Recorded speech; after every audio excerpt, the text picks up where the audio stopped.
You notice how it comes up with a kind of a wireframe. If you hit enter, notice how we have our logo now. Now if we go to edit, free transform, we can just pull this around and do whatever we want to with it.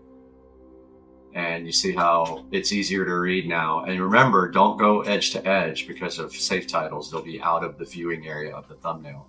Now, when we're ready to place this, we can just hit enter.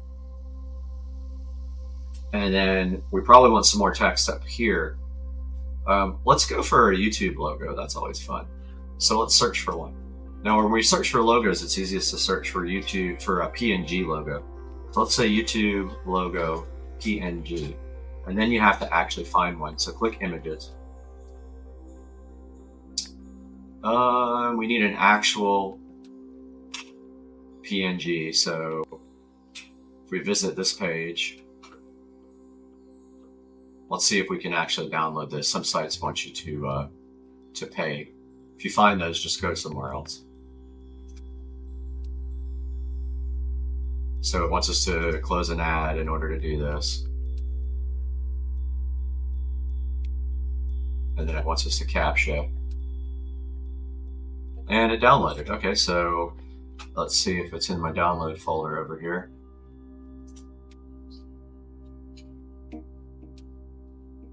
It is. So I'm going to pull Photoshop back up here. I'm going to drag over our newly downloaded YouTube logo.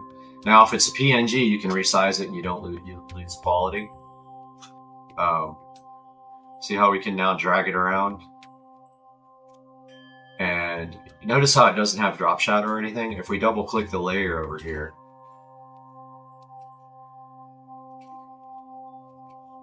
tried it like 15 times.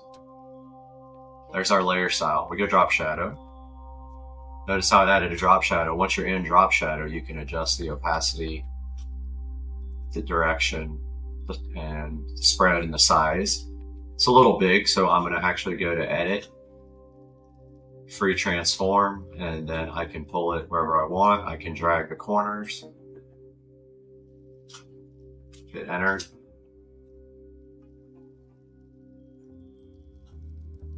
I'm going to put it about right there, and I'm going to do one more font. Let's go back to our flaming text here.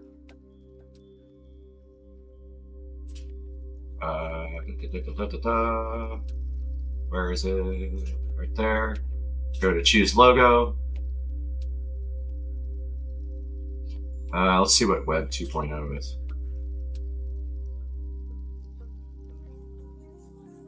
Nothing I see there I like. Let's go back to the flaming text site at the beginning. Go to the bottom.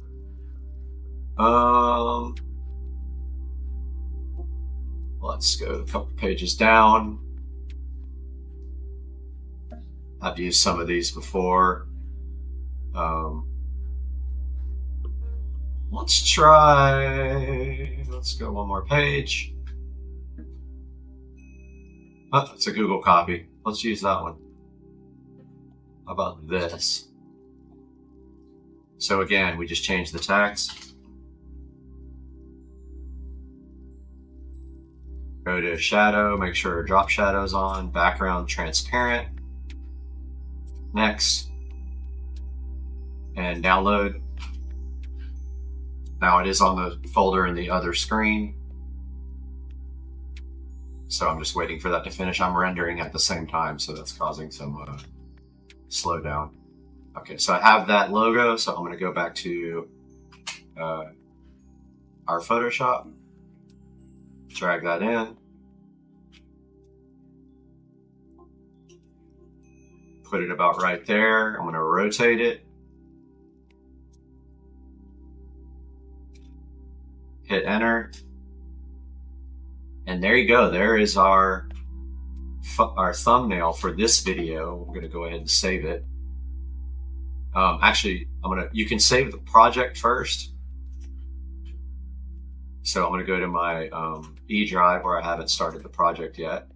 I'm going to go to raw video, create a folder, create YouTube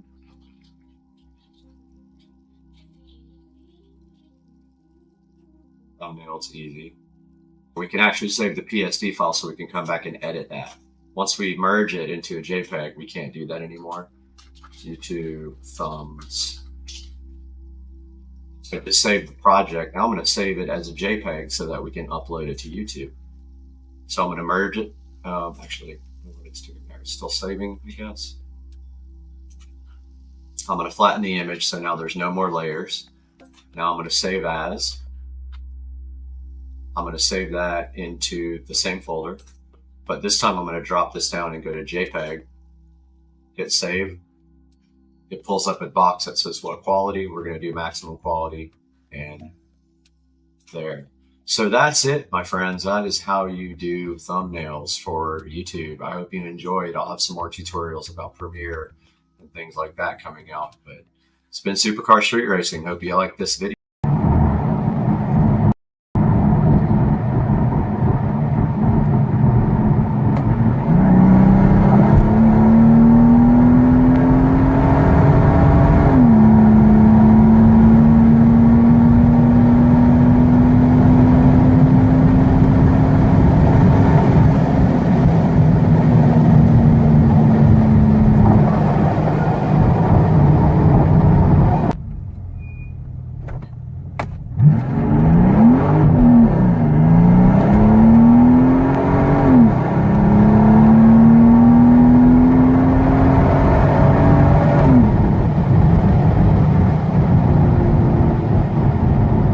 Guys, so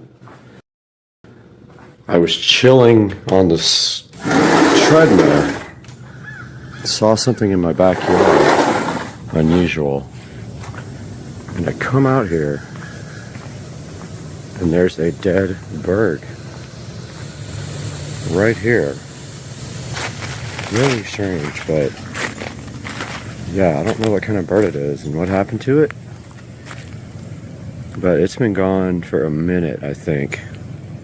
So, sorry I wasn't even on the thing, but I mean, I'm gonna throw this thing to the alligators. It's 100% gone. So I'm gonna get my gloves on here and get rid of this thing. See what happens with the alligators.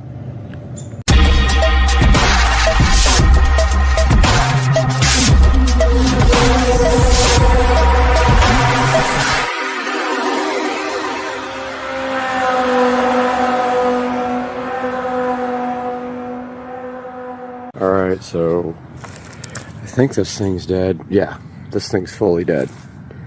It's stiff.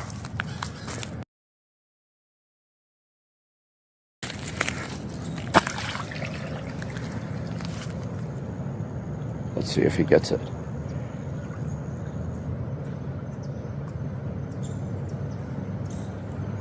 Oh, he's not interested in it. Oh, he left. He doesn't care. Wow. Okay, that's great. Wait, he's coming back. Yep. He's gonna take it. Yep. Yep. Absolutely. Oh my goodness, that's amazing. I feel really bad for the bird, but goodbye, bird. He went under with that thing because his buddies were coming. He had one there, and he is gone with the wind, and I see bubbles. He is 100% bailed. He's got it right there, look. He's got it. See if I can zoom on this 8K. I mean, I'm not getting anywhere near him. He's in defensive mode right now because they're all trying to get his food. He's taking it because something else came over and wanted a piece.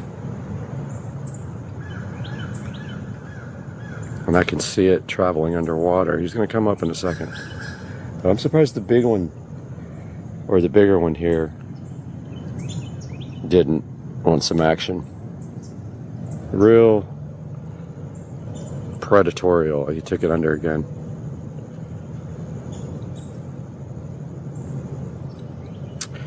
And I don't think we're going to be able to watch him chomp down on it. He's taking it over to his little area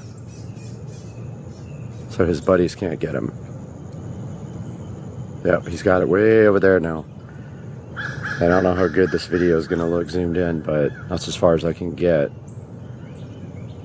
He's taking it to his little house. There's some other birds over here kind of eyeing the situation closely, but also his buddy's heading that way. I'm getting eaten by mosquitoes.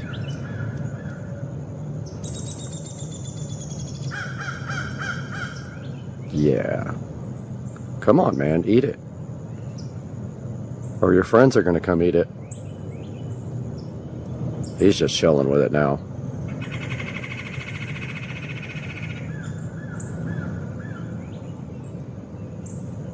Let's see if I can get closer with a different lens. All right, I changed lenses to 4K resolution and I can get a little bit closer on him.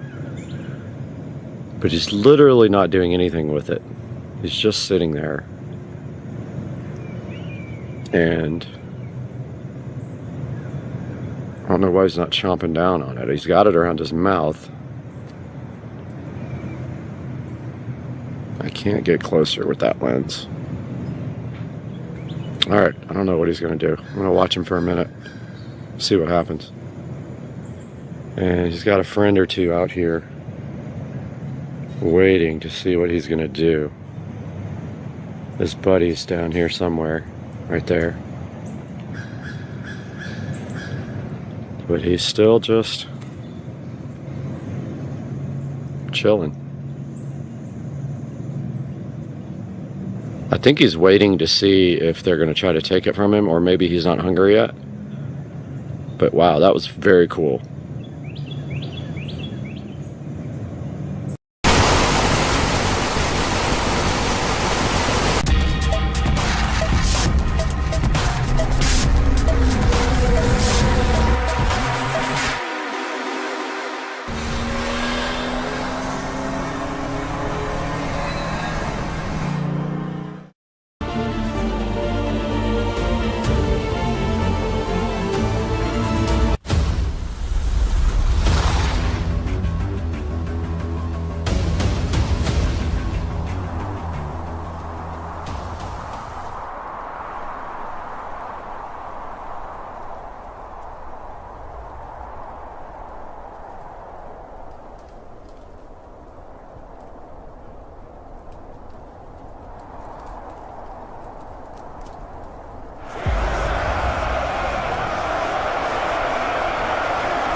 more of these. I think I'm gonna spend about $1,000 on artificial trees. I'm gonna put them throughout the property. I just think they add such a cool touch and they are zero maintenance for you.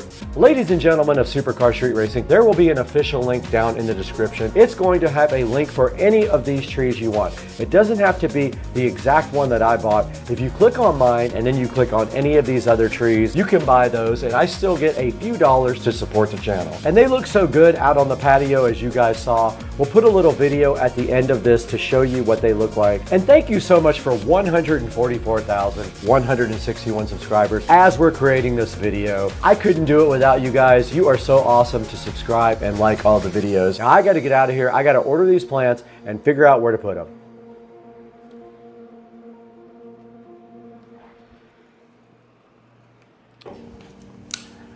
You guys thought we were all done having fun. I thought the video was over. I already edited it, I uploaded it, and then this showed up. Let's go ahead and see what we have inside of this wonderful, wonderful box here.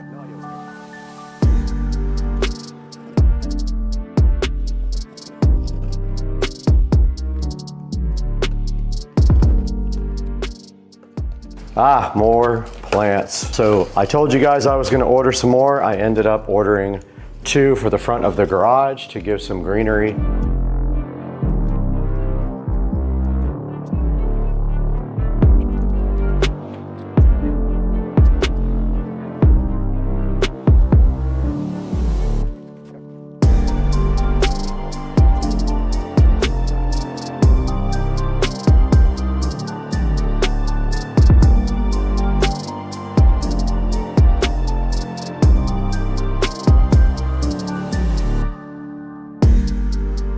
So we need something at least 6.5 inches. So let's make a trip to Ace, see what they got. Okay, we did go to the hardware store, and as you can see, we found 2 nice little white pots for these. I'm hoping these don't blow over and break. They are kind of heavy, so I'm gonna go ahead and take a chance on these 2 right here. And I feel like right here next to this light, or either right in front of the light, just a little bit. Oh, these are definitely gonna fall over. I might have to put a brick behind there.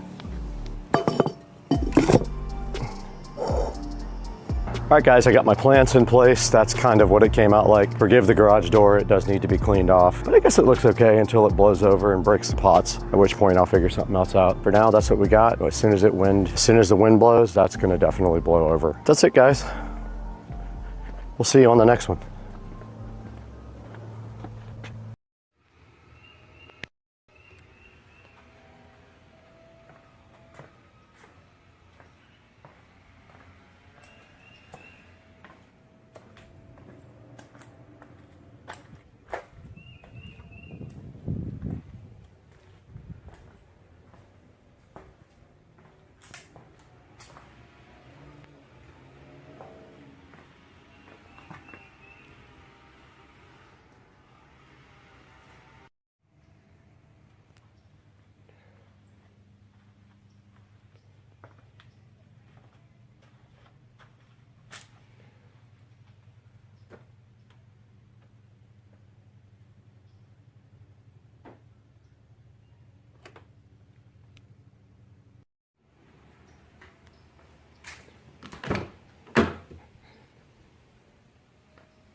Hey guys, Car Street Racing here again with another video about the pool remodel project, and we've been waiting for this package here for a couple of days. For those of you guys who checked out the last video for the LED pool light install, we were waiting for a we were waiting for a smart switch to arrive, and we have a special one right here, which we're going to unbox. And of course, you know, we're going to have the tablet there to show some video, but let's go ahead and open this now in front of you. I haven't looked at this yet.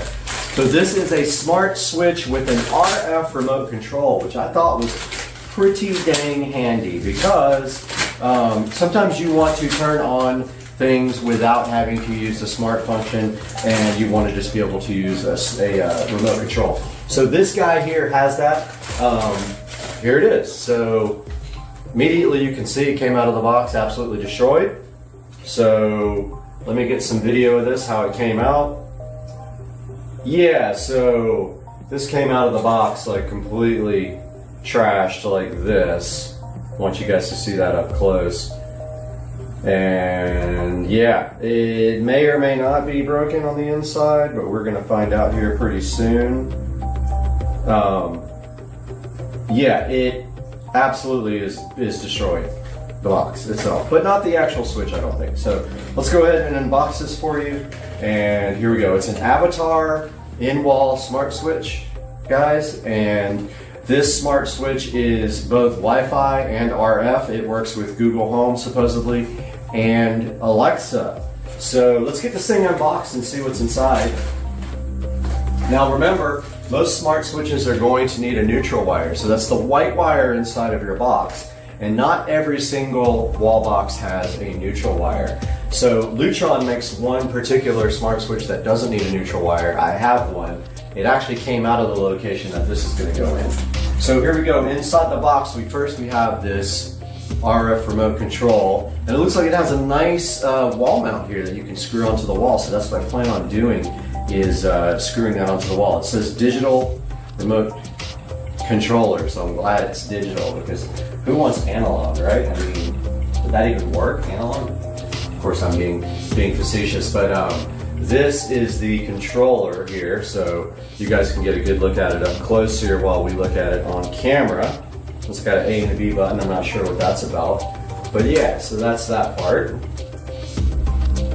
And now we have our instruction manual for the smart switch, and we have some nice accessories here. Looks like we have a wiring kit, so we have a little neutral pigtail wire, which is awesome because this has to have a neutral wire to work correctly, so we're going to have to wire that up. We've got a battery for the remote control. We have a screw here, which what looks like it might, I'm not sure what that screw is actually for, because there's only one screw there. And then there's another screw in here, so I guess that's, oh, okay, it's one bag, my bad. It is actually one bag. Let's take a look at that one bag of accessories up close here with the tablet. You can see we got our pigtail wire, all of our screws. We've got double-sided tape if you don't want to screw it into the wall. And we've got some wiring nuts there as well. Let's put that tablet back for a second. Here is our wall plate, and as you can see here, it says Avatar. Let me get some close-up video of that also. I don't know why they insist on putting a name, but I think someone told me at Amazon that that is actually required by Amazon so that scammers are not getting you. They have to put the name, and you can see it's right there, Avatar. All right, so next up we have this nice little Wi-Fi smart switch, and it has a little Wi-Fi indicator on it. Let's get a good look at that guy up close with the tablet. You can see the little Wi-Fi symbol there. And if we flip this guy over, guys, for the big camera, we can see here that it actually doesn't have any wires on it. It just has the screws there. All right, let's get this guy out of the cardboard here. Take a look at it. All right, so it's a nice little plastic bag here. And let's see what we got here. So here's the Wi-Fi smart switch, guys. And on the back of it, it has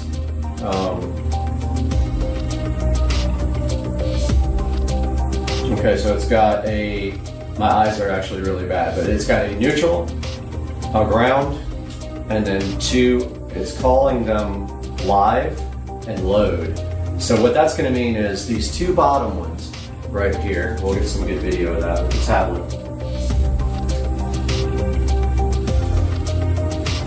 Alright, let's look at that with the tablet, guys. So on the back of this switch here, we've got the, let's get this thing focused.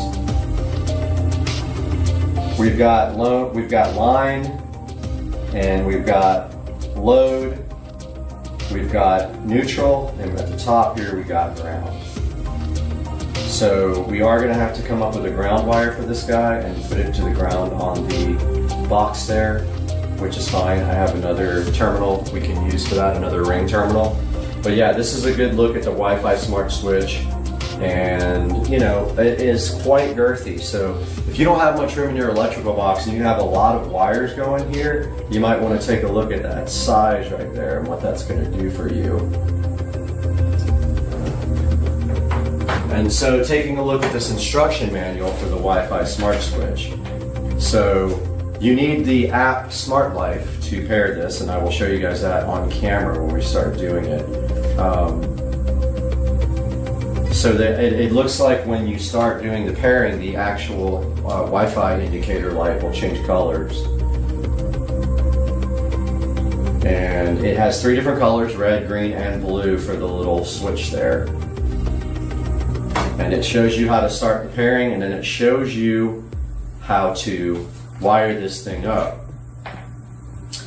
So the first thing we got to do to get this thing wired up, obviously, is turn the power off again, because there is hot power going to that.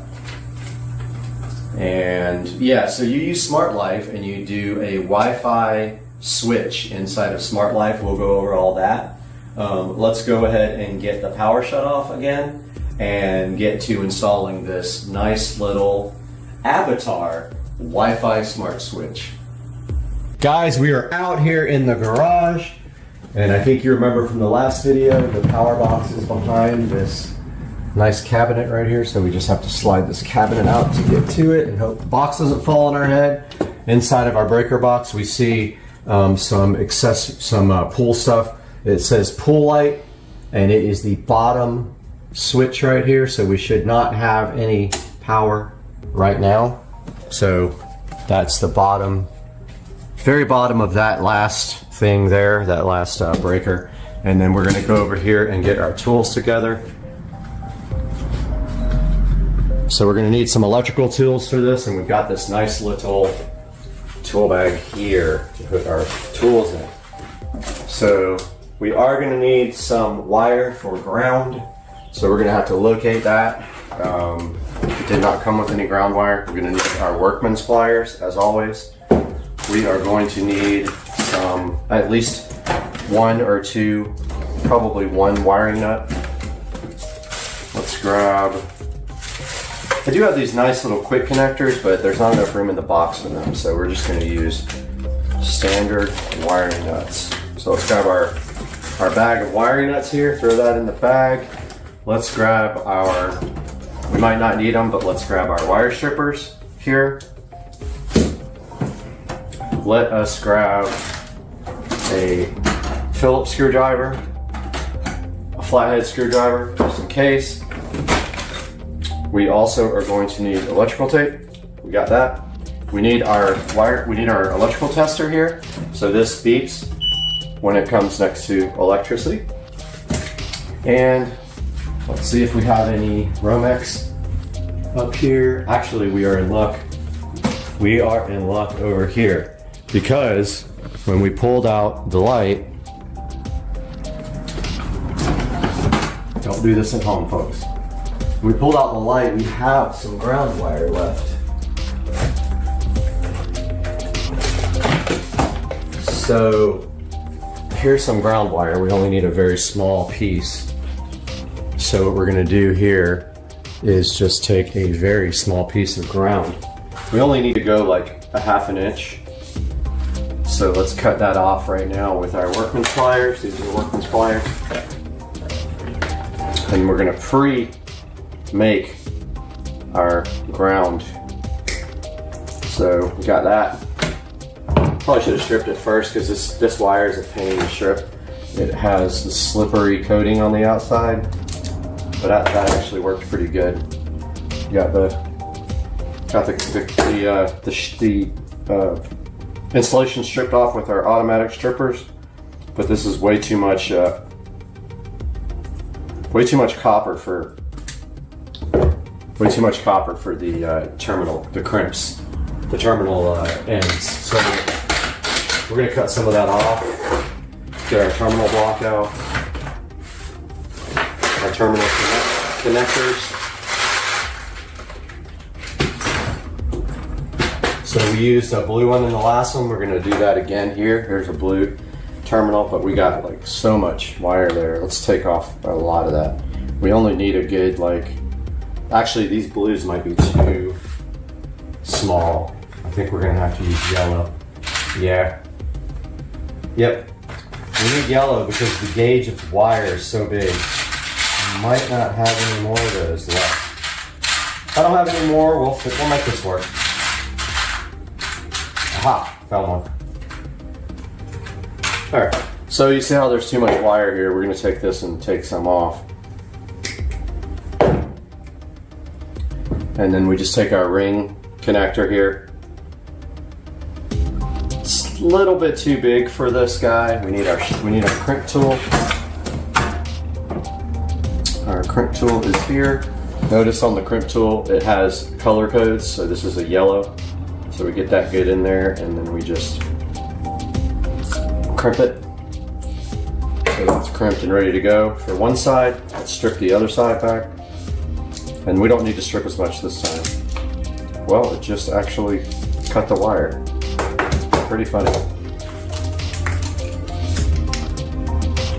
All right, so we strip this guy back here. This is for when we get outside. This is gonna tie to our,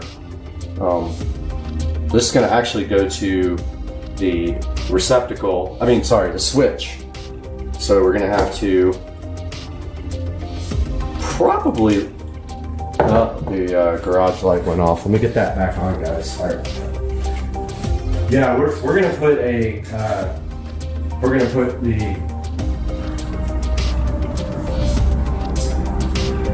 we are going to put an end on this to allow us to connect it to this switch as well while we're out here, because here's our ground right there. So let's put a spade connector on there. I think a red will work. Let's just use a red. So we need a red spade connector if I can find one. Let's see. Guys, I have this big box of stuff that has fallen over before, and so everything's mixed up. And I don't see a red spade, so I'm gonna go with yellow again. Yellow's for bigger gauge wire.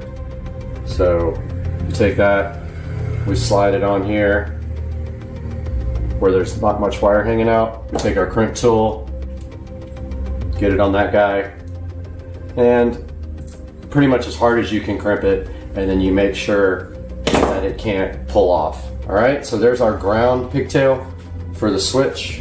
Making sure you guys can actually see what we're doing here. It looks like you can. All right, here's our switch, and at the top here we've got our ground. So we need our Phillips head screwdriver. Here's our ground. At the top it's clearly marked ground.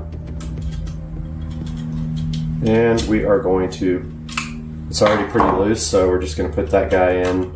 Now remember, there's a lot of wires in this box.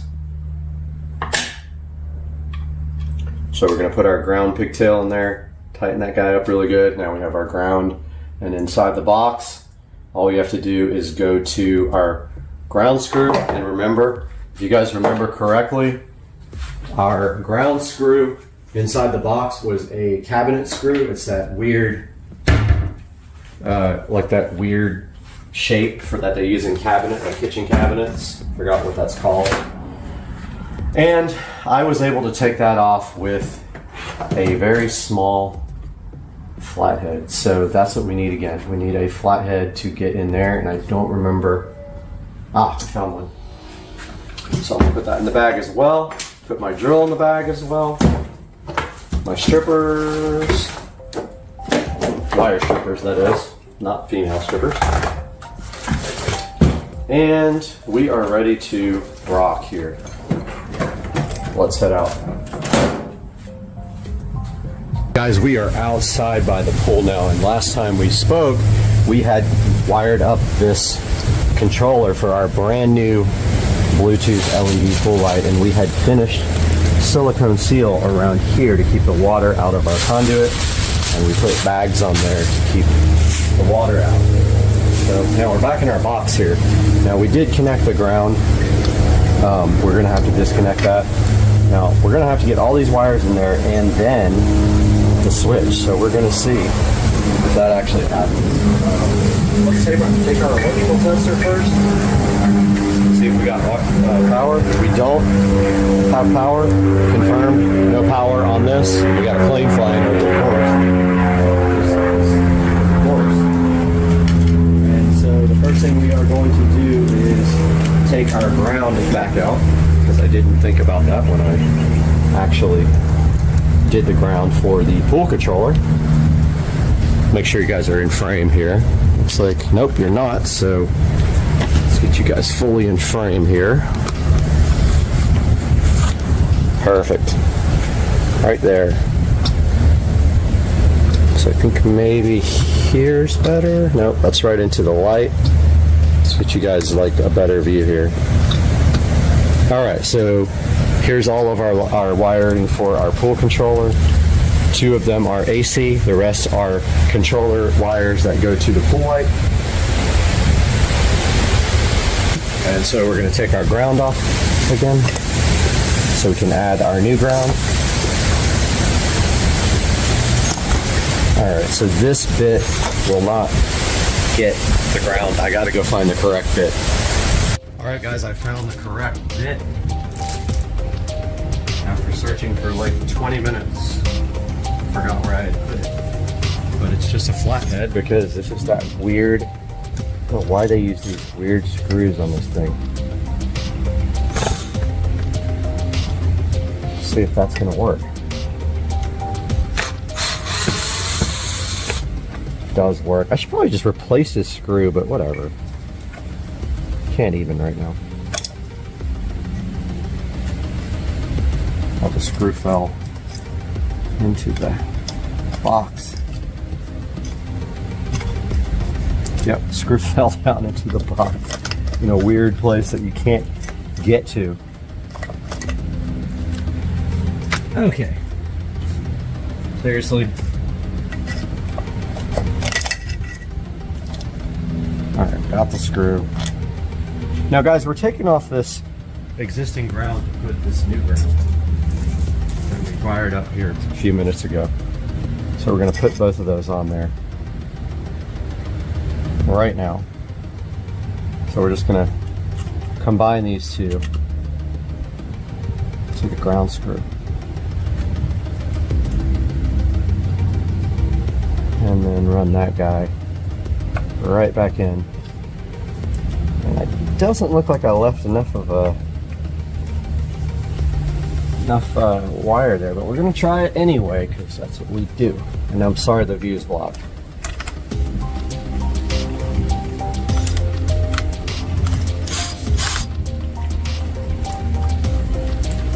Sorry about it. All right, so we got both of our ground wires done. You guys can see in there.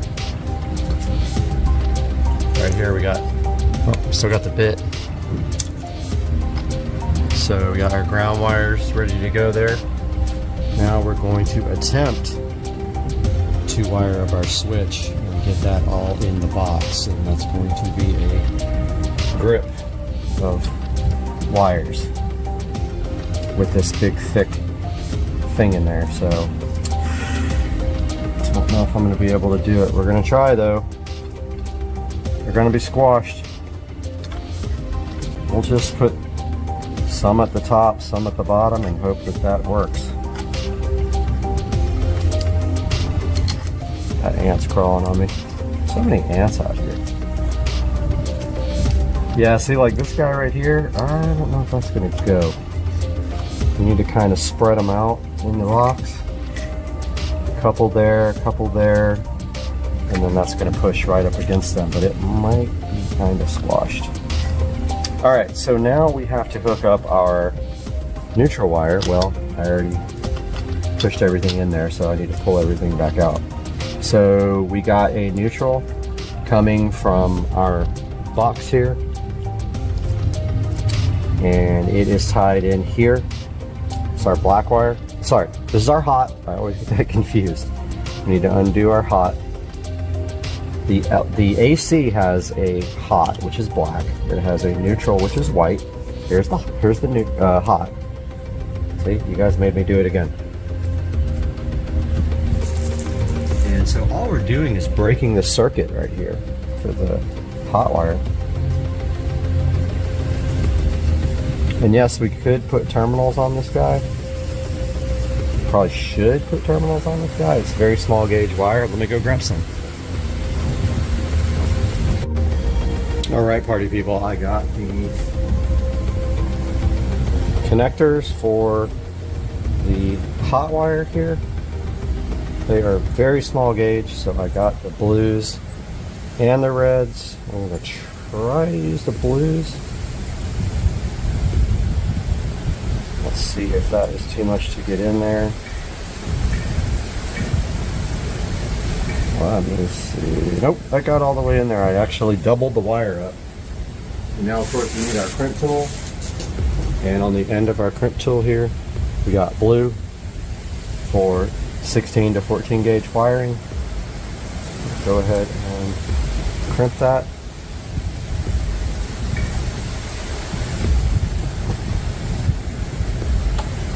And squeeze it good, and then test it, make sure it doesn't pop off and it's good. Our other connector's up here right now. Let's do our live.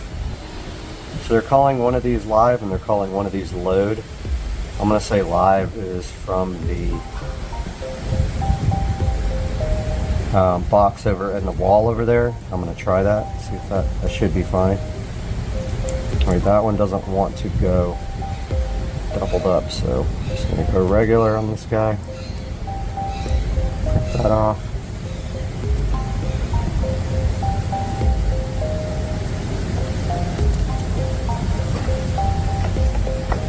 It feels tight. Always pull on that connector afterwards and make sure it doesn't pull off. These are the worst, man. They're so cheap. So make sure that they actually work. Alright, so let me grab the instruction manual and see what they're calling live and load. Okay. Turn power is turned off. Find the ground, live and load. Just says your existing wires may be different in locations. Never label wires. Okay, they want you to label the wires, but okay. Alright, so they are saying that the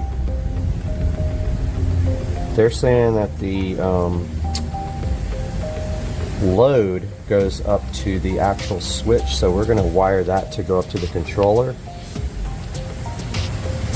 Yeah, so that's what we're going to do. So up to the controller, we're going to do load on the back of the switch that's labeled load. So let's get our Phillips screwdriver here. Find the load,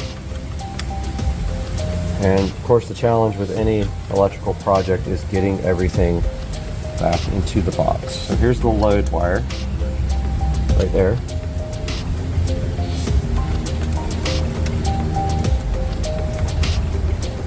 That's the wire that's feeding the controller. Here is the line. So that's going back to the electrical box. This is the actual power feed wire. I'm trying to make these wires where they will go back in the box, but it's going to be fun getting this back in. Okay.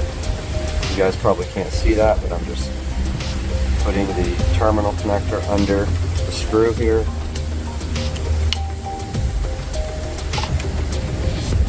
And it's being a pain. It's being a big pain. I don't know if this terminal's like, okay, that's better. Alright guys, so once you get that terminal under there, we can go ahead and tighten. Okay, it slipped right out, of course. It just does not like this terminal connector. Yeah, it's trying to come out when I tighten down. Yep. It slips out every freaking time. I'm about to go off on this thing, guys. I don't know why it's doing that. I might have to squeeze these two terminals together. Yeah, it does not want to go in. So I'm going to squeeze these two guys together a little bit. Just a little. Try this again. I tightened up the, oh now it won't even go on. Now it is, okay. So I'm holding it while I'm tightening it, but literally it's popping it right out. I can't even like force it in, it just, it wants to come out. Okay, there we go. Alright, that's tight. That's not going anywhere. Got that one in. And now we need a neutral wire, so that means we got to disconnect our neutral right here. And we taped it, so of course it's a pain to get off, and that's the whole intent of the tape. Got that off of there. And we're going to try to reuse this same size wiring nut because we don't have much room in this box for big wiring nuts. Now we got to open our accessory bag here. We got our accessory bag here that has our little neutral wire. Don't lose all the other accessories when you open it. Very thin wire, you don't really need a lot. So we're going to put a red terminal on this guy because it is so thin. See how thin that wire is? We don't need anything major. As far as, you know, our terminal connector, it's probably like a 22 gauge wire.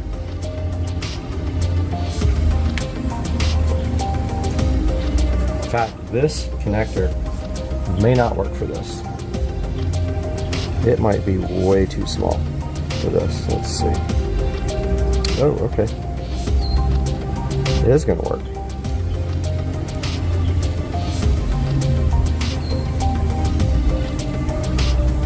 Matter of fact, I can't get that one in there.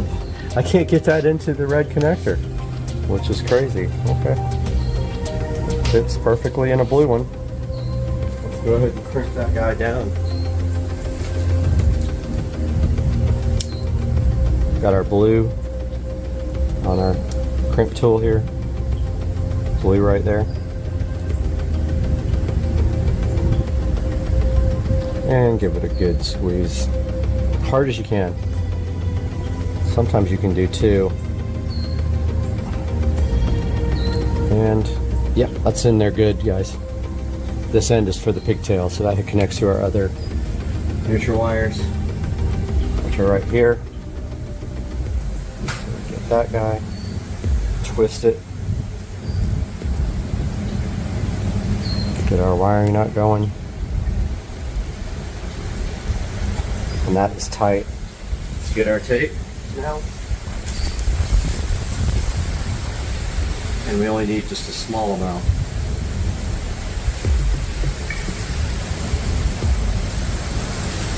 I didn't have the scissors the other day. I'm sure you were laughing at me. But we only need like this much. You guys were probably laughing when I was like ripping it off. But let's tape this neutral wire to the wiring nut. Oh, dropped it. By the way, it's really windy today. I keep stepping on like sticker things. Always tape your wiring nuts after. That added bit of insurance. that you need when you're doing electrical work. So there, we got that taped. Now, you need to hook up this jumper wire to the neutral, because white is neutral. So we need our screwdriver. Got our neutral here. Gotta loosen that up. It's probably gonna try to walk out like the other guy did, but we're gonna force that in there, dude. Trust me, this is happening. I keep dropping. Man, I'm the most clumsy person today. Maybe it's the vodka.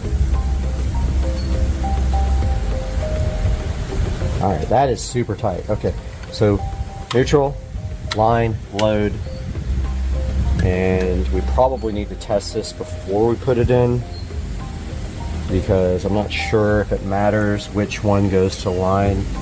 I mean, yeah, which one goes to line and which one goes to load. So let's turn the power on and then manually test this. I'm gonna go grab the power. Power is on. Let's see if the switch works. Interesting. Nothing happened. Oh, it's on. Okay. So power's on now. Let's see if we can actually switch it off with the switch.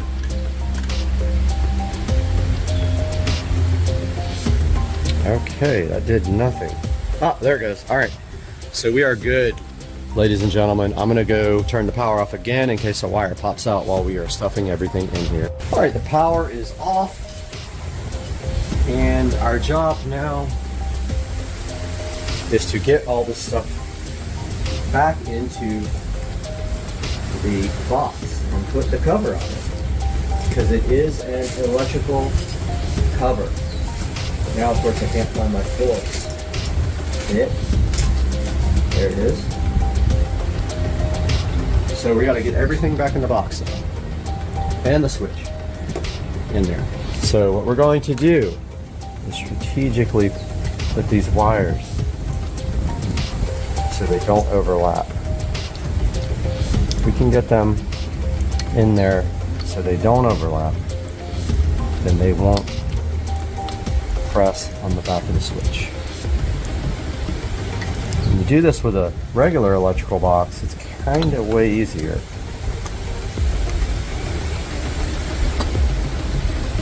Alright, we already have our first problem, but that went in.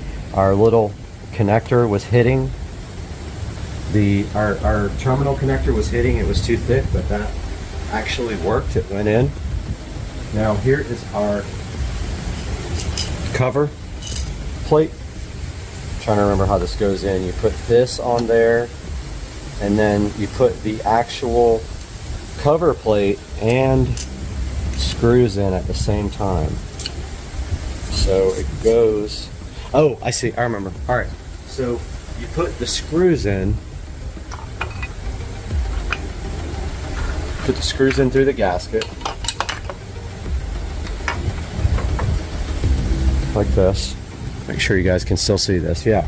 So you put the screws in through the gasket and the screw, and the switch. And then, same here for down here. And you run that in, but you don't go all the way in, okay? You gotta go like almost all the way in. All right, so we got our drill here. So we're gonna run these in, but not tighten them all the way. This is gonna actually pull that switch right in there. Whatever's back there is gonna get crushed, so you better make sure you got your wiring straight when you do this.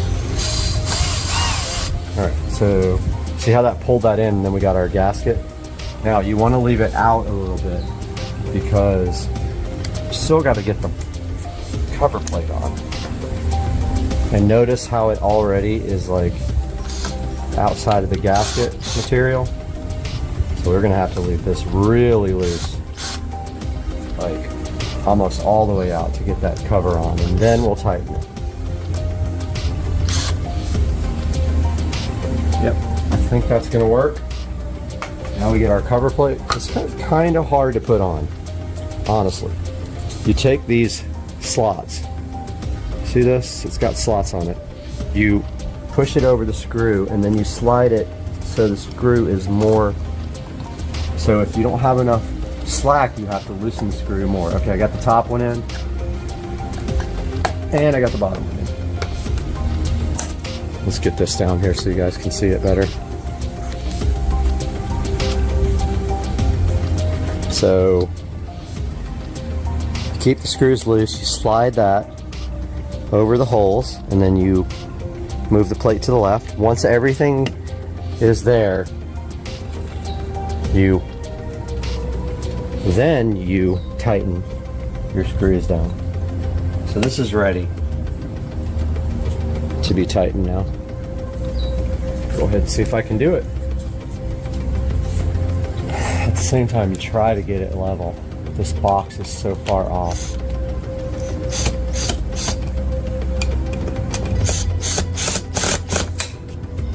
Oh, this box is way off. It's trying to like kick back. You notice the gasket's like all. Yeah, it wants to kick to the side, but that's fine, whatever.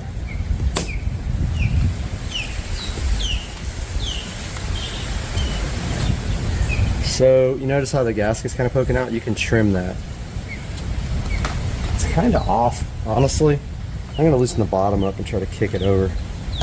The whole box is like cockeyed. I don't know who put this in, but they did not know what they were doing. Yeah, see, the box would go way over. It's just hard to hold it while you... Okay, that's what we're gonna do. We're gonna hold this lock tab. Got a tab for you to lock it so nobody can turn it on.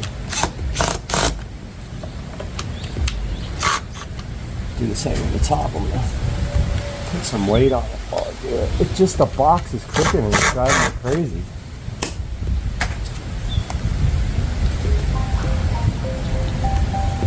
It's actually kind of better like that. So that's the finished product.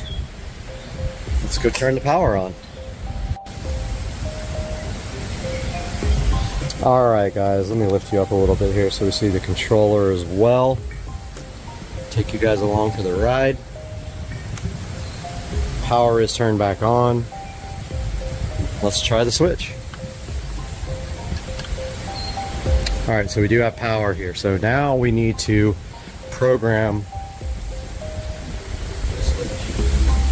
Now, so for this, I need to get my tablet because we're going to have to use Smart Life, so I'll be right back. Okay guys, we're going to try this to pair the switch. I held down the button on the smart switch for 20 seconds. We are going to try to pair it. So we hit the plus button here. Add device. We're looking for Wi-Fi switch. Switch Wi-Fi right here. We got our Wi-Fi network. It has to be 2.4 gigahertz. Hit next. It says reset. I already did it. Blink quickly if you reset the device. Blink slowly lets you connect directly to the device. Blink quickly lets it connect directly to Wi-Fi without you going through an extra step. So let's see if it has it. Oh, it found it already. Okay. Found one device, added 0 successfully. And it's not doing anything. I guess it's trying. This thing is annoying me. Found one device has added 0 successfully. I'm about to kill this thing.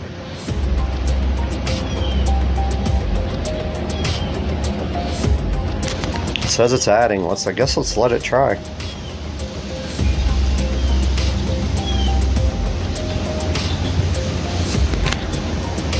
Oh, this thing is not doing anything. Oh, there it goes. I'm glad I didn't cancel it. Next. Done. Let's see if it actually will load. Last time it would not load here. So I literally just held the button down on the front of the device for 20 seconds and then I started the process of pairing. and it is just sitting there spinning for whatever reason. Let's see if it times out, I guess. Last time I hit back and it actually worked. Excuse me, guys. Yeah, see, it's there. It's off. It's off here. It's off there. Let's try to turn it on. It turned on. Let's see if it'll turn off. Last time it wouldn't turn off. I'm gonna hit the off switch here. All right, it's working. It takes a second for it to actually, yeah, there it goes. So we are good. This last attempt worked. Let's rename it. I don't think we can. We can't rename it. It just sits there like spinning. I'm gonna let that go while you guys don't have to watch this if I get it to go to the rename. So, huge disaster. I tightened the bottom screw too much and I broke it off, but I put a self-tapping screw in there and saved the day. Thought I was so hosed. Now we have to pair the remote to this guy. So it says how to pair remote with smart switch. There's the remote. We need the battery too. It says press and hold the smart switch button for 3 seconds until you hear a beep. Press the remote key A or B, and it says you're done. Alright, so first things first, we need to get this remote switch out. Everything is so difficult with one hand and no eyes, so it looks like plus goes that way.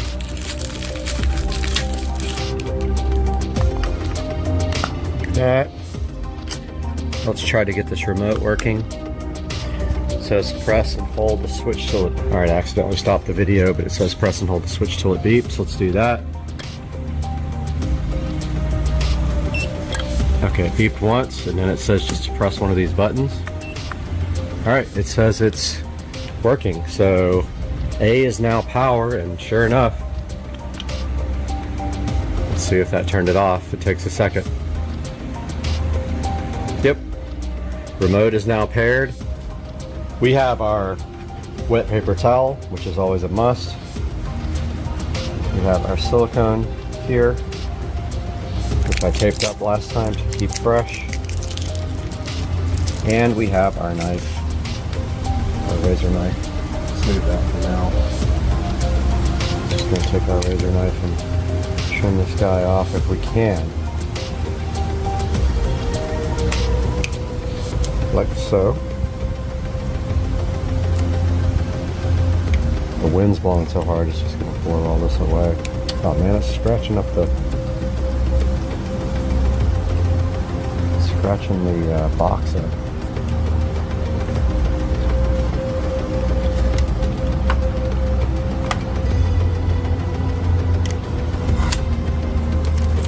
Got that trimmed up. That is it. This side looks good. Just the top here. Can't get it perfect, but now we'll take our silicone sealer. You need a wet paper towel, by the way, when you deal with this stuff. Damn, I keep stepping on like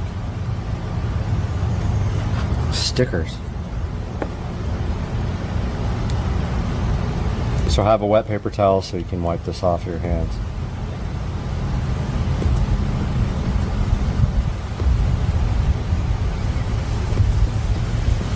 Just run a bead along the side and top.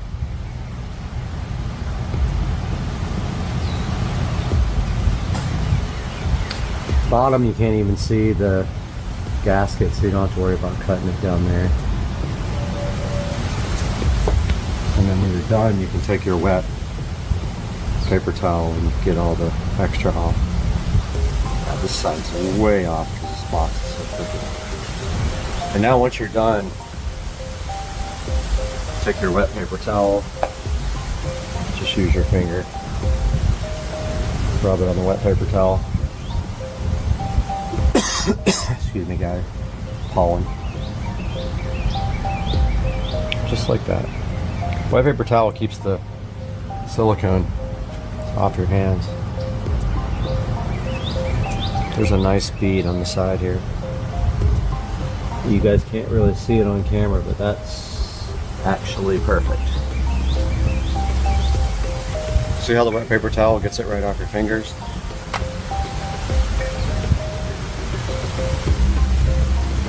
So you just smooth it out with your fingers.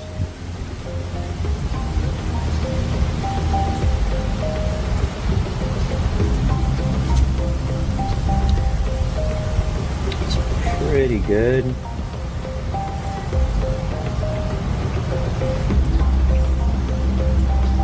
You should have extra on your paper towel if you have to do another coat, which I did right there.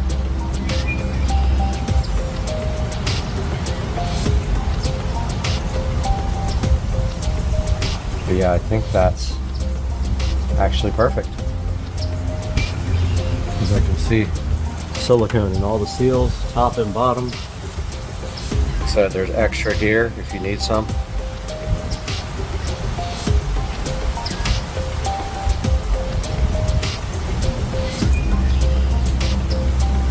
Yeah, I got a little bit extra in there on the bottom.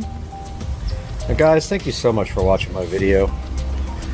I appreciate you guys and your support, and I hope that you watch the next one. Have a good day. One last update, guys. So we got the remote for the old pool switch off. We got the new remote. I used the same label, it says pool there. I used a double-sided tape to tape it to the wall, and now we have the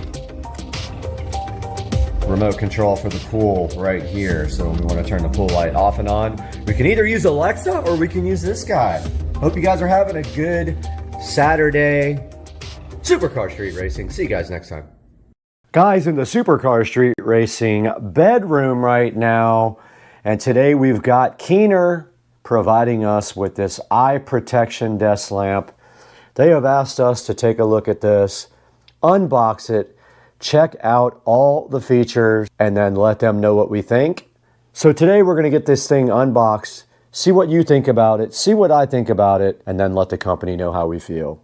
On Supercar Street Racing.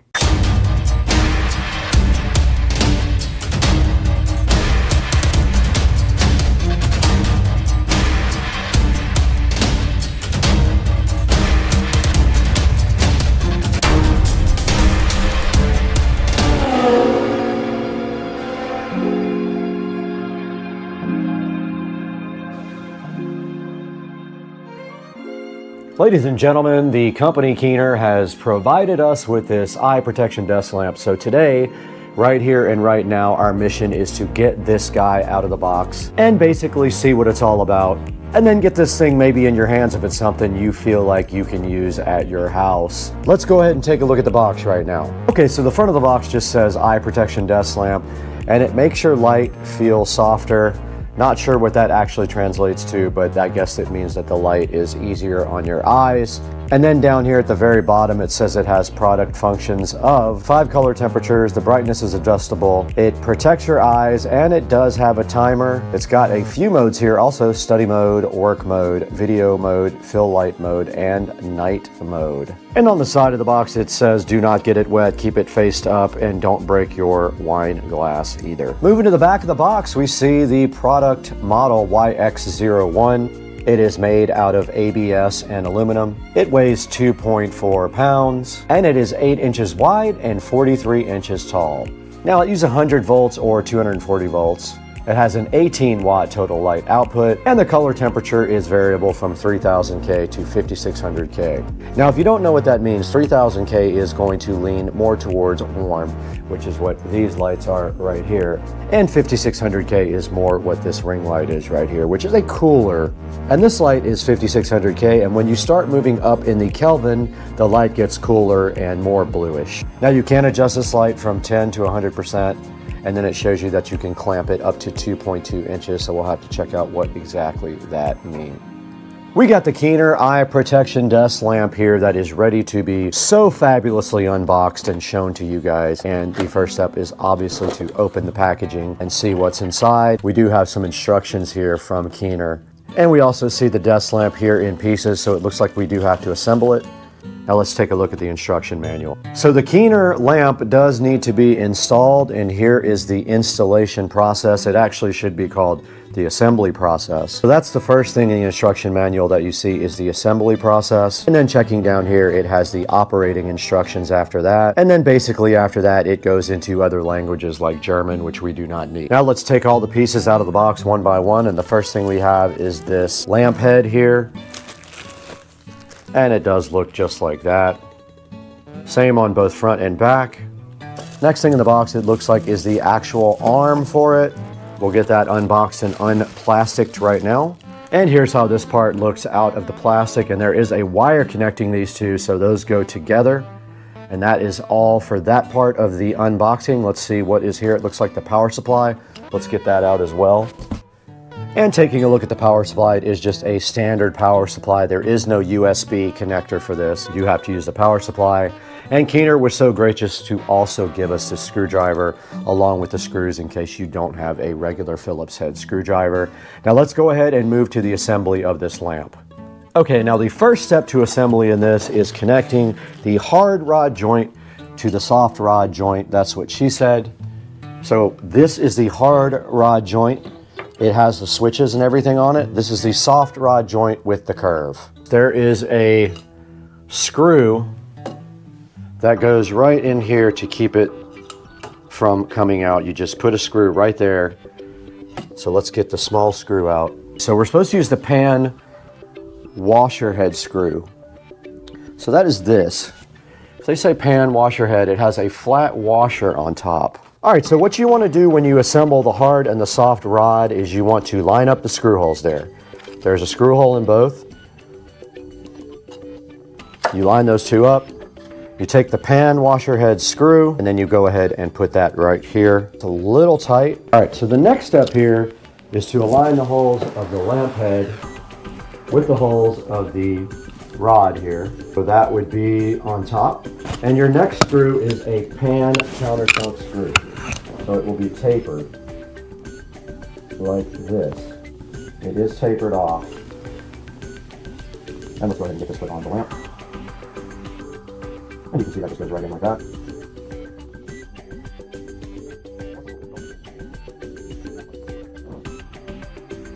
Okay, so basically this is flexible, so you can turn it back the other direction. And you want to have your controls facing forward there. So this is completely assembled now. Okay, the next step of the installation procedure is the lens hood. So this thing says there are 3 buckles corresponding to 3 notches in the lens hood. So here is the aforementioned lens hood, and there are only 3 places this can go. It's these 3. And then it can be slid around like that. There you go. The lamp hood is installed. And that is going to do it for the installation procedure or the assembly procedure of the lamp. Okay, the lamp did come with this remote control here, so let's go ahead and take the peel off the battery. And on the front of this remote here, you can see it does have controls for the brightness, a timer, the mode of the light here, which color temperature you would like, and we will test that out momentarily. Now, clamping the lamp to a desk is as simple as just opening up this clamp here, and we are clamping this down.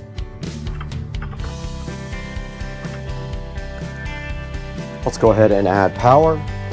So we have our adapter here, and there is a power connector right on the back. We have convenient power right here on the desktop here on the, and we have convenient power right here on the end table.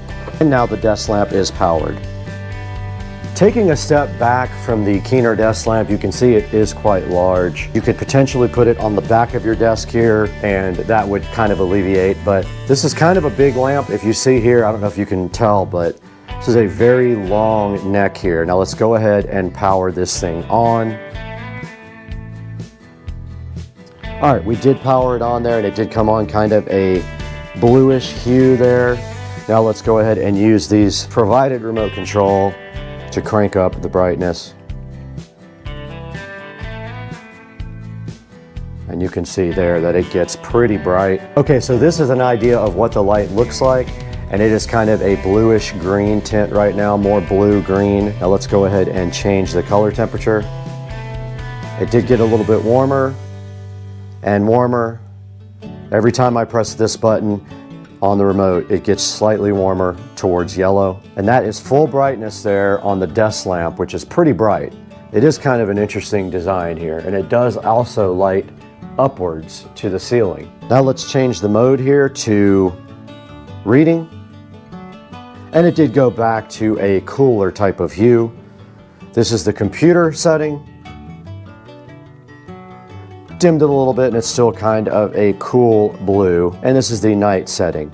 And it dimmed it almost all the way down, as you guys can see. And that is all the settings on the Keener desk lamp. Now taking a look at the controls on the actual lamp, you do see on the back of the lamp you have the timer function, you have the brightness function, you have the color temperature function, and the power. So if we do press the bulb on there, it does change the brightness. If we press the little sun symbol, it is changing the color temperature there. And then the last function would just be the timer. Now I am enjoying this lamp immensely. It is pretty cool. I'll probably leave it right here, honestly, or put it over my work desk back here. But for now, let's go ahead and go online and see if we can find this online live from the Supercar Street Racing Studios.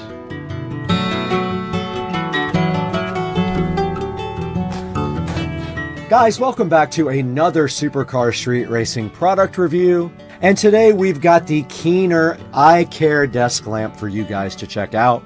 Now this was so graciously sent to us by the manufacturer to check out with you guys. Now they did want to let us know that they are having an event on April the 15th. They're going to drop the price of this lamp from $89.99 to $44.99 for this special event. So make sure that you order this through my link in the description if you are interested. Now this lamp is pretty cool. It clamps to your desk. It has 4 or 5 different color temperature settings, and it does have an adjustable brightness and a remote control. Now if you see right here, it has 17 reviews, and it does have a very good 4.7 out of 5-star review. And let's take a look at some of those reviews right now. So for the 5-star reviews, it says it easily clamps on the desk, perfect for my workbench, highly adjustable position, highly adjustable high quality workbench light, outstanding task light. It does have some 4-star reviews, nice light, wonderful desk light, innovative clamp lamp, good quality, versatile, although pricey. So make sure you get yours when it does go on sale. Now back to the main page of the Keener lamp. You can see the lamp right here. It does have a little shade that clamps on that you can spin. And then right here it says that it's really good if you are watching a monitor. It will help with eye strain. And here is a look at the dimensions and the control panel on the actual lamp itself. Now the thing is telescopic, so it can move and bend and twist wherever you need it. And it is also very bright. Now we want to remind you to please support Supercar Street Racing the best you can. Please click through our product links to buy anything on Amazon. It helps us out so much. And make sure you go back and watch all the other videos you haven't seen on the channel. Guys, we got to get out of here. It's so dark in here. I need to go get 50 lamps.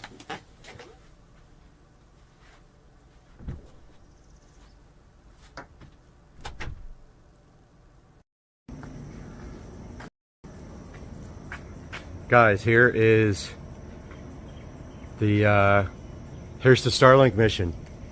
This is the first time I've ever seen this from Jacksonville. This is absolute. Hey guys, welcome back to the channel, and we've got a huge update for you on this wonderful Friday evening in the Supercar Street Racing studio. That's right. You are looking at the 95% finished Supercar Street Racing amazing 4K production studio, and I cannot wait to give you guys an official tour. But let me tell you what we have done since the last update.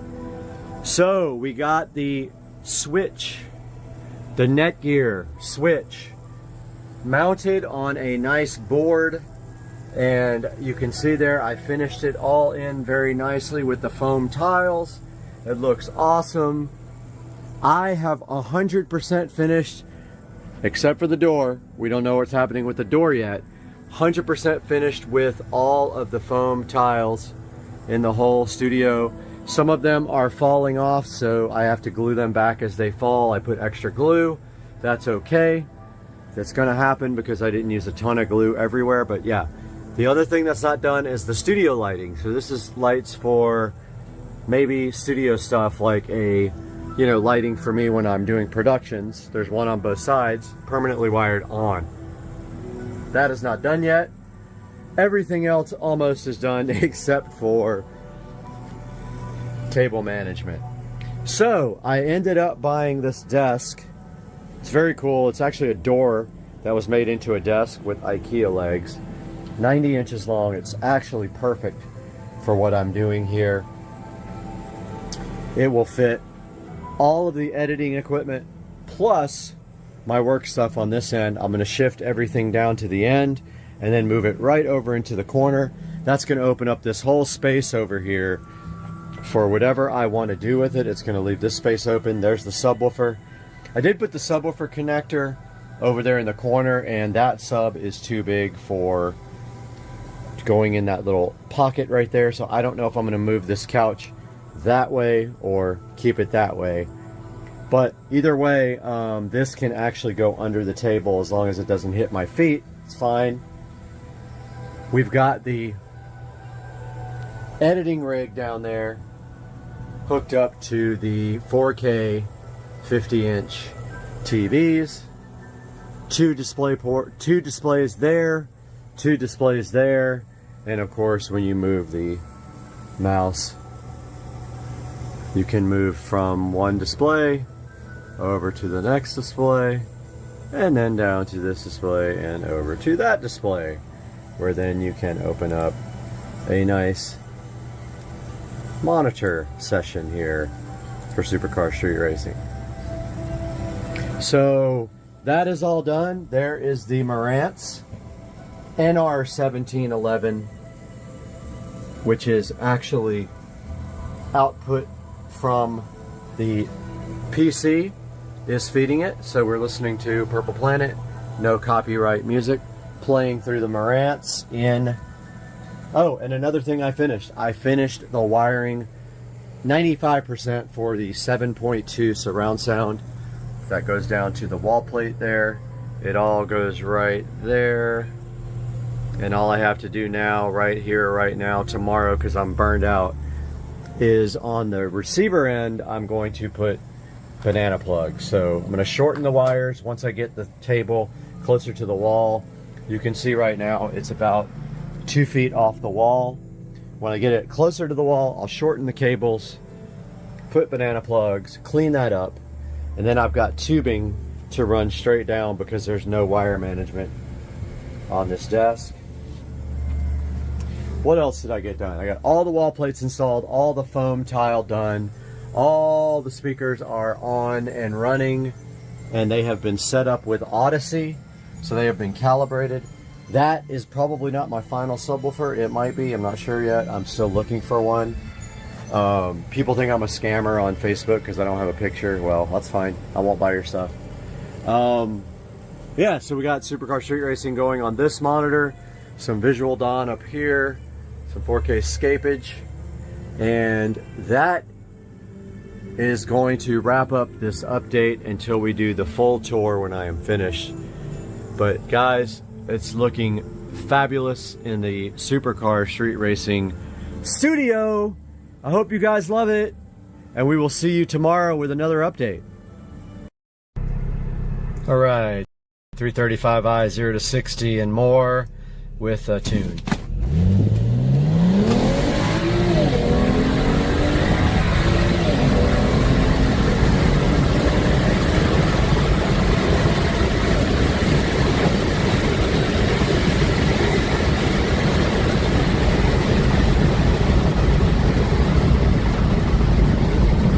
So that's transmission XHP flashed stage 2. E85 30% mix with just downpipes and a tune.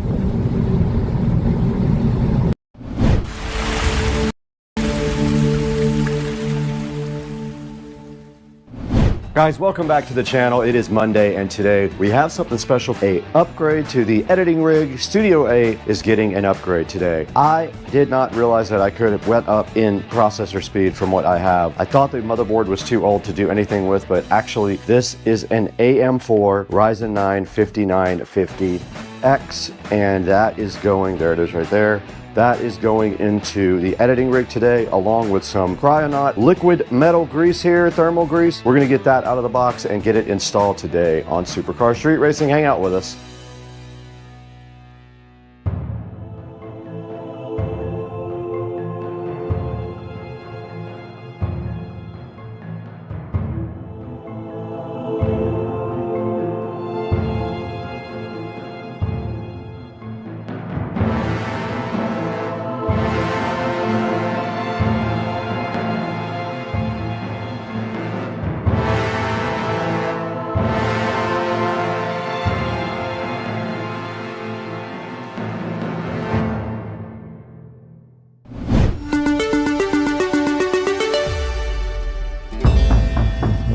In front of me on the table here is a AMD Ryzen 9 5950X, as you can see, marked on the box right there. And it is time today to take a look at this and also this nice Cryonaut thermal compound. What we're doing is upgrading Studio A. Studio A has a editing rig with a 5900X processor in it.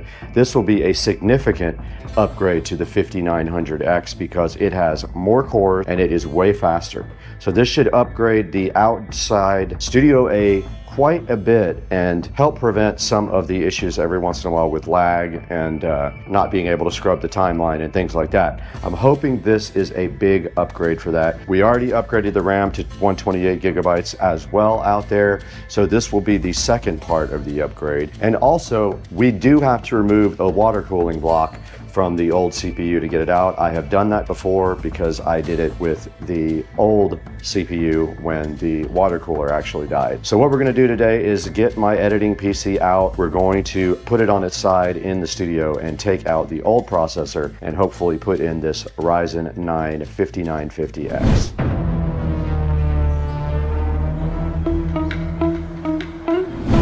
Okay, we did do a project over the weekend with a golf cart battery, so I have all my tools here that actually need to go back outside, and I will need to get a screwdriver, a regular screwdriver, for taking out the water block.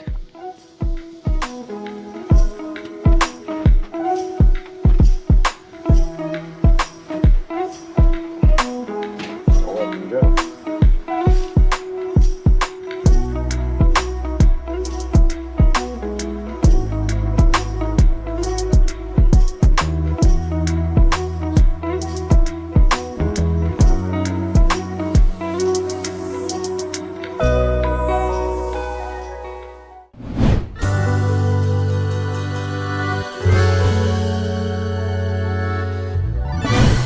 All right, we got the Ryzen 9 right in front of us, ready to be unboxed. Should be pretty quick and easy to unbox this. There's the actual processor. There's the Ryzen 9 5950X right in front of you. So that's it. There's not really much to look at inside the box. Let's get the Cryonaut open. There's a tube of Cryonaut thermal grease, and it has a verification code as well to let you know that it is 100% real. And a little paddle. It says to put a little drop 3x3 on this processor and spread it evenly. So let's just apply it with a little bit of pressure and evenly. So that's what we will do. We have to go disassemble the PC outside though. Let's get outside and get this thing installed.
And we're booting up to Windows.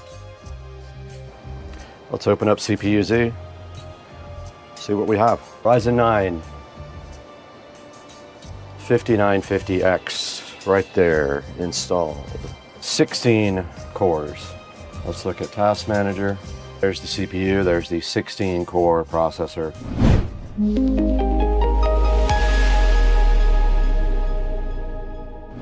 Hey guys, we're back in Studio B now. We spent some time in Studio A upgrading the editing PC out there. That PC originally started with a Ryzen 9 5900X. I wanted a little bit more power out there, and I did find out that I could upgrade my CPU to what's on the screen here. This is the Ryzen 9 5950X. This is the fastest AM4 processor available. You can throw this in any motherboard that supports AM4. AM4 is a DDR4 specification motherboard, so you have to use DDR4 RAM with it. And you can see right here, it does have a 16 core architecture, and it does have 32 total threads. Its maximum boost clock is 4.9 gigahertz, and it's based at about 3.4 gigahertz. It has 64 megabytes of cache. Its TDP is 105 watts total. It is unlocked, so you can overclock it. It uses the AM4 socket, and of course it supports Windows and RHEL and Ubuntu. It does not have any graphics built in, so you will have to have a graphics card if you go ahead and get this. And right here on Amazon, you can see that it is $308 right now. If you're looking for it, 308 bucks is about what I paid for it as well, and it was shipped the very next day. Now, I did do some testing on this in DaVinci Resolve Studio, and it is quite a bit faster than my old CPU. And I know a lot of the stuff is graphics card intense, but a lot of the speed change stuff in DaVinci Resolve uses all of your CPU power available, and I do a lot of speed changes in my editing, so it really helped in that area as well. Even the general performance of the actual PC itself was noticeably faster with the 5950X instead of the 5900X. I'm going to put a link to this in the description if you guys want to go ahead and get a Ryzen 9 5950X. Please order it from our official link in the description. It helps us out greatly when you do that for us. We get a few dollars here and there. Please like and subscribe also. It looks like we're going to hit 200,000 subscribers probably within the next day, so that's going to be awesome as well. And we couldn't do it without your help. So we really thank you so much for supporting Supercar Street Racing and sticking with us through all these years and making us great. That's gonna do it all for today with this 5950X AMD Ryzen 9. We're gonna go ahead and get out of here. We actually have a real job.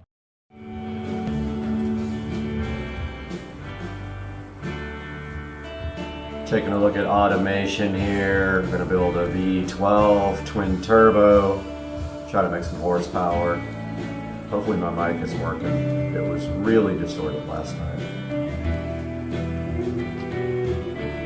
Let's go over to Card Designer.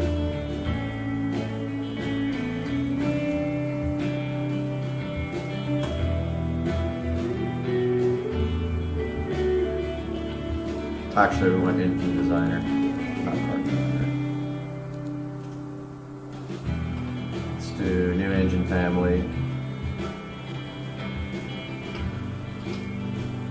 How do you turn off this physics CPU thing? Is annoying. I think it's in my NVIDIA.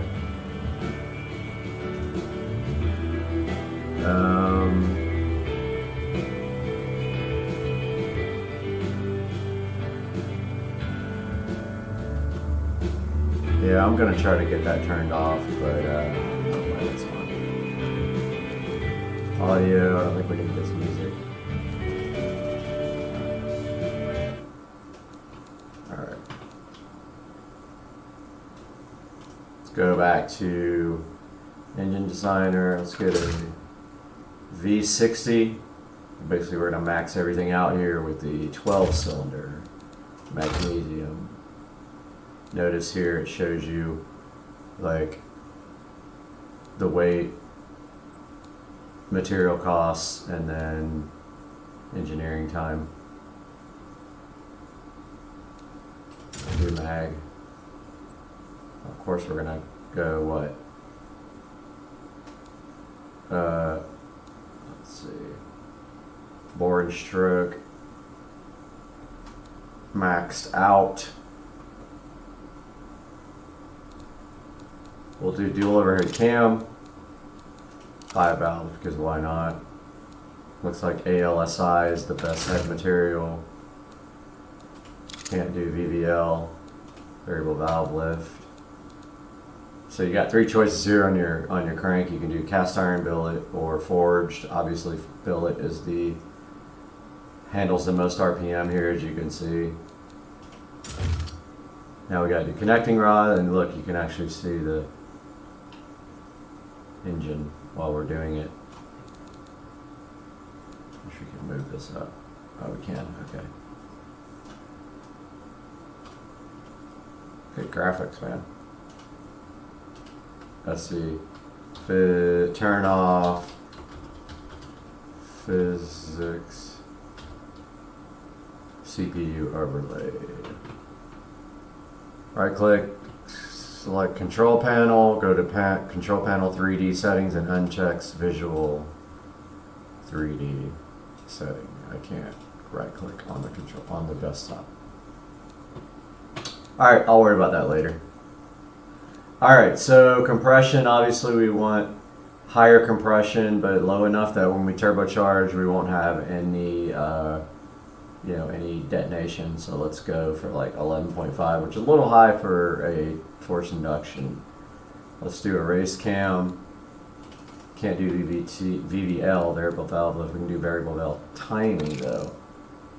All cams. Let's check the quality up, of course, because why not? Because everything's free. Oh man, I heard something outside. I don't know what that was, guys. Alright, so we're doing twin turbos. We're going to do ball bearing turbos. We're going to do, why not, a 12,000 horsepower intercooler. There it is right there. Let's do a custom preset here. So we're going to have a 3.8 compressor. Of course, it's going to be laggy, but who cares? The turbine wheel is going to be 4.11. The more AR you make, the more horsepower you make. It's the compressor backside. We're going to let it do all the boosts, 43 PSI, and check the quality up, and you can see the difference here. There's what it looks like so far. Let's go hit the next button. I think I found the NVIDIA control panel. Oh, I did. Let's see if I can get this physics CPU thing here off. Alright, so we're going to do injection, obviously. And there it is. 3D settings. Where is the show physics? Enable overlays. Where is it? Okay, I don't understand. Alright. Uncheck the show physics. Okay, go to control panel 3D settings. I unchecked it. Oh, maybe you have to exit the game. Okay, anyway, looks like we got our fuel mixture here. We want to be in the low 11s, 10.5 to 11 when you're under full boost. Hopefully the thing knows how to curb the fuel. More timing, of course, means more power. However, you can run into issues with detonation, so we're going to try advancing timing a little bit of time. This thing doesn't like a lot of RPMs. About 7,500 is the max where you start breaking stuff. Check the quality up here. Hopefully my camera is not audio is not distorted again.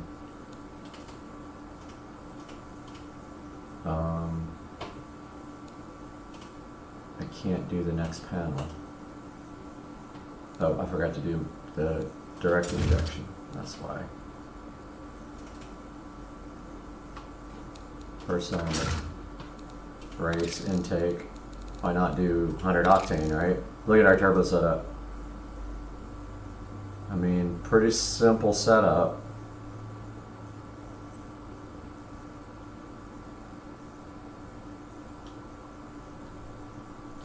Let's go to the next page. We got to do, we're only allowed to do short cast headers.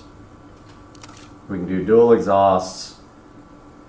No valves. Let's just freaking take it up to. Okay, so it lets you do an 8-inch exhaust. Okay, that's freaking hilarious. No cats, no muffler, no muffler.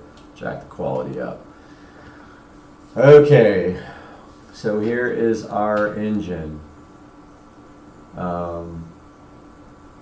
Weight's a little high. Reliability is about 48. Needs a lot of cooling.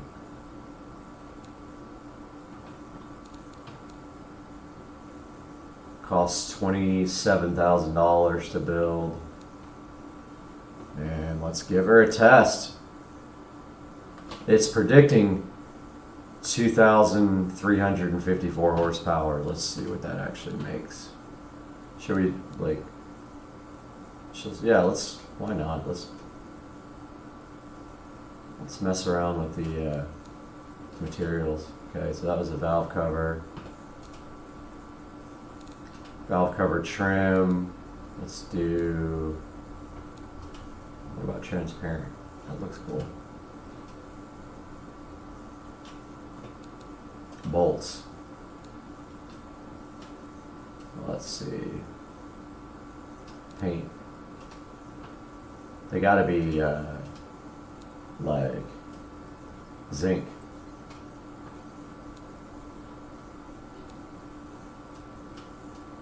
So, perfect. Oh, it looks tight. What do we want to do with the intake manifold here? That's wrinkle paint. Carbon fiber, hell yeah. Valve cover design. Space age. Alright, so let's go ahead and give this guy a test. Let's let the automatic testing go. Right. Next power.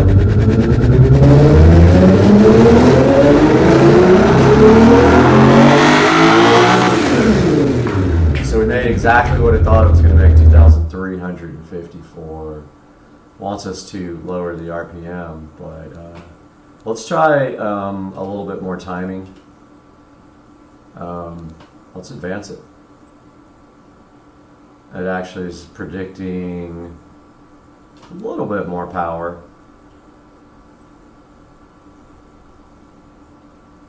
Looks like when we lean it out a little bit, we make some more power. Most it wants us to make is about 20, let's see, about 20, what, 27, yeah, 27 something. 2,729 horsepower. And it still doesn't make any more power if you jack the RPMs up. Let's bring them back down until it stops making power. So 2770, 2751, it's making less and less.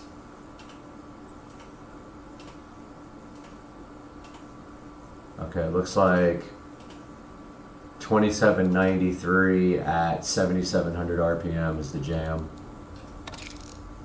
Look how much less power it makes on 98 and on 92. Makes 279 horsepower. I don't think there's a whole lot we can tweak. Yeah, we start messing with stuff, it really jacks it up. Let's see if we can get more power out of the compressor.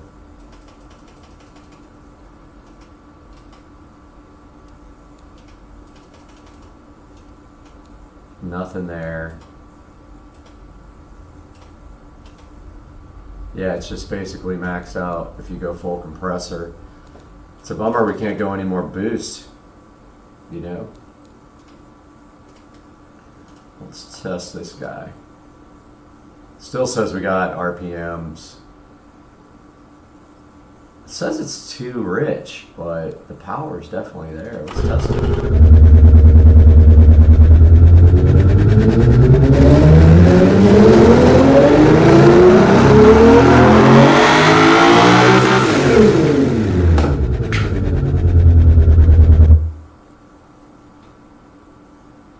2794 is predicted.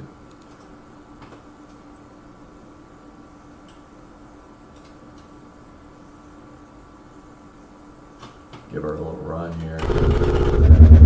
Check her out in 3D.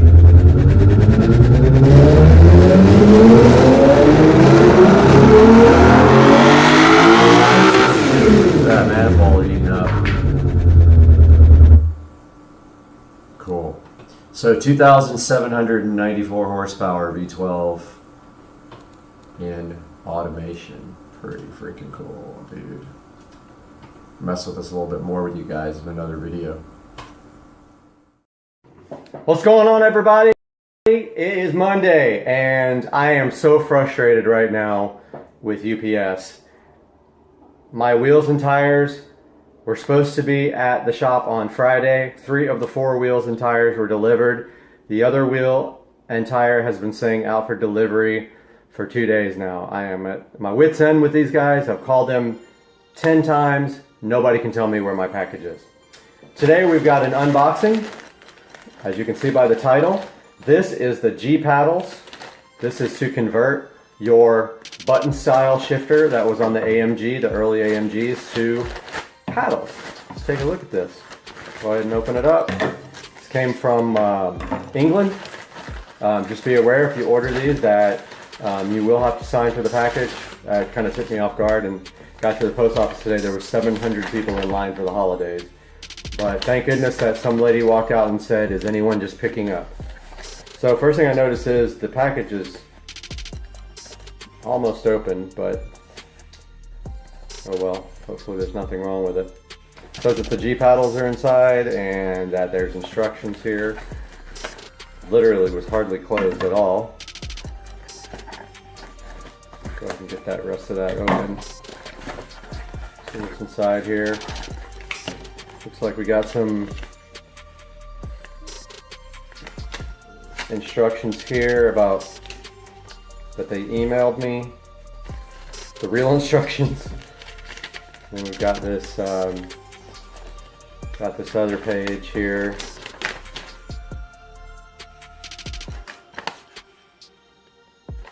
So there's one thing you got to know about this. The factory button holder, which you will see when we install this, is very delicate. They do not make that button holder anymore. If you damage it, you need a new steering wheel. There are ways to get this thing out though, involving heating that unit, that button holder up so that it's more pliable. If you don't, you're gonna break this little tab off. Picture it like this. Basically, this is not dirty looking at all, is it? There is a little button holder. The stock button is has 2 tabs on the side like this that fit inside these little round things. Okay, to get that button out, you have to pop those little tabs out. But when you do, most people break off this little circle that covers it. It's almost I don't even know how to describe it, but the pin goes inside this little half circle that allows it to turn. Most people break that off right there because they just are in too much of a hurry and they don't heat the housing. So inside here we've got this nifty little, I guess it's an air freshener, British flag air freshener.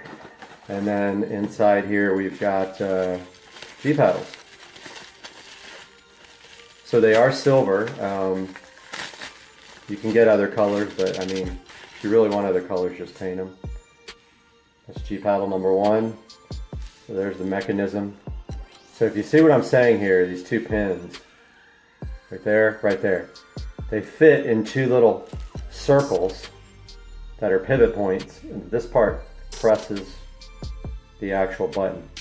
And this part would be this left side, I believe. So when you pull it towards you, it pushes the button. So that part inside the holder, button holder, that's part that goes around this pin is what people usually break off. So here is button number 2.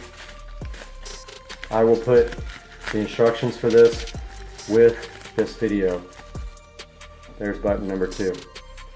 So it's going to probably be like that, I'm guessing, but the opposite of the way it's facing you. That side would face you. There's the 2 together. So, look for video number 2 of this, which would be installing these beautiful G-paddle button replacements. We'll throw these back in here right now.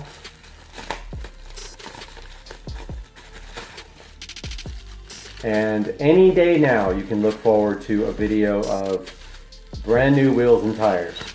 I won't tell you anything about the wheels, except that they are matte black. And I was kind of trying to save that, but I gave it away in another video. So look for that video coming up soon, and we'll see you guys in the next day or two. Give the rabbit a massage, Bubba. It's Rabbit TV. That's so nice of you to pet your friend. You're definitely not trying to eat his face off. I know. I'll never notice it.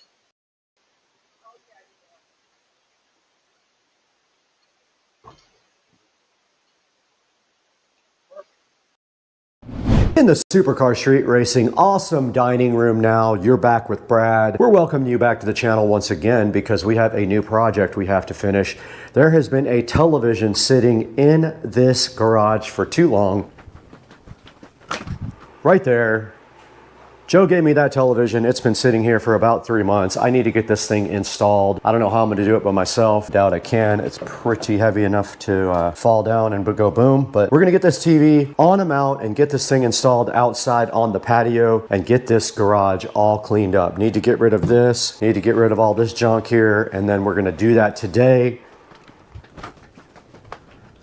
So hang with us when we get back from this short open. We're going to take a look at what's inside this box. Let's go.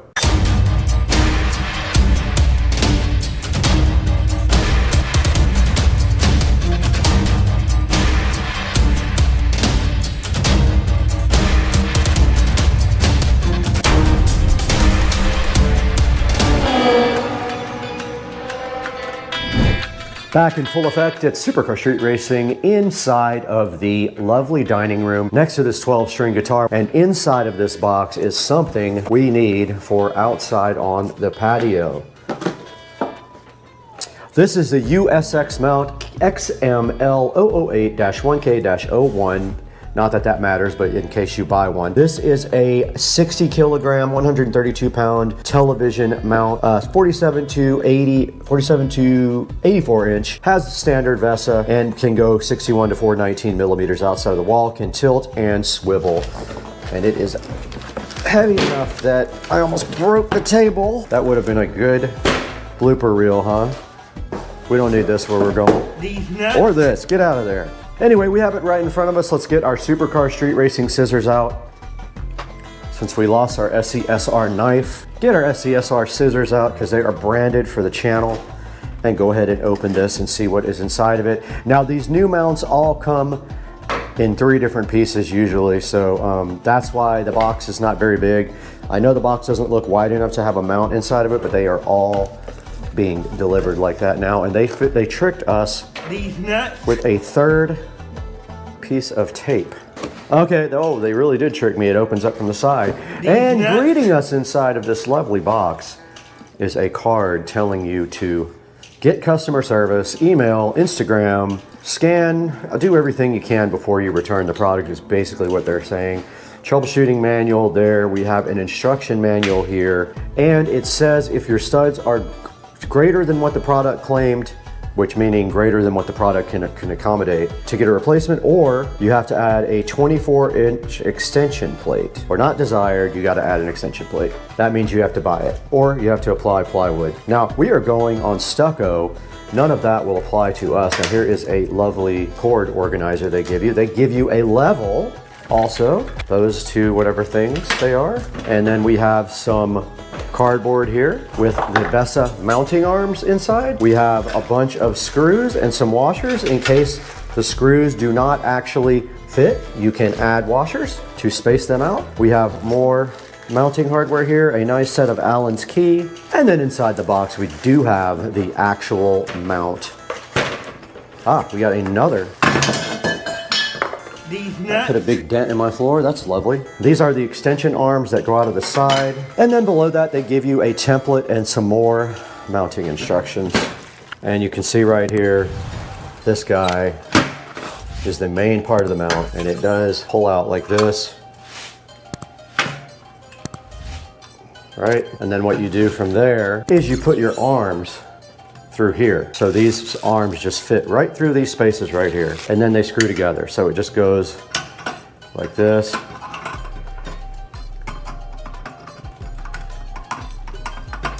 Am I doing it upside down? Yes. And you just bolt this to the wall. Now the next step is actually going to be removing everything from the outside, but I do want to get that TV in here and up on the table so we can actually work on it. We're gonna put this fuzzy blankie. Let's see, this is big TV now. Now you can see it does have a mount. Why am I not using that? Because it does not offer enough flexibility. Let's go ahead and remove the old mount. Boy, this mount is way different than what we're putting on.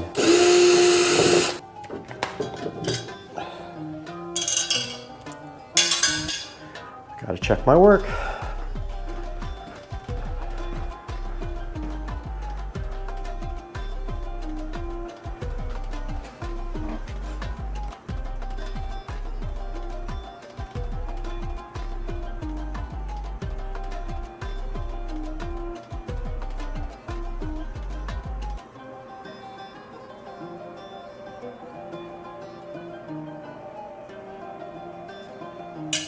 This has low mounting holes here, so the holes go towards the top of the TV, and we use the bottom mounting point. Yep, I can't go any lower than that. I'm gonna use the same screws.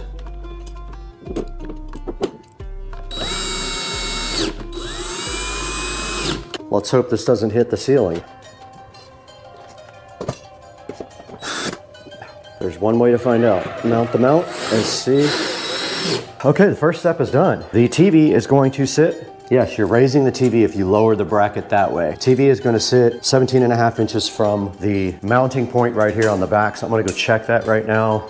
All right, the next step is to attach the wall plate to the actual wall, so we're going to go outside to do that, so we're going to move you guys outside for that one.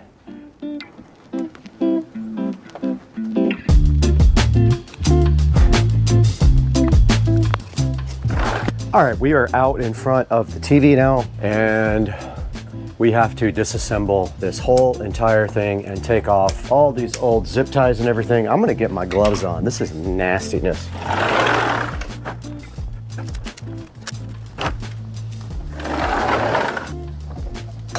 LED lights we put on the back not too long ago. They're coming off.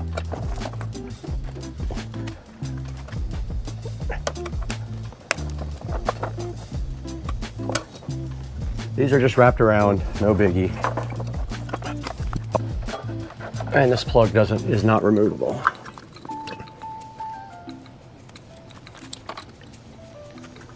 And we have our Eero device also back here we have to disconnect.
Okay, we got the new mount. Obviously the bottom holes are not gonna line up. That's fine. It's not gonna go anywhere once it's bolted in. As good as it's gonna get.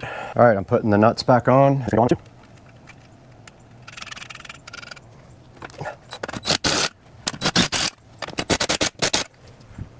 Guys, I did get the new mount installed. I only used 2 of the 4 bolts because the other 2 don't line up.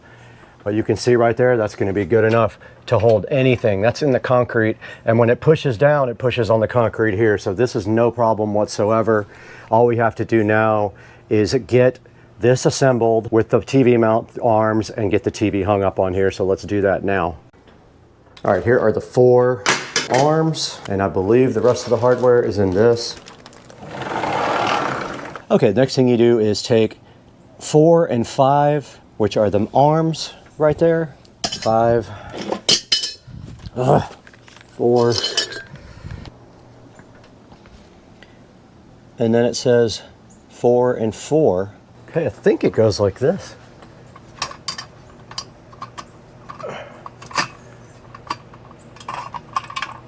Just like that. And that would mean that this one goes like that. And then the screws go there.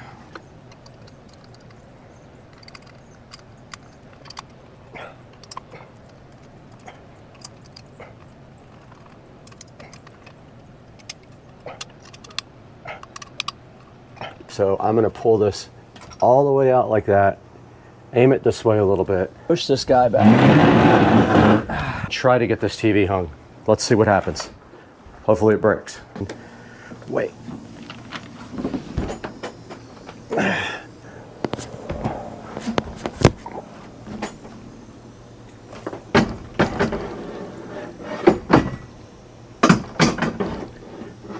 I can't see it. Nope. Not happening. Not Got him! Got him! God, that thing is heavy. Oh! Whoa! I need help.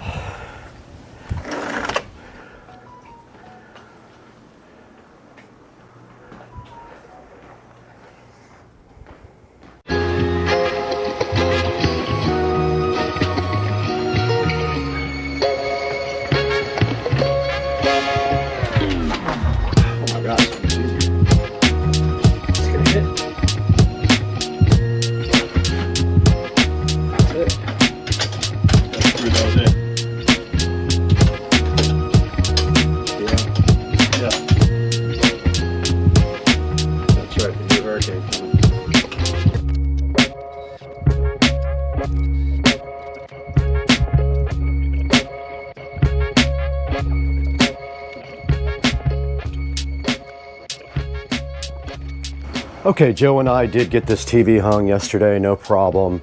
We have some work to do now though to go ahead and get the back of the TV all good. So what I am going to be doing today is getting the wiring done, getting the neon lights rehung, getting the access point mounted back there for my Eero, and just generally buttoning everything up. And I gotta fix this pin that I bent. So that's what we're doing right now. We're gonna be out here working on this while we do our daily workout. We'll keep you guys along for the ride. All right, we're back out behind the TV now, and we're going to start tying up some wiring and also going to be demildewing some of the existing equipment that's been out here for a while.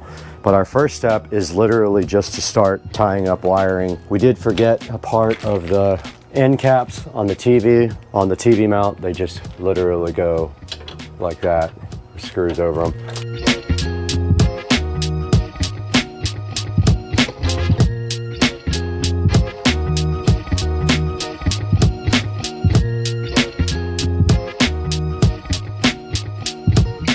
I also brought some cleaning stuff because Florida.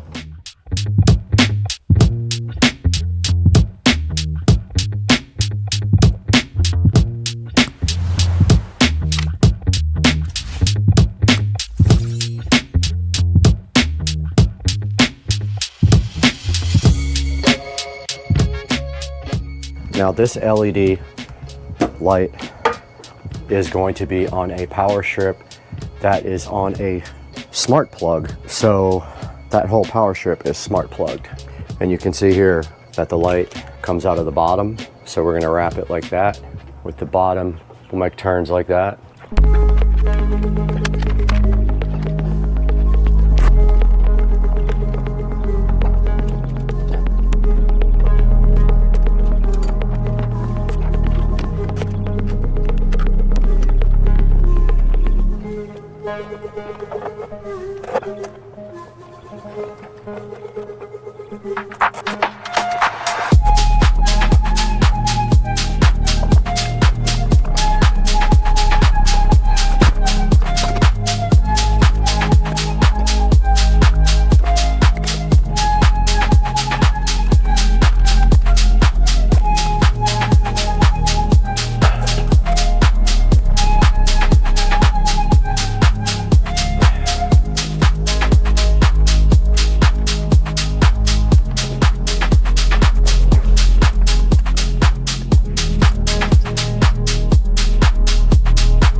Okay, that's on there good.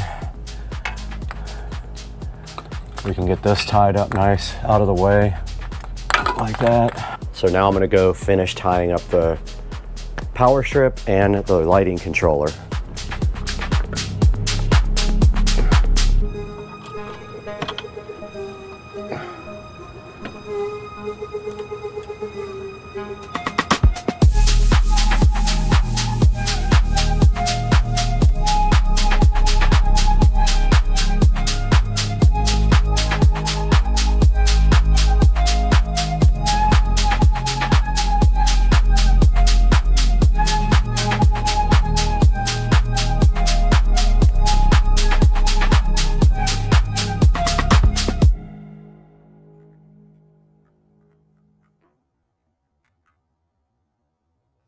All right, guys, a little bit of an update before the SD card runs out. I am finished with the television project. I just have to clean up now. But as you can see, the television goes all the way to the back. It can actually push in a little bit more if I wanted to. Don't think I will need to, but if I wanted to, I could push it that far back. And at that point, it is hitting really nothing. Probably good right there. This side can actually, that's as far back as it will go. So this project is done. And now I will show you guys what I did behind here. This is what I ended up doing. You can see I tied the TV up nice here, the LED light strip and everything. And then this power strip up here is switched by this smart switch. I ended up putting another power strip in to power that one. So that is as far as it's going to close right there because the plug is in the way. Kind of a puzzle that's hard to solve, but that's gonna do it for this project, guys. Just gonna clean up everything now, clean the TV up, get all this mess up and be done with this.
Guys, welcome back to Supercar Street Racing. Again, you got Brad here, and they are in my front yard ripping up my brand new yard to put fiber in, so I am super stressed out right now.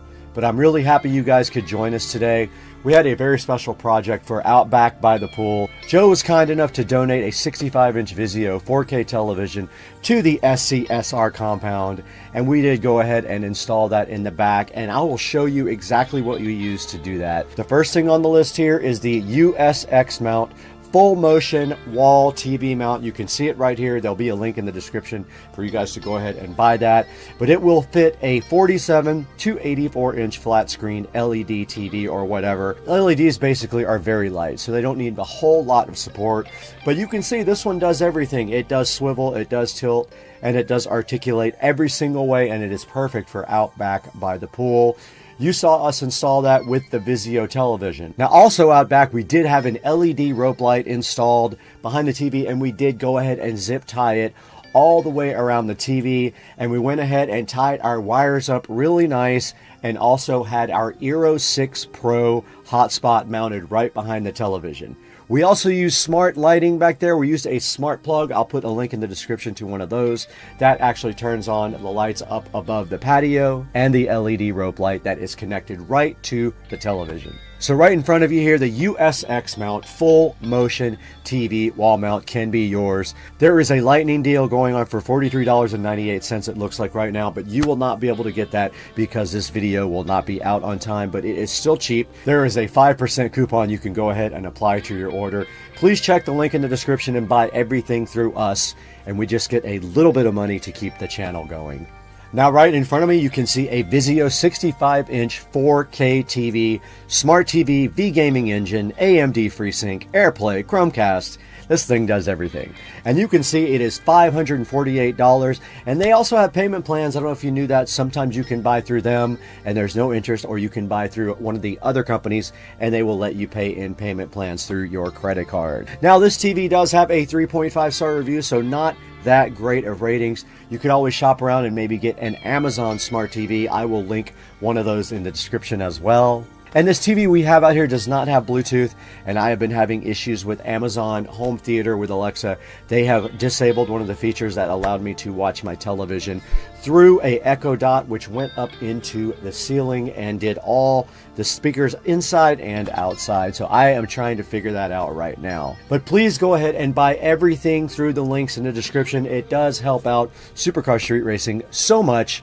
because we lose money on the channel, and your support, your likes, your subscribes are so very important to us that we cannot survive without that. So buy everything through the links in the description, and we appreciate you guys so much. Thank you for tuning in, and we'll see you guys next time. We got to get out of here. We got to go see how bad our grass was ripped up.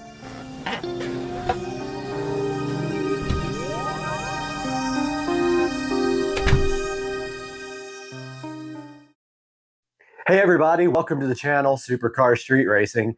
We got a whole new look, and today we're taking a look at the Sunjoe SPX 3001 pressure washer. Stay with us.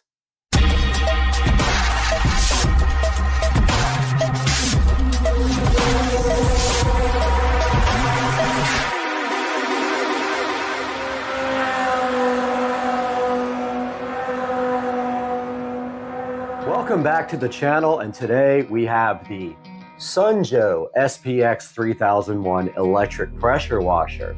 Now this is a follow-up to the Sunjoe SPX 3000 and did replace that unit. This went on sale for Cyber Monday, and I decided to go ahead and pull the trigger and get this awesome pressure washer after reading all the reviews. Now some of the things we can look at on this pressure washer, some of the features here in the listing, it says that it has a powerful 14.5 amp 1800 watt motor that can generate up to 2030 psi or 1.76 gallons per minute for maximum cleaning power. It does have a built-in onboard hose reel, which I thought was awesome. It has a total stop system, which means it automatically shuts off the pump when the trigger is not engaged. It saves energy and prolongs the pump life, and the hose diameter is 1/4 inch. It does have a detergent tank, which you can't readily see on this picture, but it is built in there. And it has a max rating per the CSA test standards, and a maximum internal pressure of 2030 psi. Under typical load though, the working pressure is going to be about 1450 psi. And it has a Sunjoe warranty that is clearly marked on the box as 2 years. And I've heard good things about the warranty from Sunjo from people doing reviews on Amazon. So the Sunjo SPX 3001 is right here, and we're going to take a look at it now as we unbox it. Hey guys, welcome back to Supercar Street Racing. And right here today we have the Sunjo SPX 3001 pressure washer. Still fresh in the box, has not been opened up at all. We're going to take a look at this, and we've got our tablet here so we can get some close-up video for you guys. But if we see here on the front, right at the top here, you can see it's a 4.5 amp electric pressure washer. It has an onboard reel, and you can see the actual reel right there. And then there's a good look at the box where it actually shows the pressure washer. And it says at the bottom here, 1.76 gallons per minute. And then we can see here on the side, it says that it has a 2-year warranty. It says if your name is on it, grime is gone. And then it's got some little technology details down here, like an onboard hose reel, total stop system, aluminum hose adapter, and a 40-ounce detergent tank, and 5 quick connect nozzles are included with it. And then there's some other little details down there in other languages. So there you have it. That is the outside of the box of the SPX 3001 from Sunjo. And now we are going to actually open up the box. Let's get our trusty scissors out here. Get this box all opened up. Very well packaged, very well sealed.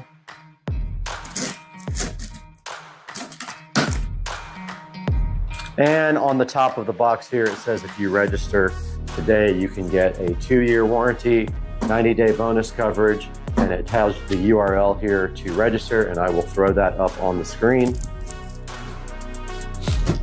Now we got to look at the very top of the box, so I'm going to get our video out again here.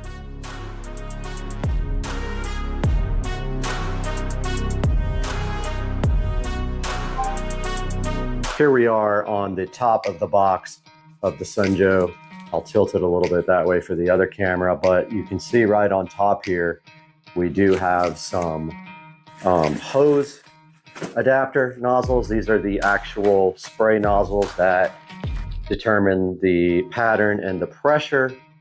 Those are right at the top here. We also have the adapter for the hose, it looks like, right here.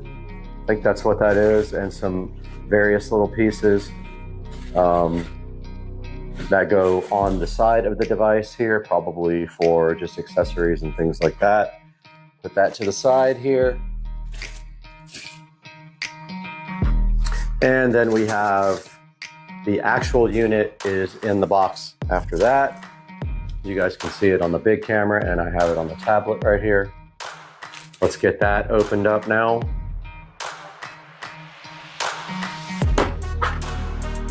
So here we are opening the top, and there's a little cardboard separator in the top. And directly after that, we have the Sunjo actual pressure washer. So I'm going to put this down on the ground here to get out the device. Now this is pretty heavy. So yeah, you're probably going to struggle a little bit, just like I did.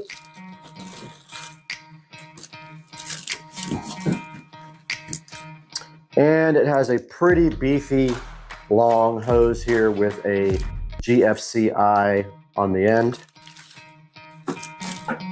And also in the box, we have the wand. We have the metal part of the wand where the tips go on here. And just making sure that there's nothing else in the box. I don't think there might be one more thing in here. Let's see. Okay. Yep, so that's it. There's nothing else in the box.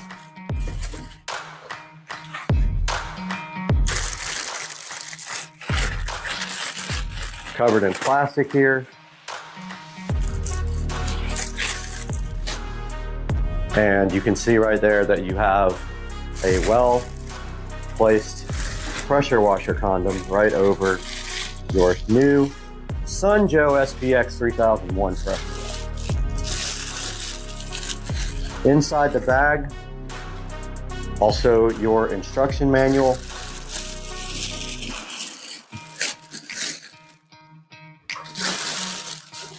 Pretty cool. The detergent bottle is on the back. Let me get out the actual tablet so we can take a look at this.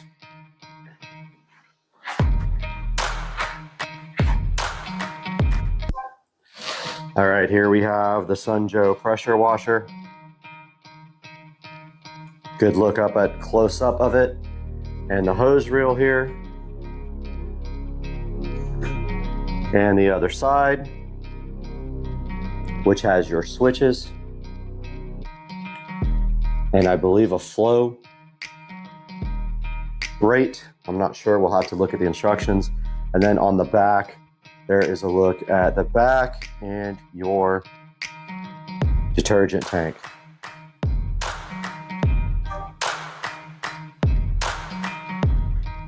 There is a little label on the front that says read before use, the hose must be connected and water turned on before you operate your unit. That is true, you can burn the pump up. So you need to put the hose on and turn the water on before you start this guy up. Now inside of the Sunjoe manual package, there is a thing to register your Sunjoe to get your warranty. And you can upgrade your warranty coverage here. And then here is the phone number on the front as well as the manual. And so there is a good look at the Sunjoe right out of the box. Now let's take a look at the wand. Let's unbox this wand.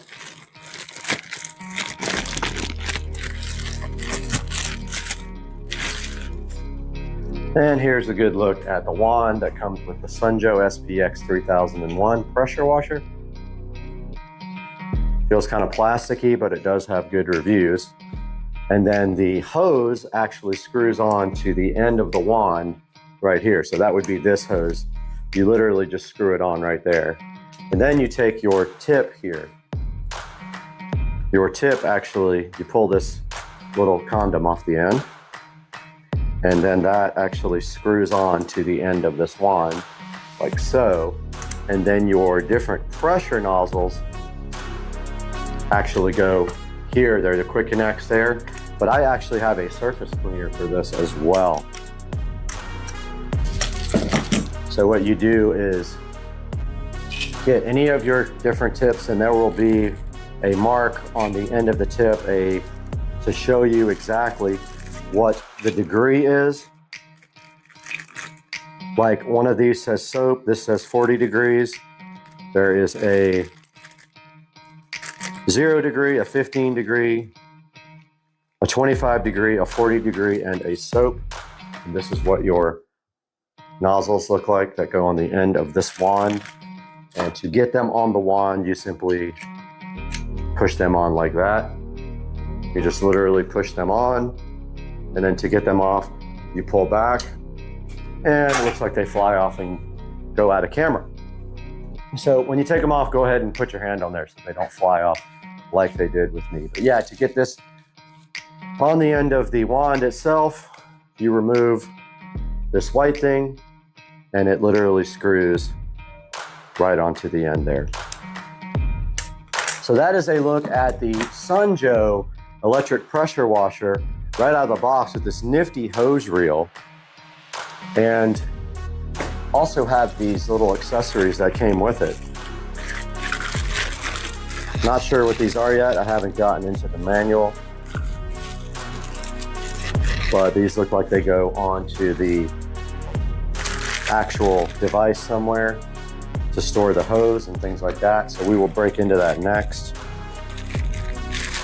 And it looks like this might be where you actually put the hose. So I don't see that yet, but here it is.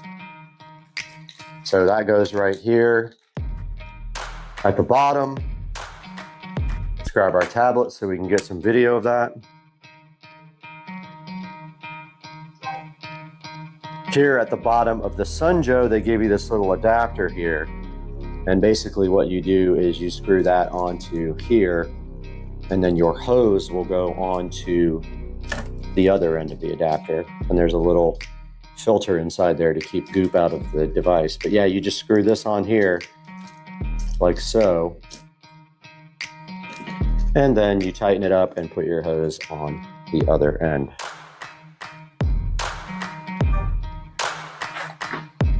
Next, we'll be taking a look at assembling the rest of this unit.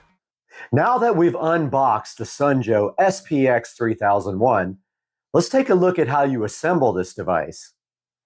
Okay, welcome back to the channel, and now we're looking at the assembly of this device. Now this comes with a hose reel holder right here. So this is the hose reel holder. Let's get some video on our tablet. Here is the included hose reel adapter, and it looks like you just put it just like this. So basically it slides. If you're facing the unit, it's the left side. It slides right onto that, and then in the back side here, you actually put a screw. It comes with two included screws. So let's go ahead and get a screw into the back side of this hose reel holder now.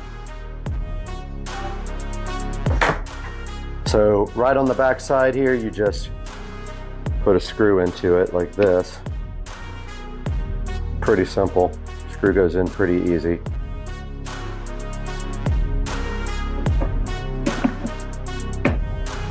Might take a second to get it lined up.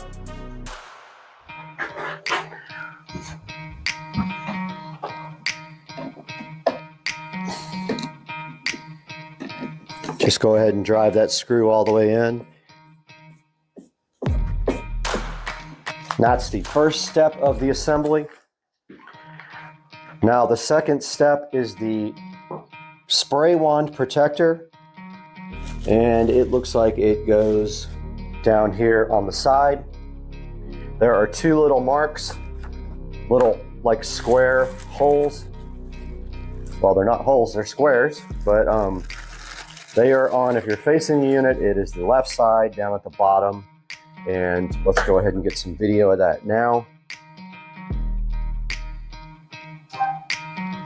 Here is the spray wand protector, and it just goes into the side of the device like so. And then you are supposed to put a screw into that. So if you look at the manual here, it says that you put your screwdriver through the hole at the bottom here, and then you put your screw in right there. I know it's kind of difficult to see with this tablet, but there it is. Let's do that now.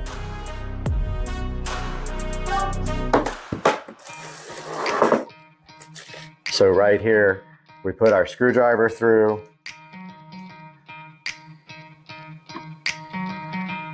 Well, it looks like you can't actually put the screw through the hole in the front, so you actually put your screwdriver through there, then put the screw on the end of the screwdriver. And then you can, well, okay, so it's not that easy. And it's hard to actually line up, but I think I got it. Yeah, they don't make that part easy, but it does go eventually.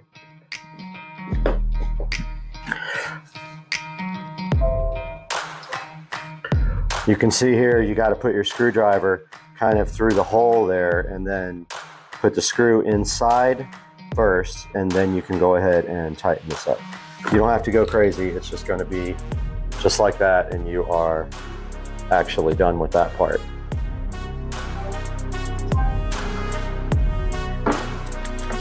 Now, it says for the next part of the assembly, you want to fit the stainless steel lance into the trigger gun and rotate the collar until the two parts are completely locked. So the stainless steel lance is actually right here. And you have to take off this end cap. You can just screw it off right here. Okay. Now it says, rotate the collar until the two parts are completely locked. So here's your gun here. And you literally just screw this in like so. There is an O-ring inside there.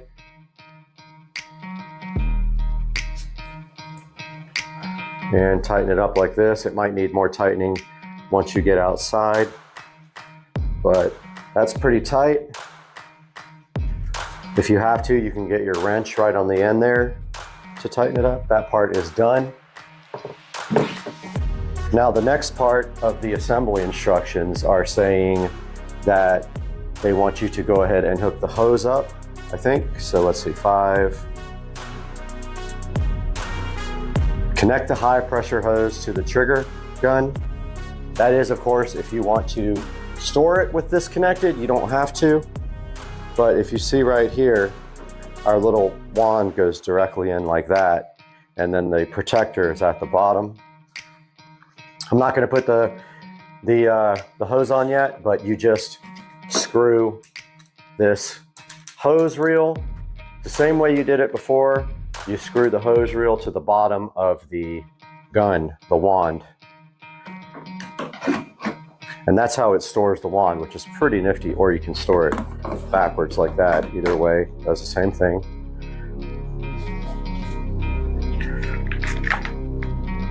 And then it's got some information about how to use the wand. We'll go over that when we go outside. Now it has also a place for you to store your nozzles. Let's take a look at that with the tablet.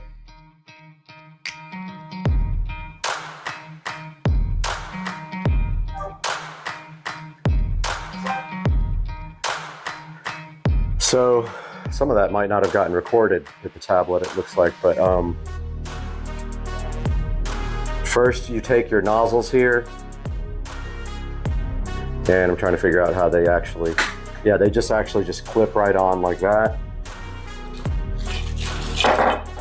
And it's a good storage spot for your nozzles.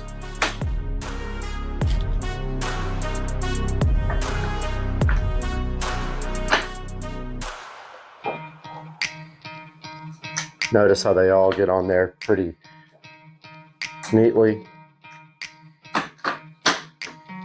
Yeah, and basically you are ready now to move outside and start pressure washing once you put the wand on. All right, guys, we are finally back out here after I had lip surgery. Sorry about that. If you see my lip is kind of jacked up, it's because I had lip surgery. But now what we're going to do is prep this driveway to get pressure washed here. And as you can also see, the rust stains there and there from my well. We're going to be dealing with that a little bit later as well. But for right now, we are going to get these leaves off of the driveway and get that garbage can out of the way.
All right, now that we got the driveway all blown off, we're just finishing the setup of the pressure washer.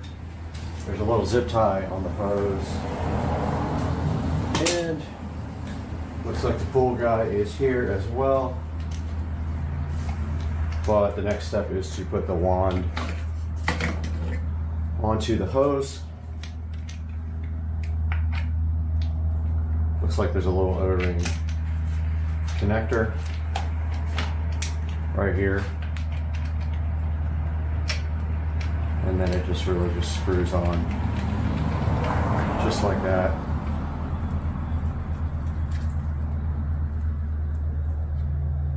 And that is that. Got a little tag here.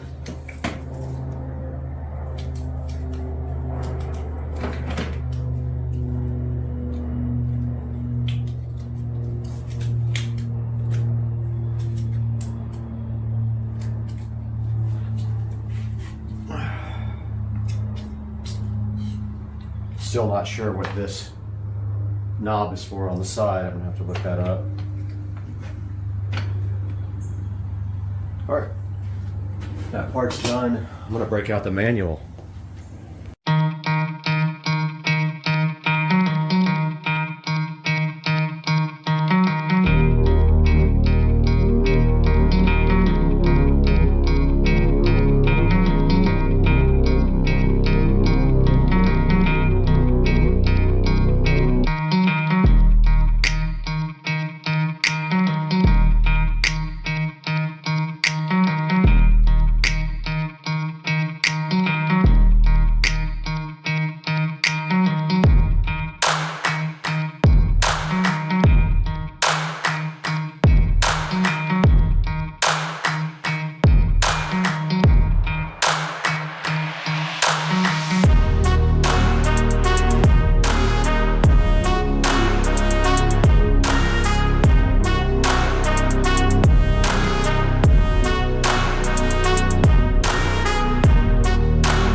So the first thing is this pressure washer will not work well with a surface cleaner, and that means everything will take 10 times as long. So I'm going to grab the gas pressure washer from the neighbor's house and give that a shot.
All right, over here at Rich's, gonna get his done.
Hey guys, so we just spent about 3 hours with both pressure washers. And as you can see in the video, we started off with the Sunjoe and it could not run the surface cleaner. So basically, the Sunjoe has enough power for the wand if you put on one of the smaller narrow tips to generate more pressure. But the Sunjoe does not have enough power to run the surface cleaner, which is important. Because if you're using a surface cleaner, the reason you're using that is because using the wand, you clean about this much per swipe of the wand. Now, as you can imagine, that could take some time to do the entire driveway. So with the surface cleaner, you can pretty much clean an area about 15 inches wide per swipe of the wand. Now, as you could see, I got about 10% of the driveway done, if that, maybe 5 to 10%. And then I completely gave up on the Sunjoe and trying to use the pressure washer in any way with both the surface cleaner and the wand. Now we switched to a Ryobi gas pressure washer that came from Lowe's. And I can't give you that model number because it is discontinued. Basically, this is what it boils down to. In the battle of pressure washers between electric and gas, the gas pressure washer is always going to win. Will the Sunjoe be okay for normal day-to-day uses? Can you pressure wash your deck? Can you pressure wash your bulkhead? Yes, you can do that. However, the pressure is barely adequate for the wand with a high pressure tip with a narrow angle. It will not run a rotary pressure washer tool. I'm returning the Sunjoe. As you can see right here on the screen, you'll see me clicking the return button now because it just doesn't work for me. I have a lot of area out here that needs to be pressure washed, and I can't use the wand. It would take me days to get all that done. Guys, I hope you enjoyed the video. If you have any questions, go ahead and drop them down in the comments section. Please like and subscribe as always, and we'll see you next time. Things are looking beautiful in Northeast Florida today. As you can see out here, we have this most amazing view available of the pond and the pool. And from the sunroom today, we've got this On-Foru 10-meter LED strip light for the closet where we made the charging station. We're going to take a look at this, unbox it, see what's up, and let you guys know and do this whole entire project on the channel today. So hang out, let's chill, and let's go.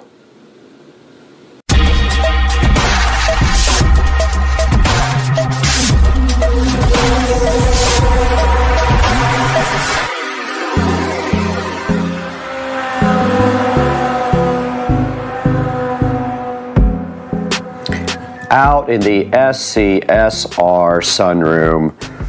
And today we've got this On-Foru 10-meter LED light strip. And this is for the closet where we installed the charging station. So that closet has no lights, but now that it has electricity, we can go ahead and put a nice light strip. And I contemplated doing a smart strip, but really, honestly, I don't think I would ever use that part. It really just needs a control panel, and inside of this box we have the On-Foru, the names are just hilarious, light strip, looking so hot and fresh, and inside of the box we have the power transformer, and I'm actually happy to see it has a pretty long wire here because what we're going to do is plug it into the outlet in the closet, and then we are going to run that down the side of the wall and up and around, but we want it to be a full U-shaped pattern, and in order to do that we have to put the power control near the bottom, which is a bummer because we'll have to reach down, but what we'll do is we'll put it up a little bit on the wall, we'll put it up a little tiny bit so that we can actually reach that, but it'll be down around knee level. Or we can actually, yeah, I don't have an extension for this, I don't think. I might have one. I have a bunch of like, Actually, I might have an extension for this, which would be cool. We could actually put this up higher and then extend down and put the light strip on the bottom. But you also get these nice clips here and some extra 3M tape. And of course, the light strip has on the back of it stickiness for your enjoyment to stick it directly to the wall, and we will get rid of this stupid sticker. But yeah, here's the light strip. You get the little clips and the screws, you get the power supply, and then this is a on-off type dimmer control that we will show you guys here momentarily. But I think I have an extension for this, which would allow us to put the power up higher and then run down to the power strip down at the bottom. I am an absolute wire hoarder. I have to force myself to throw away things, and I think that I see, it's actually really long though. Yeah, this is so long, oh my God. Yeah, that's exactly what we need. Male to female this, but it is so freaking long. Like, there's absolutely no point in using that. So we're not gonna use that. That's like a 20-foot long extension cord. We'll have to figure something else out. Not that one.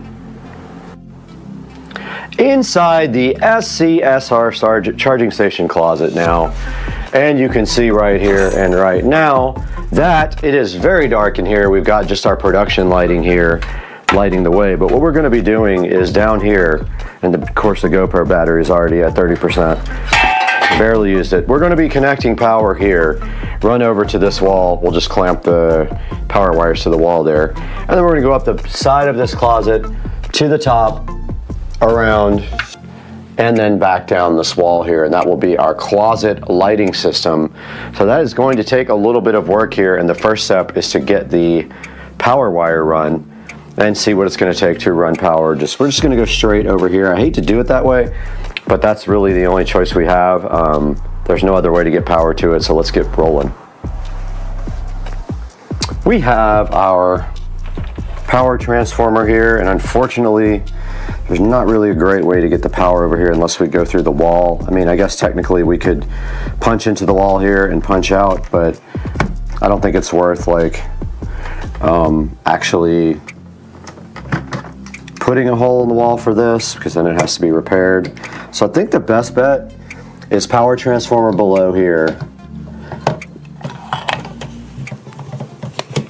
And then I think maybe just like,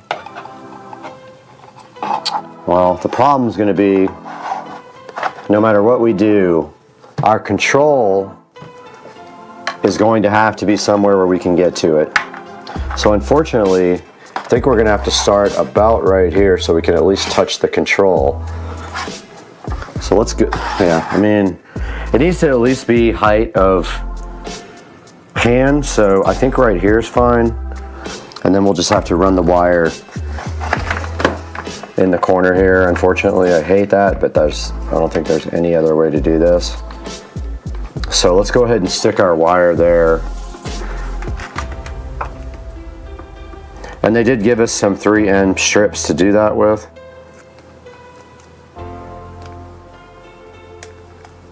They give you like these little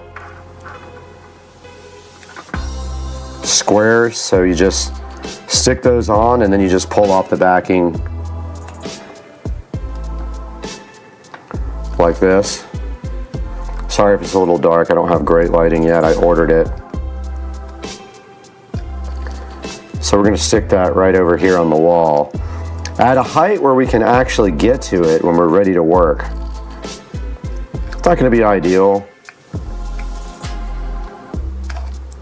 but the result is going to be good when we're done. So what we're going to do here is go to the bottom of our reach and then just go ahead and stick this guy. And of course I stuck it crooked. And then we're going to actually run the LED strip from that, and my phone is going off. But you can see right here and right now, this is how we have the controller, and then this will come off of an LED strip and go just like this. And our LED strip is right here, so basically there's so much extra wire here now. But if we go ahead and put this on, we can test it. And there's our LED strip. So you can see right here and right now, I think what we're gonna do is run this wire down the side like that. We're gonna take this off. Gotta get my scissors for that.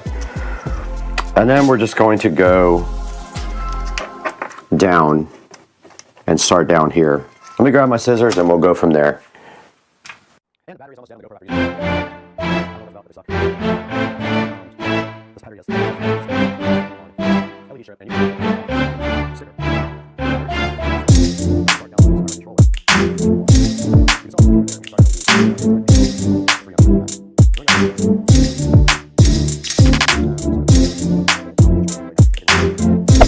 Hey there. Subscribe to my channel. And also press this bell icon.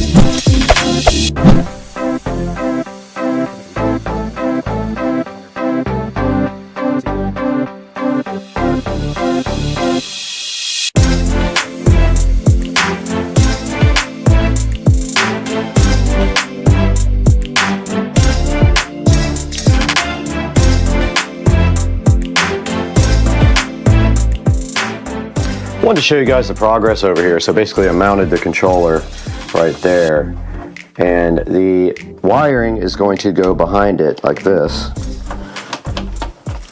and just be hidden back there. And then of course we go up here.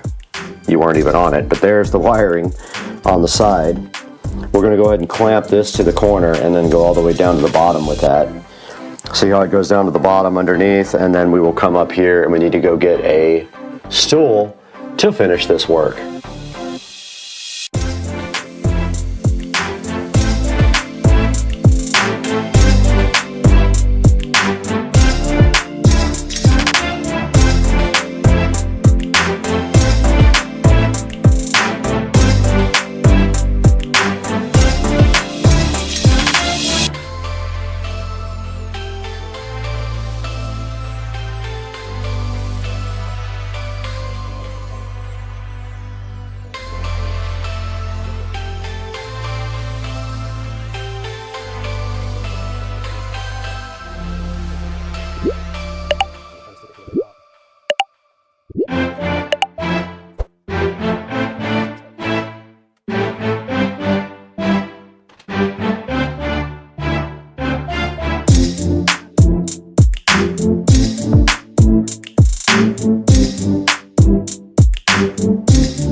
Alright, this is our nice, well-lit charging closet now compared to before. Check out the lighting on this, guys. We just have to clean up the wiring over here and tuck it behind here like that somehow. Maybe put a screw back there to hold it in somehow, and then we will clamp everything down to the wall and make it legit, and everything will be fine. Everything fine. Like that, maybe. Maybe not. But we will figure it out somehow. And there is the adjustable light, and that is full blast. As you can see right here, right now, I can finally see what I'm doing in this closet for the first time on Earth. Now let's take it to Supercar Street Racing 4K Production Studio and Brad to take a look at these lights online on Amazon. Let's go. Guys, we're out here again in the beautiful 4K production studio at Supercar Street Racing, and today we finished up our project to create a nice closet to store all of our equipment in, and we did order lights. They will be here tomorrow, and I'm super hyped about that. Real production lights to actually add to the value of the station. And right here on the screen we have a very simple $22 on 4U LED light strip, and you can see right here right now it is dimmable, 3000K, and you did see in the video what the actual color looks like. And they have 2835 LEDs. They have an adjustable dimmer switch, as you can see right here, and there's not a whole lot to it. You literally just take off the 3M tape on the back and stick it to the wall, and then you provide it with 12 volts of power, and it just is basically an LED strip. Now it does have a 4.5 star review here, as you can see on Amazon. We will providing you a link in the description to go ahead and purchase this LED strip or any other product that you see. Please click through my link to buy anything on Amazon. Even if it says LED strip, you can buy whatever you want, and it gives me a small credit so that I can continue to bring you quality videos on the channel. So yeah, this thing has 4.5 star reviews. I don't know why. I read some of the 1-star reviews and it was like it stopped working after a few days or whatever, but that's what returns are for. I know it sucks to have to take it down if you have to do a return, but hey, you got to take your chances sometimes. But yeah, please like and subscribe to the station, guys, and then we will see you again real soon on Supercar Street Racing, because guess what? I'm out.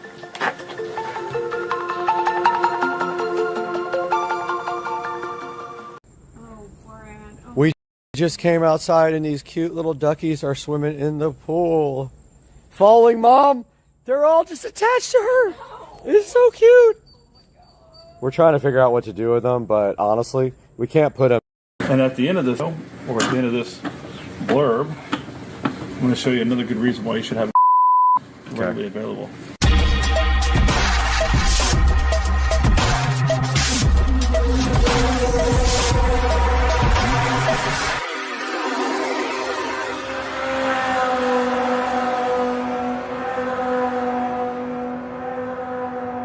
All right, he wanted me to record for some reason. Is this going to hurt your feelings if we destroy these speakers that we took out of your car? Not at all. All right, here we go.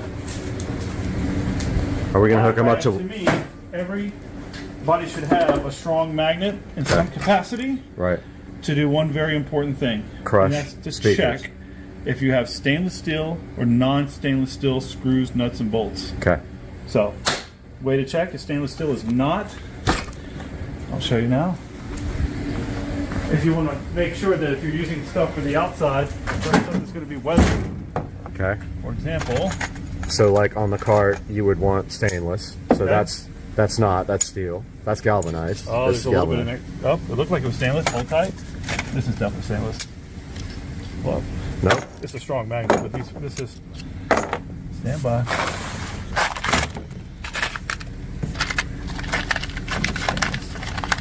True stainless. There you go, right there. So stainless is not. So if you ever want to test to see whether or not you're using real stainless, get a magnet. Yeah, and so that's the test. So right? We can make one out of that speaker. Yep, that's what we'll do. Cool. Very good. All right, so we're gonna tear it apart. And at the end of this video, or at the end of this blurb, I'm going to show you another good reason why you should have a magnet readily available. So I think we could probably just crush this thing off. Let's see if this works. The basket.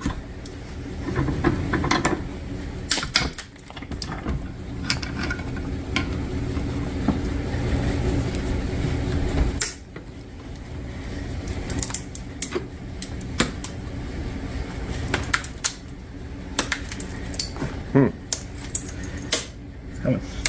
There it goes. Maybe. It's right there. That's tough. Get your pry bar and frickin'.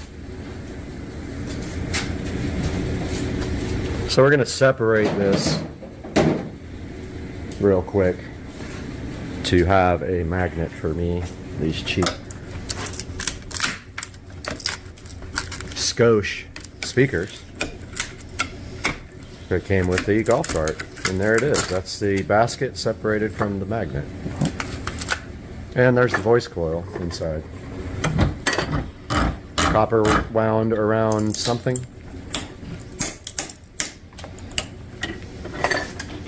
Ceramic.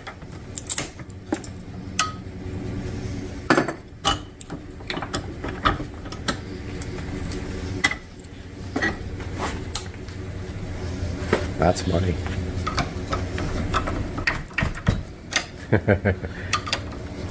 This is the toughest. Skosh, you're overbuilding your speakers, bro. Oh, it's going crazy. That's almost there. Close. That's close. We'll get it out of there.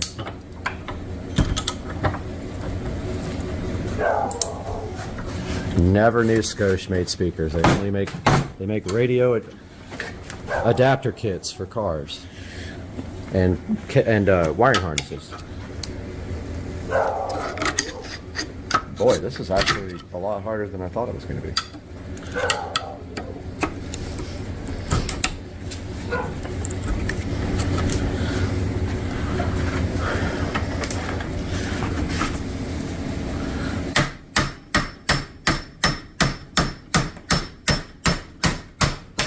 Boom. Whenever you're ready to test that sub, we'll bring it over. All right, now I'll show you the other reason why you want to have a magnet. Okay. So when you drop your tools down into your battery tray, Exactly. yeah, you can magnetize your screwdriver. All right, so right now, this thing should not be magnetized. So, And then, oh, I magnetized that one before. All right, so here we go. Does not stick, but Right. if you rub this yep. across this a few times, it should, in There theory, we go. stick. Look at this hack. This So- is sick. Yeah. All right, there This you go. is getting bud. its own video. All right, that's our tip There of you the go, day. And now we have a No. magnet for our And I house. keep mine right on my device, where I just keep mine out. Good so, idea. yeah. I'll do the same. All right. What does it make at the wheels? 600.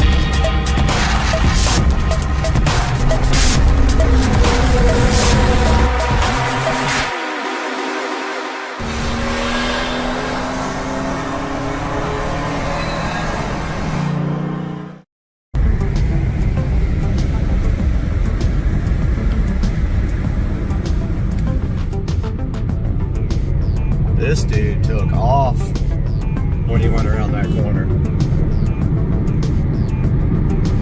In whatever the hell this is. 911?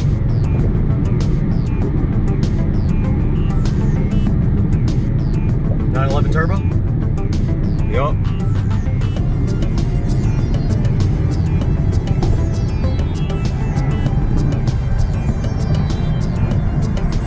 I'm trying to see if he wants to play.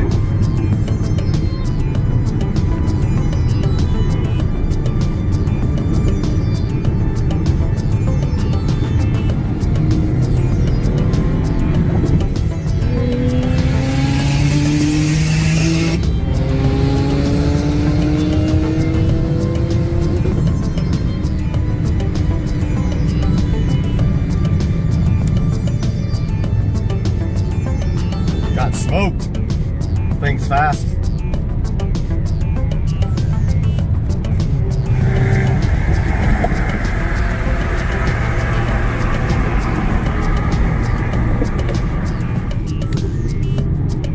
Dude, that thing is super fast.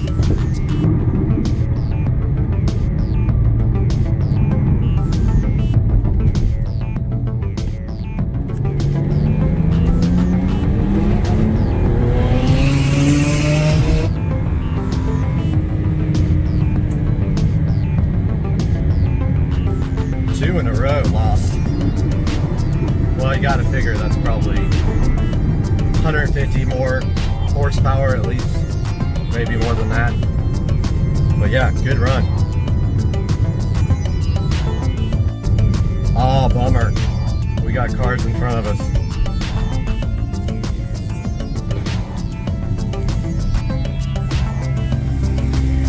Modified? I was gonna say, that's what does it make at the wheels?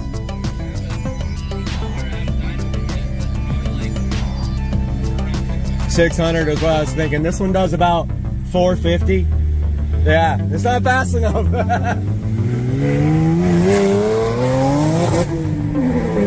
Dude, that thing's sick.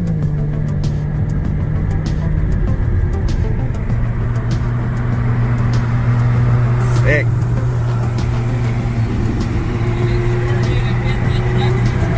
It sounds good, man.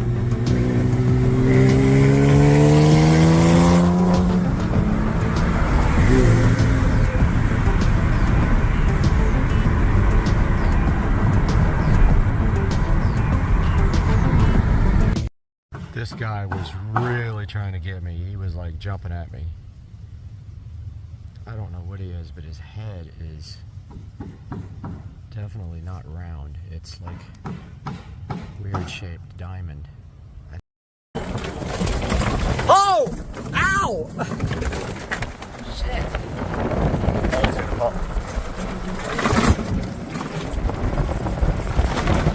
This is bad. Ow. Oh shit. Whoa! No! No! It's gonna flip!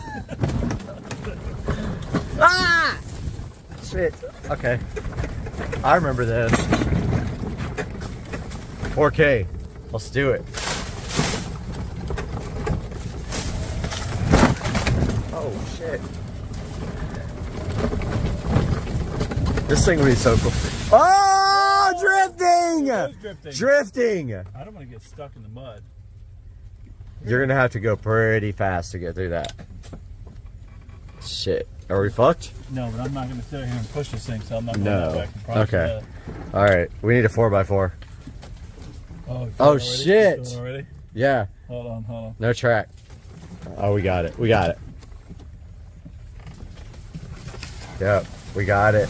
Ah! It's spinning. There's another path. Hold on. Dude, wheels aren't white anymore. Used to be. Shit.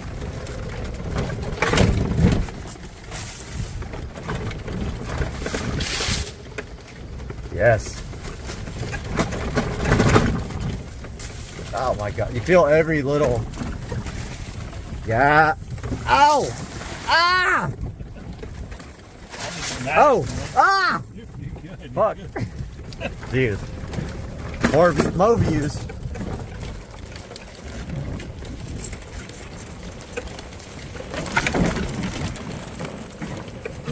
Best camera ever. Oh. Fuck. Oh shit. Damn. Need a GoPro. That's what we need. GoPro mount right here. To rip the thing through the woods.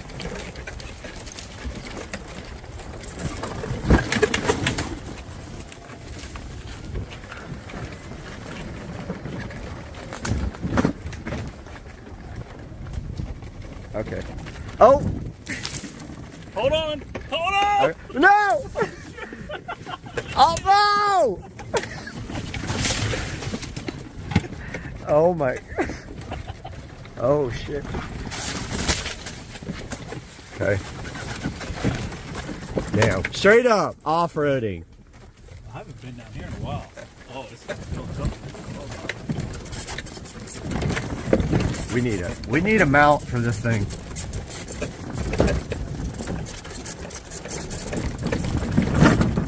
Oh! Oh, Tire swing!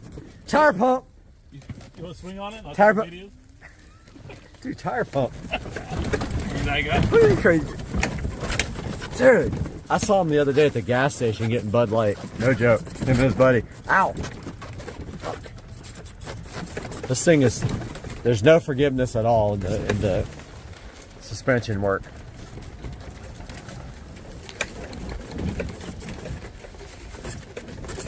This is going live. Oh! Oh! Drift! Adam LC! Damn, this thing has got. Oh! Oh! so close. Dude, this is sick. This is sick. I'm never taking my cart back here, ever. You should. No! That's Dude, cool. they Get got- away my pedal. Dude, a side-by-side back here would be so fun. Oh, Surfboard. you better hurry up. We gotta move this thing because here comes the yellow flies. Okay. You hear them coming? No. Oh, there they are! Why are they coming after us? Why are they chasing us? Fuck. Ow! No! Ow! Okay, that was not drama. That was real. Shit. Hell yeah. Rip it. Rip. Oh, Oh, it's just a fucking circle. shit! Why don't we go down this fucking... This thing's fucking cool, man. This thing gets down. I love. Ow! I love it. My spine is like. Oh fuck! Oh shit! I need it. Ow! Dude! Holy shit! That's not. I thought you were going down. Ow! God damn it! Oh fuck! Dude, that one drop off was a ravine. We hit that thing hard. Go that way. No! Oh, whoa, there's water down there. Yeah. Shit. That is the best video ever. This could get 1 million. Shit! Ow! God Right. damn! Go right. Oh, shit. Oh, this is going straight on the chip. Whose house is that? God.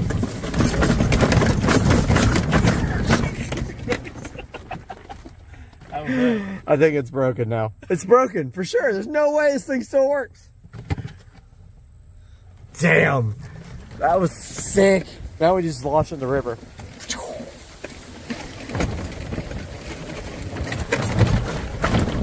God, dude, this thing is a spine breaker.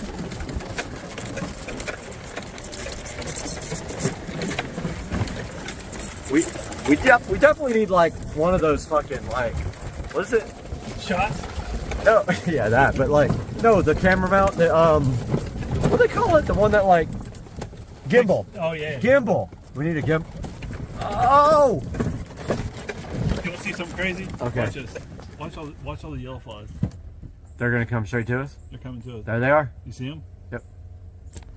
Look at them. Look at them. I got them. Got him. You see them? Yep. Here they come by the droves. Dude, this thing's will fucking bite the shit out of you too. Later, Gator.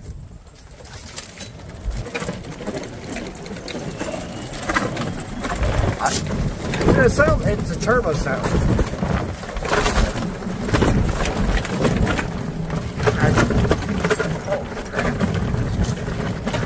Oh, my back. My neck. My back. My... Oh, a target. Yeah, it's going straight up.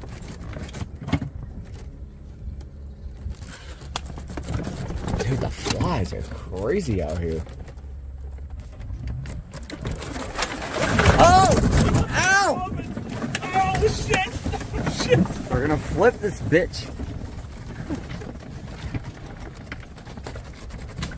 This is so cool. I remember we came up here last time. Oh, shit. Somebody left their fucking container out here.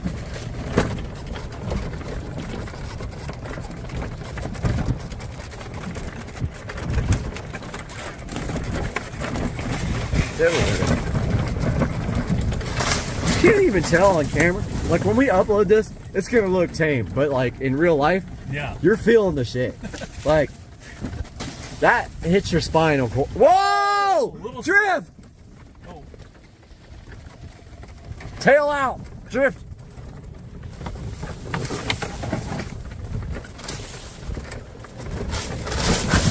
Ow! God. What's in here though? Here, you want one? Yes. Uh-oh. Yep. I'm gonna get stuck. That one's empty, that one's empty, that one's empty. There's like 2 left. All the ultras are gone. Oh!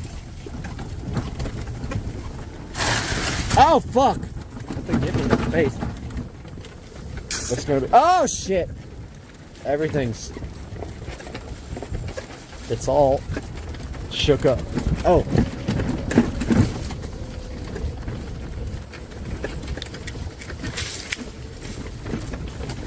Oh, we gotta climb this hill. You ready? I mean, not really. Oh! Ow! I almost lost the beer, for real. Beer. Pour it out the sides. Beer almost went. Went bye-bye. All right. Hey everybody, Brad here. Just wanted to give a quick update on my home theater room. As you can see here, I have my home theater room in pieces. Wanted to let you guys know exactly what's going on here with this guy. So my projector died, my Epson projector, which is now sitting on the shelf up there. The bulb died finally after about 7 years. And I did buy another bulb. First I tried a generic bulb off of Amazon. Installed the bulb. It looked absolutely terrible. It was really cloudy. The picture was distorted. Thought it was probably the generic bulb. So I ordered a genuine Epson bulb, put that in, looked exactly the same. So I think that something in my 1040, my Epson 1040 projector right there died at the same time the bulb died, or that component caused the bulb to die. So I have ordered a 4K projector. Now, if you guys are familiar with projectors at all, you know that 4K projectors are very expensive. Most of them use this method called pixel shifting. So what it does is it projects a 1080p image, then it doubles it and moves it over and projects the second image so fast that your eye can't see, effectively making 4K out of an original 4K image. I ordered an Anker, A-N-K-E-R, Cosmos Max 4K. It is LED powered, not laser. The most acceptable laser projectors that do 4K are about $3 grand. I've spent $1,000, actually $1,100 on a renewed Anker Cosmos Max. Will be here in 2 days. I decided to take this time to go ahead and finish my theater room. Now, as you can see here, we have a lot of ambient light just because the walls are a lighter color. Now, when I built the room, I built it from scratch from a guest bedroom. I created this wall myself. I sanded down the wall and I used Lowe's Home Cinema Screen paint. I framed up the wall using a projector calculator. I made the frame on my miter saw. So I created the frame on my miter saw and it came out awesome. Looks great. Right away I can see some issues with my wall boxes, a little crooked right there, which are usually covered up anyway. You don't see them. The equipment's pushed right back against them. I designed this for this entertainment center to flow right down here.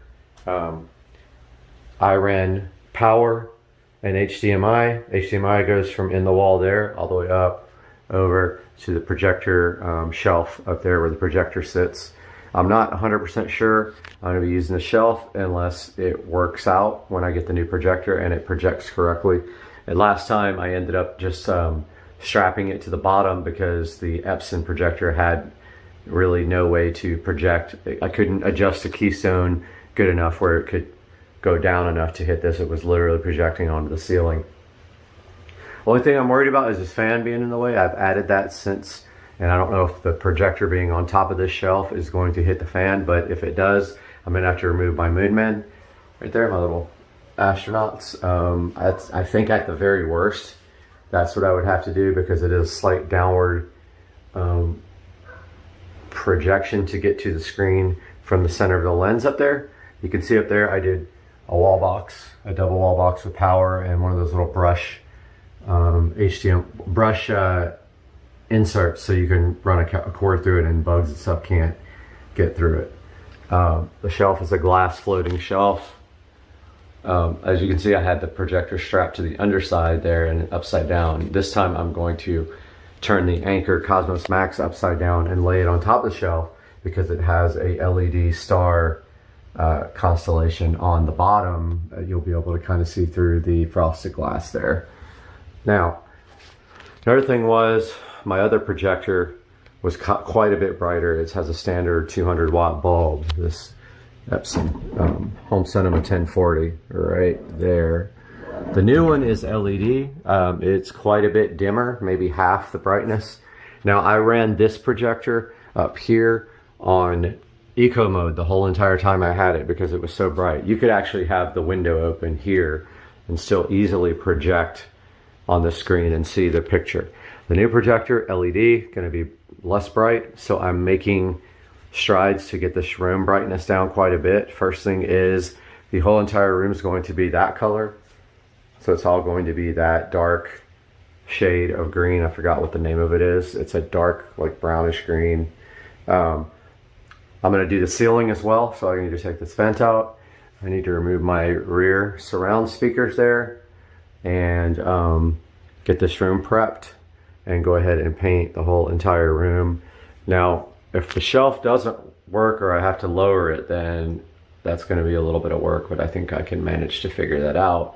I'm gonna leave my shelf here that has my artwork on it. It's just all movies and TV stuff that sits on that shelf. It's been there forever, even before this was a home theater room. So I want to show you guys this hilarious mistake I made when I first put the surround speakers in. It's so visible up there where you can see where I cut the hole, and I was right on top of a stud and I had to move it and fill the hole. Unfortunately, you can totally see what I did there. It's not noticeable unless you really look. But yeah, so I am waiting for my projector to get here Wednesday. Meanwhile, I've got work to do in this room. I already have everything taped off. These closet doors are going to be permanently removed. They are going to be curtains here. And I'm pretty sure I'm gonna get rid of that door as well and just do a curtain on the outside of the door. So I think what I'll do is a curtain rod up there with two curtains that hang straight down to the ground right there, black.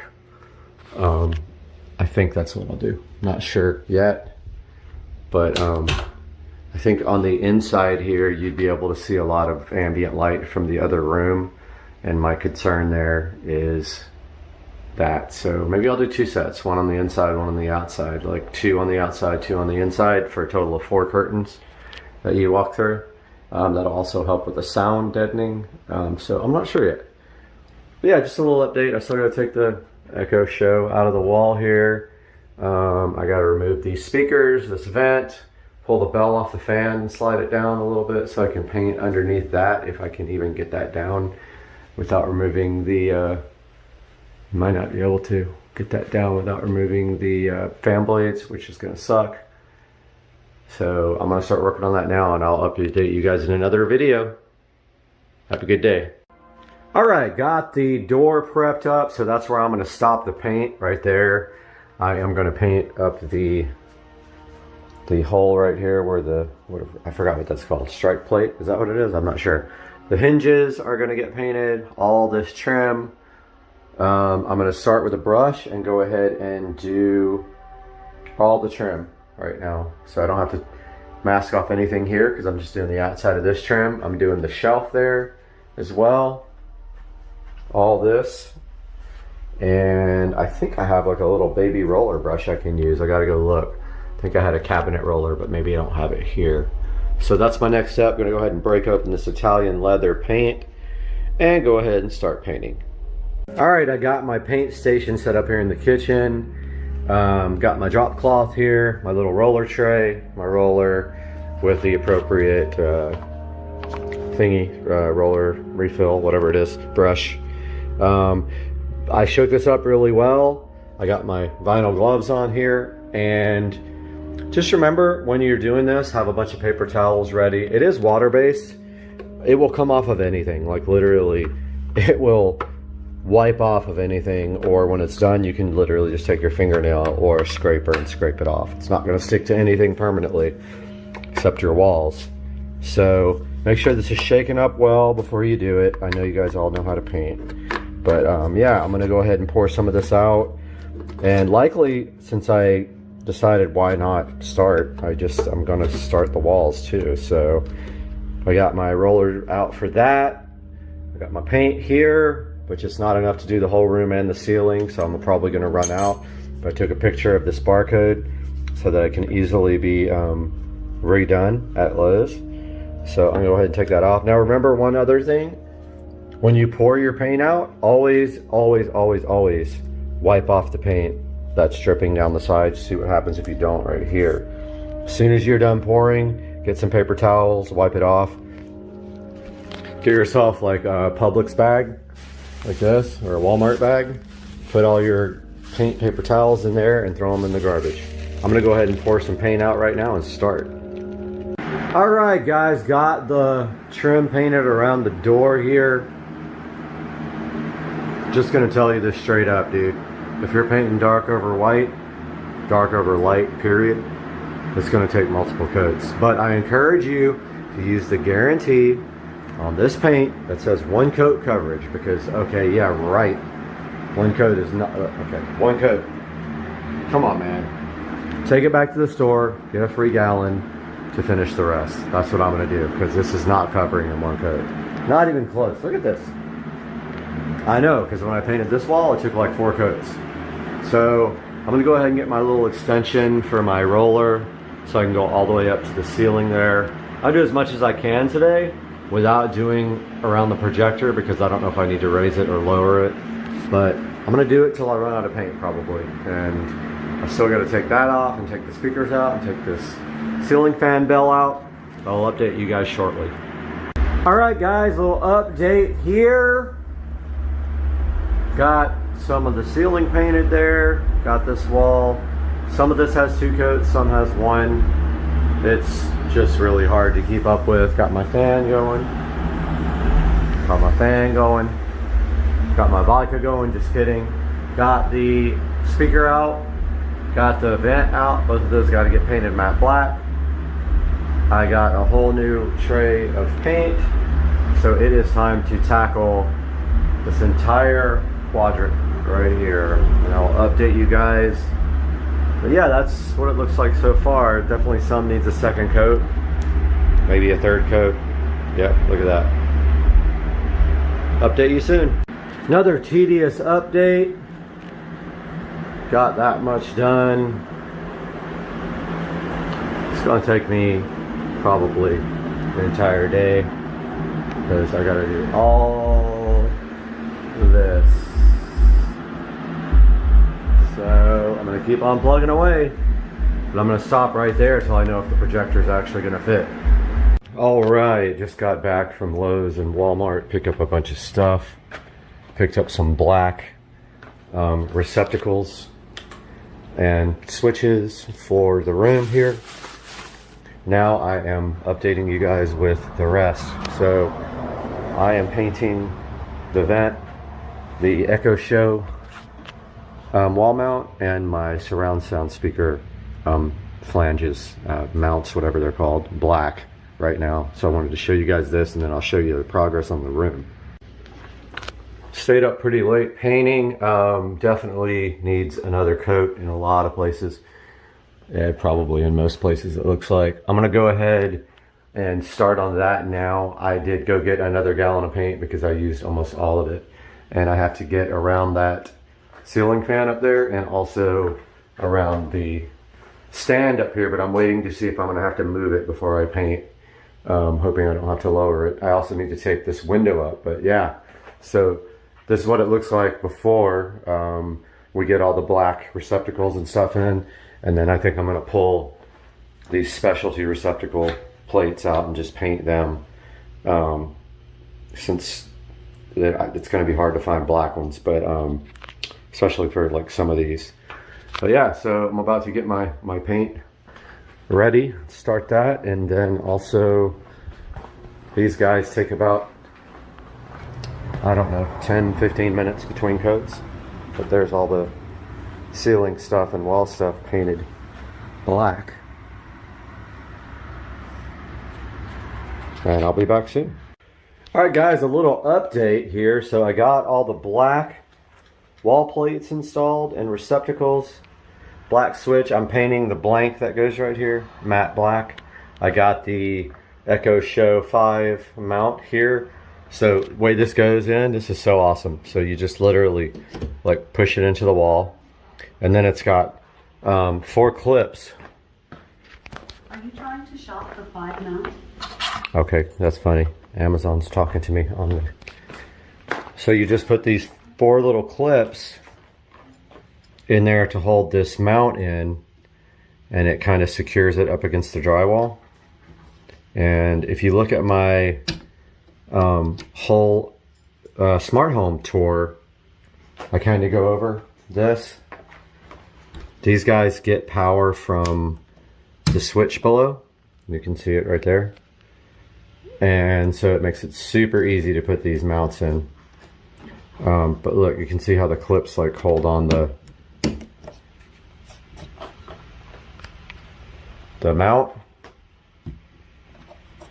They just kind of push up against the drywall like that. Such a cool thing. You just use a drywall knife to cut it out.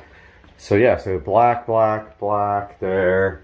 Let's grab the Echo Show. So I do have the skin coming for the Echo Show, and it's a space skin. So now all we have to do is find the power here. It's right there.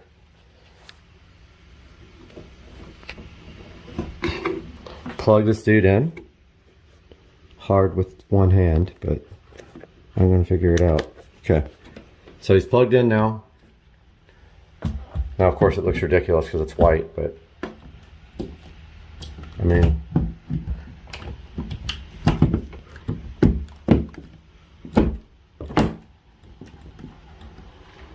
that's it. It's in. It's gonna look so much better with that skin on it. And there it goes, powering up. Got the projector power changed out to black, and the little brush plate is now painted. Gotta get the in-ceiling speakers. I'm gonna go do that now, and I'll update you guys after. All right, guys, time to reassemble the surround speakers. These guys just literally screw right into these, just like this. I did notice that this paint is really easy to mess up, so I have to be super careful reassembling these things. So I'm going to go ahead and put the screws back in right there to the in-ceiling speakers. Okay, I got the speakers reassembled. There's the grills. There's the brush plate for the home theater projector mount. So now I am going to get these things installed right now. I'm going to go ahead and take the opportunity to put spade connectors on the wiring coming out of the ceiling because they were just wrapped around these terminals. So I'll show you guys that once I get in there. Alright, got my crimp tool. And if you guys didn't know, the color of the actual spade is on the tool to show you where to crimp it. See the red? And so that tells you what gauge wiring you're using. 22 to 18. And then you take your crimp tool and your red spades, and we are going to apply them to that boy right there. I'll show you when it's done. All right, could not get the red on there, so I switched to blue, which are a little bit larger. That worked perfect. The reds were pulling right off. I'm gonna go ahead and get that speaker mounted. And the way this works is they have little feet that hook on the drywall right there. So you rotate the feet in, all the feet go in, like this somehow, some way. They rotate in, and then once they hit the drywall, they spin and they grip the drywall. So they rotate in like that. Yeah, I'll figure it out. I need 2 hands. But yeah, those are the little feet that grab the drywall. Alright, I got one speaker in. As you can see, the paint doesn't hold up very well to touching it. Same experience I had in the car. And a couple of the mounting screws didn't really catch. I don't know why. If it rattles, I'll pull it down and try again, but I think it's in there pretty good. I'm gonna go ahead and do the next one. Got the surround sound speakers installed. Again, 2 of the screws would not engage on this piece of crap, so we will see what happens in that case. If it rattles, I'll have to take them out and do it again. I'm gonna work on the AC vent now. AC vent is done. I'm going to grab the brush opening for the power for the projector now. Get that installed. It is out here drying. And the blank switch plate. Get those installed. Not before I don't take a shot though. So the blank switch plate goes here. And the brush goes up there. I'm gonna do that now. All right guys, got the black receptacle and brush plate installed up there. It looks awesome. I know the cable's still white. Might have to just like take a frickin' Sharpie to that and turn it black. But yeah, so I gotta still do all those. So I gotta take all those off, paint those, and that little breakout adapter. Maybe, I'm not sure. I might get another entertainment center. I saw a really cool one on Walmart.com that I want. It's like 70 bucks, not a big deal. So I might just do that and not have to worry about these. You don't really see them even with my current setup. But now I am going to work on the curtains here for the closet. This is going to be traded out for curtains. No more door. Oh, I'll show you the curtains. So in here we got the curtains for that. And these are the Sun Zero blackout curtains. I know, no light comes in, but still. I just thought they looked cool. And then we got this, easiest way to do this when you remove your closet is to use a shower curtain rod like this. One that expands and locks into place. It probably will take all of 5 minutes to do this install. So I'm gonna work on that now and I'll show you guys what it looks like after. No more louvered, no, they're not even louvered actually. They're just these kind of doors here. And they are going away forever. That'll be coming up next. Alright, got the curtains installed and painfully obvious. The curtain rod needs to be painted black for sure. And I don't know if I have these curtains on there correctly, but I'll leave it to Susie to figure that part out. But that is going to be the closet. And it's going to look way better with the lights off. I know it looks kind of like reflective or whatever, but once it's dark in here, I mean, it's going to look fine. It just definitely needs to be... I can't believe the back of these things are white. Seriously? I'm probably going to have to take those back and get something that's not white in the back. This doesn't look good. But also that needs to be on the inside there. I guess it would work. But that bar's definitely got to be painted white. Absolutely. Or black, sorry. And then this will be good to go. I do have a set for here, a double set, but now I'm thinking that those are gonna have to go back because they're white on one side, and I really don't like that. I don't like how the white shows through, and they're kind of reflective. So I might take those back and get the charcoal ones. All right, guys, I totally forgot to update you when I was doing the curtains. I did get back from Walmart, got these curtains on where the closet door used to be, and I used a rod that goes through the middle. It's 3 panels, and I've got the doors that were on here inside the closet for now till I can figure out what to do with them. But as you can see, this came out pretty awesome. So that's the closet, which I really wanted to move all the equipment into the closet and then run everything up through the ceiling, but it's a lot of trouble to do that, put the receiver in there and all that, so I just left everything up front. I then got the blinds installed, These are brand new blinds, and they are the ones without a cord. So you just lower and raise them down here with you just pull on the bottom of them. I just put my curtain rod bracket supports back up. These are the original curtains that were here before, these black ones. I'm gonna go ahead and hang those up right now. Got the curtains installed. Pretty dark with the blinds closed. These are faux wood blinds. They're like the most darkening you can get. And this room is very dark with everything shut. I'm going to now work on this door. So what we are doing here is 2 panels on the inside of the room and 2 panels on the outside of the room. So I got to put up, first put up curtain rod hanger. Here are the rods that are going up there. So I just got to hang these real quick. I'm going to start on the outside of the door and get that set done now. All right, guys, got the entryway curtain done. So you can't put the little ball on that end because it's right up against the wall. But basically, let's see how dark it gets now with no lights on in here. Oh, see, yeah, that's perfect. That's amazing. I'm very happy with that. And then there's a tiny bit of light coming in on the corner of the blind there, but I don't know what I can do about that. Yeah, there's some light coming in up in the corner up here that I'm gonna probably have to deal with. But other than that, it's dark enough in here for sure during the day. So the screen looks absolutely great. If I can find the remote here. Let me turn this music down so...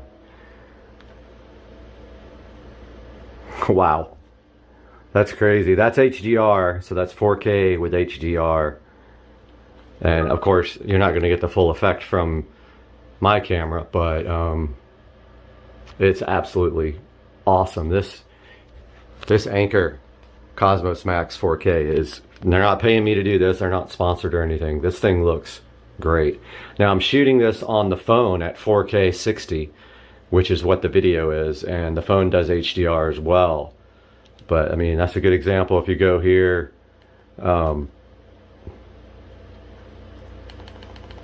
this is a Atmos demo, and it's got true black. Of course, this projector is not going to go true black. It's going to be grayish.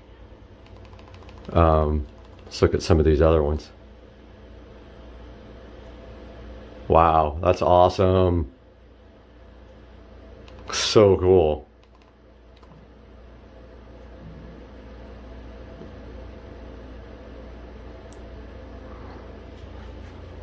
So here in a second, I'm going to turn the lights on. I've got a couple more things to do before I reveal the room to you guys.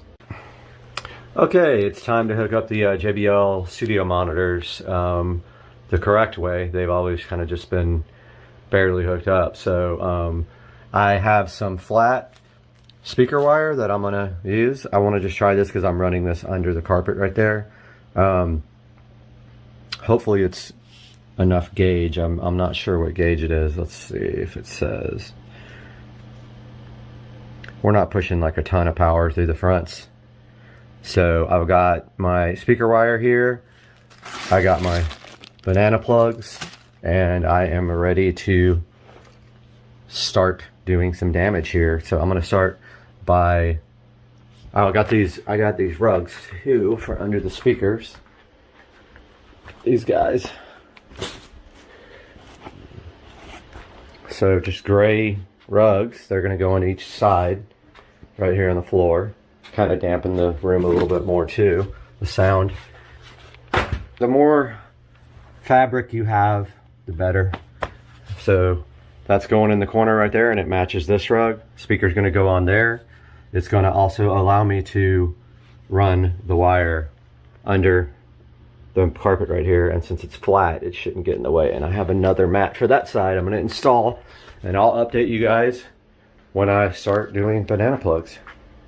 Well, it took me forever to figure it out. Of course, it fell off right when I said that. Well, I had the banana plug on, but I can't seem to figure out how these stupid things work. They're the most ridiculous plugs I've ever seen in my life.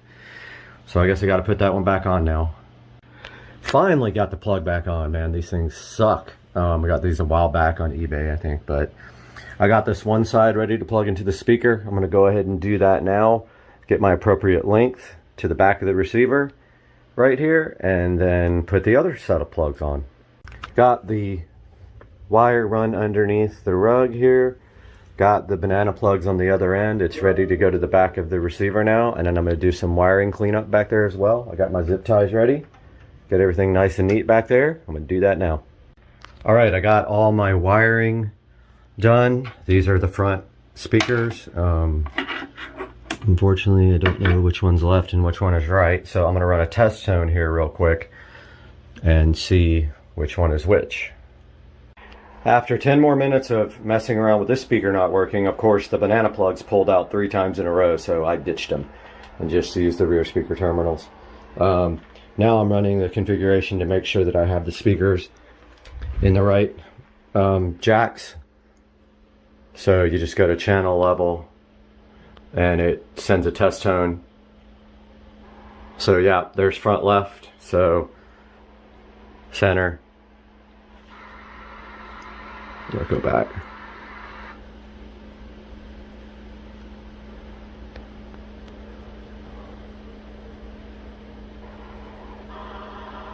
Center.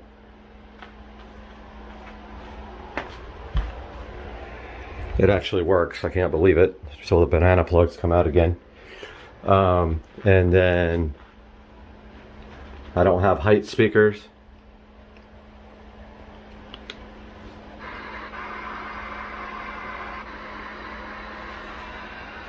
Okay, my surround sound speakers are reversed. I need to correct that real quick. Alright guys, got the wiring all finished as best I can. I just need a shorter Ethernet cable. That's what's really taking up a lot of space back there. Order like a 6-inch one. And that's going to be it for today's video. You can see I got the speakers all wired up. And I will be making a reveal video, and that will premiere tomorrow. So please check it out when it gets done. Thanks you guys for watching. Guys, welcome back to Supercar Street Racing today. And I've got my elderberry and echinacea tea here, and my Smith & Wesson knife here, which means I'm stuck right in the middle of confusion on my mood today when I open this product.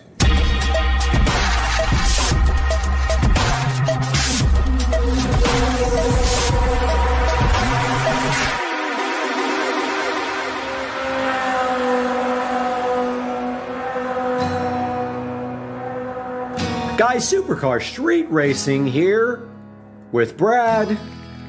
I've got my delicious, I'm addicted to tea, so I have my tea here. And right behind my awesome tea, we see this box from Walmart, and we are going to be using this lovely Smith & Wesson knife to enjoy opening this cardboard condom on this Walmart box so that we can take a look into what's inside. This came from Walmart.com, free shipping,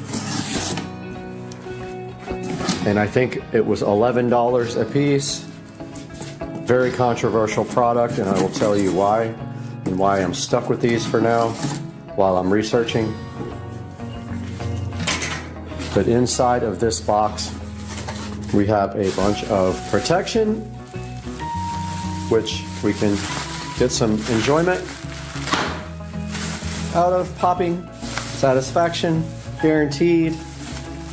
And then we have these mainstays, 35 count LED Edison string lights. These are the Walmart brand mainstays, and there is a lot of controversy over these lights because they have incredibly bad reviews online. And I am going to look into that with you shortly. But inside of this box, you can see here, we have 3 of these. Each one of these is 31 feet long. They are LED, and they ran me $11 a piece. They have been as cheap as $8 each, but they of course have gone up just like everything else. Wow, this tea is absolutely fantastic. Love it. It's like Pukka tea, P-U-K-K-A, just awesome. And it was buy one, get one free. I should have bought a bunch of them. Didn't even think about it. So yeah, so the mainstays. I have 3 boxes here. The reason I have 3 boxes is because these things fail monumentally all the time, and I am stuck with them until I can find a better replacement. Because if you start replacing one on the string, they don't match all the other ones.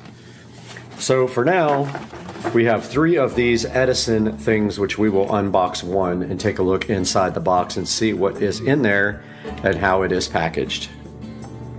Okay, when you open the box, you see that this is a confusion of tangleness. That looks like a 5-year-old packaged, and it is super fun to untangle because they literally just throw it all in the box like that, and that is what you're left with. So all the lights are just in this cardboard thing, and if you just kind of take this part out and then unthread these parts out of the cardboard, it tends to work out. And maybe if you're lucky, a few little bulbs fall off here and there, but yeah, that is the inside of the packaging on the mainstays 35 count Edison string light bulb. And now we will take a look online and see why these are so unpopular.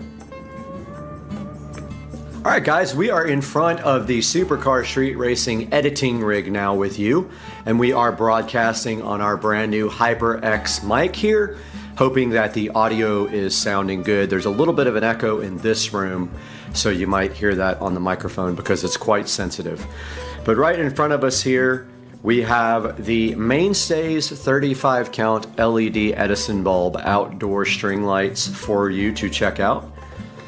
Now these guys are $11.72, and here's a look at the picture, and they are warm white. So if you were wondering, a lot of people ask that question online, and yes, they are warm white. They actually look pretty good. The dome things, the little globe things right there, are plastic. They are not glass. They just got a standard little candle looking LED bulb inside. And here's how they kind of look strung across your fence there. Pretty easy to set up and string. They are kind of tangled when you get them though. And as it says down here, it says that they have a black wire. They have 35 warm, steady burning lights. Says they're 20% brighter than whatever was before and flicker free. They definitely don't flicker. And it says it has a rectifier plug. Not sure what that is or means, but you can connect a bunch of sets of these together. I have about 10 sets connected together outside on the fence, which I'll show you later. Once it gets dark, we're actually going to go outside and we're going to show you why these things have such a bad review on Walmart.com. But they are the cheapest possible lights for this length, and so let's get into that in a minute. It says that they'll last forever, which they're definitely lying. It says that maximum 216 watts or 1.8 amps, and that would be, I guess, with all the lights connected together. And then it says 30 maximum, and they do put out a 2700 Kelvin color temperature, which is towards the warm side. When you get up to the 5000, you're in the more blue side, and 6000-ish is getting towards the white side. So it's perfect for outdoor use, but I will tell you now that these things will not last very long. They are disposable, just like I wrote in my review, which I will show you. And that's about it as far as the actual description of the product. Let me get some more of my delicious tea here. If you go look around for other brands and other in the same length, you will see the price even triple, but they might be worth it because these guys do not last very long. Let's go into the reviews here because these guys have a 3.4 review. Look right here. 3.4 out of 400 reviews. Very, very poor. Now they will let you return them, so you should keep a box handy because you will be returning these within 90 days. I've not done it, but my plan this time is to return these if they fail. Tea is so yummy. I know I already said that 100 times, but hey, it's good stuff. Taking a look at the reviews here, let's look at some of the good reviews first. Got some 5-star reviews here. Lights up the nightlife. Plastic versus glass. I love these so much. Couldn't put them outside. And bright. Cord is long. Wish the light was a little more yellow. They're pretty warm. They're not cool. They're definitely not 5,000K. They're in the 3,000-ish range. A lot of good reviews, but let's step down to the 2-star reviews now. Lights going out already, lasted a couple of weeks. Well, that's why you have returns, which I've never used. I haven't been smart enough to do that, but I'm about to start now because I'm going to return some of these because I have failed ones already that I bought. Another 2-star review. These don't even last 1 month. Defective, did not last. Lights went out after 2 weeks. Cute lights, but not the best quality. Do not last. Short-term use only. Not happy. Don't let it rain on them. That is true. Not weatherproof. Also true. Let's go down to the 1 stars. All 3 of these are going back, by the way. I will show you why when we step outside later into the backyard. Stop working after 1 week. Good until it rains a few times and then the lights go off. You get what you pay for. Terrible quality. Half the lights stopped working in 2 days after we got them. You get what you pay for. Cute but not waterproof. Now you notice the seller has not responded to any of these because they do not care about this because they are selling them. A lot of them. Here is my review. Look at this. Somebody gave me a thumbs down. Well, thanks for the thumbs down, buddy. I call these disposable lights. Buy a warranty. The lights will last anywhere from a day to a month and then die. Always get a protection plan if you can. Think of them as costing 5 times as much because they die immediately, either several bulbs or all the bulbs. And you can thumbs down me all you want, but that is the absolute truth, and I don't know why you would thumbs down a true review. Bite me. Anyway, more tea. I purchased 12 of these, and within 3 weeks of purchase, all 12 did not work. Every one went little by little until 3 weeks. And there is page after page of these. There's 8 pages of 1-star reviews. When you get to the last pages, they don't say anything. They just give a 1 star. But within raining 2 days, mine's should not have an S, but mine aren't working at all. I bought 2 of them, and less than a month are damaged. These lights cast a nice soft light. Bought 3 sets for outdoors in less than a month. 10 lights out of 1 strand, 5 lights out of another, and 1 strand dim to useless. Now what you will see will happen actually is bulbs will start failing on the actual string. It comes with extra bulbs. I've tried to replace the bulbs. It doesn't work. They just don't come back on. It doesn't restore the whole string. Or even the bulb that you replace. Sometimes you can replace all the bulbs and they still don't work. This thing says utter trash, garbage. So you get the point here. They have gone up in price, and they were $8 at one point where I bought like 15 sets and have used them all because I had to put a bunch out there for the beginning. And so when I see you guys next, we will go ahead and go outside and start the process of replacing the ones that I need to replace and starting a return on these guys. This return policy can be returned to the store or by mail. Items picked up and delivered from a store can only be returned to a store, but we can return online items in a store for free, and that's what we will do. We will get Rich to bring us and get our money back for these. And next we'll go outside to the yard. All right, we are out in the backyard now, and we are going to walk the property and take a look at the state of these lights, which I have not done in a while. And over here we see we have a bulb out there, which maybe we can replace. There's one out there. These come with spare bulbs, supposedly. We'll see what's in the package.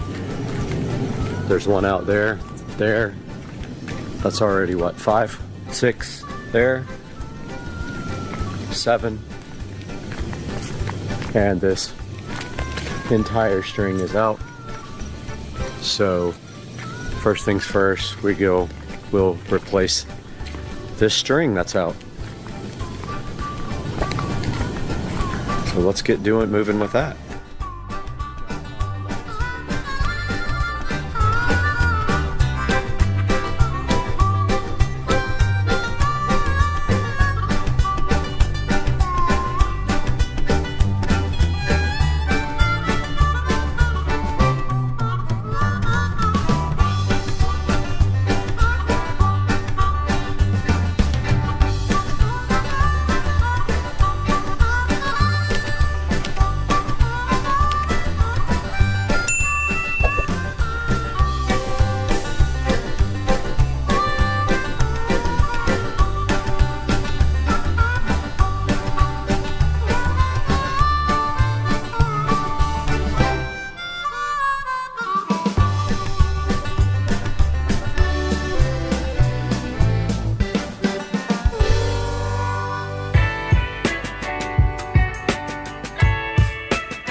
Okay, I just got done doing bulb replacements on as many as I could. It looks like I'm gonna have to replace a whole section over there. That's bad because I tried 3 different bulbs and they would not work. Now I'm gonna package all these up here and get them returned to Walmart. But I think I have a new plan that makes more sense.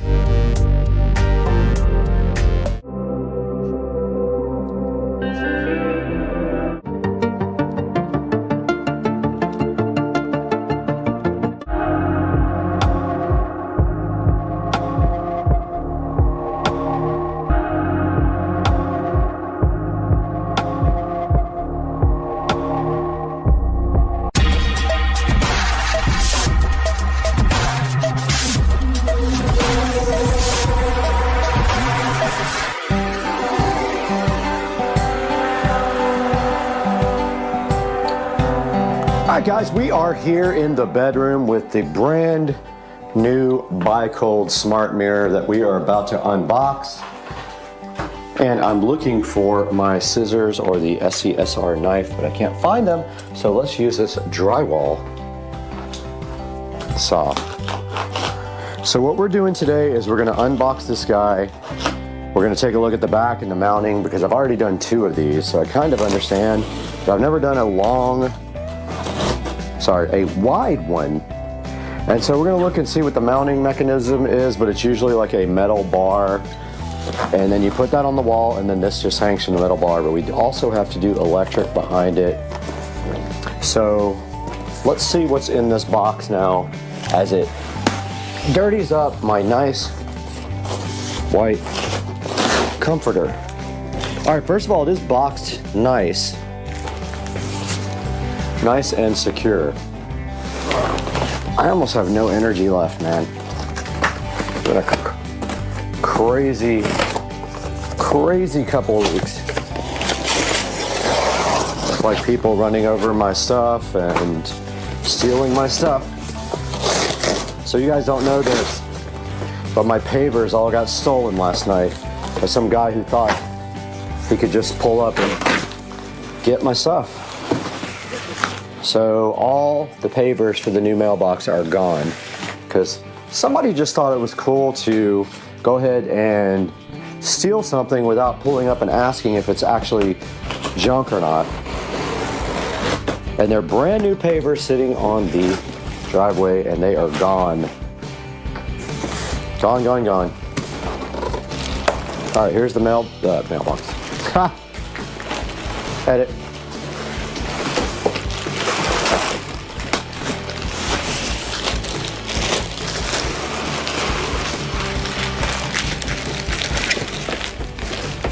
There is the smart mirror.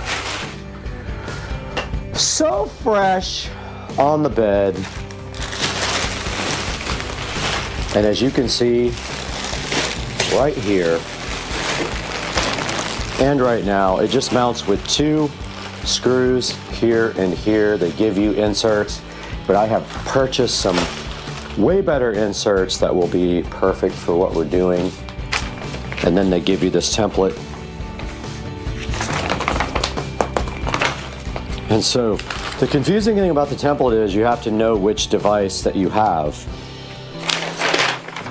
So you take this guy and you put it like this, and this device is going to be A and N. So it's going to be that hole and that hole. So we put this up on the wall, we level it, we put our drywall anchors in, and then we hang the mirror from our drywall anchors. But first, we have a whole process to do of putting LED strips on the back, and also we have to put a box in for electrical.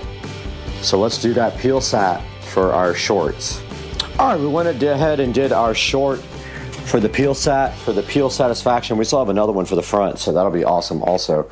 But back here is where we're doing the RGB IC LED strip. So we're gonna take that guy and we're gonna run it right around the edge there. And then we're gonna put that control box right here and Velcro that on or whatever, or 3M tape it, and then we're gonna mount this to the wall.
Before we mount this, I totally forgot that we honestly need to get this thing programmed and make sure that it's good. So we'll take our power supply right here, regular power brick.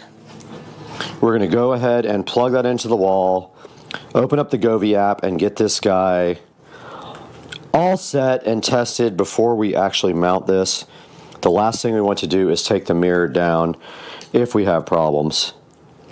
So let's get this thing powered up, powered on, discovered in the Govee app, named, hooked to Wi-Fi, and see what we have available. So let's do that now. We got the power cord here. It should come on when we do this. It did, so it does actually work. And it looks like it's set to audio, which they all kind of default to, but let's open up the Govee app. We got the Govee app open here, so we just have to discover new devices. So you hit the plus. It already knows it, so we add. It's probably going to want to update the firmware. Let's see.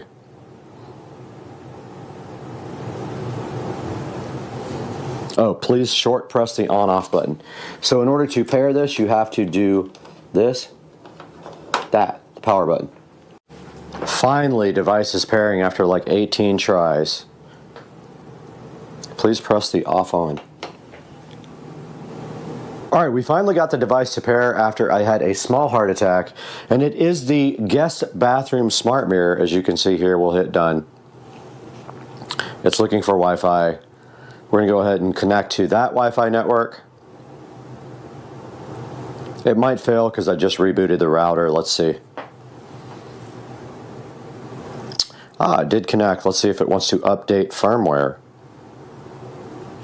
And here goes the upgrade, so we will come back when it's done. Now the whole thing is getting the mirror template lined up so we can cut the box for the power and then also get it lined up correctly and get it mounted to the wall. So let's go do that.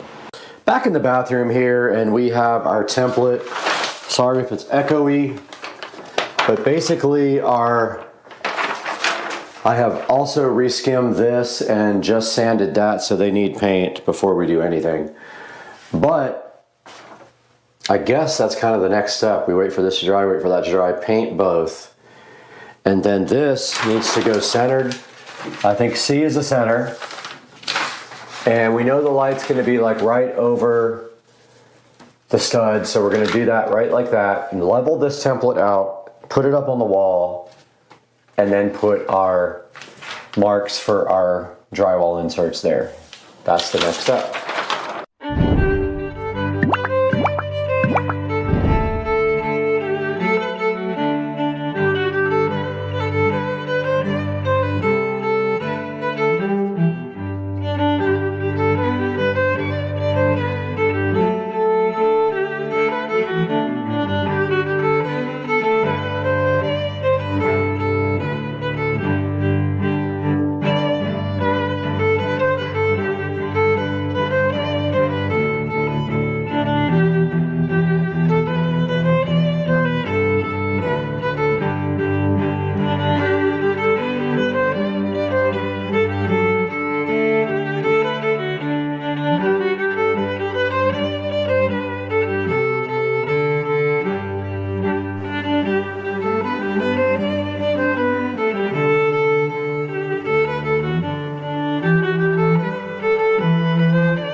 Alright guys, we're back and we have the light here, and the goal right now is to just install this light.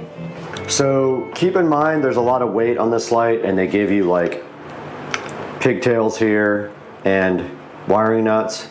And so when you do this, you're going to want to make sure that the weight is not so much that it's going to pull the light out when it's connected. So just keep that in mind when you install this light.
All right, so it's kind of the same color as the top lights.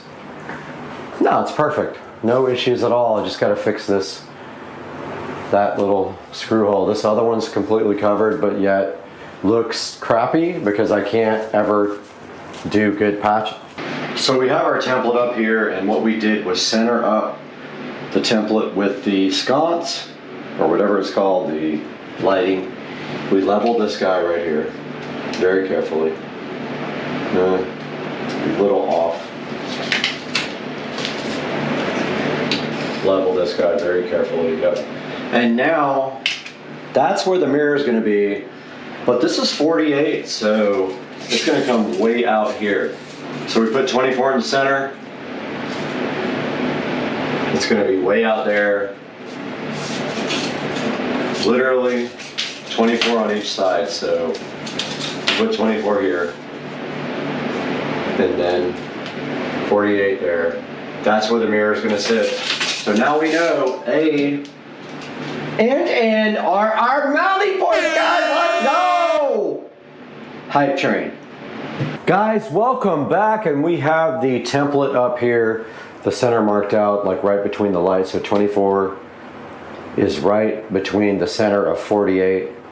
This is 48 by 24 this way. The bottom of the mirror will hang here, which is great. We're gonna put our marks right here and go ahead and put our drywall inserts in there so we can hang our mirror. But after we do this, we'll test that, then mount our electrical box somewhere in here. Let's go. We got our Hillman toggles, and we just have to put a hole right here.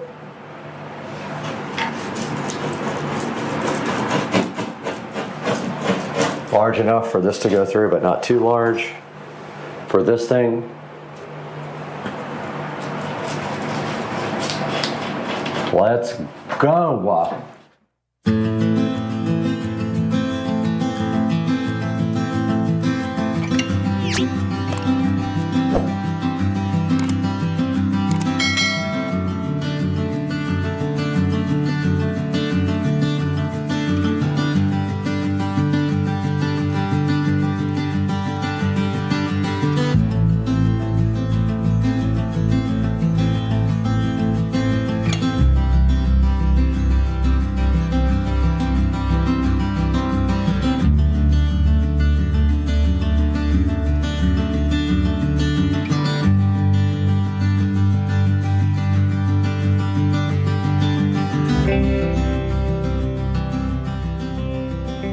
Guys, we're all prepped for our mirror. We have our hangers here, our electrical hole here, our false positive here, and what we're gonna do right here and right now is figure out electrical through this hole, and we'll tie it into the back side of the wall. But I need to figure that out now, so I gotta make a little extension cord to go through to the wall and make a electrical box, guys. Let's go. All right, so I had a meltdown yesterday and threw the mirror after it was broken, and I kind of scratched up my floor, so I ordered a kit to kind of touch that up. But given a little update in here, my receiver microphone is dead, so I can't use the wireless mic, but I got everything painted in here. I got the new light put up yesterday, and I just repatched a couple of holes that were there because it looked terrible. So I'm gonna try to do that better. That was my worst thing ever. I got the show mounted in the wall, and now I'm going to put these plates back on and work on this light here. All right, this is the new puck light to replace the one that is there. This one just literally will come right out probably. Yeah, I don't even remember how I got that thing in there, but this is the new one. It runs on 110 volts and it's LED, and this old one is incandescent. So this will be a upgrade for it, and here is the actual new puck light that is going right in its place, and it has a little, oh, that's interesting. It has an in and an out, I guess. I don't really know. I guess so you can chain them. And then it's got, on the bottom, it has a adjustable color temperature. Very cool.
Yo, I'm cutting holes for my speakers. My freaking air purifier goes insane. It's in turbo mode, dog. What is it doing? It doesn't like. It no like this. It doesn't like. Hey, welcome guys. This is an exciting day we have for you today. One of the biggest days of the year for me. I have finally in my hands a new phone here. So for the last 2.5 years or so, I have had the Galaxy S20 Ultra 5G. So I've been waiting for the next generation of camera phones to come out because camera in the phone is what I use it most for. And the S22 Ultra 5G was released a couple of weeks ago, or planned to be released a couple weeks ago, and we have right here in our hands a S22 Ultra 5G. So we were recording this video on an S20 Ultra 5G, and we will move to the S22 in the middle of the video and let you guys see what the comparison is there. So we have it brand new in the box. It's still sealed here. Has not been opened at all. I need a free hand, but I'm going to put my tablet in there as well so we can do some other video. If I can do this with two hands, but yeah, so we got the S22 Ultra right here. We got some closer video here with my tablet. Believe me guys, I'll get a good camera eventually, but here we go. So first impressions right here. Here is the case, the box for the, not the case, the box for the S22 Ultra 5G. It comes in a really nice black box with a big S on the front. Now this is 45 watt charging. They did not move to the next level of charging, which is super disappointing for me. The only plus on that is the new phones from Samsung do not come with a charger. So in order to reduce costs, they do not give you a charger with these phones. They give you a cable, but no plug for the 45 watt. Now luckily, that's the pro of having the S20 Ultra 5G. It does have I do have a charger for that guy. So here we go. So I just got the tape off of this guy, and I've got my tablet going right here for a closer look view. And yep, there it is. Alright guys, there's the phone fresh out of the packaging right there. And for those of you guys who like the 4K video better, here is the phone directly in the box, unpackaged from T. And dropped it, of course. I wish I would have broken it, because that would have been accurate. Funny story, I broke my S20 Ultra the first day I had it while I was putting on my screensaver. It fell off the counter and broke. So that would have been another epic breakage. But I do have the insurance, and no, it did not break. There it is, but that was also good content. Alright, so it does have a screensaver on it. We're going to go ahead and power that guy on now and see what happens. So I'm going to hold down the side button. I'm assuming it's charged a little bit. Let's see. No, if it doesn't come on, maybe it needs to be charged. Let's see what happens. Probably got to hold it for longer than that. So we're waiting for that guy to come on now, and it may be completely dead. Oh, there it goes. We got the Samsung Galaxy on there. Here it comes. Got some good close-up video going here on the tablet. Unfortunately, the tablet's only 1080p. Looking inside the box, while that's going to power up, we've got this little packet right here. And inside we've got some little instructions, like terms and conditions here. And the phone is powered up. It says welcome. We've got the USB Type-C cable inside of the little packaging, and we've got a SIM puller. Now we don't have to take the SIM out of my old phone is what I understand. This should just work. So if we hit welcome now, we see it's still up at the welcome screen right there. I'll be going back and forth between this and my tablet, or either I'll have the tablet in a little window for you guys. But we hit start. It wants a SIM card, so I'm not sure if we're supposed to switch SIM cards or what we're supposed to do. If we do have to do that, we will be having to move to the other phone, because I was under the impression that this guy came with a SIM card, but let's see. I thought it came with a different SIM card. Okay, it says quick start. It says insert the SIM card. Okay, so this guy did not come with a SIM card, so let's see. No, I don't see one there. There's not one in here that I'm aware of. Yeah, I think I have to take the SIM card out of the other phone and put it in this one, which is annoying. Because I was under the impression it came with a brand new SIM card, guys, but I guess it doesn't. So that's going to put a stop to the 4K part of the video from the S20 Ultra. Once I get this phone up and running, I guess, I guess I could still film from that phone without a SIM card. Let me get that SIM card out, and then I will be back with you guys. Alright guys, so I got the SIM card out of the old phone. You would have laughed so hard. The SD card there went flying across the room. And by the way, there is no SD card slot in the new phone. So I got the SIM card tray out here.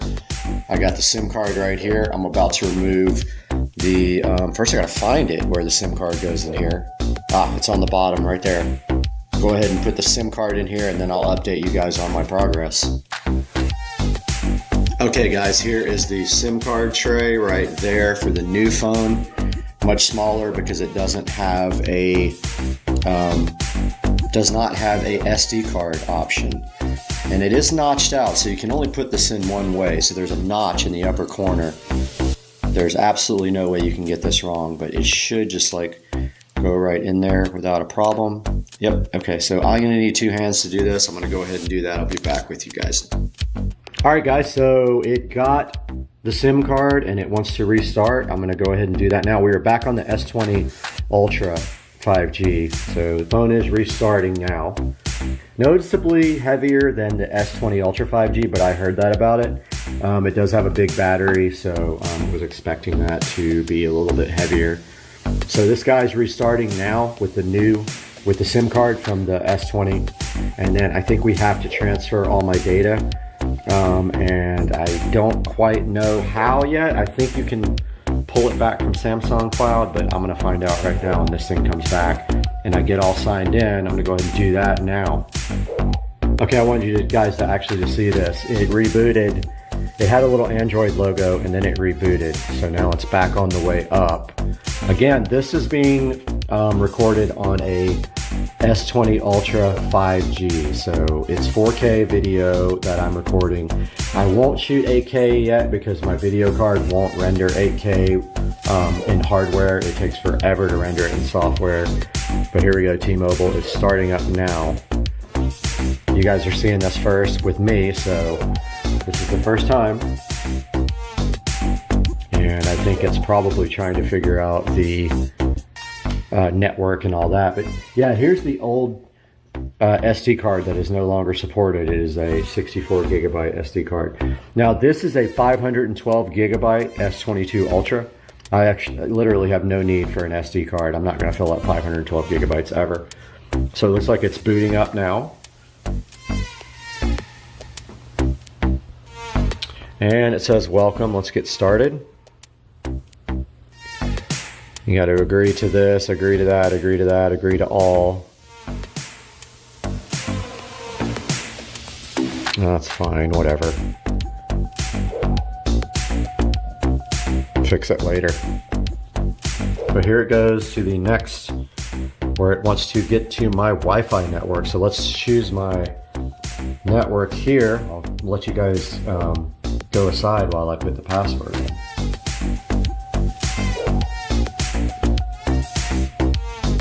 Alright, it says connected. Alright, it's connected to my Wi-Fi network. That's good. Been having Wi-Fi issues lately, so it's looking for updates. It may find some stuff to do here. It says it's getting my phone ready. It's supposed to be a really fast phone, so I'm curious to see like what the difference is in CPU speed here. But it is getting ready.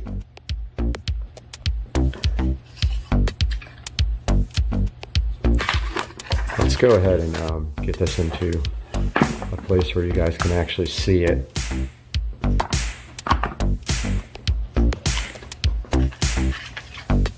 It says scan the code with your old device for more information on how to switch. So it gives you data on how to switch. I believe you just use a smart switch to do it, Samsung, or I'm not sure. I did it on my last phone. It was really easy.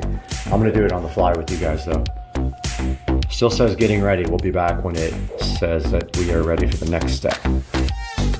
All right, guys, so smart switch is connected. I've never done it this way, but I was just curious on how to do this. It's saying what data do you want to transfer. So here's the old device, here's the new device, everything. Let's do it all.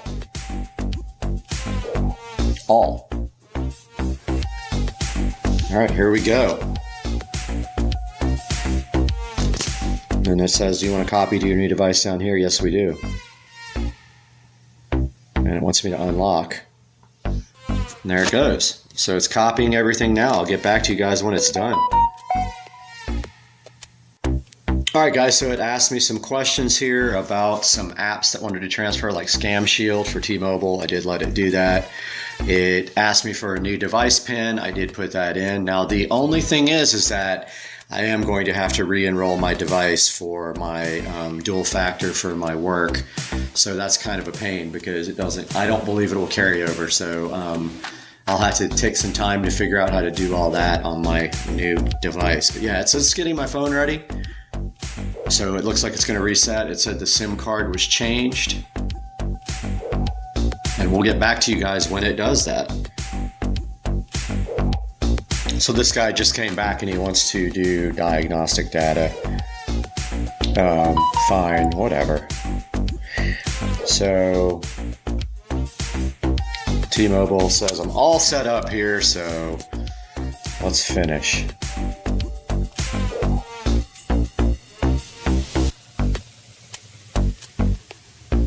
All right, so interesting. This is how it came up. This one's still going though. I'm not sure what that's about because it says it's done. Although it is downloading something up here. Oh, it's completing setup and transferring data. Okay, it's not done yet. See, Stop being impatient, people. Stop it. All right, I'll let you guys know when this is done transferring data. All right, guys, so this is definitely a process. It's been going for about 20 minutes now, and it is not even halfway done yet. So I think that I would recommend that battery's at 64%. This battery's in the 70% range. I think we're good on that guy right there. So I'm just gonna let this go, and I'll be back with an update when this is done. All right, guys, so welcome back to the channel. You are now in S22 Ultra 4K 60 frames per second, and I wanted you guys to be able to do a back-to-back to the other phone, which is actually right here. So here's the S20 Ultra. Just trying to get everything off of it so I can get this returned, because I got a $500 credit for this guy. Great phone. I've always had good luck with this guy over the years, and there's nothing against this phone. It's just 2.5 years old. I had a chance to get the S22 Ultra 5G and get a $500 credit, and I did it, and so far so good. There are some pains switching over, absolutely. You gotta buy a new case doesn't fit. You gotta buy a new screen protector doesn't fit. And all of your settings and apps will mostly go in unless you have some dual factor authentication things that require biometrics or things like that. You will have to re-register it. So overall, I would so far recommend this. I wanted to get this out to you on the first day, so I got to start editing, figuring out where all my footage is. It's on 3 different devices, and then you guys will probably see this tomorrow. All right, I love you guys. Have a good night. Super Street Racing. Peace out. All right, guys, we are on our first trip in the electric vehicle category. I have never done an electric trip, and I am headed to Pensacola for a little jaunt for a couple of days, because that's what we do on Supercar Street Racing. And so we're gonna see what it's like to drive in an electric car. You can see right here, I have to stop at a supercharger at 1:14 p.m. and it will allow you to, I think, to just charge up to whatever's necessary to complete the trip. But of course, we will probably charge it up to 100% and avoid that and have some lunch at the time. But we already caught some traffic, so we are dealing with that right now. We'll update you guys in a little bit when we get to the first stop, but man, we are in non-stop traffic right now.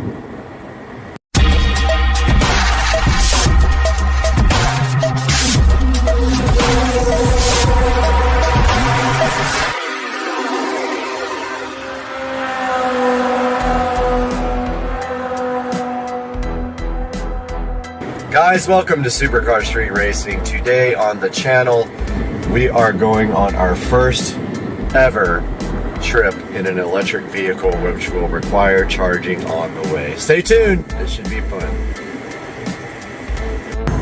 Alright, so I figured out how to enable full self-driving. It was not enabled. There was a button that said request full self-driving beta, and I turned that on, and now the car is driving itself. I don't know if it's going to warn me about grabbing the wheel or not. I'm going to find out real quick, but it was doing that with autopilot. So if I like this, I'll probably buy it for my car. I don't have it for my car, but you can see now I'm not doing anything except being ready to take over, because it tells you to do that. It says be ready to take over at any time, so I'm going to do that if I need to. But yeah, the car is basically driving itself now. Pretty cool. Right, a little update from the road now. We are a mile from Lake City, as you can see right there, and I did learn very quickly that if you take your hand off of this, it will actually warn you to apply force to the steering wheel probably about every 45 seconds to a minute. You just keep your hand right here on this little crease. It pretty much will drive itself, and it takes a turn signal to change lanes. See, it just warned me right there to apply force. And I don't know if it realized that I wasn't looking at the screen or I was doing something else, but I just touched the steering wheel and applied a little bit of pressure, and it did go back into auto steer. So we have a stop here in Madison, Florida, at a supercharger, and so that will happen here at about 50 miles.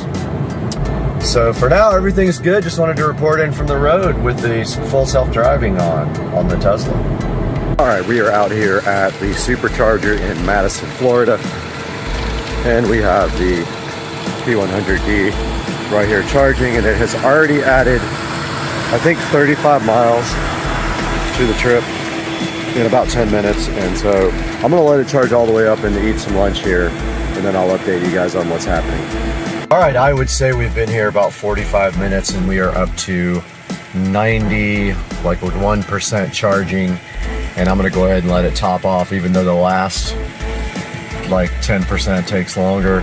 It does say I have enough to get to my destination right here. You can see I'll have 8% when I get there. Just gonna go ahead and let it top off. I'm not in a hurry right now. So that's where we are now with the supercharging. Well, this has officially become the worst trip I've ever been on. I have been sitting in traffic now for an hour. It has not moved. There is some kind of accident way up there, and I looked it up online and there is a fatality. This is not moving at all, and we are in the middle of nowhere. Fortunately, we did charge up, so we're in no danger of losing charge, but there is a lot of traffic backed up right up there, and it has not moved. The people are not even attempting. A couple of cars went over the median to go back. I'm surprised they haven't just redirected everybody back to the last exit and through a different route, but nope, that is what we're dealing with right now. 1 hour of this so far. It's so frustrating. I mean, can they not just clear this out? Come on. Back, guys, I was stuck in that traffic jam for an hour and a half, and it was still going. And I noticed some people starting to cross the median and go back the other way. And I wasn't sure. I saw a bunch of trucks and SUVs do it. I wasn't sure if this car would be able to do it without getting stuck, but then I remembered all-wheel drive, so I just sent it and went right across the median, and the car took me 4 miles backwards and then around the traffic jam. I should have done that an hour before I actually did it. So now we're on the road again to Pensacola, and we are headed to a supercharger where we will have 11% or 12% left, as you can see there on the screen. And that's where we will charge up for the remainder of the Pensacola visit, and also getting back to a supercharger to go home. All right, guys, so I just stopped at the supercharger and I put in 160 miles. It took about 30 minutes to supercharge that much, and it was giving me between 115 kilowatts at the beginning all the way down to 95 to 85 kilowatts at the very end. So you can see now we have a range left of 153 miles, which will get us to our destination of Pensacola, Florida. I won't need to supercharge again until I go home to Jacksonville, most likely, and I might find a charger to drop the car off here and max it out while I have nothing going on. So that's our current status. We are about, let's see, 39 minutes from the destination now. Hey guys, and just here with a little update on the trip. And this time on the way home, we are going to follow the suggested route of the navigation system. And as you can see here, right here, and right now, it wants us to stop in Chipley, which is about 80 miles away, and it wants us to charge for 30 minutes, and then it will stop us again in Madison and charge us for another 25 minutes, which should arrive at home at 17% battery charge. So we're gonna do that today on the way back and update you guys when we get to the superchargers and how we are doing on our first road trip back home on a electric vehicle journey. Guys, we just got finished supercharging about 30 minutes ago. It took about 40 minutes to charge, and now we were en route to the next place to supercharge, which is Madison, Florida. And it says we will have 23% battery and need to charge for 25 minutes. It tends to be on the low end of what actually you need, so I'm assuming we'll be there longer, and then after that we will be to the house. So I just wanted to give you guys a little update of where we are now on our trip. All right, guys, just charged up for the last time. I think it took about 25 to 30 minutes. I didn't really check it, and I had forgot to record at the last supercharger, but we are back on our way to Jacksonville, and it says we will be there at 2:09 p.m. This is what we're looking at right now.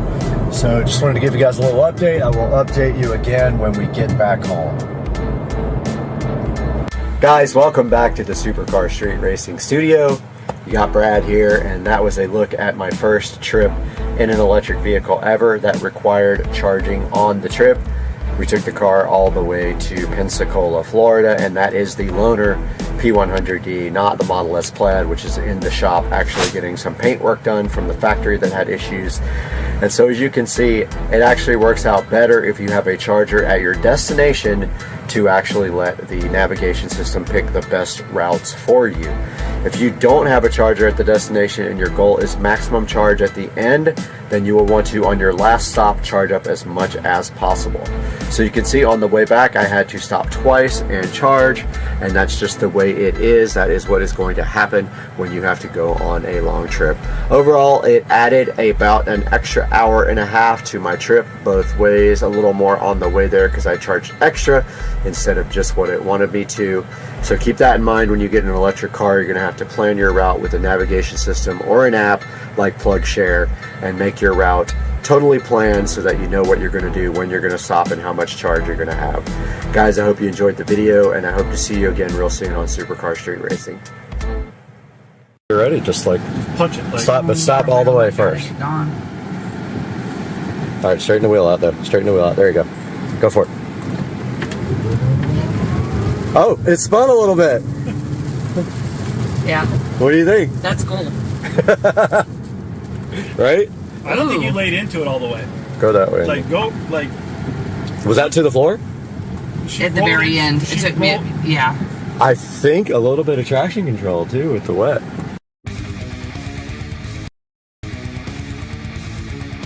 Hey, what's going on, guys? It is Monday, and besides having a bunch of back problems, some other things developing is looks like I sold my car. I know, I just bought a car. Right. Well, did not sell the SL65. Looks like I sold the 335i. So, this beautiful car right here, and I am so disappointed that I'm selling it. This is one of my favorite cars of all time. And I am taking a beating on it. But this car looks like it is sold. A gentleman in Kentucky is coming to pick it up, and we will be driving away with this car on Friday. Which leads us to this car. So what's next for this car? And most immediately, the stereo. We're going to be finishing that up in the next week or so. I will keep you guys posted about that. But meanwhile, this car is sold. No more double car garage. And I believe, I'm not even going to tell you guys what might be going in this place next, but it's going to be pretty sick. Sold right here. Sold, sold, sold. I will give you guys an update soon. That's all for right now. Subscribe for more.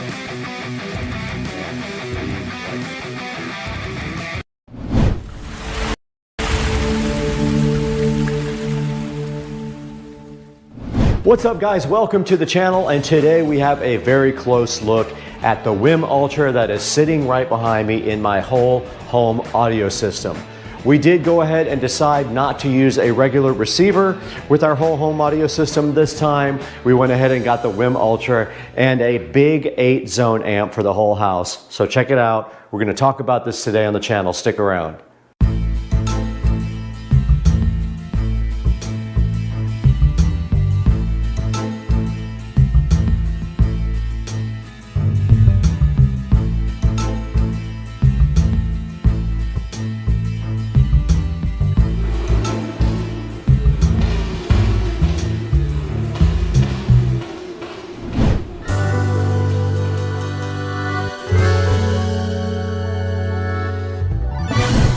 Hey guys, welcome back to Supercar Street Racing once again. I am so glad to have you guys back with me on the channel. And today we're gonna touch base on the WIM Ultra that we purchased right here for the whole home audio system. We were gonna use a receiver, but we decided to go ahead and get this instead. We're gonna look at this today, so hang out with us. We got the WIM Ultra in front of me, and I hope it's pronounced WIM. It looks like WIM or WIM. And this is a digital hub for all your music. It is a preamplifier only. This does not have any amplification in it. It does high-res audio, Spotify, Tidal, Chromecast, and of course, if I say this, it'll wake up, but you know what that is from Amazon. And then on the side, it says it looks good, sounds great, your magic home theater, and it's simplified, and it does effortless multi-room audio. I am super hyped for the WIM Ultra sitting right here, so fresh and so fly in front of me on the table. And on the back of the box, it just says Dolby Audio and HDMI, and then tells you what actually is included in the box. Now, this is for the whole home audio closet to wrap up that project right here. I've been waiting on this. So let's get this thing unboxed and see what's inside. I am super duper hyped for this. Unboxing the WIM Ultra is as simple as just pulling on this little plastic tab right there. You have to be smarter than the box, and I failed at that because there was one on each side, guys. So the box did beat me on that. And now the WIM Ultra is looking so fresh and fly in front of you with no box on top of it. It is completely naked. It is gray, as you can see right here with the peel sat. It is inside of a entire condom here. Let's get it out. First thing I notice, is the weight. It does have some weight to it. It came out of the box just like that, and you can see how stylish it is, and the connections on the back and on the front. There looks like a headphone jack, a control knob, and there is a screen there, and it is, I believe, a color LCD screen, and there might be fuel sat, maybe not. But anyway, that is the WIM Ultra. You can see there on the bottom, it says Dolby and HDMI. There's nothing on the side. It's just a nice, I think it's called space gray. And on the back, we have input, output, just regular analog RCA cables. We have a phono input, a phono ground. We have a subwoofer out, which I'm super hyped about. We have a coax out, so this is digital coax. We have a trigger out, not sure what that is for. We have optical toslink out and in. We have HDMI ARC in. This is an input, not an output. We have a Ethernet jack here. We have a USB jack here, and then we have our power right there on the back. So that is what the inputs all look like on the WIM Ultra. There is a WIM Ultra manual here, pretty thick. It is also available for PDF download, and then right here they give you some sort of cables. We need to open up and see what's inside. Now, they didn't even have to do this, but they provided an HDMI cable, a very nice one actually, a nice RCA cable as well, and also a toslink cable. Unusual for them to include an optical cable, but it is right there.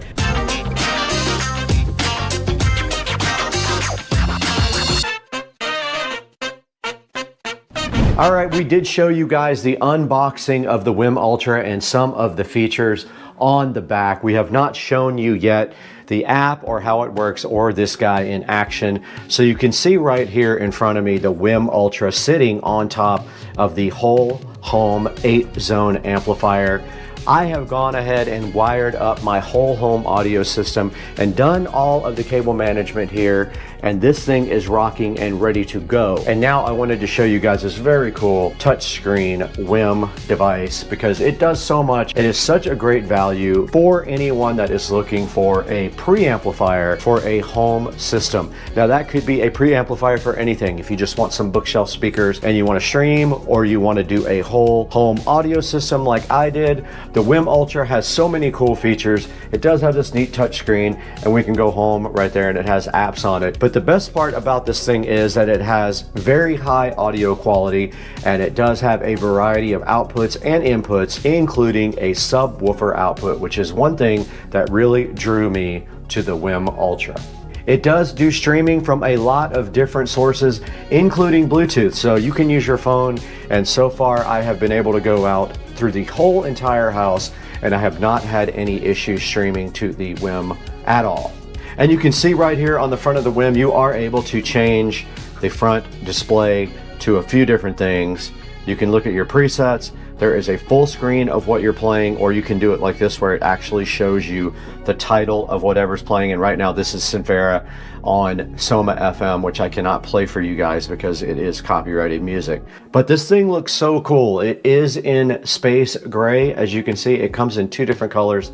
I opted for the space gray. It does have a remote right here, a wireless remote with voice that allows you to control it remotely, or you can also control this guy with your smart home. So either the Amazon ecosystem or the Google ecosystem can control the WIM Ultra. Now you guys already did see in my whole home audio closet refurb video here, which looks so fly. You already saw the inputs and outputs for the WIM, but I wanted to go ahead and just get a quick shot of the back and show you that the wiring is very clean. I tried to make sure that I did everything right this time when I did the wiring, and I am using the RCA inputs from the dot here. So the input to the WIM is from this dot so that you can do smart home features with the dot right there. Now the output of my WIM right here is actually feeding this Juke Audio whole home amplifier, which I will have a separate video of that on. This is an 8-zone amplifier with 40 watts per channel to all 8 zones. And so far so good. It just gets warm to the touch, nothing hot. So you can put the WIM on top of it. The WIM does have some little offsets right there that would allow cooling, so no big deal to put it on top of the Juke, which doesn't even hardly get warm. Now the subwoofer outputs of the WIM are feeding this Behringer Ultra Bass right here. This is our subharmonic processor for the entire house. And that in turn is feeding this distribution amplifier, and that sends bass to the entire house. So we have bass in our bathrooms, we have bass down here, and we have bass in the living room over here. There are 2 subs in the living room, 1 in the kitchen, 1 here, 2 in the back closet, and 1 in the office over there. Now if we go back to the home screen on the WIM Ultra right here, you can see that you're allowed to have presets. So some of the favorite things that you like, you can go ahead and put in a preset, and you can see right now I have that empty. I have not done anything to that yet. Now if we go to info, you can see the device name, the IP address. It is connected via Ethernet, which I failed to mention. This guy does have the capability to do Wi-Fi, but I went ahead and ran Cat 6 Ethernet to the closet, and this is a 2.5G switch. Here are the settings for the screen that you can access right from the front menu. You can turn on adaptive and things like that. There is an equalizer that you can go ahead and select from the screen, but there is a more comprehensive one inside of the WIM app, which we will show you guys a little bit later. And if we go back to player, this is what I was listening to last, and you can see the input here is VTuner is the input that it is using. And of course you can select the input and the output. You can select by Ethernet, which that is what it's using now. Bluetooth, you can go the HDMI input, the phono in, the line in, or the optical in. And of course the output, we are using the line outputs. So that is all we're using. It does have a Bluetooth out, a coax digital out, a optical in and out, and a headphone out. And that is all that you can do from the front, except for this nifty dial that spins, which does volume, and also a play button right in the center of the dial as well.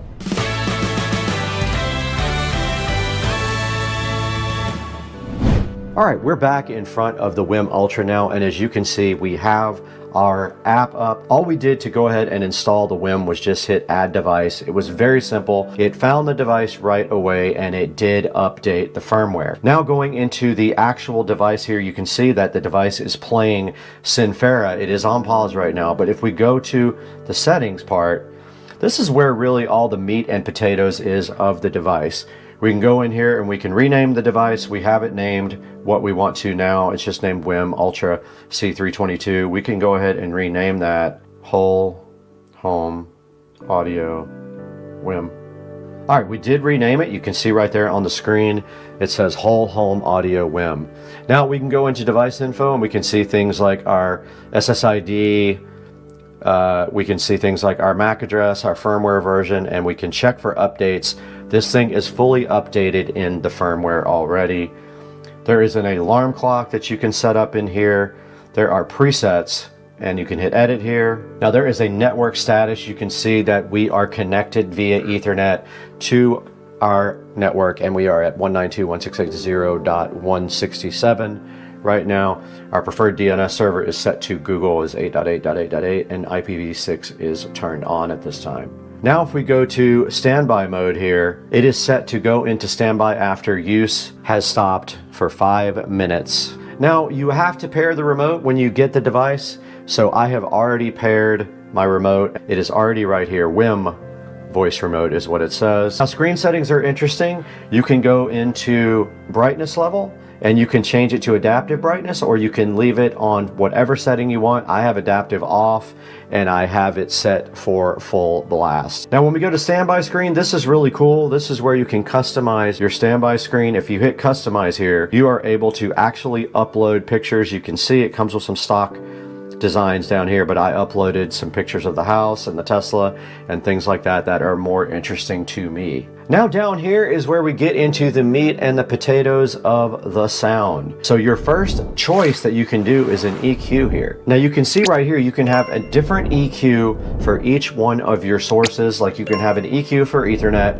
one for Bluetooth, one for TV, one for line in, one for optical, and one for phono, which is very cool. You can customize just that single input, which makes it awesome. And you can see right now it is fully on flat for all of them, and I do not have it enabled. Or you can use some of their preset, such as pop, rock, or some of those. So EQ is very cool. Now this is called room correction, and what that allows you to do is fine tune your speakers to match your space. It analyzes the sound and adjusts the EQ for you. Pretty awesome feature that you don't find in a lot of other devices. I've not done it yet on my house. And here is the settings for room correction. And so once you do setting, you will see that you will have some different readouts than I do based on your specific home. It even has subwoofer settings. Now this is the audio settings part of it. This is where you can have a preamp output based on the volume control, or you can go to a fixed output.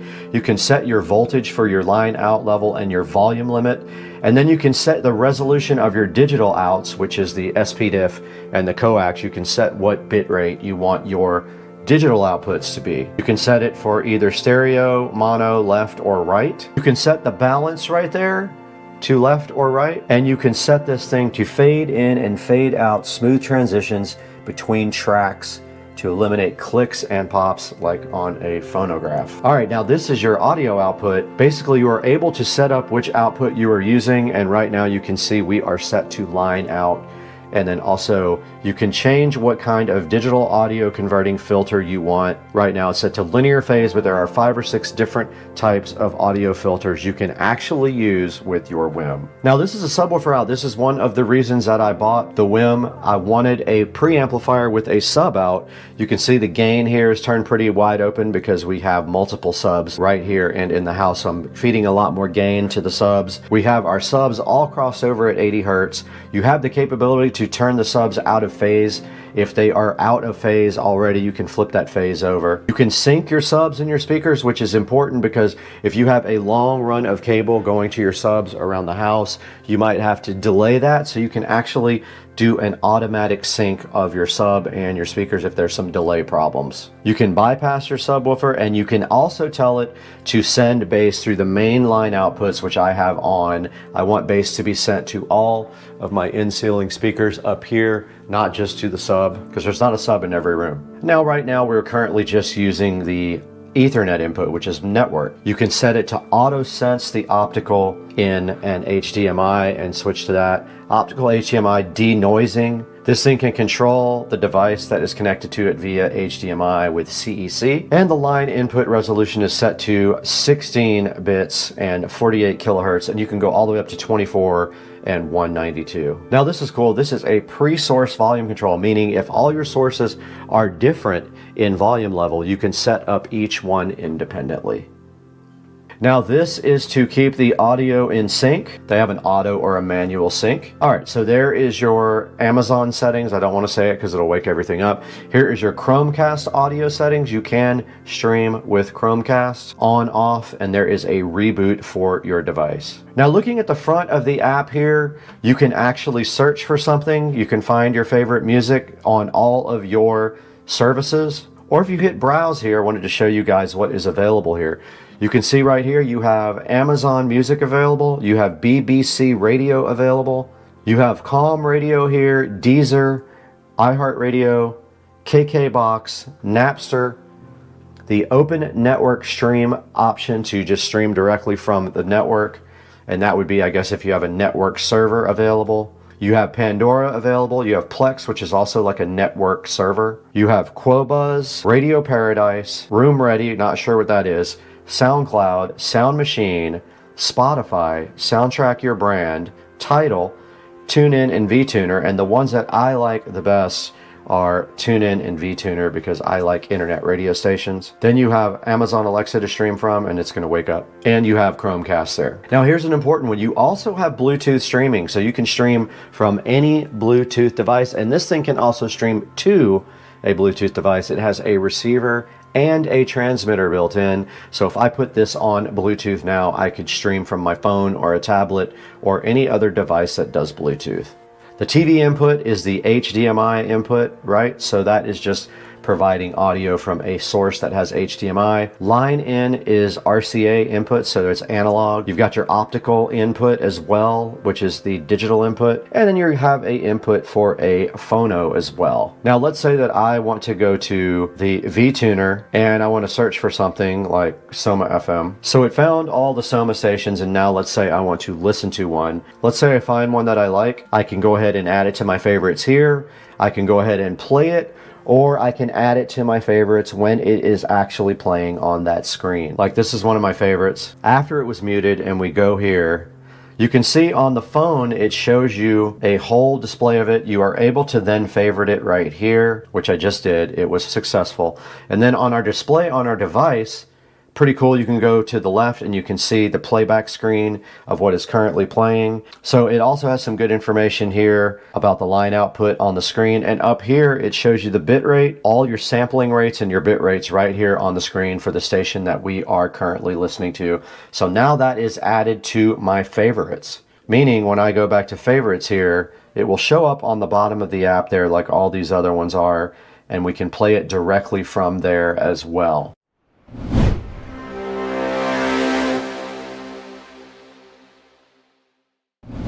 All right, guys, I hope you liked an overview of the WIM Ultra. This is one of my favorite devices that I have ever purchased, sitting so fly and so fresh right behind me.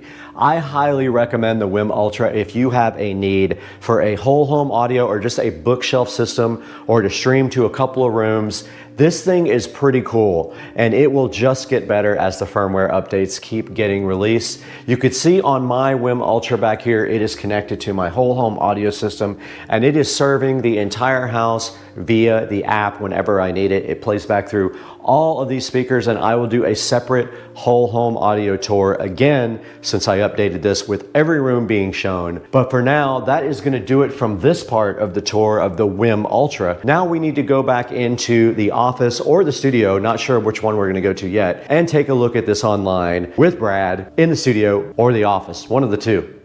I can't decide.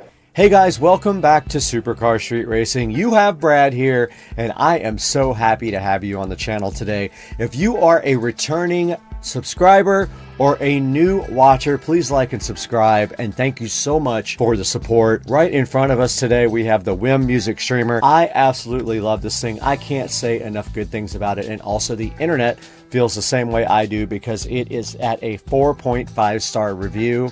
So go ahead and pick up yourself a WIM Ultra device for your house. It is $329 right now. Go ahead and grab it while you can, and make sure you please click through the affiliate links at the bottom of the description. It helps us out just a little bit because we don't make money on the channel. So grab your WIM Ultra and support Supercar Street Racing. You're going to love this thing, I promise you. It does everything you need if you don't need a built-in amplifier. We are at 23,000 subscriptions, which is fantastic. 8,300 in the last 28 days. I'm really hoping to get this thing up to 100,000 soon because I want that plaque to hang up in the house. But I got to get out of here. I'm going to dinner with my buddies Todd and Joe at Cliff's.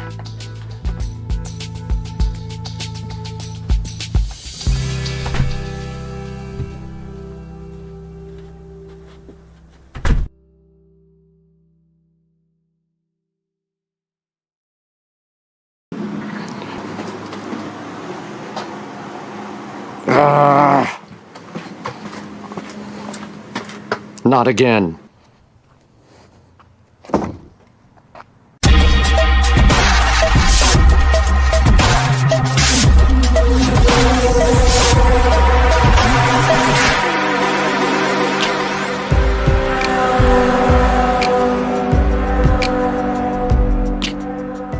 Guys, welcome back to Supercar Street Racing once again. And we are here with this high yard doormat that we're going to be opening and taking a look at today. Now, as you could see outside earlier, that doormat that we had before on the outside not only got really dirty from all the construction with the door, but also it was so lightweight and thin that every time my yard people came around, they blew the thing into oblivion. So today, we've got a better alternative with this high yard doormat. Sitting in the SCSR compound with this beautiful high yard floor mat, and we do have the SCSR scissors that I still have PTSD from, because as you know, in the last video they sliced my finger wide open and it was not fun. So what we're going to do right now is open this carefully and hopefully not destroy our fingers in the process like we did last time. So no touching the actual blade. And we open up this high yard floor mat so we can take a look at the inside of this packaging. And right here it just says doormat MAT. Keep your home away from mess and be clean and tidy. Keep your home away from mess. Trap dust, easy to clean, absorb water, widely use. So another hilarious, badly translated thing there inside the package. And getting this thing completely opened up. It is pretty heavy. This weighs about, I would say about 10 pounds. And then the rest of this is going to involve taking this outside and getting it all laid out in front of the SCSR studio. So let's take it out there right now. All right, guys, we are out here in front of the Supercar Street Racing Studios, and we have the brand new floor mat right here. Let's go ahead and get that installed and see if that prevents our yard people from blowing my floor mat away every single time they come. Now this will take a few days to kind of settle and flatten, but it's much heavier than the old one. You can see here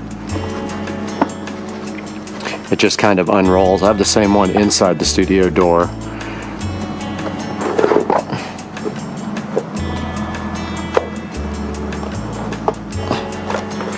And basically it will eventually become flat.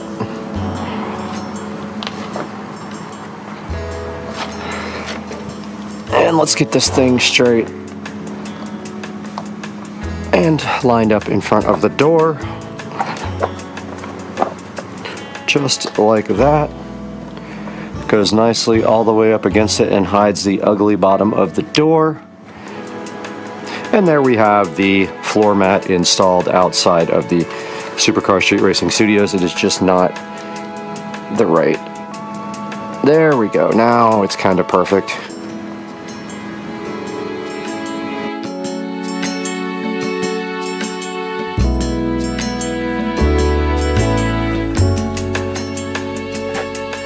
Guys, welcome back to the Supercar Street Racing 4K production studio. We are out here having a great time and making videos for you guys. And one of my pet peeves is that I had this tiny little cheap dollar floor mat, and I don't even remember where I got it. I think from IKEA a long time ago or something. And every time my yard people come, they take their leaf blower and they blow it right away. And yes, they should put it back, but they don't. And I've told them a million times. So today, right here on the screen, you can see right here in front of us, we are taking a look at the high yard durable front floor mat. It's supposed to be absorbent and it can like take all the mud off of your shoes.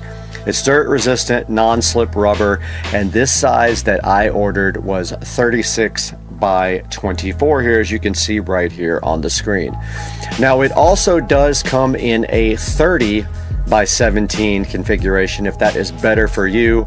It comes in beige, which you can see right here. Now we'll take a look at the bigger view there. It's black there, but in beige, the bigger view looks like that. And it does also come in gray, which looks like that. And so if you order the 36 by 24 in black like I did, you will have the one that we just saw sitting right there out on the ground. And then here's some other little pictures for you guys to check out. Now it says it's the perfect size, 24 by 36, 0.3 inches thick. Captures dirt and moisture. It has a non-slip rubber backing.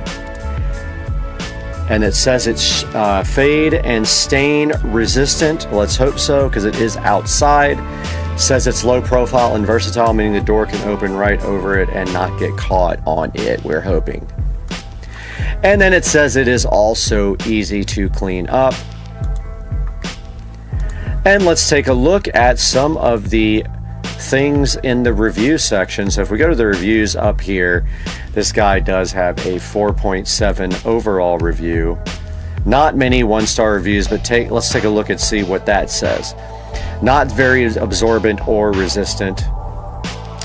So it says that the dirt won't come off and it doesn't absorb as well as it claims to on the one-star review. Now, some of the 5-star reviews say that it's a good doormat, decent quality, good price, nice weight. Works perfectly outside of the front door, and I agree it does. Looks nice, matches well, and this is a very nice doormat. Dependable and stylish entryway essential. Looks like this person got this free from Vine way back in the day, or actually June 7th. So you can see right here, I don't know what Vine Voice is per se, but you can see right there, it does have a lot of good reviews. And let's take a look at some of the alternatives. So let's go back up to the High Yard Durable Front Floor Mat. Absorbent, muddy, dirt resist, welcome doormats, outdoor, indoor, non-slip, natural, rubber, backing, low profile doormat for entryway, patio. 36 by 24 black. What a description, guys. $29.99 is what I paid for this floor mat. It is 2-day where I am, 2-day shipping, not today. 2-day shipping. And here's some of the alternatives. There is one for $37. There is another Gorilla Grip Ultra Absorbent here for $24.99. There is a Gorilla Grip Waterproof for $17.94. There is a Yamorba Durable Front, almost looks the same, but it's a 29 by 17, so you have to take that into account on the price right here. And it is $9 right now. And we do have this Home Ideas 24 by 36 for $21.99, that if you want to give that a little comparison. And then we have some 4 stars and above down here in the reviews. This Mobeo, which actually looks like a completely different type of material with a rubber backing there. We have this Pure Rugs Dust Trapper Doormat, non-slip entry for $31.99 as well. Another couple of High Yards, a Dexy and a doormat there. And no one did any video reviews at the bottom, so I don't have any video to show you guys. And then there is some down here that also have a word printed on it, like hello, that if you like those, you can take a pic out of those. There's some down here with actual designs on it that say things like freedom, if you're into that kind of thing. Here's a multi-stripe one, the Kit Enjoy Indoor Floor Mat Only. That's an indoor, so it may not work for what you need. We need it also outdoor. And here are some of the reviews with images. You can see it right outside. That looks like that's inside of somebody's front door there. This one right here, also inside the front door. They're using that for indoor. And there's a good close-up picture of it right there. Another good close-up of the gray. And one sitting, looks like outdoor on a deck. People were using it outside. And yeah, guys, so the High Yard outdoor floor mat, I do have 2. There is one sitting on the inside of the Supercar Street Racing Studios right here in front of the door, and then I added the second one outside the door there for when you come in from the outside, because it's sometimes wet out there, because this is a directly out outdoor studio room with no connection inside of the house. Guys, let's take a minute to talk about the Supercar Street Racing channel. We bring you high quality reviews in 4K, and we do actually lose money from the channel. So we would love it if you would click for the description down below, click in the description down below, and order things through our official affiliate link. Now, that doesn't mean you have to order this exact product. Any of our videos that you see affiliate links in, you can click that affiliate link and order anything you want on Amazon. It gives me a small credit to help pay for the Supercar Street Racing station, because we do lose money on the station. Now, coming up tomorrow, we do have a review of a portable blender. It is a rechargeable blender, and I'm pretty hyped about this.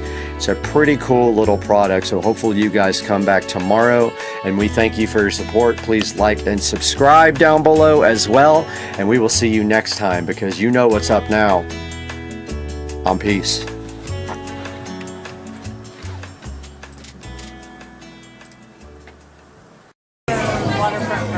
All right, we're out here at Island Bar and Waterfront Grill, having some drinks, enjoying the view down in Cocoa Beach, and you guys all wish you were here with us.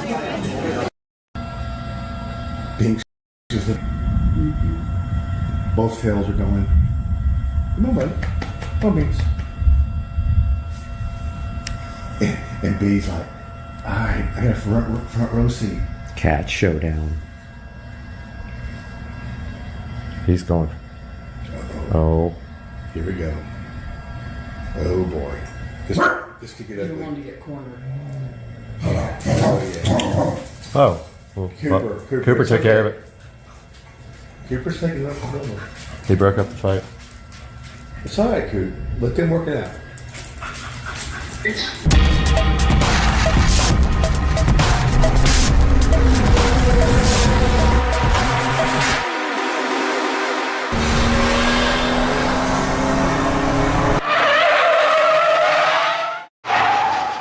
Alright guys, welcome back to the channel, and today is a special video because we are going to show you some cooking tips here.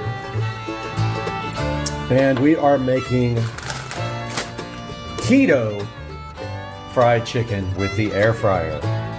So the first thing you're going to need is some chicken breasts or chicken thighs or strips, anything you would like. I am starting with these frozen Tyson chicken thighs here. I think they were about $6.50, and they are a pretty good deal. They are frozen though, so you have to defrost them. We got those guys sitting right here in the water, defrosting, and we're not going to start cooking for about another hour and a half. About 2 hours actually. So we got our chicken thighs chilling right there. I'll put this all in the description and also on the screen. Then you're going to need some pork rinds. Now I got the Baconettes, which is a funny name, Crunchy Delicious Queso Chicharrones. And so these guys have no carbs, less than 1 gram, and that's the good thing about pork rinds if you're on keto. They are mostly protein, so they have 7 grams per serving and no carbs. So you get your pork skins. I also bought the honey mustard ones. If you like the hot ones, they have those as well. These were $2.29. If you buy them off of Amazon, if you buy the keto breading off of Amazon, it'll cost you about $8 or $10 or something ridiculous. You don't need that. All you need is your pork rinds here, one of these hammers. Go ahead and put your pork rinds in a bag. Get a hammer or use your fist or whatever. And these hammers work pretty good. And make those guys no longer pork rinds. Once these guys, don't use that ender to put holes in the bag. Once these guys are good and crushed, they are ready to be applied to your chicken. Like I said, I bought the frozen chicken. It may not be the best kind. If you like the fresh kind, by all means grab that for your keto fried chicken. The stuff needs to be as thin as possible, and you're going to then egg and pork rind bread your chicken. And look how consistently chopped that is. This is ready. I didn't do the whole bag. I did like, half the bag. So I'm only doing 2 chicken thighs at this point. And then if I want some more, I'll add some more later. But I went ahead and labeled the bag here for queso pork rinds. And then what we will do, that's probably plenty for 2 chicken thighs. So here's the size of the 2 chicken thighs right here. You can see them in a bag defrosting. And I'll keep putting water in this bag until they're fully defrosted. And then also you're going to need some eggs or egg substitute product. Now I like the Publix Eggsters here.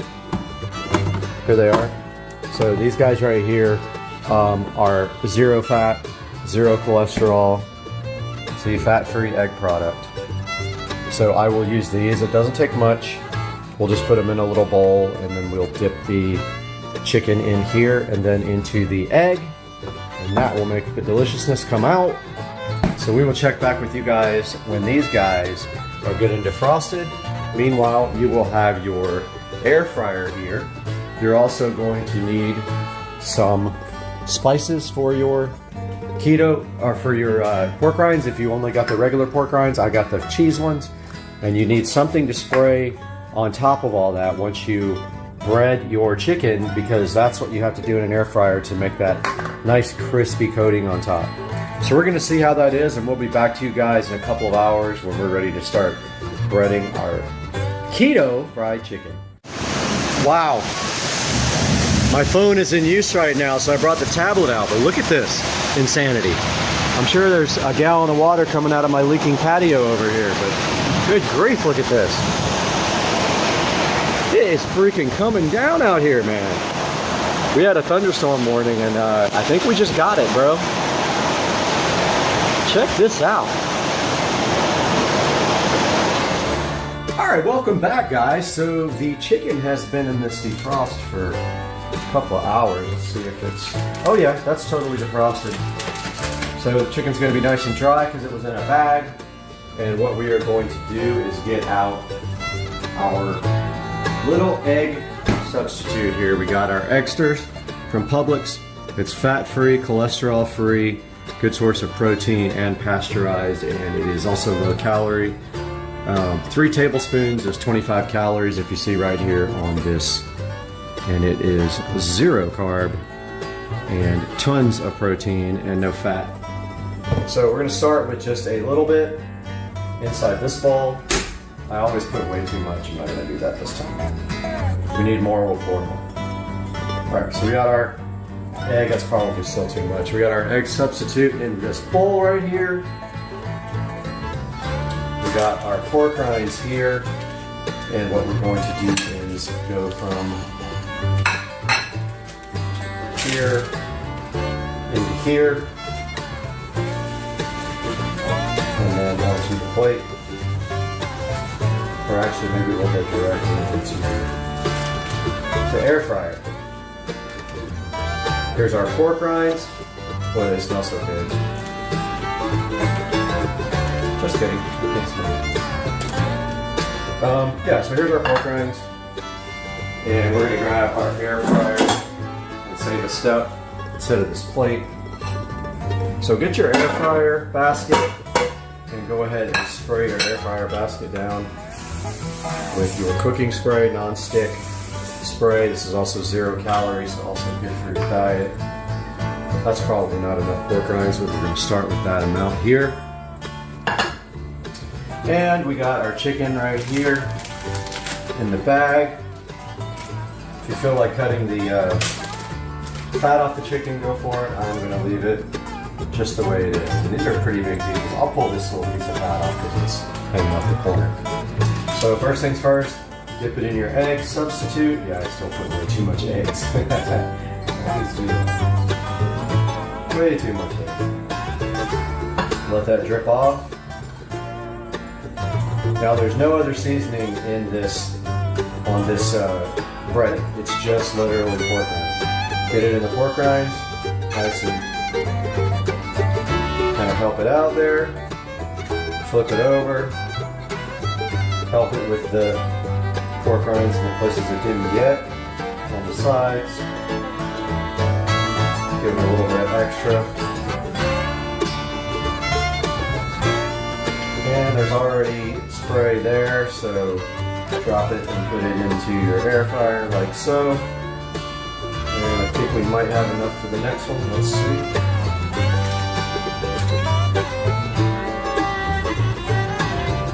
Okay. And I might drip off. There's a little bit of fat on this. I'm not going to worry about it too much. I might take this little piece off the put it in the egg. Substitute. If this is not enough pork rinds, we will grab some more. But let that egg substitute get off of it all the way. Get most of it off before you go into your pork rinds. And since these are fillets, you're going to need to cover both sides. Now, if you're doing bone-in chicken, there's absolutely no reason to do the backside and waste a bunch of breading because you don't eat that side. We'll pour a little bit more pork rinds on here.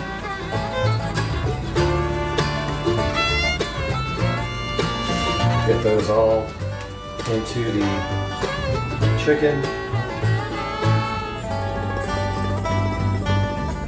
Make sure you get all of them off the... Yeah, we didn't get hardly any on that side. So yeah, it wasn't enough.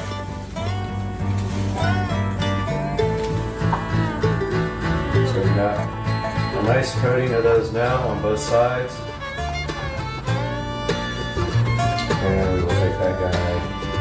And if you pick it up like this, you won't lose all your breading.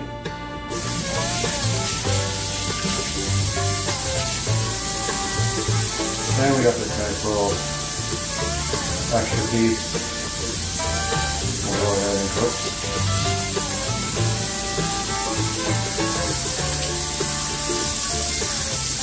Get this little bit of fat off of here. We'll have a little nugget.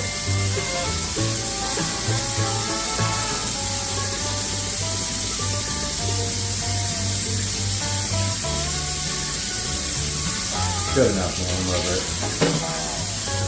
Get that in our bread, in our egg first. And then a little bit of breadcrumb action, whatever we have left here. Get it breadcrumby. Calling it breadcrumbs. It's not breadcrumbs at all. I don't like the feel of the goop on me, so I always wash it off as soon as possible. This is not breadcrumbs. These are pork rinds, so they are carb-free. Here's a look at our chicken, and we're going to spray it from a distance so it doesn't knock off all of the delicious pork rind. We get it good and coated right there. That's going into our air fryer right here.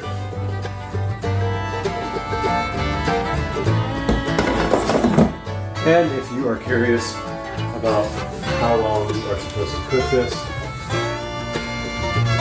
they have a guide for it that I'm going to do 390. So I'm going to hit power and then air fry. I'm going to do 390 for about 15 minutes. I'm going to take a good look at the crust on it till it's a good brown crust. Let's go ahead and hit start. You can preheat that also if you want to. Those are ready to go. We will check on them at 7.5 minutes. We will flip them over and probably spray that side as well, and we'll be back to you then.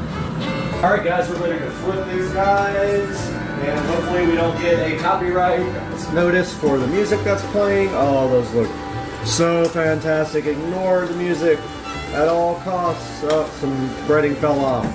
But it's looking good, guys. It's gonna take another 5 minutes. Alright guys, the timer went off after about 17 minutes.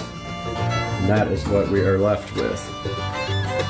Those look absolutely fantastic. So that is what we are going to do now, is sit down and have a nice keto dinner with just a little bit of ketchup, because it's my favorite thing. And you are allowed to have just a little bit of net carbs per day. Let's get this all made up and get some tasting done.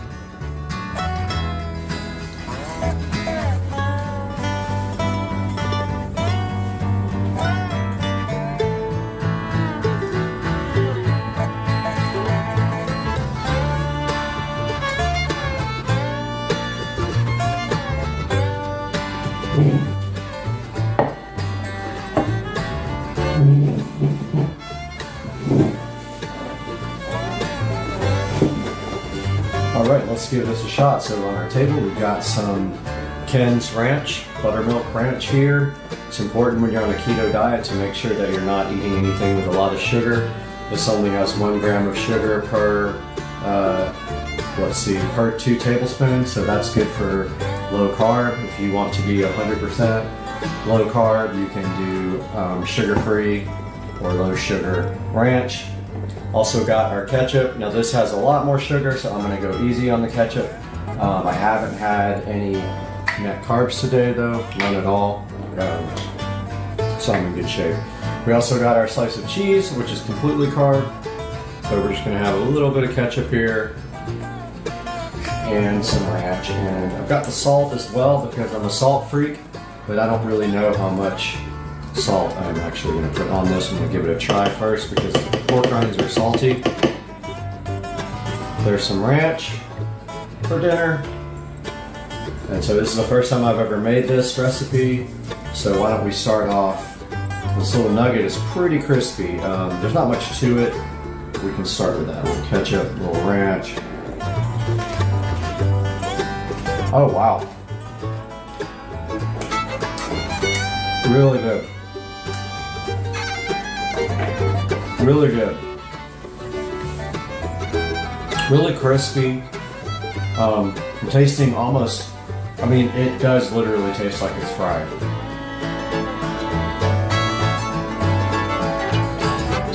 And here comes the rain. We decided thunderstorm morning. So sorry about the rain sounds. We do have the skylights that are loud, but let's get a piece of now our, remember this was frozen. Let's see how tender it is. Okay, yeah, it cuts pretty easy. There's a look at the inside of it. Completely done. Probably could have come out a couple minutes early, but I like the breading to be kind of crispy. I do like how this crisped up on the shell here from the air fryer. Let's give that a little taste with some ranch.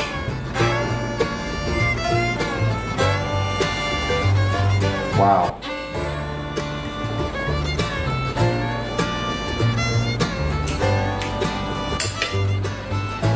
So first thing I noticed, I can't smell, haven't in a couple of years. First thing I definitely noticed is the queso taste from the pork rinds. Second thing is, for frozen chicken, this actually is very tasty, very moist. It's not dried out at all. Let's try some of our cheddar cheese.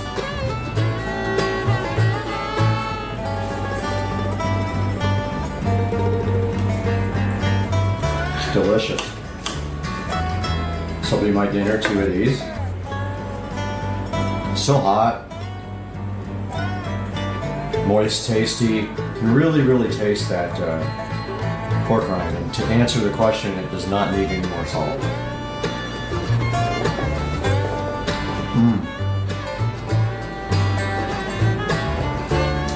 Absolutely fantastic.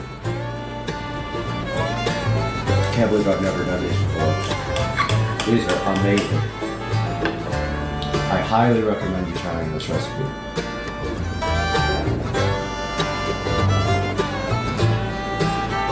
Wow.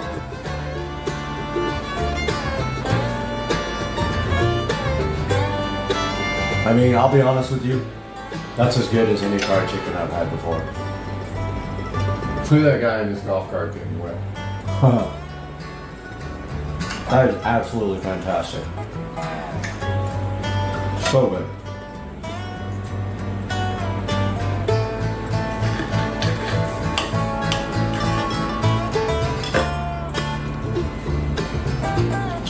eat the whole thing in one bite. It's so good.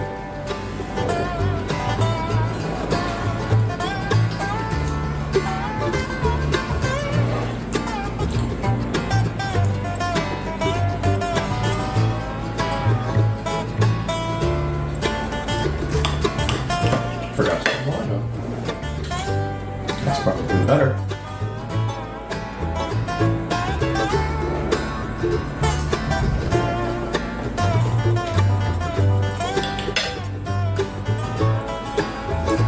The canned steakhouse buttermilk ranch really takes it up to another level with that creamy taste that goes along with the fried. Good on any fried food, and it's keto friendly. Keep the sugar down, you're good with keto. The ketchup is way more dangerous for your keto diet. If you have any worries about it, use Carb Manager, the app, put in the ranch, put in the ketchup, and see what you come to. Now, I have not had any carbs today.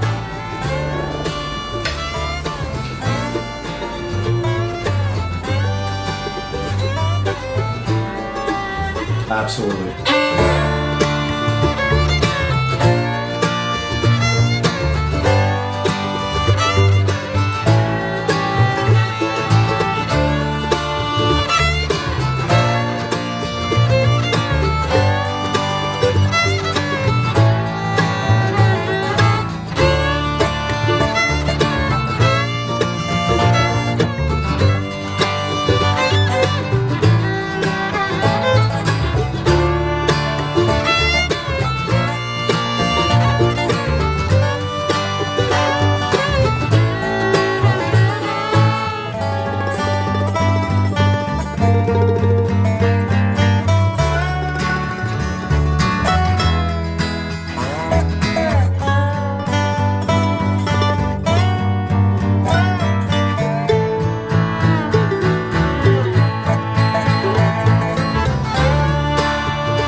Unbelievably amazing, and it's the most. And I've been in a lot of wine regions in the world, and it's probably the most beautiful one I've ever seen. That's what I've heard. It's like on par with like Sonoma. Guys, welcome back to Supercar Street Racing, and today we're going to be talking about Tesla, charging, and any kind of electric vehicle you might need to connect to a charger. Now, you know Tesla this year has sold over 500,000 vehicles in the first quarter of 2023, which is absolutely amazing. So today, we're going to show you how to charge your electric car at home with your dryer.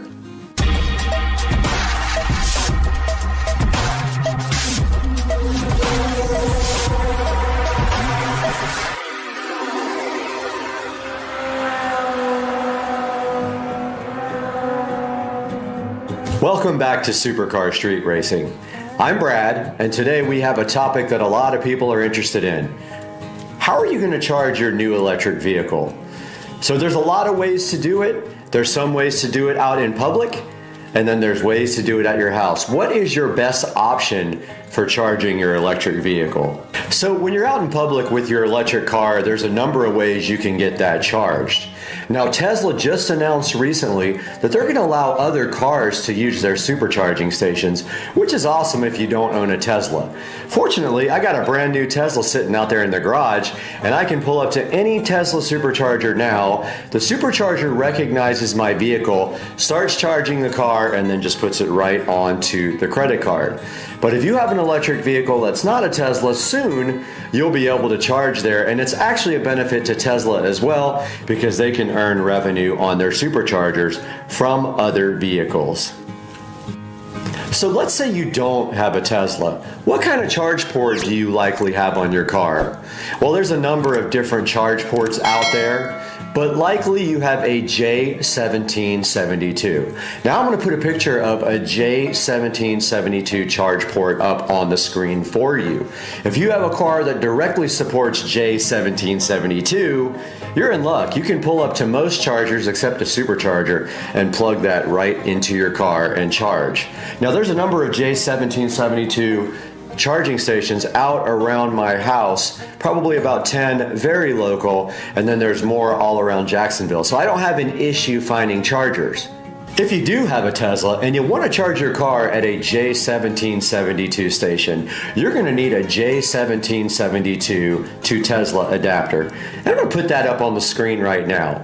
All new Teslas are delivered with a J1772 to Tesla adapter, and in my car out in the garage there, it was located in the trunk in a side compartment and was easily found, and it is now sitting in the garage, and I will show you that here in a little bit. There are free charging options out there, if you can believe it. There's dealerships right down the street here that have chargers sitting in front of their dealership that will charge your vehicle for free if they're working and they don't block the spots for their own cars. There's a number of dealerships lined up Atlantic Boulevard here, and about to be another Tesla dealer that you can charge your car at for free. The Tesla, you will not be able to. It will most likely have a supercharger. Hopefully, it will have a supercharger on this side of town. And all the other dealerships you can pull up and charge for free. Let's talk about the different types of 220 volt plugs that are available and can be installed at your house, or you might already have one in your house. So the first one is a NEMA 10-30. Now the NEMA 10-30 is actually the one that's installed in my garage now, and you may have this same plug in your garage because it's very common for dryers. How do you know a NEMA 10-30? Well, take a look at the picture that I'm putting on the screen here. And basically a NEMA 1030 has two crooked prongs and then an L-shaped prong on the bottom, and that plugs directly into your dryer, and that's what supplies the 220 volt power to your dryer. Theoretically, this is a 30 amp plug. However, you'll only be able to get 24 amps of charging out of the NEMA 10-30 plug. So let's say you have the NEMA 10-30 plug already in your garage, right out here like I do. Well, then you're going to need a way to charge your car, and Teslas do not come with a charger anymore. That's right, $110,000 car, no charger. So there's some options out there. I did choose to get the split volt NEMA 10-30 charger. It is a level 2 charger and will pull a maximum of 24 amps from the dryer outlet right out there in the garage. And I'm going to show you that here in a little bit when I actually install the charger. There are other options out there, and you can also get other types of plug installed in your garage. So if you have enough room on your electrical panel out in your garage, and you have enough service coming from the line into your house, you may choose to get a NEMA 14-50 installed.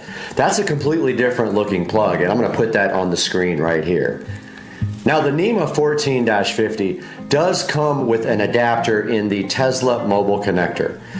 The Tesla mobile connector will connect to a regular wall outlet like the one down here, or you can use the NEMA 14-50 if there is a plug available and you're out traveling. I'm going to put the Tesla mobile connector on the screen right here and a link to it down in the description. So that's another option for you. You can either slow charge with your standard electrical outlet, which is 110 volt and I believe 10 amps, or you can go charge with the NEMA 14-50 or have a NEMA 14-50 plug installed at your home. Now, what does it cost to get a NEMA 14-50 installed?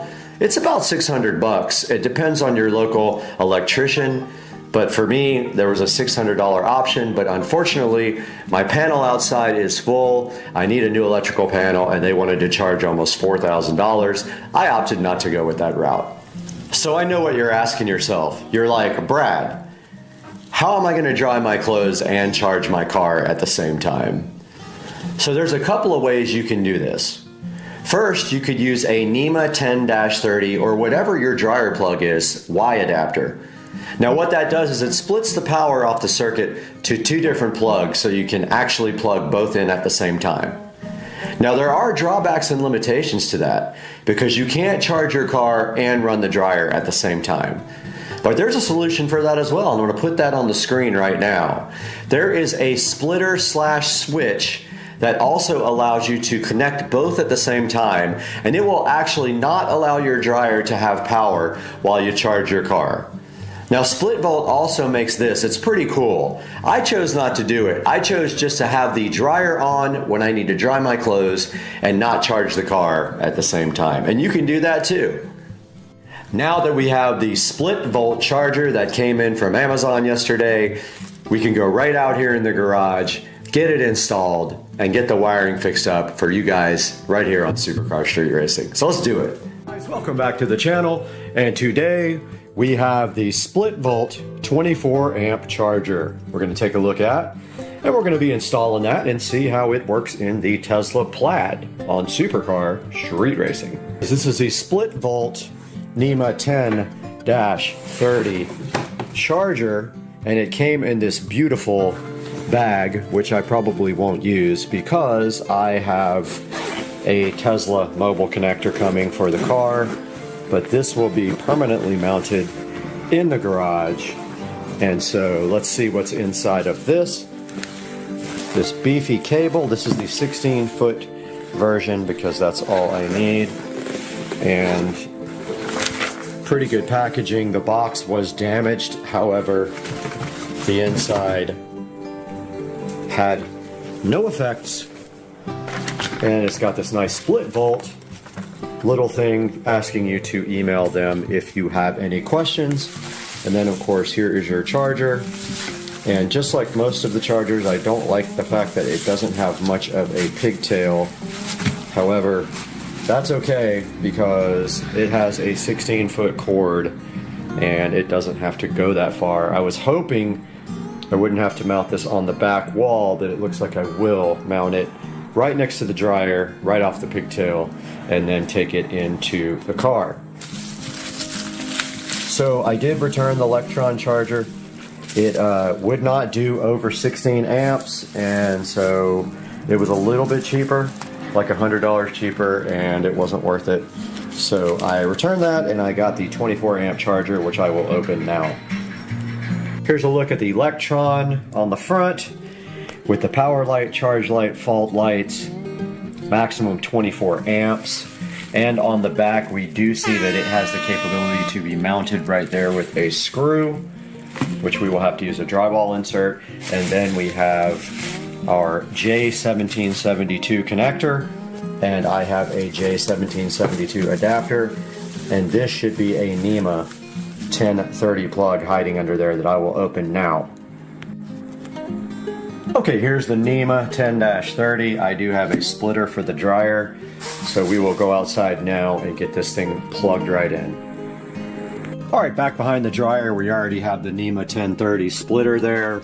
We are going to go ahead and mount the split volt right next to the washing machine here.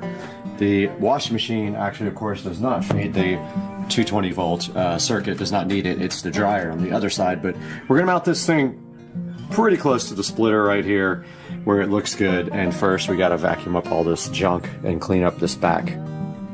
Alright, I got the area all cleaned out, nice and mopped. It looks way better. So now my plan right here, right now, is to get this charger mounted somehow, and I need to figure out the height that we're going to put it back here as well, so I'm going to do that now. Alright, we got the split volt 24 amp charger mounted on the wall. Now we have to work on some wire management. I am unfortunately almost out of these big clamps, and I don't think the next size up will fit. I'm gonna try it. Only got one of those right there, and I've got 2 of these, and I really need like 3 or 4. It's a complete bummer. None of these other ones will work. Maybe I have something else around here I can use, but I want to get the wire tied up all nice, but I'm not going to be able to use regular screws because the drywall is just going to break out. So got to use inserts and all that, so I'm going to work on that now.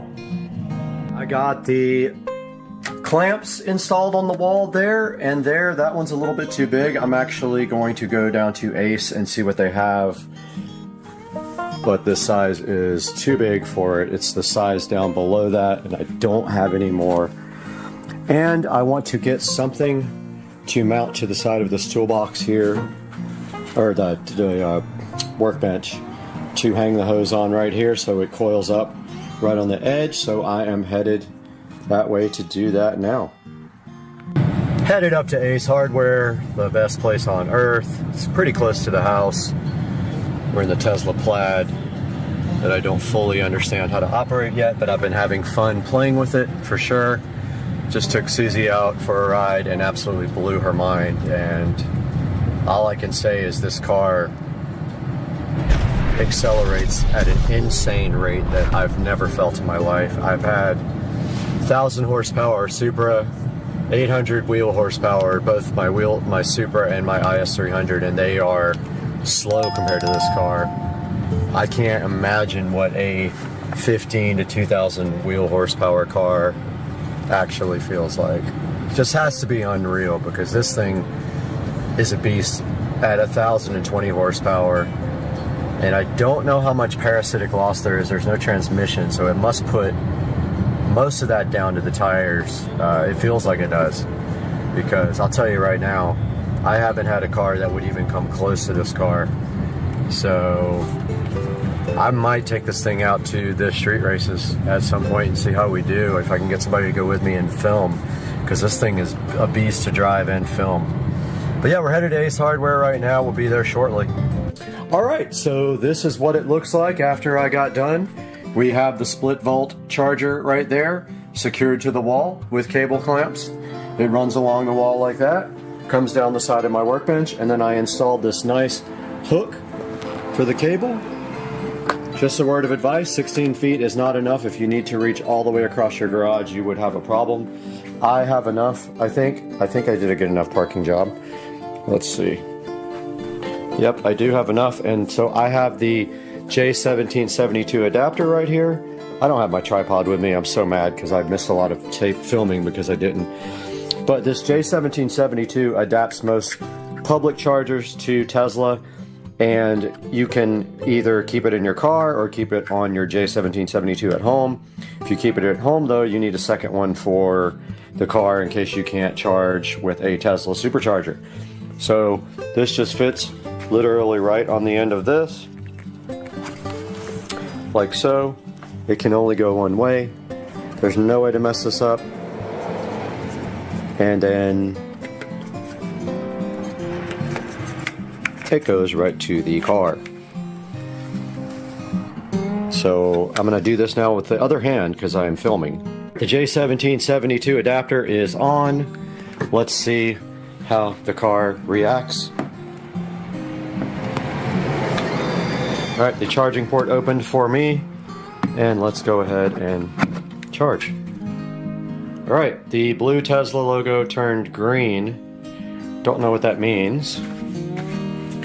And it says charge on the split volt, but we will have to get into the car and see what the rate is. It should be 24 amps. We could actually go on the app too, but let's go in the car. So it actually could see it through the window.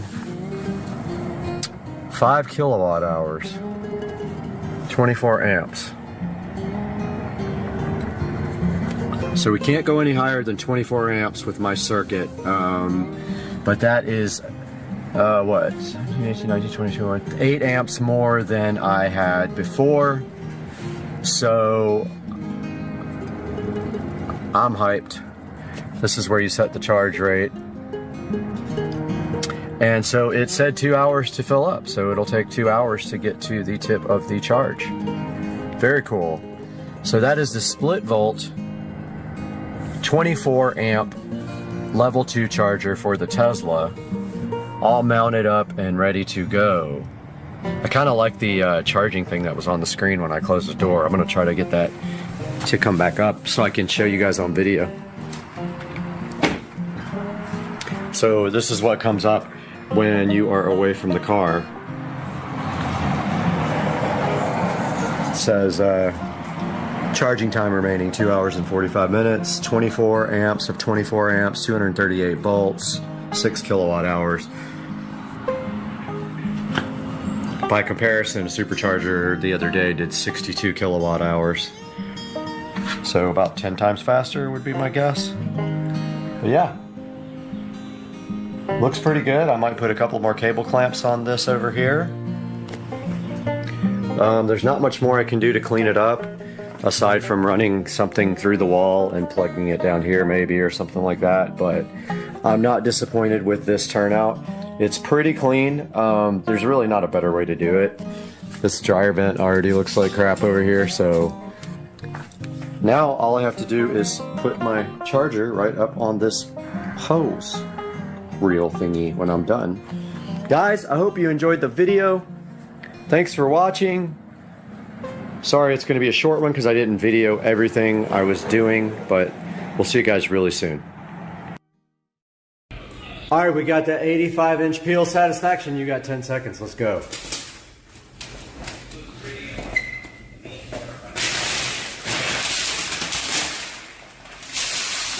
Oh, that peel!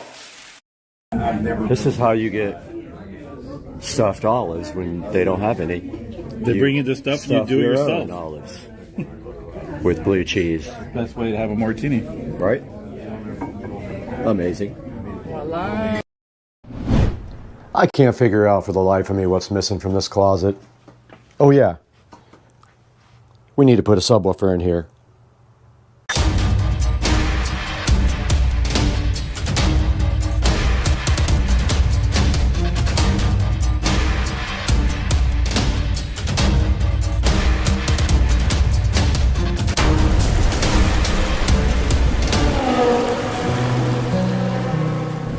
Guys, welcome back to Supercar Street Racing. Brad is here on a beautiful Monday in Northeast Florida, and we need to get this Sony subwoofer installed today, and we are going to put that thing right down there by where we have power. So our goal today is pretty simple. This guy has a section on the back for speaker level inputs. We're going to go ahead and get up in the attic, drill a hole in that cap, stick a hole in the side of the wall here, and go ahead and hook up this Sony subwoofer. So let's go ahead and get that sub down now and take a look at it.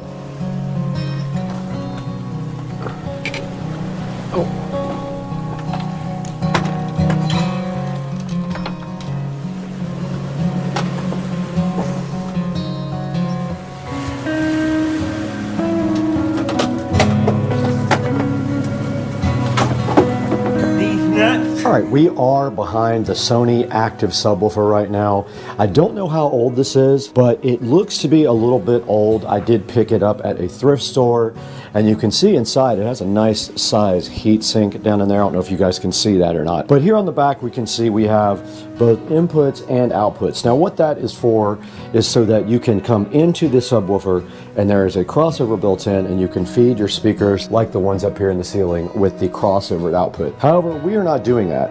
We are going to be giving these guys up here the same feed as they had before, and this guy will just come off of those to go ahead and provide input to the Sony subwoofer. Now on the back here, they also do have a level control. They have a subwoofer cutoff frequency. Now what that is that is the crossover level. Okay, we just did look this up on Crutchfield, and this is a 10-inch powered sub with 60 watts at 1% THD, 100 watts at 10% THD, and it has a frequency response of 78 to 200 hertz. So this is a 10-inch powered subwoofer.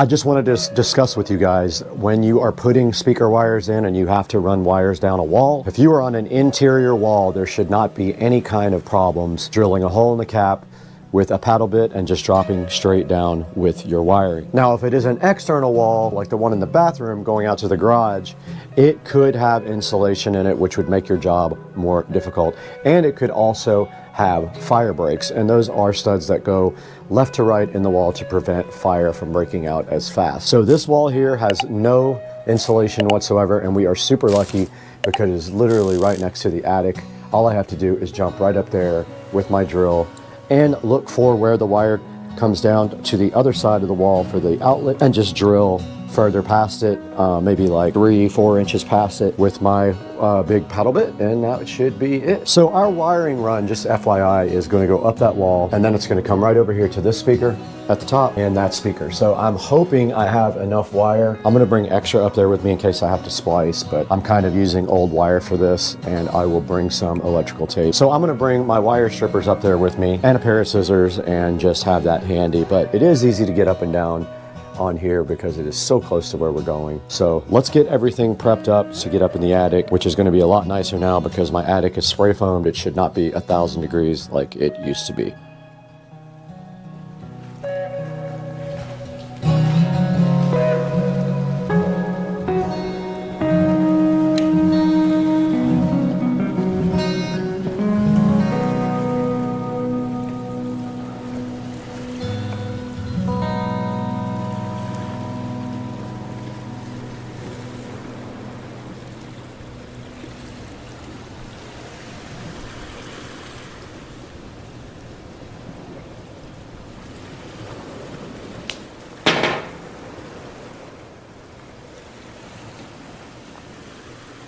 Okay, we did prep our wire for going up in the attic. This simply gets it so it can just go straight down the hole, and then all we have to do is drop the wire all the way down and pull it out of the hole.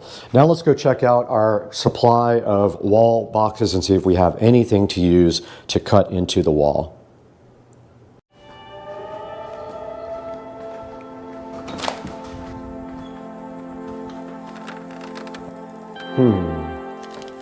I actually found that I had bought an extra one last time, so I have the box and the little cover plate that the wires can just pull right through that has the little brush on it. So we are good to go to have everything to do for this project. This is the brushed part where the wires come through, cover plate, and actual box that we have to trace and cut out with a drywall knife.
Okay, we're right on the wall now where we are going to be installing our new wall plate. And I measured on the other side of the wall, 35 inches to the wall box.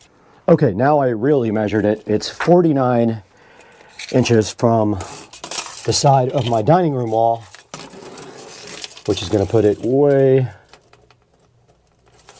that's gonna put it right about there.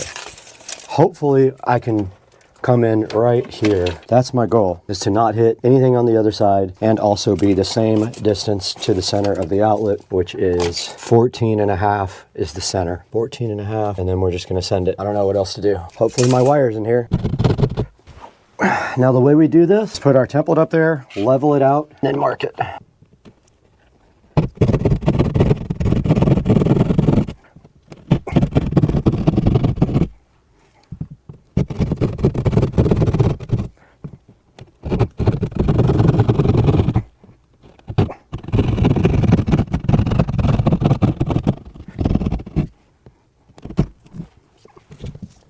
We went ahead and got our wire pulled through, and now all we have to do is take our brush plate and poke the wires through the center of it because it goes on last. But we need to get got my impact now, so we can go ahead and put the wall plate in. So this is the kind with the flaps that open.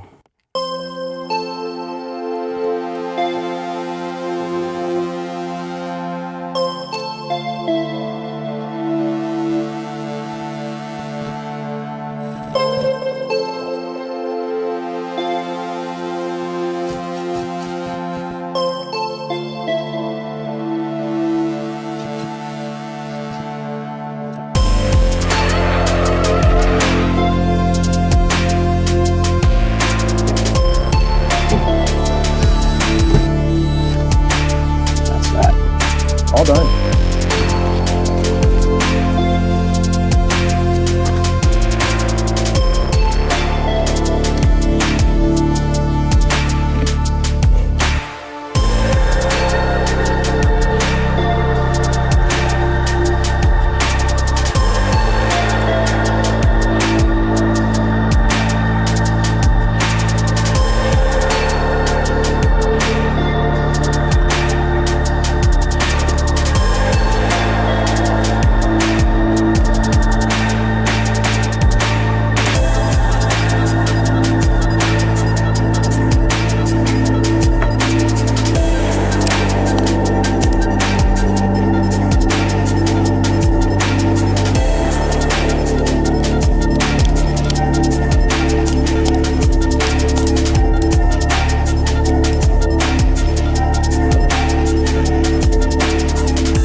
Now we should be able to pop a battery on these and pop my speakers to test the wiring.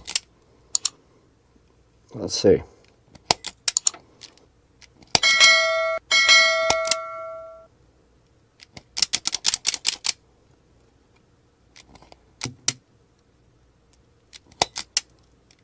All right, let's grab a battery. 9-volt battery right here to test. We should hear it in the speakers right now. There's one and the other. Both of these work. Doesn't matter which is left or right. This is a mono system when you're using a sub, so you can Connect it to anything you want. In is the back ones. Positive is always stripe, remember that. And if you don't hook it up right, it'll be out of phase. All right, it is connected. Power is on. Go ahead and plug it in. I wish it was lower now so you didn't see the wall plate. Go ahead and get this thing connected all up. This wire behind here.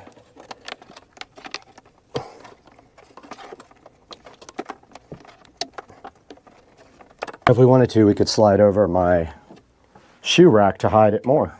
And we see the power light on. All right, there should be no copyright music playing right here. And it does hit pretty darn good for a 10-inch Sony sub. And this is designed to add some bass fill back around the bathroom area where I have speakers in the ceiling. And it'll also help out the entire house. But that is going to do it for this project. And I hope you guys enjoyed yet another subwoofer build inside of the house. 8 total subs with 6 being connected to the main house audio system. And we'll see you guys next time on Supercar Street Racing. Please don't forget to like and subscribe to the videos. And I'll put a couple of good subs in the description for you from Amazon. Go ahead and grab those. Click through my links. It helps us out so much. We can do more projects like this, more fun things with you guys. We'll see you next time.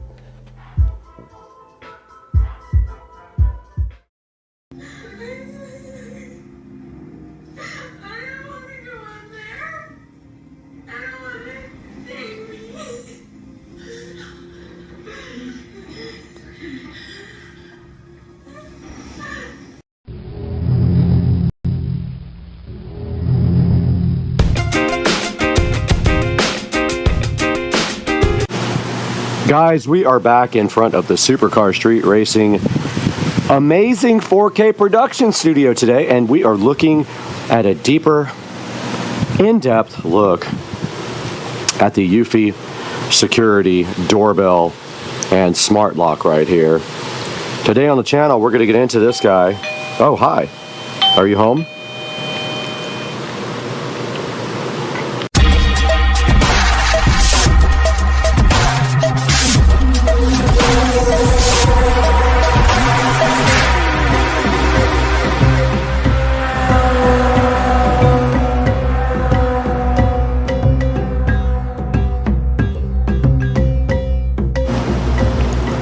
Guys, welcome back to the Supercar Street Racing Studios. Brad here, and we are looking today in depth at this Eufy Security Smart Lock doorbell.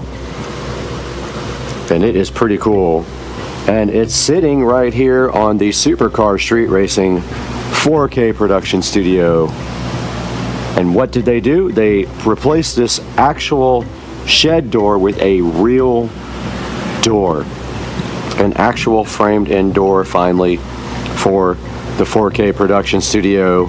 And to complement that, we have placed a nice quick set lock on there and this Eufy security doorbell smart lock.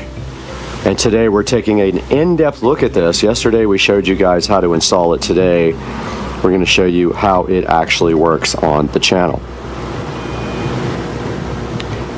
Alright, taking a look at the front of the Eufy security door lock, doorbell, smart lock. You see a number of features here on the front. Now right here immediately you notice on the very top there is a fingerprint reader. And you can see right here right now that the door is unlocked. There's a slight gap in this door. Don't know why, but that's just the way it came out when it was installed. But if we put our fingers on it, see it turn blue. And it did lock the door and indicate with a red LED right here that the door is locked. And you can see right here through the gap in the door that there is a deadbolt right there. Now, if we place our finger on it again at the top, you will see again, turn blue, unlock the door, and turn blue on the LED. That is one of the many ways that you can unlock the Eufy Security doorbell deadbolt smart lock. It has been threatening to rain all day in northeast Florida. So far, we've been lucky. It's been a beautiful day. We do see some rain clouds right there, but today our goal is not to get rained on. It's actually to take a look at the other ways that you can unlock and lock the Eufy Security smart door lock and doorbell. Now there's also a keypad in the front, as you notice right here, and you will put your code in, which I can't show you obviously, but if you put your code in,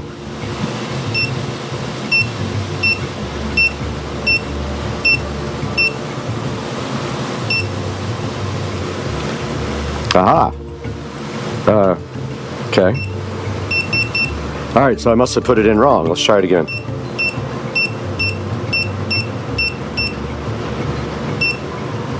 Okay, that worked that time. It did lock with my code, and then I will unlock it now.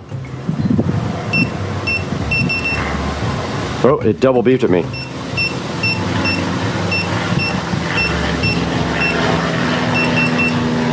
Didn't like that.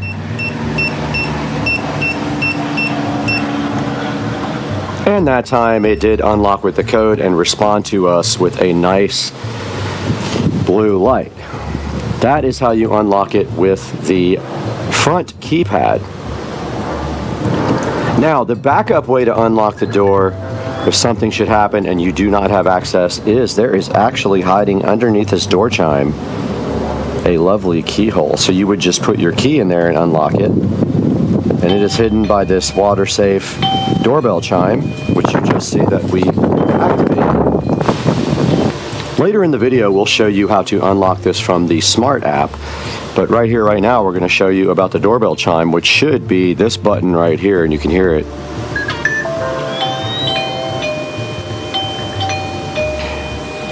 And now moving inside the Supercar Street Racing Studios, Alexa, turn on the studio switched. And now let's hit the button from outside and see what happens.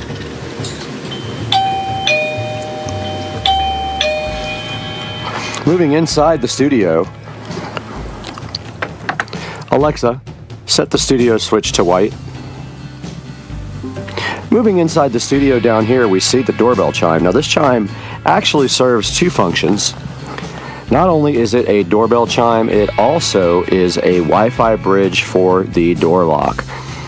And you can see right here, right now, it has an SD card slot on the side. There is a 128 gigabyte SD card in there. That does not come with the system. Make sure when you order it, you actually order the SD card. This is paired to your Eufy app separately from the actual doorbell. So you want to pair this guy first by scanning the QR code on the back. And then when you get your doorbell battery charged, you will actually add your doorbell to the app as well. And they will automatically use each other and function properly. But that is the chime. It can go in any 110 volt outlet and provide you with a nice sound when you ring your Eufy security lock and doorbell. Inside the studio, really simple. You can see that we have just the back plate of this. This back plate slides off from the top. And yes, I have some foam in the way, so I have to push it to get the back plate off. But I did put the foam right up against it so it looks good. Inside of that plate, you have your battery. To charge that battery, you will pull that battery out. It does have a USB Type-C connector on it. You place that on any USB charger and it will charge in about 6 to 8 hours. And it does have a standard lock right here that you can lock and unlock. So if I want to lock it, we are now locked. And it will tell you that in the app also, and we'll visit the app next, but now this door is locked. And now, right here and right now, it is absolutely 100% unlocked and will let us out the door.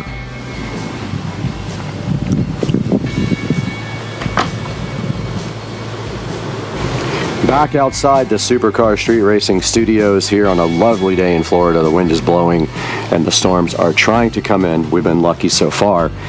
I'll look at this Eufy Security Smart Lock and we can see right here, right now, that is the camera on the front, and right now I'm sure we are triggering all kinds of alerts on this guy. This has a motion detector in it. You'll see all that in the app. You can download the videos to your mobile device after you trigger an alert. You can set the sensitivity and whatnot on the app, which we will show you separately. I just wanted you guys to see a very good close-up look at the front of this lock. There is a USB connector underneath, which is interesting because it looks like it would get rained in, but maybe not. It does not say to put any kind of plug or anything in it. You would think that it would get wet, but no. So moving from the top to the bottom, there is that fingerprint sensor, the camera, the keypad, the doorbell button, which is also hiding the keyhole. And then underneath here, there is a button and a USB-C connector. Below that, we see the quick-set lock that I put on the Supercar Street Racing Studios as well. All right, guys, we are back in front of the Eufy app now, and you can see the Supercar Street Racing weird guy out front of the studio right now. And you can also see my devices here, and you can see that my front door is on this, and it is unlocked. So you hit that button now, and I have to actually drag it down. And I did hear the front door lock, so it did work. And then also the Supercar Street Racing Studios are unlocked, as you can see by the red unlocked indicator right there. And if I push this little button here with the lock, it is locking the Supercar Street Racing Studios supposedly right now. And the Supercar Street Racing Studios are locked. And you can see right here and right now the weird guy in front of the studios. And if we go down to events, and you can see at 4:33 is when it started, I think. There's a weird guy. We'll just look at this guy right here. We hit that button right there. There is a creeper outside of Supercar Street Racing Studios trying to break in, and he was busted, and I got a indication on my phone, a notification that there was a weird dude trying to get in. And you can see here, if we go back to the front screen, this is September 21st here, so it shows you all the events. So it is showing us right here where the front door was unlocked by me and then locked automatically. You can set it up to auto lock. If you leave it unlocked, it will help you. And then here's all the events that it detected. Any of these events we can go play.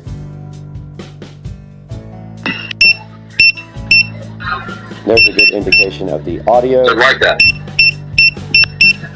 You can see there that it plays back the audio and the video. We'll go back to the front page, and we can hit this arrow button right here, this little playback indicator. And this is a live shot of the Supercar Street Racing Studios. You can set the sound off and on at the bottom. You can record live events. And you can see it has the date and time in the upper right-hand corner. And someone just texted me, but let's get rid of that. And they wanted a picture of me, but not right now. And at the present time, I'm walking outside so you guys can witness me get detected by this camera. So notice the door does face the pavement and going through feedback probably. So I'm going back before it feeds back, but you did see me. I'm turning down the volume and head back out to get detected by the lock. There I go, walking straight by. And you can see the field of vision is pretty wide. And I am standing way to the side right now. Let's see how close I am when it detects me. And I would say I'm about 3 feet away and to the right of the door. And I did just walk by again. And you notice here that on the display it says the door is still locked, and then also it shows you the Wi-Fi connection signal, how many kilobytes per second or K per second that is transmitting to the base station. And you can take screenshots down at the bottom with the little scissor icon. And then if we go up to the upper right, and we hit the set button, we did get texted again, ruining our shot, but there is a motion detection setting here. You can detect all motions or just humans. Detection distance, you can set it so that it doesn't detect things way far away. It has a loitering setting. And someone leaving, you can set that up, and you can up an activity zone. It has an auto lock feature, so this will lock the door automatically after a certain amount of time. It has a one-touch lock. If you hit the little lock button on the door, you don't have to enter your code. It will just lock like that.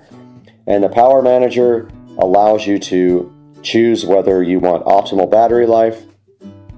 That does no motion detection.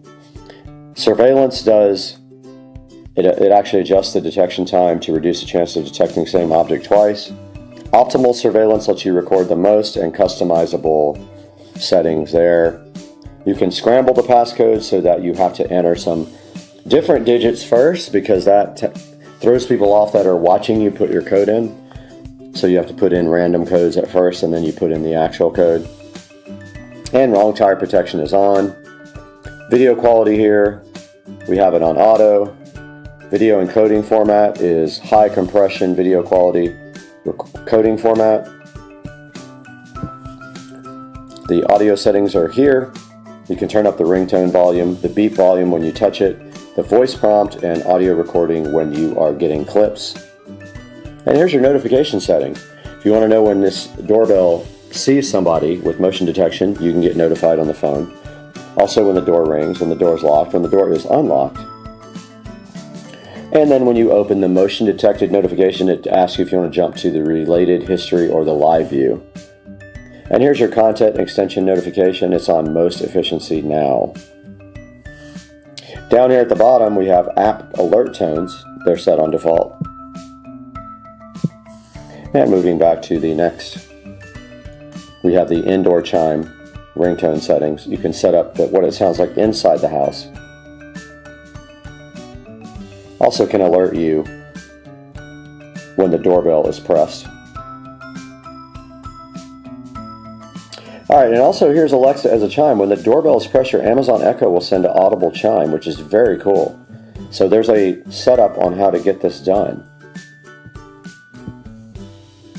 Moving down, we have the lock calibration, so you do that the first time you put the lock in, or if you reposition your lock. You can add access for people. Right now it's currently just set to me. Under general, you can set up the name of the device, your storage, and we have a 120 gigabyte SD card installed, and it has used only .18 gigabytes. It'll be good for 4 days. You can format the card and repair it if something happens. If you want cloud storage, you do have to subscribe for that, which no thank you. And you have a mounting guide and about the device. It gives you the MAC address and all that stuff. And yeah, that is a look at the, and also down here you notice you can actually call the device. There's a little telephone at the bottom. You can ring it and talk to people who are outside of the studio. Now let's jump inside the studio and talk to Mr. Brad Street Racing to go over this lock on Amazon.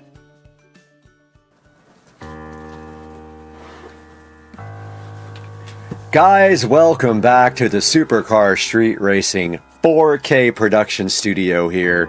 And as you can see right here in front of me, I do have the Eufy See Everything Smart Lock. And we did do a video about the installation right back here on the studio door, but today I wanted to take a closer look at how this works and show you guys the app and the actual box closer up. And this is a look at the box here. It does have 2K video and multiple ways to unlock the door, which I just showed you in this video. Taking a look at the screen right now, this is the Eufy Security Video Smart Lock S330 is what it's called. And it does a camera option, a doorbell option, a fingerprint option, and a keyless entry option. And a key, there's like 10 different ways to unlock this thing. And you can unlock it with the smart devices as well. I don't want to say it because it will wake up, but I tested that this morning and it works perfectly. I have tested out all the motion detection and everything on this guy, and it is a really good product so far. Looking online, it does have a 4.4 star review. I don't know why that would be, but taking a look at some of it, it says that it's glitchy. Great for 5 months, does not detect motion as advertised. So I don't know about the length or the longevity of the life of this product because I have not had it long enough. I've had it only now for 2 days. The only thing I haven't worked out, and it's not a fault of the product itself, is that the strike plate for the deadbolt on my particular door frame is smaller than the strike plate provided with this. And this is a good example here of what I'm talking about. This is the strike plate that was provided with the lock. My door frame has a lot smaller one, so neither one of these will fit, so I have to order a strike plate today for that. Other than that, so far so good with the Eufy Security Smart Lock. I haven't had any real issues with it at all.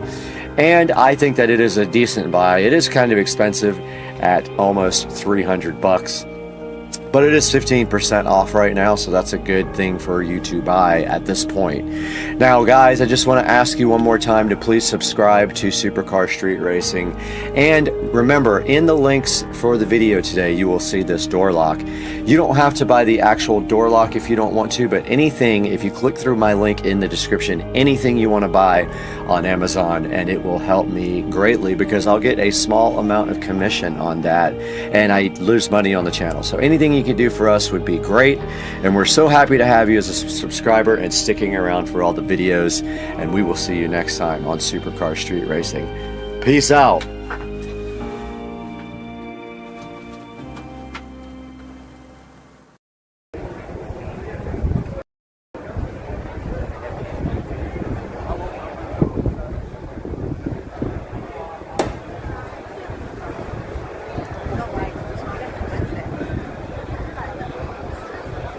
Happy New Year, everybody. Welcome back to the channel. And can you believe that this is actually Florida back here? It is 2023 now. It literally turned 2023 last night. Happy New Year, guys. And this past week, this happened to all the plants. We had 20 to 25 degree weather in Jacksonville, which is very, very weird for the native plants. And a lot of them took a beating. We're going to see if those will come back. But check out the fog back here.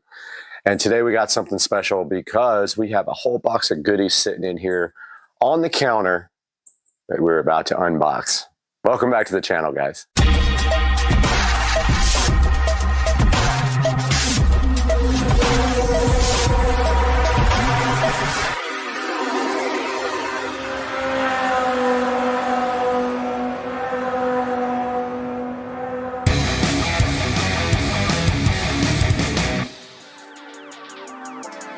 Alright guys, welcome back to Supercar Street Racing for 2023.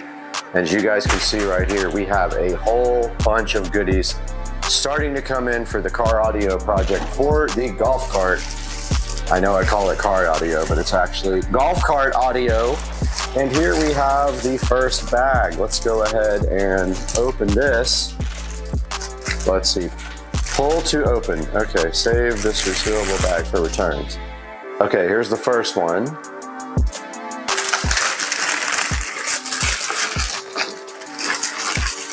And let's put this aside first. So this is just a bag full of stuff. And the first thing we have here is the Inverter Tech power inverter. Sorry guys, I just woke up. Here's the power inverter, everybody. It is pretty cool looking. It's pretty small, but it weighs a good pound or two. So yeah, definitely adding some weight to the cart with this stereo system, but at the expense of a nice sound system. You can see right here, this guy has a USB port right there. It's got two 110 volt, got a little fan, and then we can hardwire. It says do connect converter red terminal with the red rig terminal cigarette plug cable. Okay, so this is basically if you want to use the cigarette plug cable, or they have little jumper cables here. But what we will do most likely is we can either cut these little alligator clips off, or we can just run our own wiring. And this is the cigarette lighter adapter cable. Yeah, so that is the Invertec 500 watt power inverter for the cart. Comes with a couple of fuses. little owner's manual and 2 types of cables and some instructions on the side there connected to the terminals. Got good reviews on Amazon, so wasn't scared to buy it. Invertec power inverter. Don't know why they tell you it's 35 by 35. I guess that's the size of the packaging. That's the first thing we got here. Perfect. Next on the list, we have some Velcro strips. Needed these to stick the Bluetooth adapter to the epicenter where it is actually going to be installed.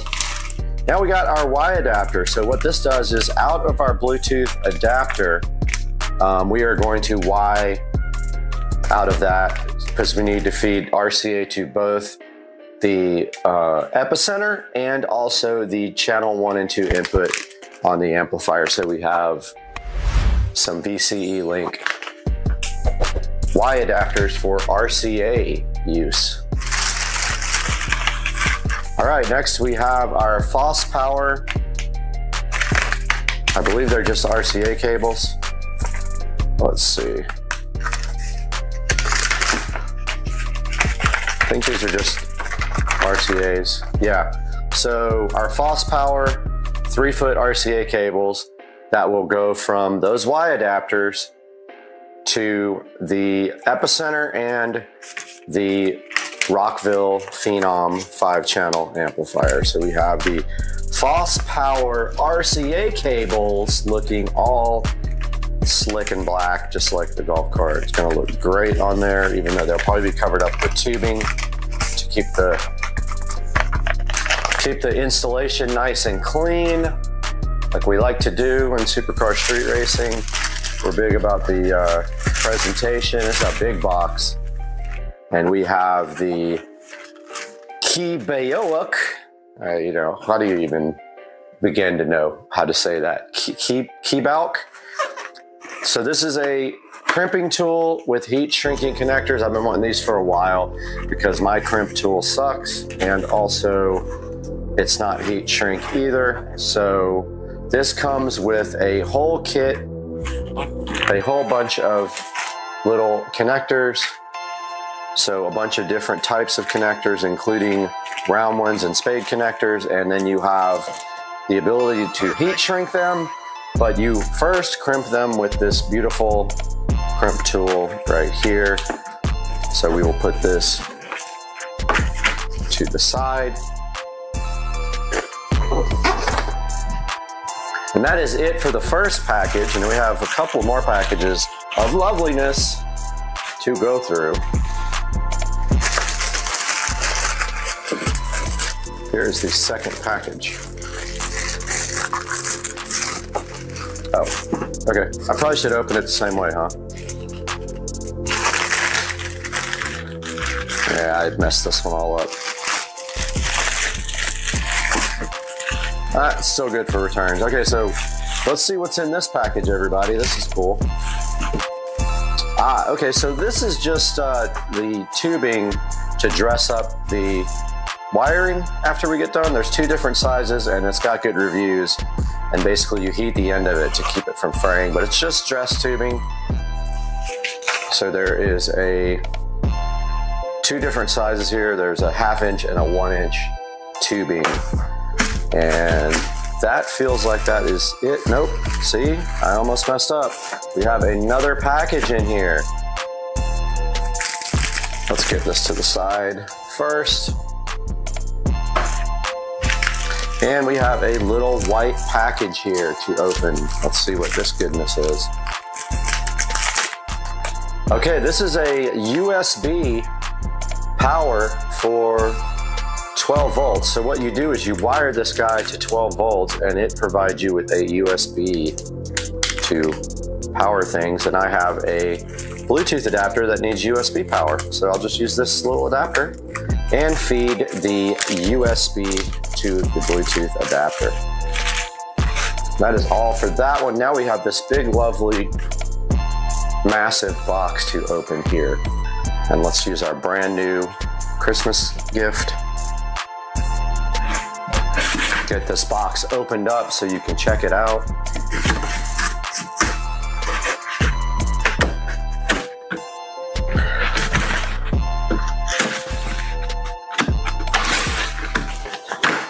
Okay, so nothing super exciting in this box, but it's still something that is necessary. Here is our fiber fill. So fiber fill is used in car audio and home audio to dampen enclosures, basically to make smaller enclosures seem bigger as the effect it has on the audio. And here are our two fiber fill packages. Oh, there's one other goodness in here, right here. I don't know what this is.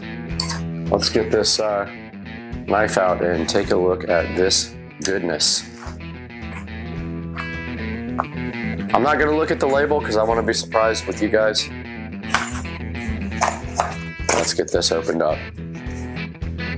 Aha! So this is actually the master on-off switch. Comes with a few screws here. It is going to be hooked up to 48 volts. Oh, it's a big old thick daddy.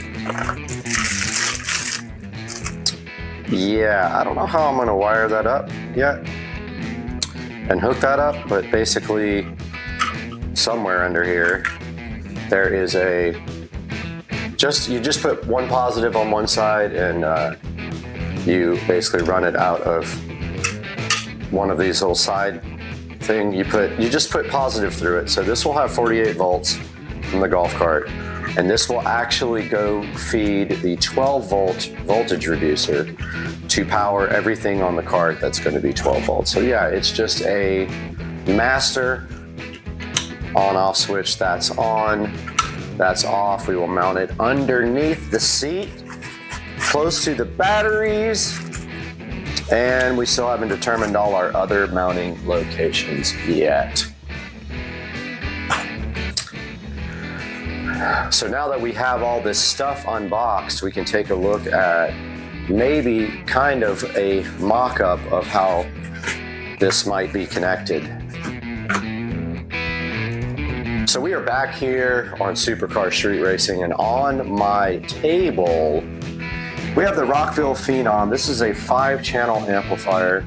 The 5th channel does provide for mono for the subwoofer output, and we have our Blaupunk EP1600X, which is a Epicenter clone. Does exactly the same thing as an Epicenter, but it is about $35 compared to $150. We have our Y adapters here, we have our RCA cables, and we have our USB power. This is our Bluetooth adapter. This will actually feed the audio system from the tablet or the phone, but most likely we're getting the Samsung tablet. Notice the Bluetooth adapter here has RCA outputs, and it has a power, which is USB. All right, so here's how we do it. We take our Y adapters here, if we can open them. Our VCE Y adapters. Here is our Bluetooth. Let's unplug the power for now, but we will come out of the Bluetooth. That's left, that's right. Now we have a set of stereo outputs. We will need our RCA cables after that.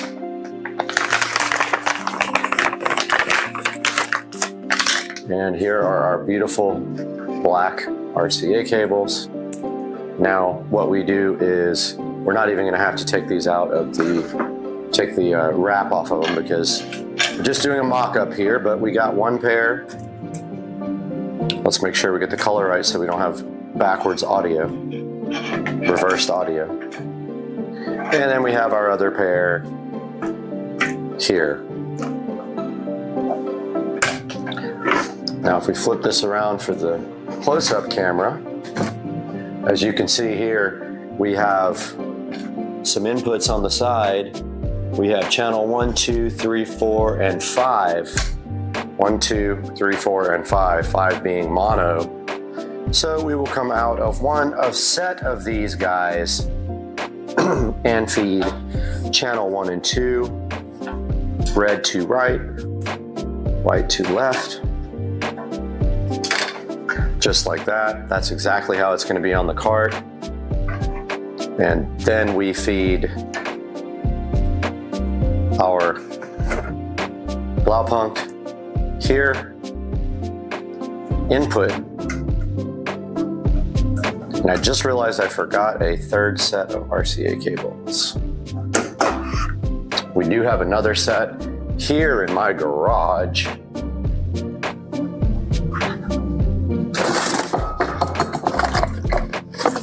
Grabbing the other set now, off camera, but here is, I will go ahead and order another set of these, but yeah, here is a third set. So what we would do out of our epicenter,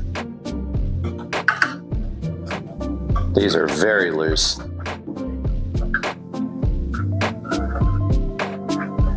And then we come into channel 5 over here of the amplifier.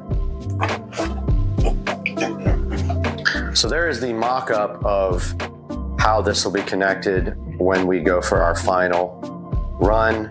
We will have to figure out how to clean the wiring up, of course. Now, the outputs here, channel 1 and 2, we still have a channel 5 connected here with some tiny speaker wire, but channel 1 and 2 out of the Phenom will feed the Infinity Kappa two-way speakers going into the dashboard. Channel 5 out will feed the Scar Audio 12-inch woofer going into the footwell for bass. And we'll take a look at where that stuff is going to go now. Okay, we are back, and here is the area where the enclosure is going to go. Now, it is wider than that indention part there, so it will actually hang over about maybe an inch or two there. Sorry for my throat issues, but I just woke up.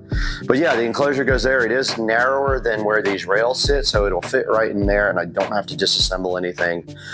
Also, my hope is that we have room for mounting things on the back there, even if we have to remove this panel, which we probably will do.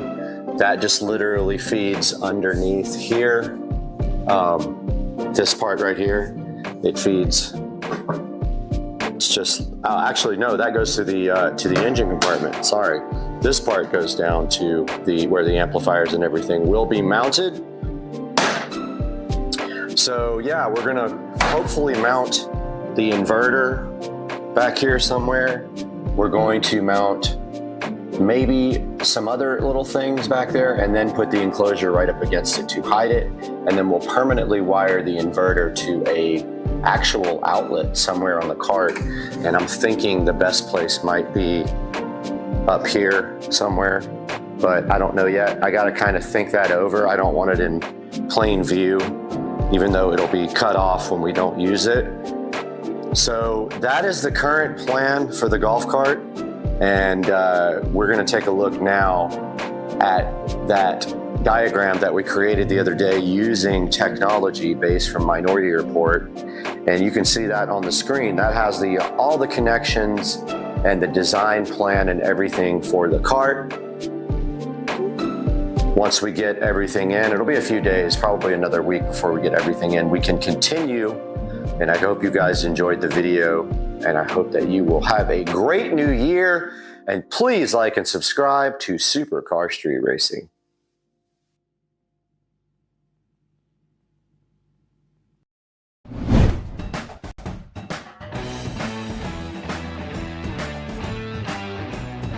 I'm pretty sure, I mean, that's what it looks like. Get in there and take a look at it, but I'm pretty sure that's what that is. Plugs can go up here. Nobody needs this or this. About all you need right there. These two sets that are perfect, they are exactly the same kind, and this is what I ran on my golf cart.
Nice. Oh, it sucks. It's almost like right on an angle. No, it's good. It's perfect. This will go up here. Actually, I want it to be the reverse. Yeah, that'll work. Probably take a little bit more off. So that one's ready to go. We got to start removing this dash. So the speakers will drop in there. That's good to go. We won't put those in until we're ready. Wires will go down underneath and back up. We got we got holes all through here that we could use. 4 speaker wires, 2, Three technically for the back. 4 RCA cables. They'll go into the front, right? Yeah, this is just for the back. Oh, right. 2 to the back. Yep. I mean, we can start pulling the steering wheel off. Yeah, while you got my impact gun out, you might as well. All right, just a little update here. We went ahead and dry fit the tar amps amp right there. You can see we made some standoffs for it because it's not exactly on level ground there. So we made some standoffs out of drywall anchors. And now what we're gonna do is go ahead and pop off this steering wheel real quick. Does this thing have screws in the back of it? What's that? Steering wheel. No. Oh, yeah. It's been a minute, so let's... Right there? Hold on, let me see. That gets the cover off? Yes, that gets the cover off.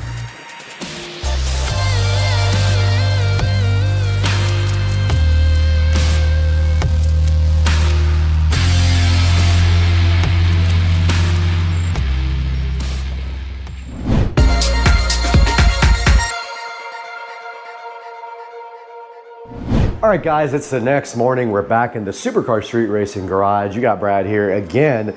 And today, the first thing I want to do is start looking at my wiring situation to see what wire I have and get that all organized. So I am gonna get this wiring out of this bin. I wanna see if I have any wire to wire these back speakers with here. I only need a couple of feet for each one. I do have to redo the wiring for the amplifier power because we don't have enough here. We were gonna put it on the ground, now it's over here. I'm gonna run wire all the way around the top here, behind the inverter here or under it, around this. So I'm gonna come from here, all the way around here, down to underneath the amp and power the amp right there. And also the ground, maybe long enough, not sure yet. I guess we'll go this way since we already have wires going that way, I guess. I'm not sure. But I do have to pull both of these out. I don't think we have nearly enough here. We made 2 power wires for some reason. We only need 1 to go to the amp. But first things first, let's go ahead and get this wiring all organized. Apologies in advance for the fan, but it is warm in here, so the fan is pushing air in from the house. Okay, let's see what we got here. All kinds of tangled up mess.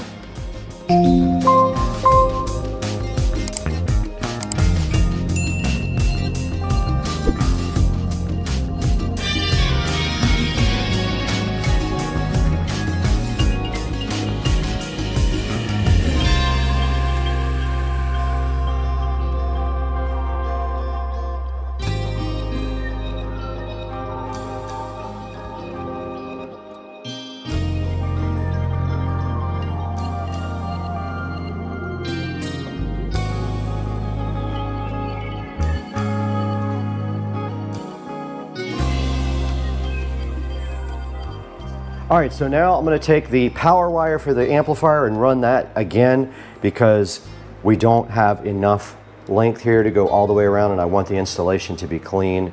So I'm gonna redo that now.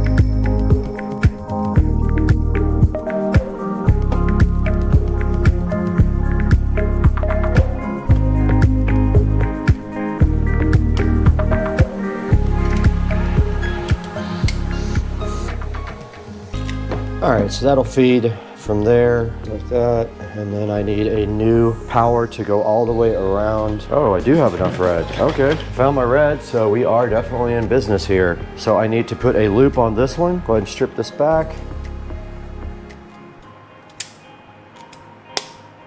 It's about all you need right there. Go ahead and get this thing all fixed up.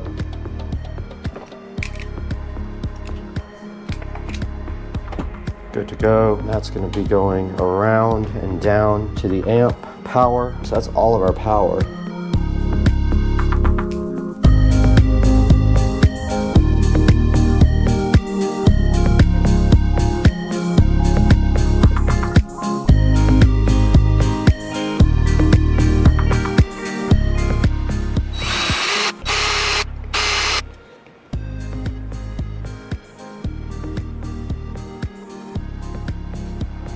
Awesome. Okay, the camera did shut off. I'm just tying up the wiring here for the amp. So I've got a couple of zip ties here to get this bundle all together.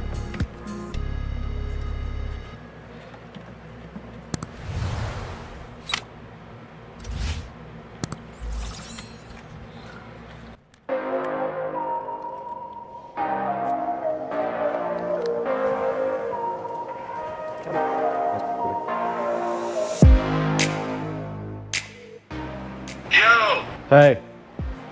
What up, dog? I'm rewiring the amplifier. Since we moved it across the bay, there's not enough wire, so I redid all the wiring on that. And I have enough speaker wire to go ahead and do the rear speaker, so I'm gonna go ahead and do those as well and get that over with since I'm already doing the amp and all that. Okay, I did find the correct bit for this, so we're gonna go ahead and loosen up the power.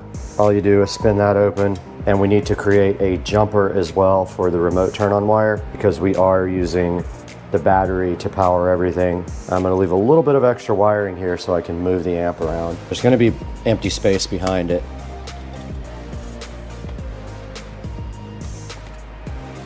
Now these get wired directly to the amp, so we wanna strip off maybe 1/8 of an inch here.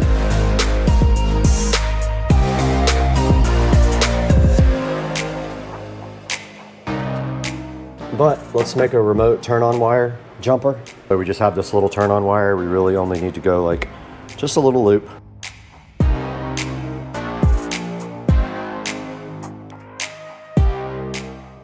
Okay, we made our jumper wire here for remote, so I'm gonna go ahead and put that in.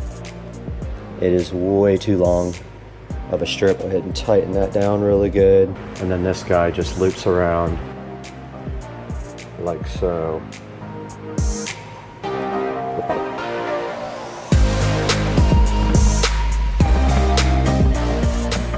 These can be very tight. We don't want them coming out. That's not going anywhere. And our ground. Now we need speaker wires for the rear. These two sets that are perfect, they are exactly the same kind, and this is what I ran on my golf cart. So we have a short piece here to go to these. Now you notice on the back of this tar amps, you only see 3 connectors here. It's very weird the way this thing wires up. You have to wire the plus from one channel and the negative from the other channel into the center terminal, and that's how you get stereo. It's different for most amps, so make sure you look at that when you are installing your tar amps because it is not the same as the other ones. Now we are going to be Y adapting to the front speakers. We're going to be running 2 ohms, so we're going to go ahead and do that behind these speakers rather than right at the amp. It'll make sure that we have less clutter in the wiring, and also I'm going to go ahead and tie these up really nice before we get this installed so that we can go ahead and put the amp in.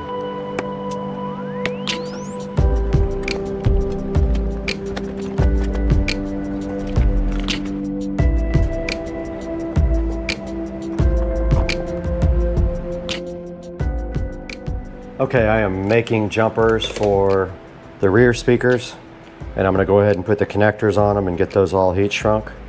So these are going to go from each one of these wires to connectors where it will split off to the front, if I can get all the wire in the connector.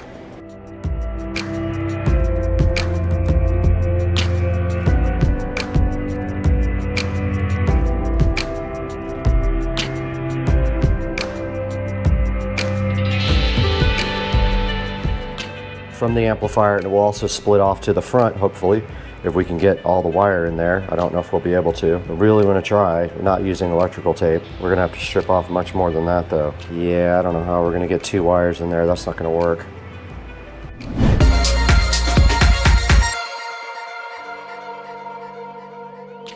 Okay guys, we're back, and sorry for the fan noise, but it gets hot in the garage, and the camera loves to overheat every 5 minutes. So we got Joe back here today. I did some work this morning.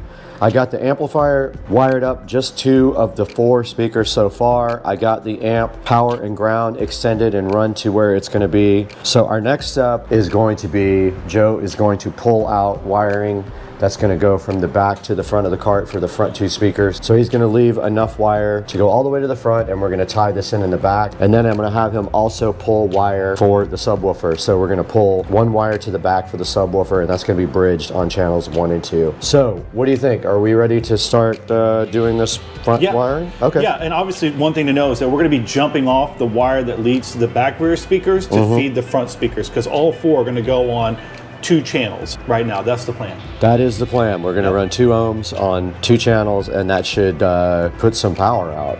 That should be plenty of power for these 6.5-inch speakers. Yep. All right, let's go for it. All right, so where's your cable? From here, I'm adding this wire to it, and I'm going to have you confirm. I don't want to screw that up. Bridge is this side. Okay, for the jumper, where's my jumper at? Are we heat shrinking or no? We don't need to, do we? Yes, we are. These connectors are heat shrink. The red, I have a black. Is that my positive? Correct. And that one will go on the red stripe on this side, correct? Yes.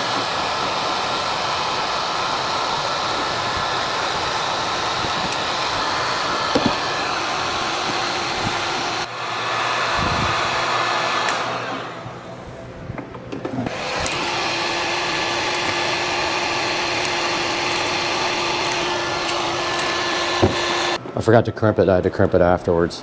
Positive is on the left. You got a battery, is that what we're going to test? All right, we're going to go ahead and test our speakers by popping it with this battery, just so we make sure, because I had kind of a bad connection on my side. My fault. Poor job. All right, my polarity is good. On both? I haven't checked yours yet. What we're watching for here is if the speaker goes out when you connect plus to plus. Okay, to positive. Good to go. Two eyes. Tell me what you think. Looks good to me. Looks fine. Let's run them in.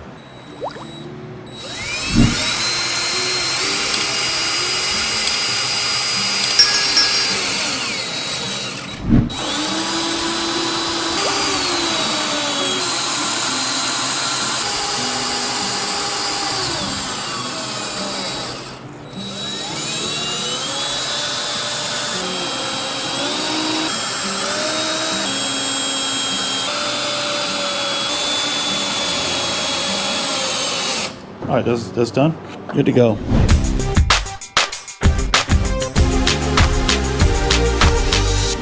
This, we can go ahead and push through. This will come actually all the way over to the corner.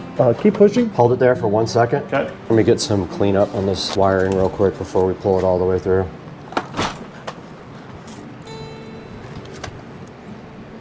Should we just clip the other ones off, or you? That's what I was thinking. Maybe just clip those.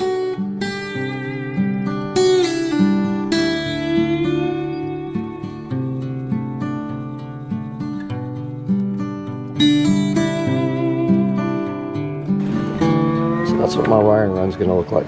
Might as well go ahead and put these up. Put these on. Yep.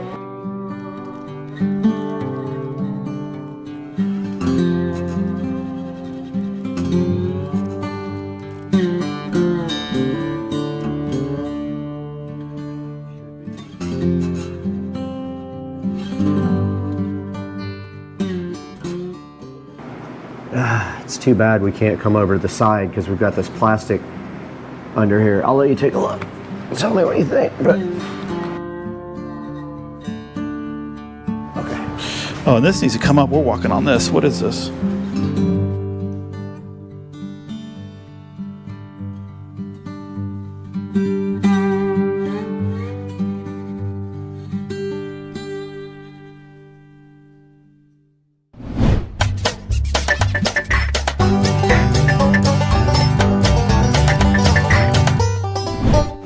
All right, guys, we're back out in the garage now, and I just wanted to give you guys an update. Joe and I did finish the wiring for the amplifier side of it, and we have our speaker wires all nice and clamped up here, and we have our power wire and everything working there. All we have to do now is get all the wires up to the front, but we're having the worst time with this steering wheel. You got it? And also wanted to give you guys an update under here. So I pulled everything underneath the cart here. I got all the wires tied up nice. All we have to do is get it to the front from there, but this part came out good. You guys saw we got the rear speakers installed, but we have to go in a minute and go vote. Joe is in the process now of taking off the steering wheel after searching for days for the correct socket. He found the right one, so this wheel is going to come off here momentarily. First, we got to take off the center section, and then there is a bolt there that we'll probably use the impact gun on to get off.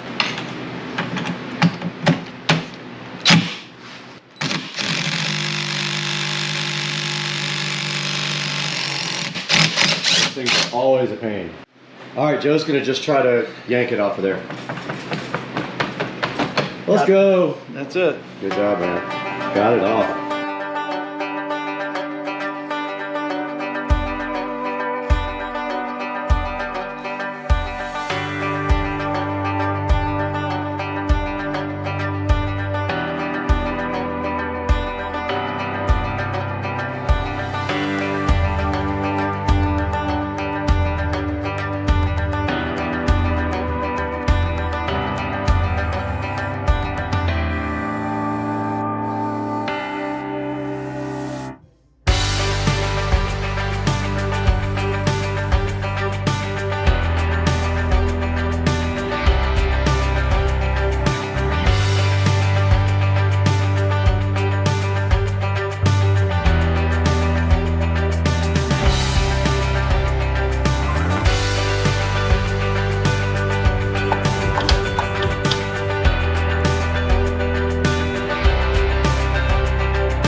All right, guys, I left for like 15 minutes to do some work, and I came back, and Joe has the entire golf cart torn into shreds, and he has the dash off, and he also needs to be vacuumed out under the dash. So I'm gonna do that now. I've got our vacuum right here, and we have to install a bus bar up here in the front under the dash because we have several devices that we're gonna be powering.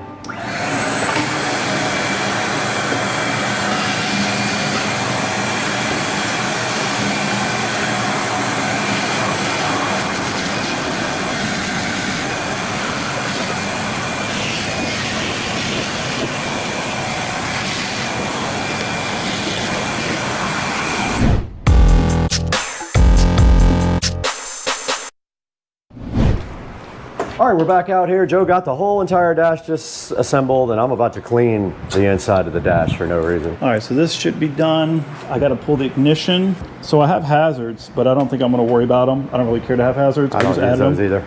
All right, guys, I'm going to go ahead and run our power up to the front of the cart for our auxiliary stuff. It doesn't have to be thick cable, so I'm just going to use this really small gauge wire to go up front. So all I'm going to be doing right here and right now is putting ends on this, connecting it to our fuse block and running it down through the bottom of the cart.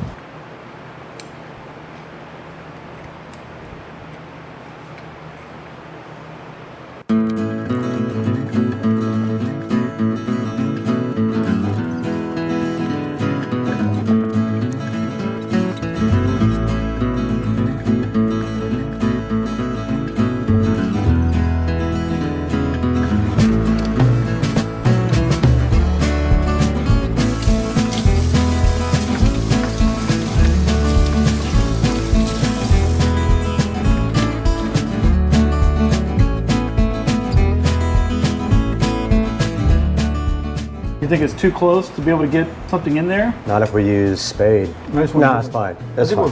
Yeah.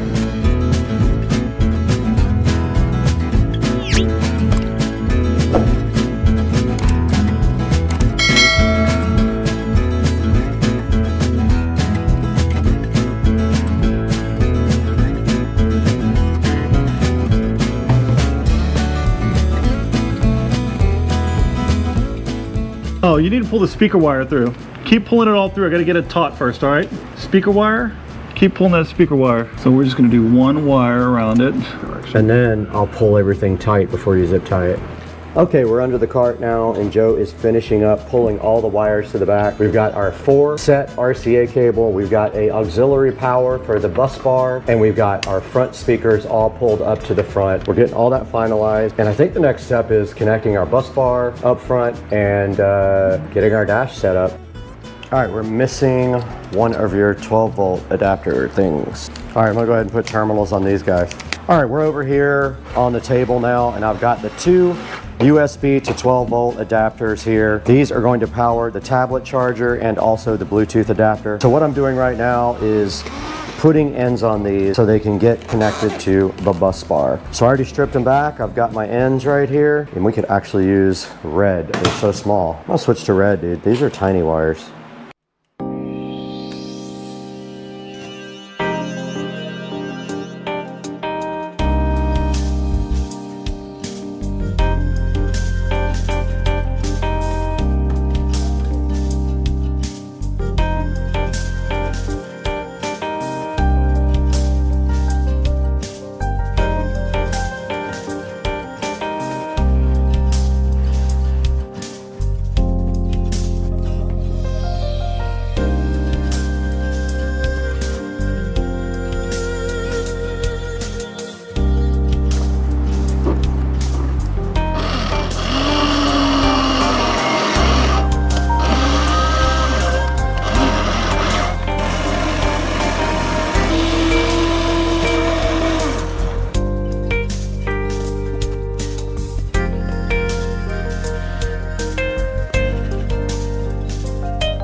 Damn, he's actually home.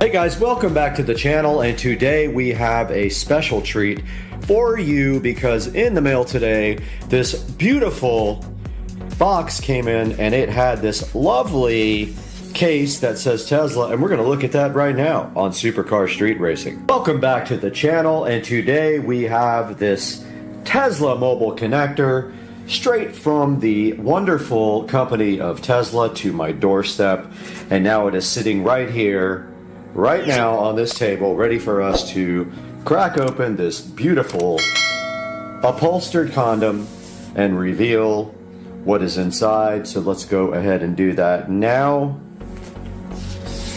And inside of the Tesla mobile connector container here, this does not come with it. I got you guys, I tricked you. I put this in here. This is a J1772 to Tesla adapter that I will keep in the car because my other J1772 adapter is currently in use on the split volt level 2 charger. This does not come with the Tesla mobile connector.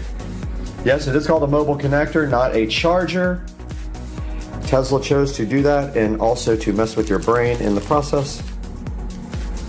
And inside of the lovely packaging, we have the NEMA 5-15 adapter, which we will open here shortly. And then we also have a NEMA 14-50 adapter here. Let's get those open and take a look at what those are. We have opened the packaging, this plastic condom that was covering the NEMA 5-15 adapter, and here you see it in all of its glory sitting on top of the case here.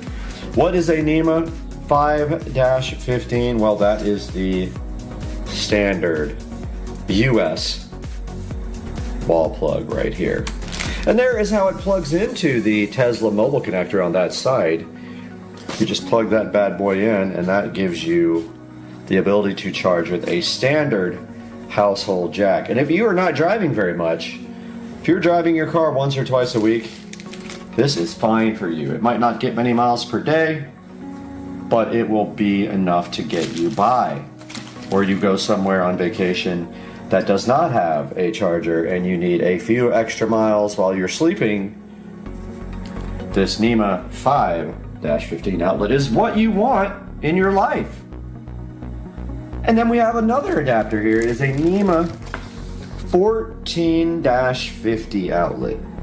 A lot of people get a 14-50 installed at their house.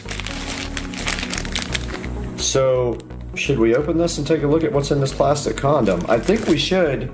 Let's do that on the right now. And just like that, we're back with the NEMA 14-50 adapter. And what this allows you to do, if you have 50 amp service on a plug at your house, is charge your vehicle at approximately 50 amps, and I don't know the actual maximum. It's either 40 or 50, but this will get you up there towards 40 to 50 amps, and that will charge your car much faster.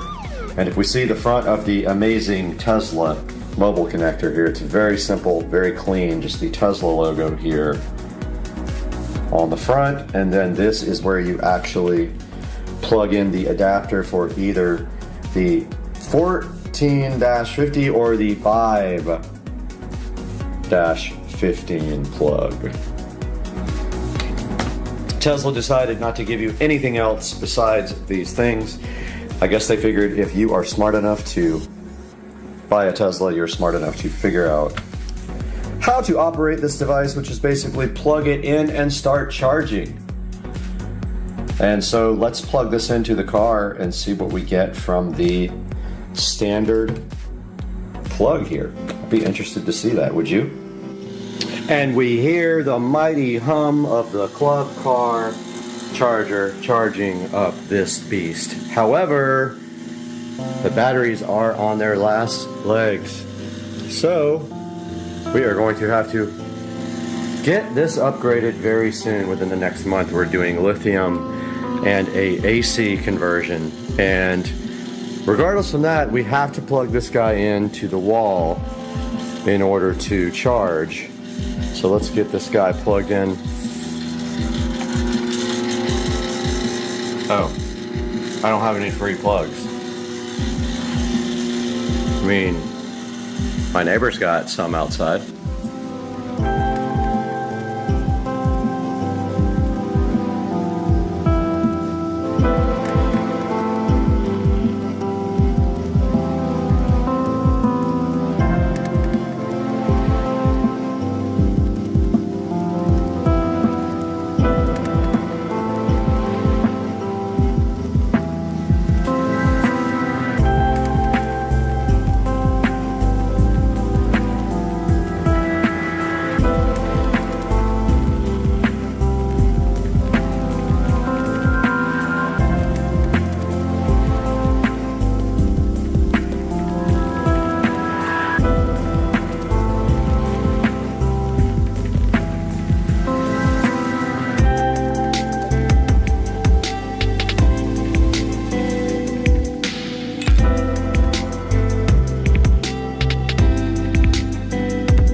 Okay, we got the power connected to the neighbor house. They don't know, and I will be stealing their power, but there's a problem here. This turned red, and this thing says that we can't charge because we are on a schedule. So we got to go into the app and change the charging schedule.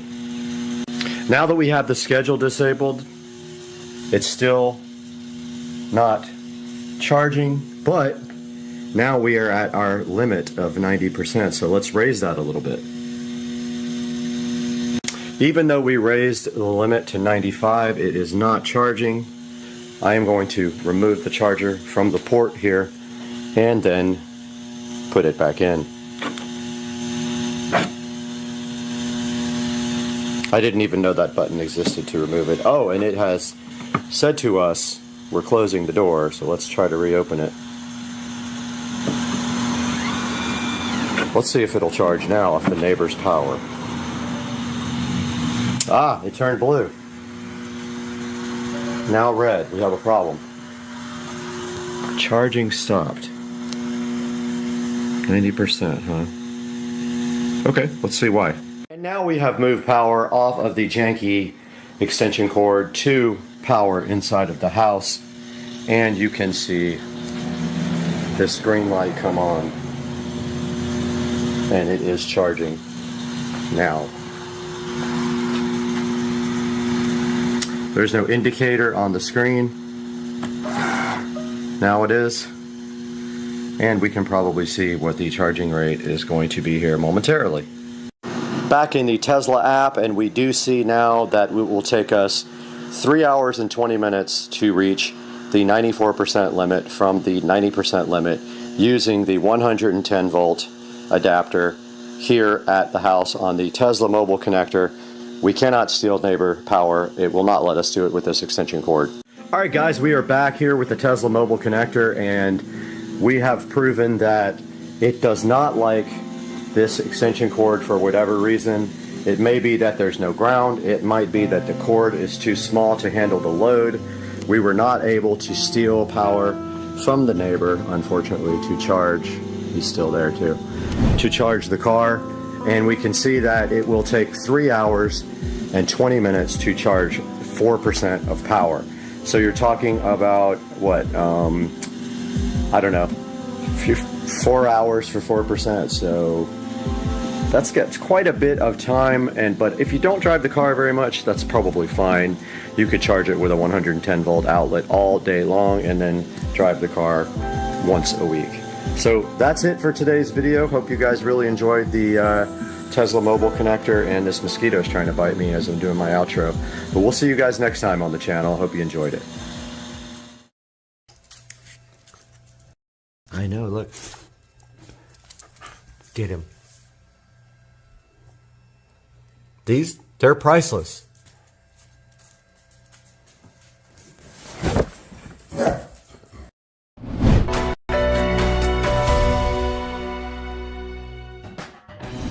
Hey, what's up everybody? Brad here from Supercar Street Racing. And today you can see we're in the Supercar Street Racing bedroom. This is where all the magic happens. They call it the forum. Literally nothing happens here. But anyway, the TV is back behind us. We're watching Supercar Street Racing live stream, which I hope you guys are too. It's always streaming, usually 24 hours a day, all my videos. And today we got something special. We're in the bedroom for a reason, because we have something right here to show you guys. It's right here. Madison Park sent us this 3-piece Willow bedspread set to go ahead and show you guys. We're going to be doing that today on the channel. Let's take a look.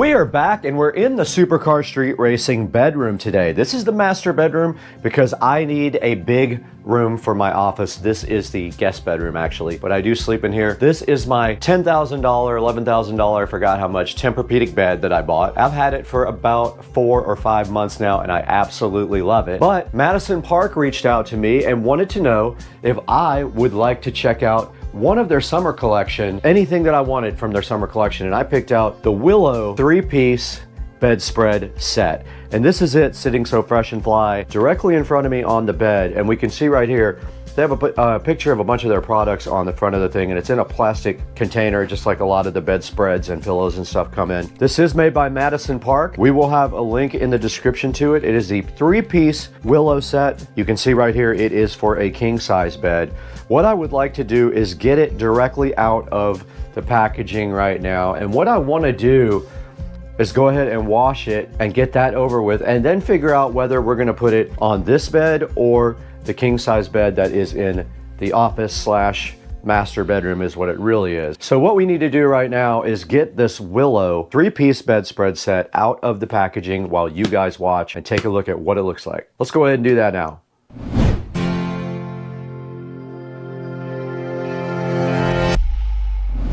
Directly in front of me, which is right here, we got the Madison Park 3-piece Willow bedspread set. I'm so hyped to have Madison Park on board as a sponsor of Supercar Street Racing. This looks awesome. Let's go ahead and take it out. It is connected to some cardboard here to keep it stiff. Here is the Madison Park Willow set. Like I said, it is in a cardboard to keep it stiff. It does have a kind of a floral pattern on it on the front. So not sure which bedroom I want that to go in, but there is that. And there is a couple of pillowcases in here as well. You can see right here, this is one of the pillowcases. Yeah, here's one of the pillowcases right here. Notice you put your pillow in from the rear there. There's a split right in the back. Same with this. There is a split right in the back of that. And then this looks like it might be the actual bedspread. Go ahead and get that out.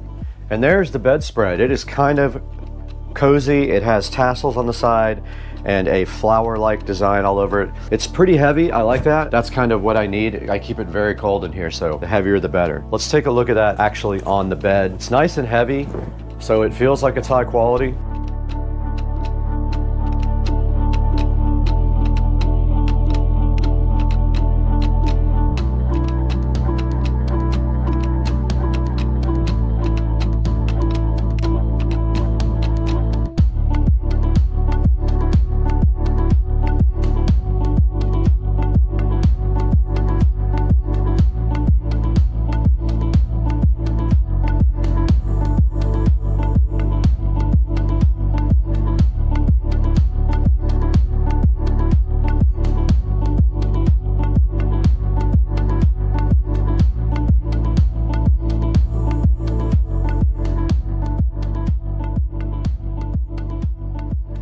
And that's the way it looks on my bed. I don't do a great job of making the bed, but I did the best I could there. Does look very good in here. Very high quality feeling, pretty thick. Now let's see if we can get one of the pillowcases on the pillow. 2 of these pillowcases are Sleepy's and 2 of them are Tempur-Pedic Egyptian cotton.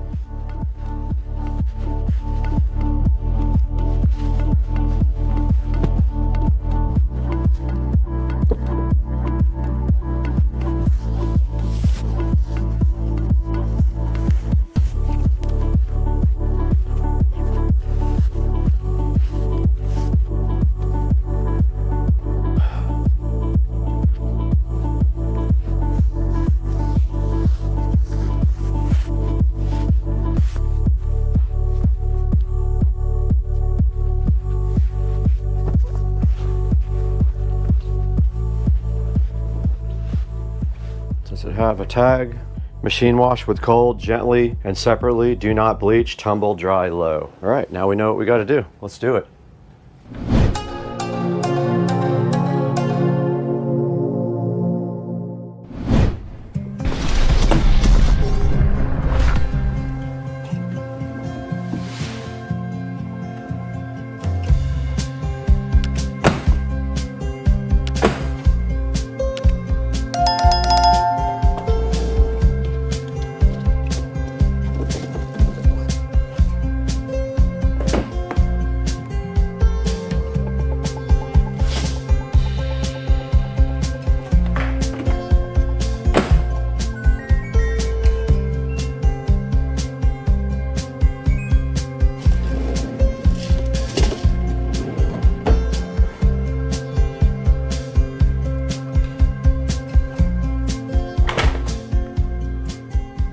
All right, these guys should be completely done in the washing machine now. Let's go ahead and check it out. Yep, it is done. I'm gonna go ahead and throw it in the dryer, and it said to do it on low. So I'm gonna go ahead and move these real quick.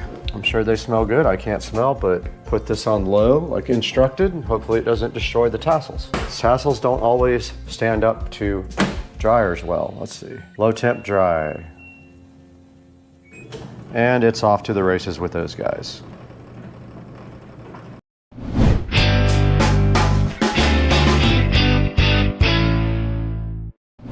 All right, we're back home, and our lovely brand new 3-piece bedspread set has dried in the dryer, and I think it's ready to go.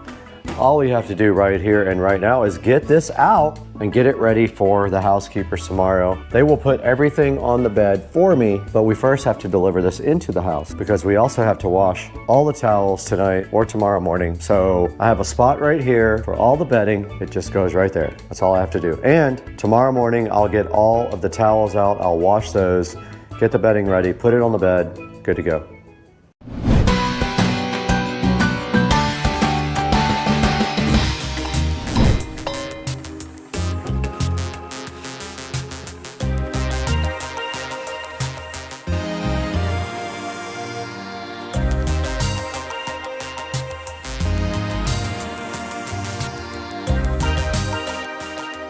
Okay, that is the first pillowcase all the way on the pillow.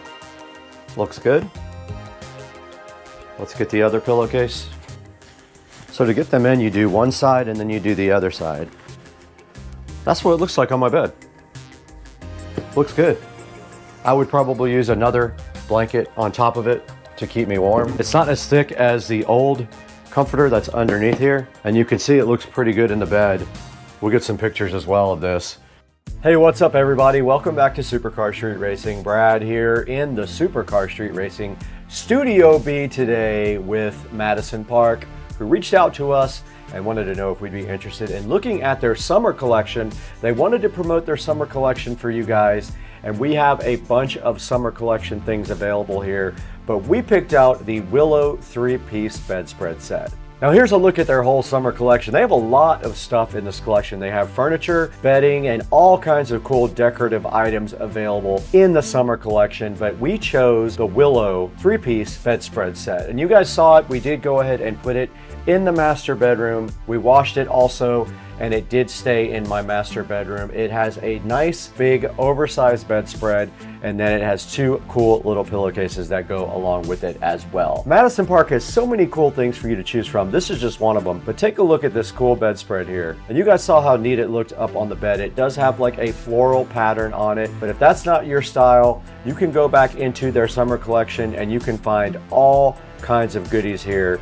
And Madison Park wanted to team up with us on this, and we were so happy that they did. We took that Willow bedspread set, washed it, put it directly on our bed, but let's go ahead and look at some of the other stuff in the collection here. Let's say you like lighting. Here is a lighting thing here with a chandelier with fabric drum shades. It's pretty cool. Here's a nice turned wood frame chair here for $529. Looks very high quality. Here's a cool little accent bench if you're into things like that. This looks awesome for $281. And if you like some of their other bedding sets, here is a 4-piece oversized reversible matless quilt set with a throw pillow. And that's going for $180. And look how cool this is.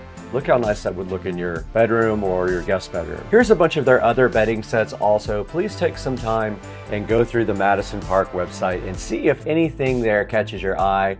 I will put a few options down in the description from their Amazon store. You guys can then go pick anything you want. You can buy it from the Amazon store, and it does give me credit, so I really appreciate that. I'll have links directly to their website, and then I'll have some product links from Amazon also available for you guys down in the description. Treat Madison Park with respect. They were nice enough to sponsor Supercar Street Racing, so go ahead and buy through the official affiliate links. Now we are up to over 200,000 subscribers, but we could have done it without you, so thank you so much for all your help and support on Supercar Street Racing. Buy everything through our affiliate links. Tell our sponsors that you love them and you love Supercar Street Racing, and they will keep on helping us help you. We're gonna get out of here right now. We actually have to work.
it for one purpose, actually two.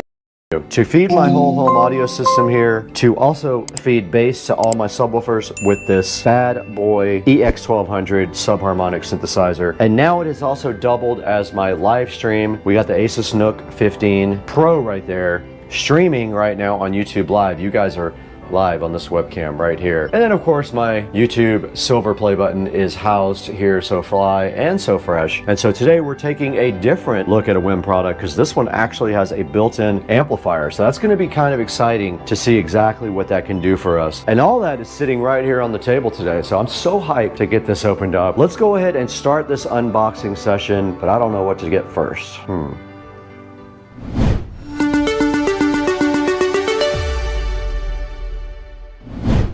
All right, we have a double unboxing today because WIM was kind enough to send us 2 of their products here. This is the WIM Amp Ultra. Now you guys saw over there, I do have the WIM Ultra preamp, which is feeding the whole home audio system. This is another ball game. This guy actually has built-in amplification and high-res audio, you can see right there. And on the back, it shows you all of the different connections on the back, the rear ports.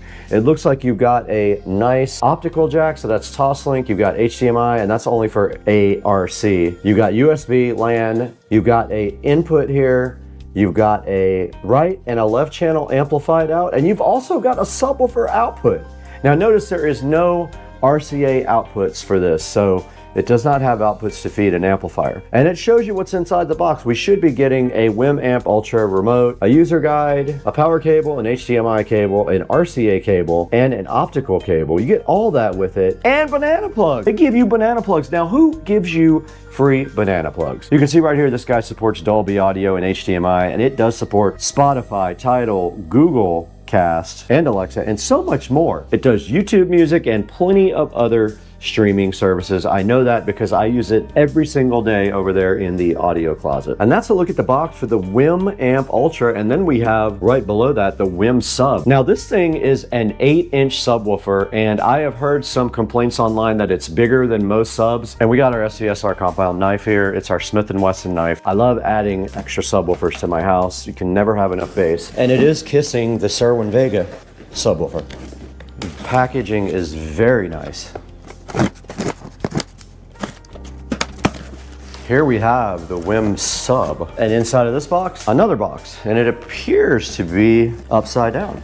So let's do that move again, and this thing looks so cool. It is a very clean packaging. There's not a lot on the box. All you do see is the subwoofer here. There's some stuff on the back. What's happening, everybody? It's Friday morning, having a little breakfast, watching car videos on the home theater screen, playing a little guitar, and working at the same time. But today, we should be in for a good surprise. 4 wheels, 4 tires, out for delivery. If they make it in time today, we're getting wheels and tires put on, we're getting the fenders rolled, and that's all happening today. Hopefully. Stay tuned. What's up, guys? Friday. Got a little project to do today, and that is this grill. We're going to keep on blacking out the vehicle now. This is the last chrome item on the car. So today we're going to pull this grill off, plasti dip it. Here's the factory Mercedes grill. They make an aftermarket grill for this on eBay. It's 3 instead of 4. And it's all matte black, and I think I'm going to do that. Well, main reason because the tabs are all broken on the top of this. When we lift the hood up, this thing will come out by itself. There's literally nothing holding it. I'm going to go ahead and take this out, and then we'll continue after that. Taking your grill out of an R230 is these bolts. Every bolt is broken on mine. There's literally nothing holding this grill on. It pops right out. Now, Coming up in a project soon, right here, will be aftermarket air intakes. I'm going to have someone build those. We're going to get this grill out, we're going to get it cleaned up, and we're going to plasti dip it. Now this video is only for educational purposes because clearly this grill is broken, the tabs are off. So if we're going to do this temporarily, I am going to order that other grill on eBay. So we're going to go ahead and clean this right now. Going to use this instant detailer and this little cloth, and I'll be right back. Got the grill all cleaned up. Next thing I'm going to do is head out here to my trusty sandpaper area, grab my sanding blocks, and I'm going to go ahead and rough up the chrome areas where the plasti dip might have a problem sticking. So I'm just going to sand all these areas where there's chrome now. Warming up the plasti dip can here, getting it up to temperature. You always want to do that before you spray plasti dip. It helps the plasti dip come out a little bit more uniform out of the sprayer. Don't forget also to take off any plasti dip. See how there's plasti dip on the tip here? Just peel that off real quick, and then you're going to spray like a sample little test spray on something also to clear out the nozzle. Make sure you shake this can up really good. The can is up to temperature. So I hit all these chrome spots with my sanding block just for a little bit more adhesion. It probably will stick without it, but I just roughed that up a little bit to give it a chance to stick better. Now we're going to go outside and hit it with coat 1. Got the grill all set up outside. Spray a little bit here to clear the nozzle. And now this first coat's going to be 50% or less. One thing about this plastic is though, if the wind blows, it will get on the plasti dip, so I'm going to grab something else to put this on. Found these black floor mats that we don't care about. Just making sure the plastic here in the corners isn't going to fly up and get underneath the, get on the paint or the plasti dip. Now I'm going to start this light coat.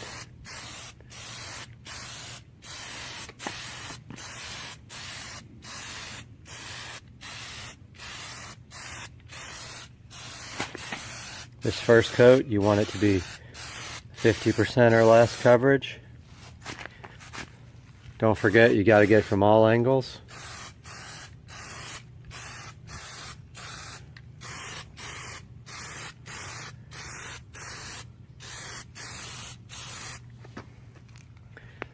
So I'm going to just go around this, hit it with a good coat, even though this top isn't seen.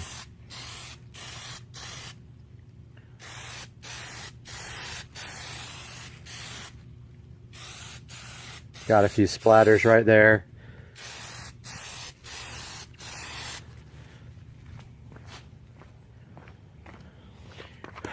Didn't come out uniform on that part.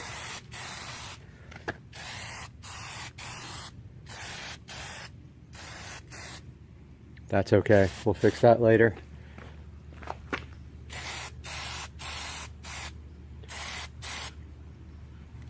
Okay. That's going to be my first coat. That needs 15 minutes to dry. We'll be back. Brought the plasti dip can inside so it wouldn't cool down, even though it's warming up quite nicely. And look what happened. Huge fail. The plastic fell right on top of it, but it looks like it was dry. Nope, it got something in it as well. So actually it didn't look like it messed it up, but I'm gonna fix this, be right back. So the wind is blowing pretty good today. Also noticed a little bit of debris in the plasti dip, but it came right off because apparently the dip was dry already, so that's good. Just make sure you don't do this like I did with this plastic flying all over the place. And we're gonna put on coat number 2, which is going to be a wet coat. Make sure your dips well shaken, spray it a little bit, and then still got issues over here I gotta fix.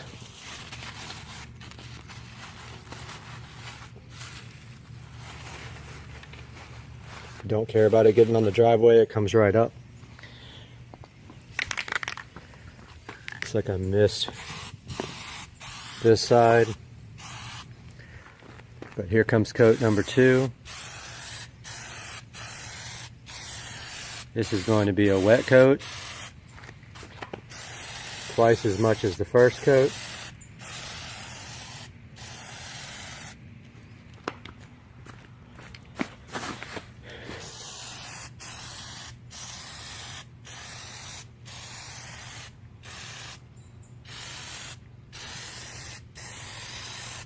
We're going to be cutting it close on this can.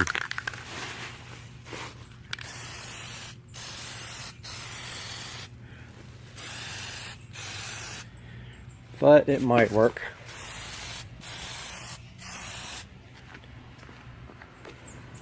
Make sure you go from every angle, all the cracks. You will be able to see that. From some angles.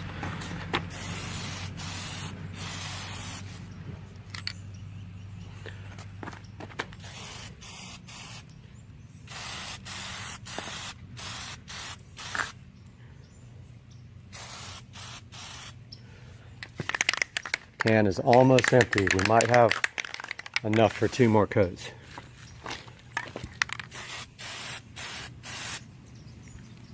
A little bit thick on that coat, but I think it'll be okay. The second coat, you can go a little bit thicker than the first coat. Just remember that first coat, you want 50% or less. What I like to call now my Plastidip timer, since I've used it so much, is going off. And I left the can outside, but it's nice and warm out here.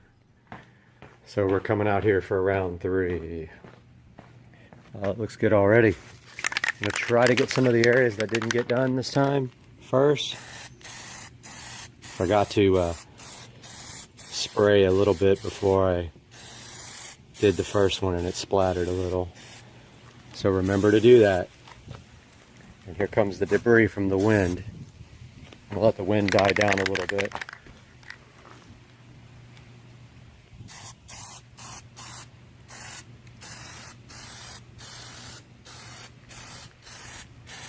Third coat is going on kind of thick.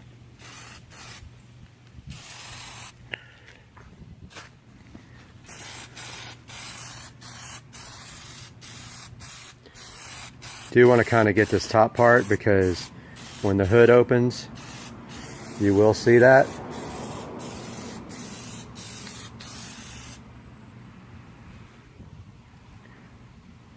Don't want to go any thicker. It looks like it's starting to drip.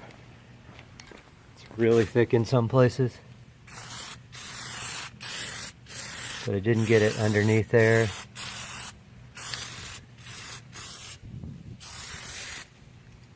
Notice all the stuff blowing around next to me. Not good. Should have brought it in the garage probably.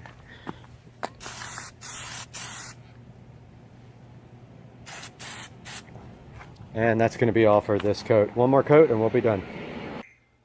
Timer just went off, so it is time for the last coat, at which point we're going to let this dry for about 30 minutes. I did take the opportunity while the front grill was off to thoroughly clean this area. This is where the custom cold air intake is going to be going, right in that area there, 2 4-inch filters. So I cleaned and armor-alled that up real good. Time for the last coat. One good wet final coat. Start over here. Oh, I shouldn't have. Yep, it splattered really good there. That was my mistake again. I might have to do another coat on top of that because I forgot to spray one little bit before I started and it splattered right out.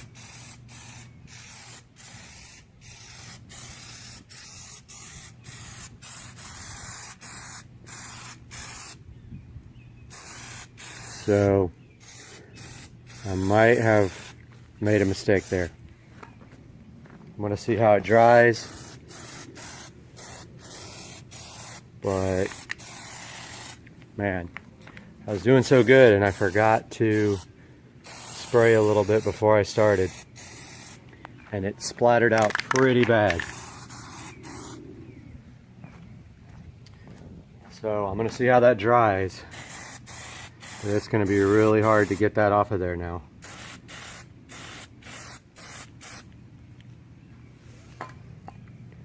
We have a little dot right there where it splattered out. I don't even know if you can see that. And totally my fault. So I'm gonna let that dry for about 30 minutes. Probably live with that little dot. And keep that on there temporarily until I buy a brand new grill that's already matte black. About to install the grill back in the car. As you can see, all the tabs are broken. At some point I might try to super glue these tabs back on, but I am getting a new grill, so it's probably not worth it. I'm going to stop the camera and install the grill. Alright, I got the new grill installed.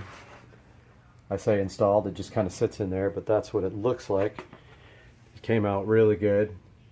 That is the last of the chrome on the vehicle, besides the wheels. And that is going to be taken care of Monday afternoon. So there you have it. This is how you really easily dip your front grille with matte black Plastidip. So yesterday I uploaded a video and it was completely original content, free online music library, nobody else's content. YouTube partially monetized it. Now, not that the monetizing means that much to me. I don't have enough viewers to really pay me anything. However, today I get on and they have removed monetization from my channel completely with the flag saying duplication.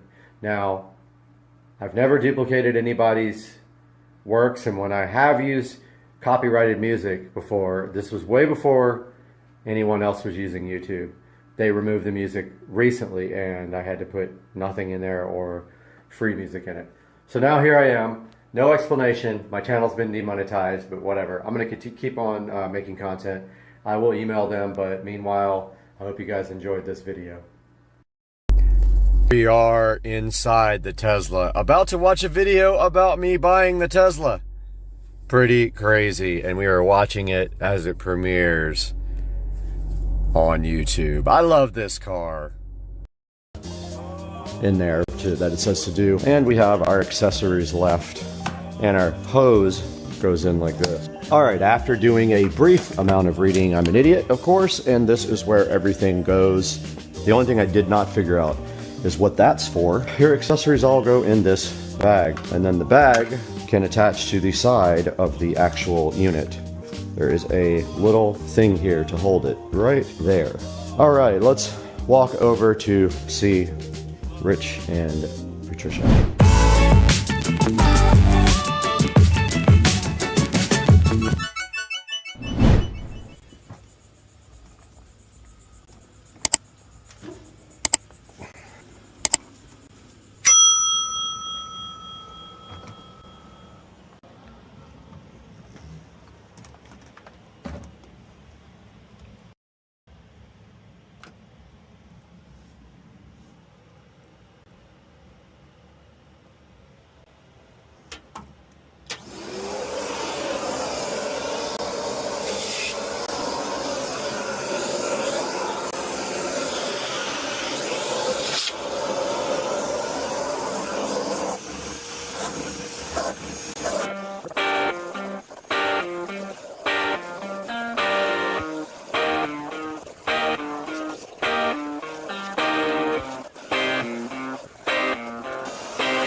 All right, guys, we are live and we are here for a particular reason. And all of a sudden, yesterday, this creator music beta showed up, and I think I chose to participate in it. I don't know what it is at all. I have no clue, but check this out. This is brand new. Creator music beta showing up on the channel. And then all of a sudden, if we look here on the content, we have under this, okay, so this guy was added yesterday. This guy was added about 10 minutes ago, and look now, and we have this license added. And when you click review, it shows you like the audio track and how it didn't affect anything. License global does not expire. Add tracks if they're not in there. They want you to add this to complete the licensing. What is this and why is it a thing? It's like, okay, so the way that creators get music for their channel is they either purchase music through a service that has licensing for music, or you actually can go here. If you go to, well, now I don't see the audio library anymore. So the audio library is gone. I don't know what happened to the music library. It's only available now on my other channel, which did not subscribe to this. And now I wish I hadn't have clicked this because the music is gone. If we go to my other channel, if I can find it somewhere, if we go to the brand new channel, check out the Incredible Universe channel where it says audio library, and we go into audio library here, and here is our standard YouTube audio library. But if we go back to Supercar Street Racing here, we've got this creator music beta. They want you to revenue share where there's free music out there. I get it. People have to make money off of their creations, but you make no money off YouTube anyway. YouTube is not a money-making platform unless you have millions of views. Now we have this revenue sharing thing that I don't even understand.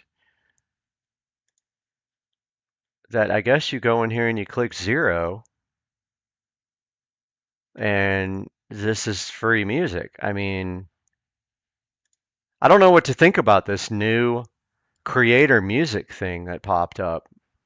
I wish I didn't click the link there to participate in it. It came up. Now it wants to give me $15 for free when all I want to do is use free music on all my videos. There's only 15 free here. I'm so confused. Let's see, my library.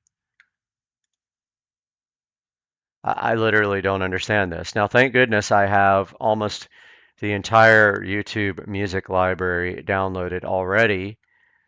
I have a music folder here somewhere, and I think we can go like this, and we can see that I have, I don't know, 336 free songs downloaded already here. So I don't have to deal with whatever this is about, and I don't have to figure out what this is. But as a creator, you have to be concerned about this, the disappearing of the audio library. But let's go back to Incredible Universe where it's still available again. Here's the standard audio. This is what I want in my channel. I want the standard audio library. I don't want to buy music as much as they want to force you to. And I don't want a revenue share. If that's the case, I'll create my own music. I don't want to do this. Creator music beta, revenue sharing tracks they want you to add to your music. Where's the free stuff?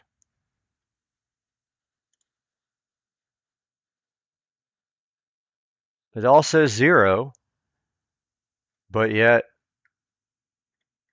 I'm not getting it. I'm not getting the point here, what this price is.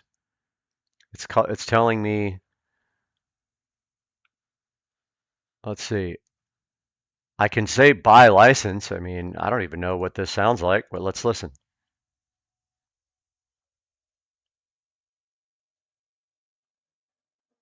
This shouldn't kill our stream because it's free. Let's add to library, see what happens.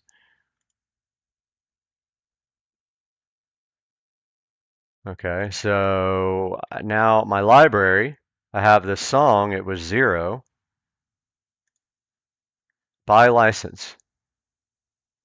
I'm not buying this. This is a revenue sharing. I'm not doing this. So I don't understand this. I think it warrants, watch this. Very dissatisfied. Okay, so just like music is not, music doesn't, other. How about some free music? I want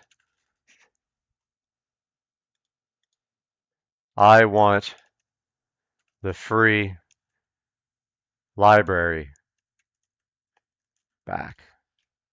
Now, as a creator, you have to be concerned about this. Look at this. Okay, so look, okay. Creator music on the left here. All right. Okay. So let's go back to the Incredible Universe. Why is this audio library here? And on Supercar Street Racing, we have accidentally signed up for creator music. Let's see if we can get rid of that. Let's see. No permissions, no community, demographics. There's no way to disable creator music beta. Let's go back and Google this. Disable YouTube creator music beta.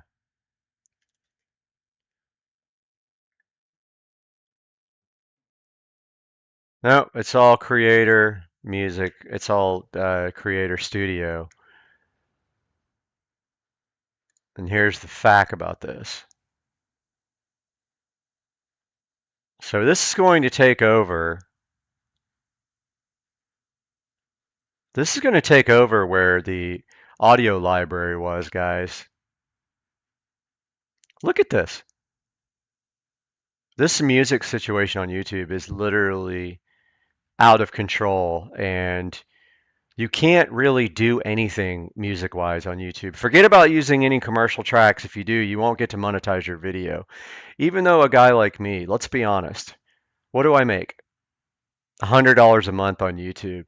They want me to share my $100 of revenue with some music creators that make millions of dollars a year on their music already. So here's the fact on this. I'm going to drop this in the description of the live stream. And this is just blowing my mind that this has come to this. And I got a lot of reading to do to understand what this is about.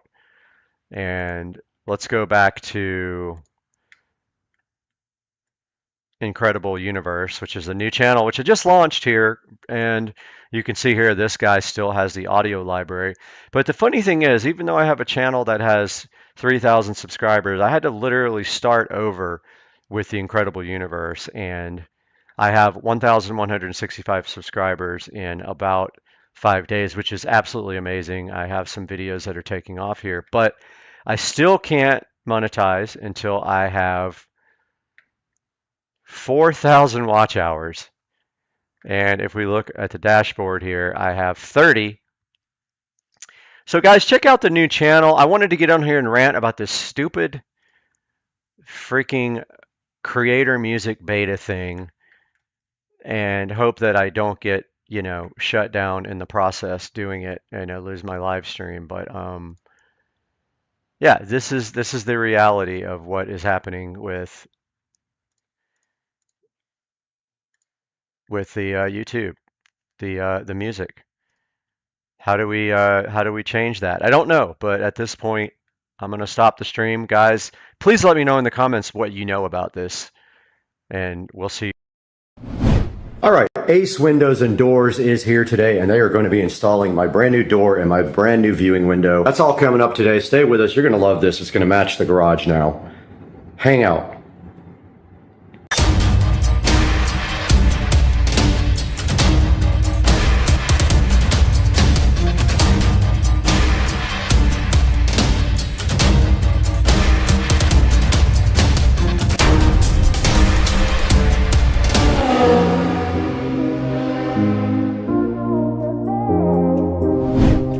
Ace Windows and Doors just pulled up in their van, and they are going to be replacing my door today. So he is outside getting everything prepped up now.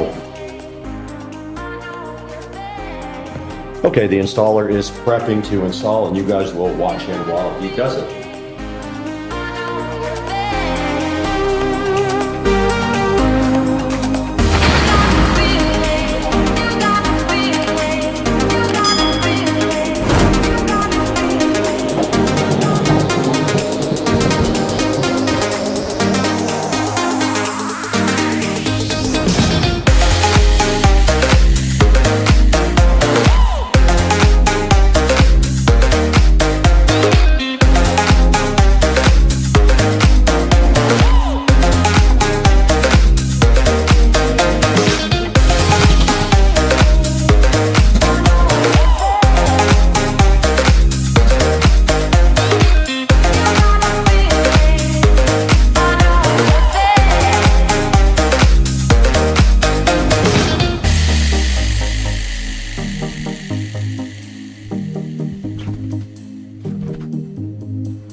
did get the locks reinstalled. We got the smart lock installed. We got the new door handle installed. All right, the painters did leave, and as part of the door video, I am going to show you that the door got painted on the inside white, just like this, with interior paint.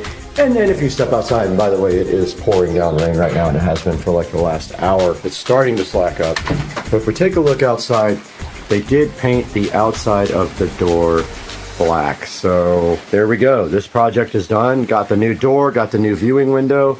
It looks awesome. I'm super hyped, and it matches the garage door. And I'm so thankful for you guys watching this video and subscribing and liking. We'll see you guys on the next one.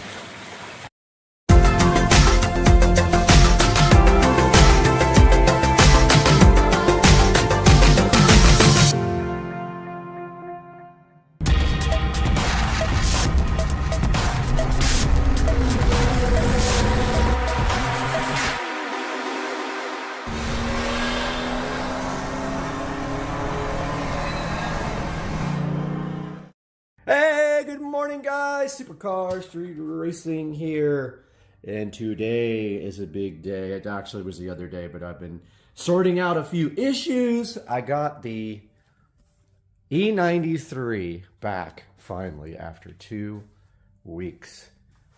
So of those of you who do not know, for those of you who do not know, blah, blah, blah, can't talk this morning. So a crate fell out of a truck or something in the road. I hit it right there, smashed my front end in, and it caused some damage to the car. Basically, the bumper had to be replaced along with some of the supports down there. And also, when it, I guess whatever it did to the car, it also broke some of the tabs on the headlights. We ended up getting the exact same bumper, except for one thing. They added reflectors, and if you can't see right there, the body shop did me a huge favor and painted the reflectors for me because I don't want any orange on the car. So this is what the car looks like now. It's a little dirty because I drove it the other night, and of course I got it back from the body shop and the headlights were not aimed, so it was pretty dangerous to drive at night. The low beams were aimed right in front of the car. High beams were the only thing that you could use. It also destroyed this fog light down here, so that is a brand new fog light. So yeah, I think pretty soon I want to redo this grill. It is plasta dipped, and it's starting to chip in a few little areas.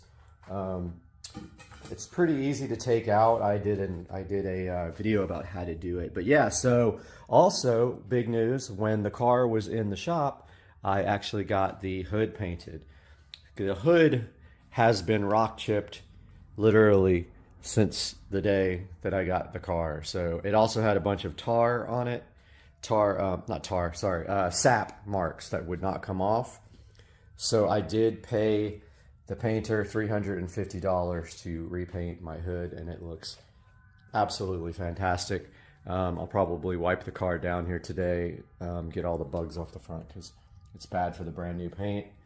So yeah, the E93 is back and looking just lovely, doesn't it? It's just such a good looking car. To me, this is like one of the best looking BMWs ever made. I love, and I actually like the way the convertible looks over the coupe or the sedan. I just like the body lines, and it looks good pretty much from every side, if you ask me.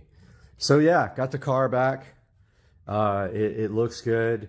I'm still having issues with my ID4 instrument cluster giving a battery drain, high battery drain warning. I've been emailing those guys. I get responses here and there, but not anything urgent. They keep asking me if my battery's dead. I'm like, dude, it's a brand new battery. So I don't know what I'm going to do about that. It's not actually killing the battery. It's causing a high battery drain warning. So I'll probably wipe this car down real quick and then give you guys another look at it. I think I'm going to do that now. Hey guys, just got back from the body shop because when I was outside showing you guys the car, I did notice some irregular swirls and scratches on the hood. Took it back to the body shop, only to realize that what I asked to be done was not done. I thought we were stripping the hood down to the metal and painting it. We didn't. They didn't. They just sanded the hood down and repainted it. So for what I thought was a good deal for $350, really wasn't that good of a deal.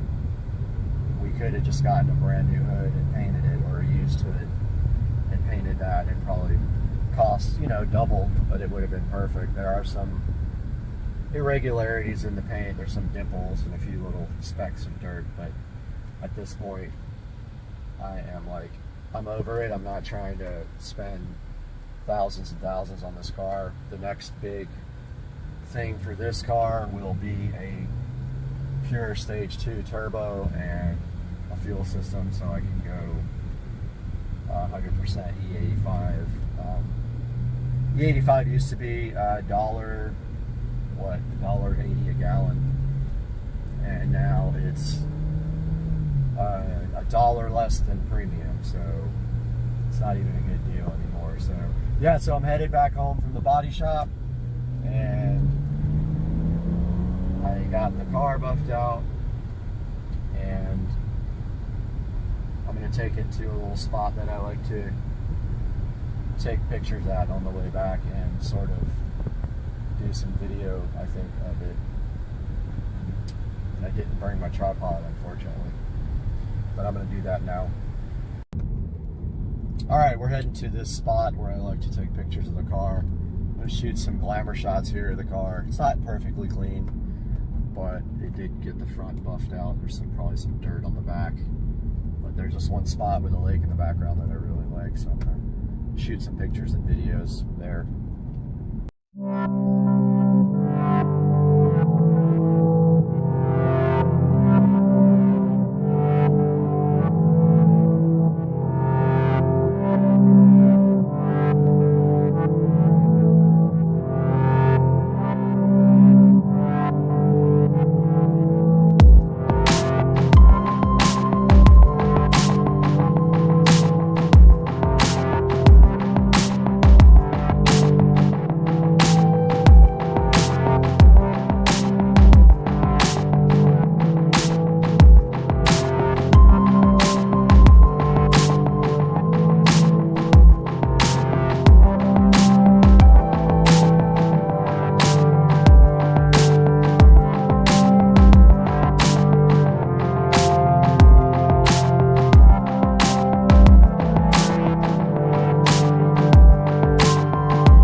Okay, so pool is getting drained today. So we've got the hose running over into the pond there. And he's got his pump over here. He's priming it.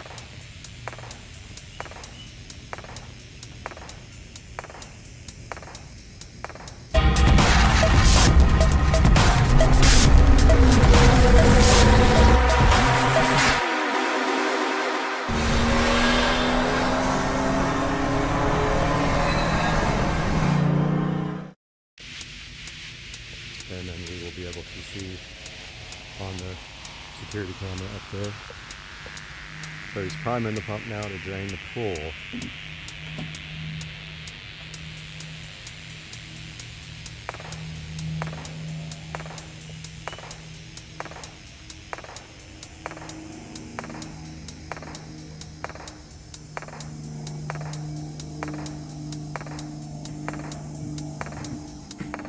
Here we go.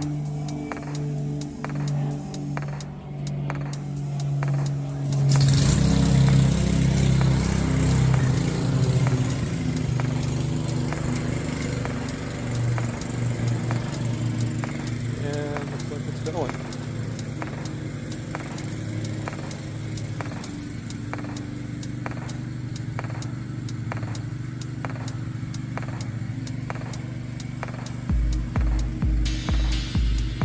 We're gonna see it here in a minute.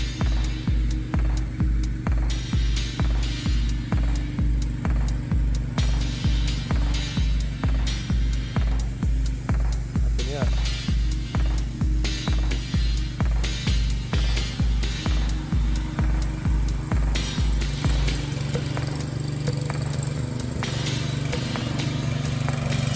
There it is, the water.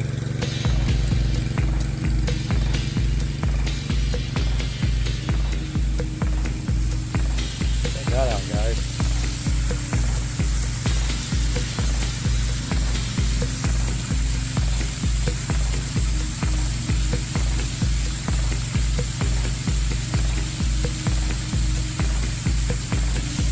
Pool is draining.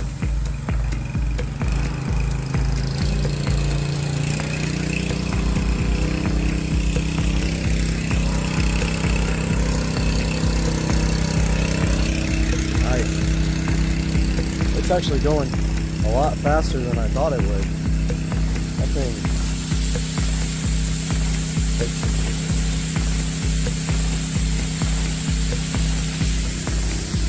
takes the water out. So we will time lapse that, but you can already see the water level coming down.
Leave that on.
Happy holidays, guys. Welcome back to Supercar Street Racing. I'm Brad, and I'm excited about today because I've been wanting to do something in this bathroom for a while, and right behind me right here is all the keys to the next project on Supercar Street Racing. And we're going to take a look at that right after this.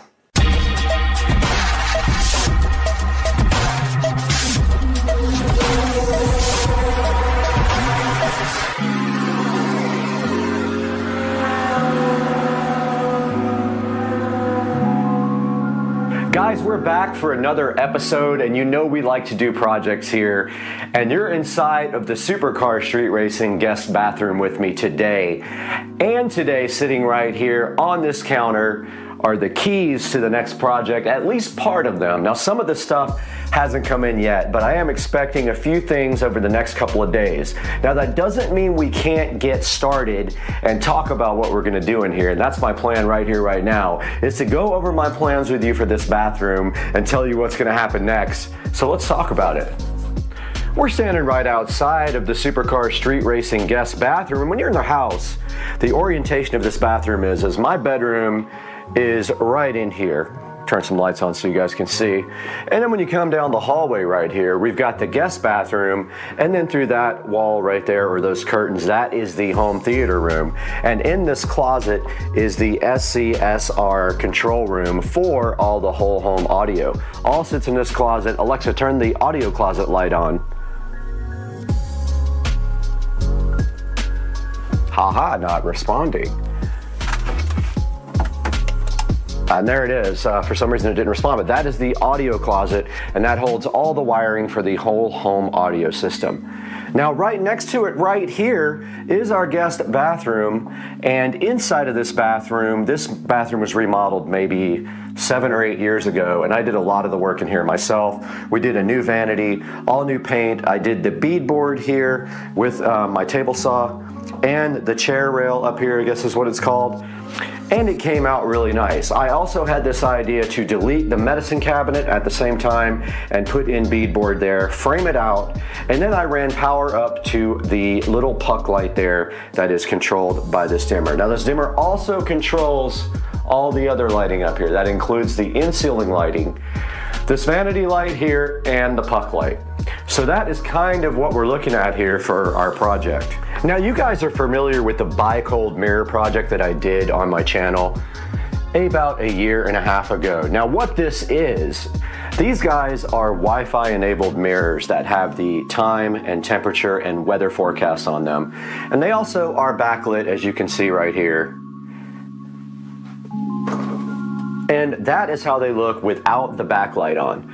Now, this LED lighting technology that's behind there now does not come with the mirror. That is the Govee RGB IC LED strips that I added myself. So that's the plan, is to kind of do this again in a different way in the guest bathroom. Now, I like to enable some smart home features in every room. And so part of this activity is also going to be fixing up the Echo Show 5. So, and this is probably going to wake up the other devices, but fixing up that device there so it is flush mounted into the wall. We'll take a look at that in a minute. But that is also the plan, to get that working very nice in the other room and make it look a lot better in the process. Once again, we're back here in the Supercar Street Racing guest bathroom, and you can see that about a year and a half ago, I just threw an Echo Show in here, which is unlike me, and I just kind of ran the power down there, but it looks absolutely terrible. And my plan is to actually go ahead and flush mount this guy into the wall, but we need to talk about what's going to happen before that. Now, we just have a standard mirror right here in front of me, and you can see Brad here in the mirror. But what we're going to do here also is change this whole area up here.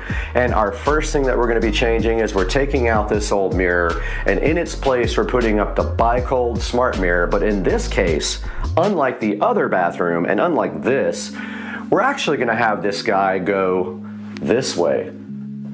So it's going to be horizontal, and it is a long horizontal mirror about the same height as this, a little bit shorter, but it's going to cover most of the wall, and it's going to be centered to this light. So the middle of the mirror will fall straight down here. Even if there's some space over here, that's fine. I want it centered underneath this lighting right here. And so that mirror is on the way and will actually be here on Tuesday, was the last thing that I saw.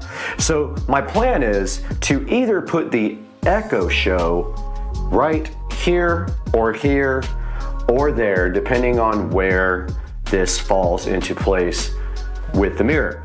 Now let's talk about power for this guy. Now, I am going to go ahead and get power through my audio closet because it is right behind this wall. We can literally go straight through the wall and come out the other side. There is no code violations there because we're not putting a box inside the wall or anything. But we also need power for this mirror. So at the same time, we're going to be putting a wall box inside there behind the mirror, and then we're going to run the power into the audio closet where there is already active power. Now let's go over some of the things here in front of me that are going to be used for this project, because I've started ordering things already. And we need quite a few things here for this project. Now the first thing we need is the Bicold Smart Mirror, and that is not in yet.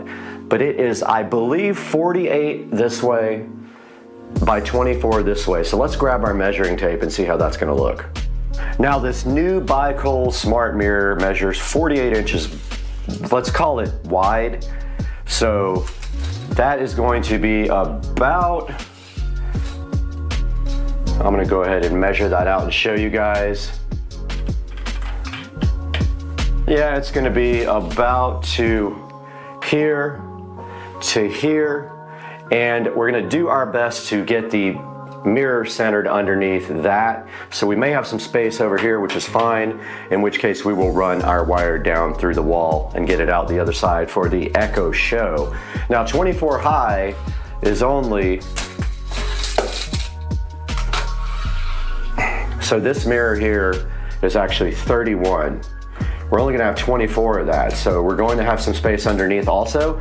If we put the mirror in the same spot there, we can actually put the Echo Show underneath this guy, like right around here, which would be good also. So we could run the wire for the Echo Show right through the wall there and into the power area. So that's the plan. 48 by 24 may not be centered, the mirror may not be centered on the wall, but the mirror will be centered underneath the light, and that is my plan at this time. Now right here in front of me, we got our Govee RGB IC strip. Now, IC meaning individually controlled LEDs is different than a regular LED strip, so make sure you get the IC. These are smart, they are controlled by Amazon Alexa and also Google Home. That is for behind the mirror. That's gonna be a custom job that I will show you on the video. This, I have a bunch of these. These are the wall mounts for the show, and I will show you one of those right now so you know what I'm talking about. Right here in front of the Show 5, and we see this wall mount looking so fresh, and this is the mount right here, and that is going to be what we're going to be doing in the bathroom underneath the mirror. Just so you guys understand, there'll be a whole tutorial on this when I do it as part of this project. But these are, I think, around 25 bucks, and they're the best thing ever, and they do still allow you to get to the controls here, and they also allow this thing to have audio because there is a vent right under here with the speaker. So these are awesome. I have had a bunch of these, and they are very cool. So we're going to be doing that as well. So after thinking and looking at this a little bit with you guys, I mean, I'm almost pretty sure that the show is going to go right here underneath the mirror, centered up right here. We just have to figure out if there is a stud. There is likely a stud on this side of the light, but I'm not 100% sure that I actually did. I think I put that in, and I think I actually moved it over. So there may not be a stud right there. I got to get my stud finder out and check, but when we cut the hole for the show, we just have to make sure we don't hit a stud, or we'll have to carve that stud out. But that is the plan right now, and you guys saw the wall mount for that. Now, these pull toggles, these are the best freaking drywall mounts made, and these are going for the mirror mount. So these go through the wall and they will pull tight, and you're never getting anything out of that. So this is going to support the mirror mount in 2 different places. That's what those are for.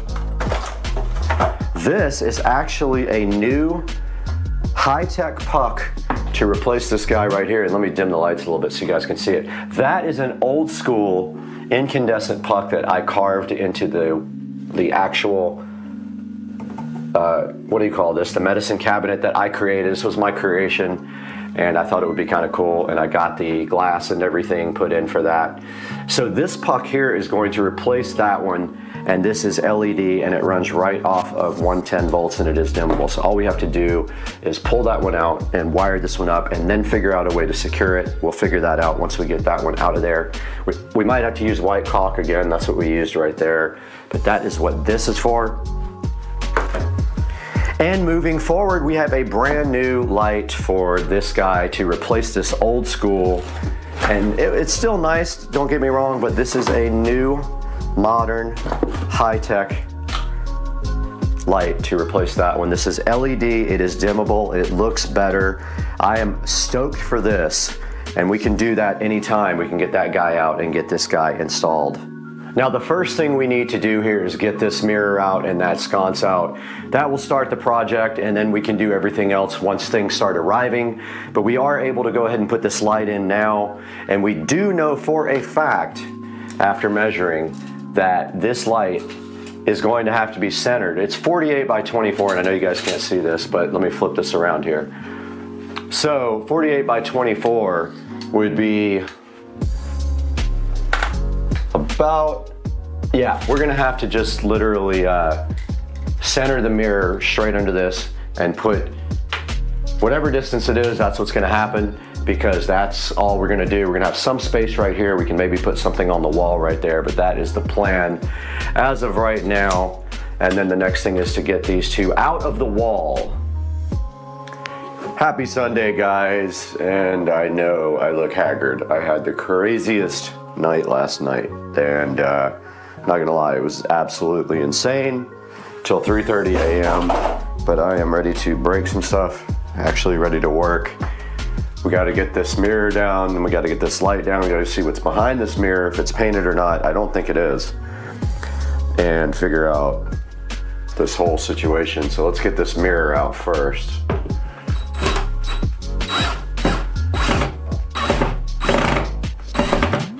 These are wall dogs holding this up. Now the craziest part is you can see the hangers for the mirror. I always hated that.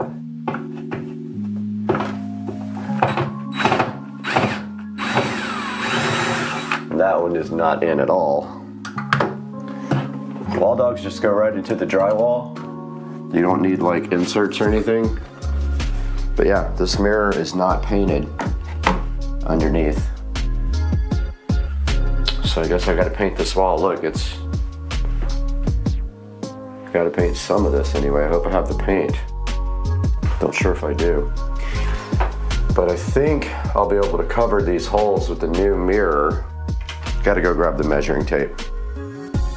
Okay, so the new mirror is 48 by 24. So it's going to sit right about like this. So 48, 24 would be the center. 48 is going to be the middle right here. But if we go up here, it's only 24 tall, which is not as tall as I wanted. Oh, okay, I think that's fine. It would sit right here, and then the Echo Show would be down here below it. So we either got to fill those holes and patch and bring this down, but I think the move is to mount the Echo Show right in the center here, get our stud finder and see where the studs are. But I want to take the slide off first because I don't remember. I think I put one of the boxes in where you don't need a stud, so it's just, I think I just literally put one of the new boxes in that don't need to attach to a stud. Taking this light off is pretty easy. All you have to do is take the two side screws off.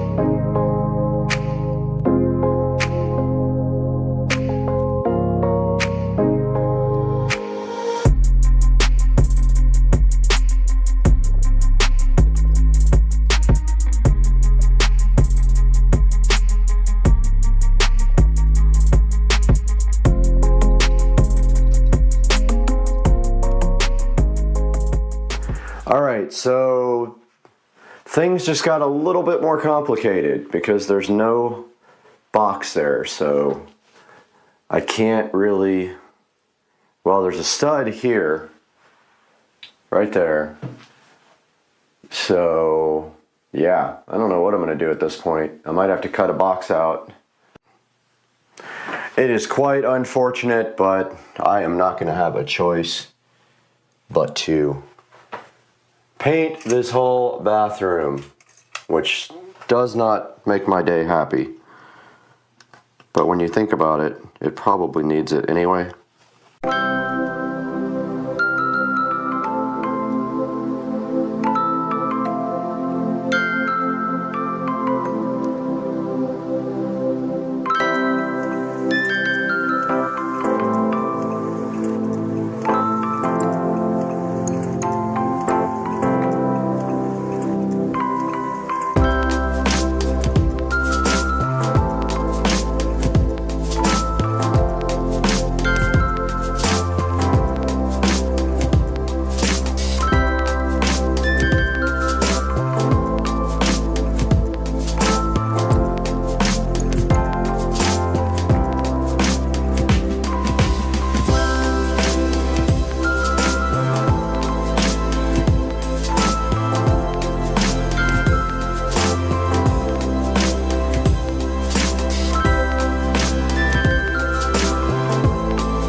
Well, I was thinking about putting the Echo Show here, but I just realized my towel rack is right there, so I can't really do that. I would have to move my towel rack somewhere else, and I really don't have a place for that, so Echo Show is going to go right there. Speaking of Echo.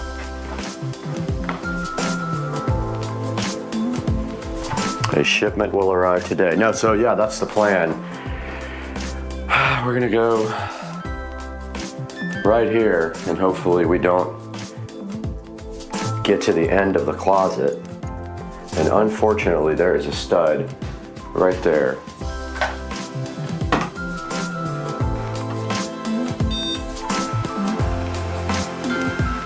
Right there. That's where we wanted the show to go. Kind of puts a wrinkle in things unless we cut the stud, which I guess we could do. So that stud is sitting at 27-ish. So I'm going to measure this in the closet. Computer, turn on the audio closet light.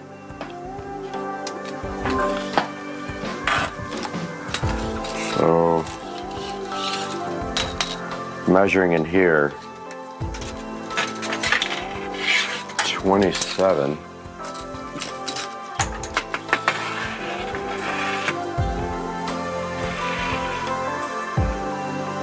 Really close to the back.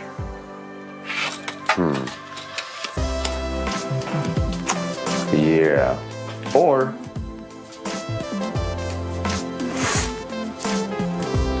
we arbitrarily move the Echo Show to somewhere over here,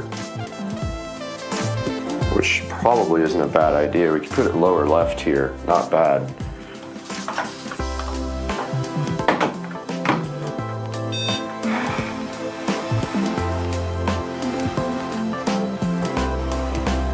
Okay. There's the next stud. Right there. We'd have to put it on this side. I think that's kind of the plan now. Just put it here. Take the power through the other side. Yeah, I think that's the move. I'm not sure. If I don't center it, it's gonna look weird. I could center it over the sink, but then it's not going to be centered under the mirror, or I could just go lower right here. That's probably what I'll do, is put it right there. And it's going to be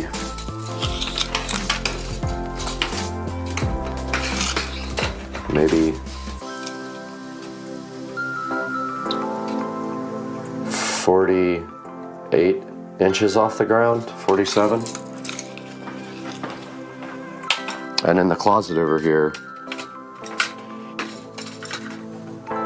okay, that'll work out. And then it'll be, I don't know, maybe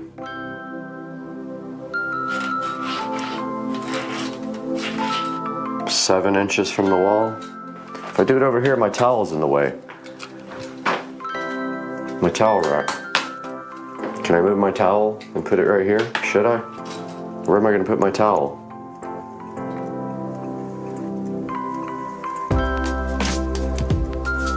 I don't know. Towel over here? No, it'll get right in the way. Smaller towel? I have no idea.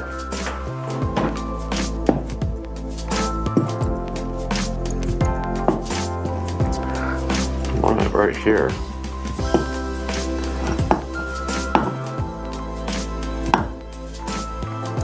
The mirror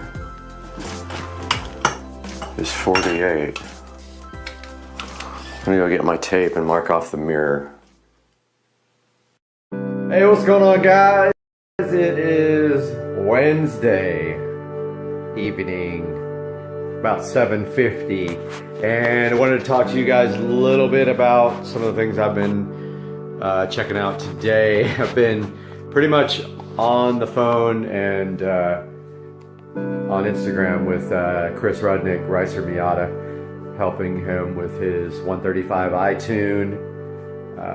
I was letting him know in the beginning to go with MHD initially. The cost and the ease of tuning is amazing compared to JB4. So I helped him with that. We talked a little bit today about what happened after he tuned it. Basically, the weakness in the N54 engine. So the 135i has, and the 335i actually, both have the N54 up until 2011. And then they switched to the N55 single turbo. And with the exception of the 335IS, which still had the N54 after 2011. So anyway, long story short, when you tune the N54 with anything that increases the boost pressure, there are going to be some issues that show up here. You're going to expose the weaknesses in your car. Some of the things that you're going to see are coil packs that are going to be inadequate and spark plugs that are going to be inadequate. The increased load on the ignition system and the fuel system and the increased boost pressure will expose those things. So Chris has a couple of misfires, one on cylinder 6, one on cylinder 3. And so first step is to get those spark plugs replaced, which is very cheap, and see if the misfire is still there. If it is, move on to the coil pack. 99% of the time that fixes every problem with misfires on the N54. So let's move on to what's going on with the SL65 and the BMW 335i. So the 335i, funny story related to the same thing. The 335i is actually having the same issue. However, I am running 60% ethanol. So a 60% mix of E85, 40% of 93. So it might be related to that. It might be that the fuel system can't handle the fuel pressures. E85 has a different specific gravity and puts extra load on the fuel system. And sometimes the fuel pressures cannot be delivered. So I don't have quite as bad of an issue as Chris does, I don't think. Mine's sporadic, but I still want to get in there and see maybe if I have a foul plug on cylinder 6 or a bad coil pack. Coil packs are cheap. I want to say they were $30 on Amazon, but I can't remember. SL65, I haven't driven it this week at all. I have detailed it, and in anticipation of going to a car meet, maybe one night this week, kind of like a drive, like a Cars and Coffee, but they have pretty much every night of the week there's something going on in Jacksonville. So I'm thinking I might hit that up. Secondly, I started ordering all the parts for the audio. Now the thing about the SL65 is the audio system is fiber optic. It uses this thing called MOST in Mercedes, and it is the entire system's fiber optic, so you can forget about taking out the head unit and replacing the head unit and using the factory amp unless you want to spend $500 on a MOST fiber optic converter. So that's not going to happen. So what we are going to do, however, is I have already bought a new head unit. You're going to love it. And I will be purchasing an aftermarket 5-channel amplifier. And initially we will be using the factory Bose speakers, but that will be removed within the next month or so. What did I get? You're gonna find out right now, because it's amazing. Party people, so ignore this battery charger in the background. That's actually my power supply. So this is the Joying, Joying, Joying JYUL 135N2 head unit. Probably the most amazing head unit that I have seen. And I did a lot of research on this, and basically this head unit here is the tits. This is a Android 5.1 head unit. You're not going to find a 6.0 head unit. If you do, it's going to be junk. This is the best thing out there. This is a 2 gigabyte unit, meaning it has, I believe it has, I want to say it has 16 gigs of RAM and then the 2 gigabytes for everything else. Basically, this unit will do everything that your phone will do or an Android tablet. And the best thing about it is you've got, to me, for a car guy, you've got this torque application. And so the way this works is when you press this button, you have a Bluetooth adapter that you can purchase on eBay for $3, and this will read your engine in real time. Now, this is configurable, so you can move these around. You can do statistics, you can do measurement, you can add and remove gauges, you can do different kinds of gauges simply by pressing them and moving them and changing them out. You also can download custom theme packs. This one is called Racing Meter Pro, and it has a bunch of different settings. Very, very cool. So that's the one thing I like about it. The other thing, of course, I like about it is that you can use anything you want to from the Android Play Store. You can use the built-in iGo navigation, or you can use Google Maps. Excuse me. It also will Bluetooth to your phone. It'll do screen mirroring to your phone. It is quite an amazing device. So, there's a little look at that and some of the things it can do. It does have a phone browser. It has built-in Wi-Fi. It has 2 USB ports. Here is one of them. It has 2 micro SD card slots there. Both of them are in use right now. I have 2 SD cards in there. It will, like I said, it will screen mirror your Android phone. It's just an amazing, amazing box. Right now it is connected to my Wi-Fi, and literally probably the best head unit I've ever seen created for a car. That is the Joying JYUL 135N2. We'll get it. You can get that for about $280, and it is a deal of a lifetime. So that goes with the double DIN unit kit that I received yesterday from Scosh, and it has all kinds of nice outputs, front, rear, subwoofer. It's got a input for a backup camera. It has you can use a digital radio via USB. I have confirmed that a USB hub works with it, And I have a 120 gigabyte SSD that is going to go in there with it to store all my videos on, all my concert videos or anything else that I want to put on there. So make sure you check this out. I got this off of eBay directly from Joying, and you will absolutely love this. Alright, be cool. See you next time. Make sure you subscribe, alright? And then, as Rudnick would say, give it the thumbs up. Or subscribe. What is with all the frogs out here? They're insane. Why? Is it so loud? Guys, the frogs. What is happening? Guys, it's 7,000 degrees. And Mr. Binks is here.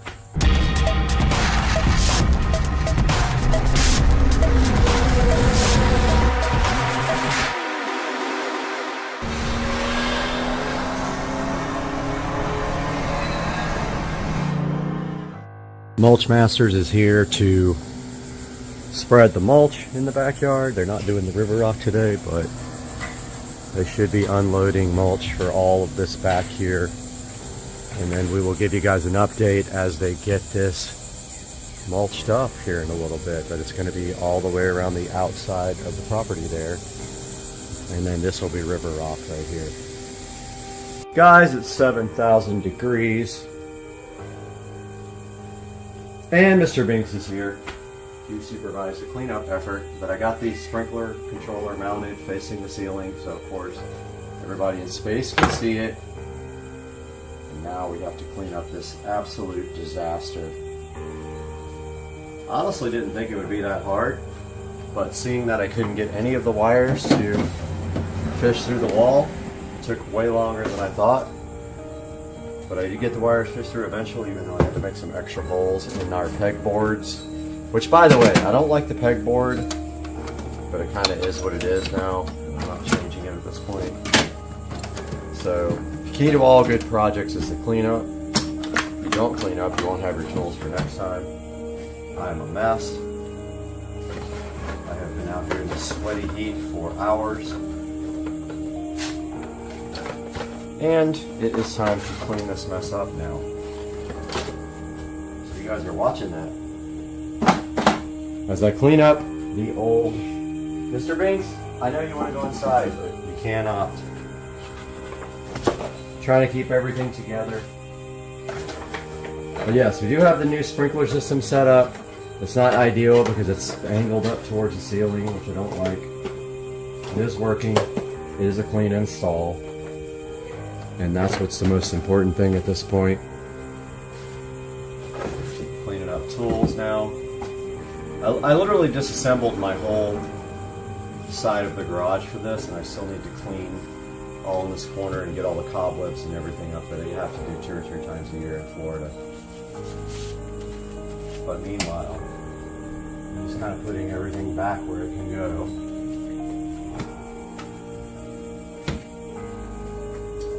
Yes, it did take a lot off the wall.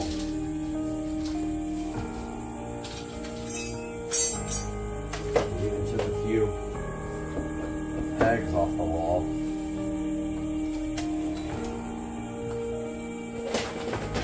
So next up I have to do my smart landscape lighting timer, which is ordered, and it is going to go probably right here. Makes the most sense. But the cool thing about that is I can cut a pretty big hole back here because it's going to be covered to get the wires through. That was the worst because the wires did not want to fish through the wall at all. And that sucks. But now we get the next box in. We'll cut a big hole there. Use the same hole down here, hopefully. Fish all the wires through, and we will be done with that project too. And then that's just for this side of the house, but the other side of the house will have its own Wi-Fi, low voltage, I know, landscape timer. So I'm going to leave all these tiles kind of over here while we do these projects because I have to get back in here pretty soon. And so a lot of the stuff I can leave, but I do need to clean up most of my mess. I can't handle, like, I'm OCD about messes. Nobody watches these videos anyway, so who cares? Get like 5 views per video. Hey man, it is what it is. You know what I'm saying? Try. Do your best.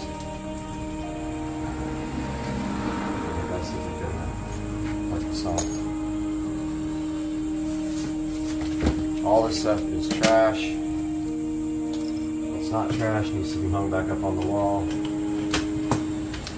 God, no mess. Look haggard. That's because I'm working. Things are happening. Making moves, you know what I mean? All this I will clean up because I want to vacuum all this and everything on the back of the wall as well.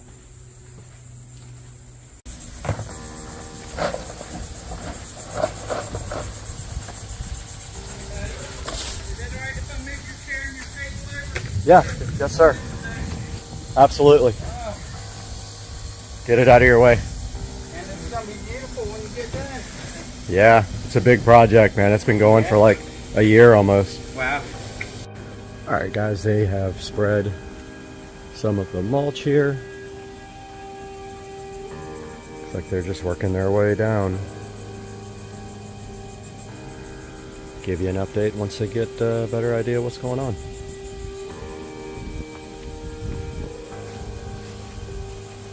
I don't think I ever showed you guys this new rendering rig in action, but this is the new system that I bought. Been about a month now since I got it, maybe a little less, but you can see right here in editing, we've got a pretty long video. It's probably going to take way longer than that because there's a lot of picture-in-picture later in the video, and those take a lot of processing. It's right now, it's just rendering full screen video, which goes really fast, but once it hits that picture-in-picture, it's going to slow down tremendously. But as you can see here, our CPU, we got a 12-core Ryzen 9 5900X. We got a 3080, GeForce 3080, and it is maxed out, and the CPU is at 100%. I have the, it's actually water cooled as well, so the CPU is water cooled. So I've got the water cooler fans on high while it renders, and it is chomping up data right now. And there's a look at the CPU, GPU, doing its thing. So yeah, it thinks it's got 22 minutes left, but once it hits the picture-in-picture, it's going to be probably an hour. All right, these guys went to lunch. I started putting the mulch on pretty heavy over here. I asked them to give me a little less down here. I don't need it that thick, but you can see how good that looks now with it covering the nasty dirt. This area back here has never really been exposed, but when we put the fence in, we were able to cut all that stuff back. The only thing I'm really concerned about is right here. Just don't want it really thick so it flows over the wood, because right here is just going to be river rock all around this pool area, and it's going to continue all the way over here and keep going until there on the corner, and then everything from that point back will be concrete from that point all the way down the side of the house, so we don't have to worry about mulching that anymore. That should save, it'll pay for itself in a few years. This mulch is not cheap. You're looking at probably $1,000 worth of mulch for the front and the backyard that we have to do, you know, once every at least 2 years, sometimes more than that. Little front yard update too. Totally forgot about that. I did spend about 2 hours this morning here in the middle of my little island here cleaning up those plants which grow out of control. They got pretty beautiful flowers, but they grow like crazy. I removed probably 75% of these plants I also changed my landscape lighting out. It was AC, so it was 110 volt landscape lighting out here, and it causes nothing but problems when it gets wet. I did convert that to DC, and I have a smart landscape timer on the way for this guy. That's going to replace the old school photocell timer. But yeah, he just finished with the island, and then they will be remulching that, this, and this little spot over here. It will stop where this board is because there's going to be concrete pad that comes out to where the sprinkler head is right here. But it goes on there, and then all that will be concrete as well. I did finish all the bush removal. The plumber came and capped off all the sprinkler heads on both sides that were never even used. I put them in way back in the day thinking I would need them, but I never actually used them. But all this will be concrete, and then there will be a shed right up against this AC that I will have to get big enough that I can get a golf cart in and out, because I don't want to park the golf cart in the garage, I don't think. But yeah, I worked on the landscape lighting here as well. We are moving that one into the garage next to the Y sprinkler timer. And so I converted the actual power wire that was out here to the low voltage wire to run the landscape lights for this side of the house. I bought 2 smart Wi-Fi landscape timers. One goes in the garage here, and it's going up against the wall that I'll show you here momentarily. And the other one goes here on this power wall, where that old school, this powers the whole side of the house. This side, entire side. The one in the garage will power the other side, and then we have a separate one in the backyard.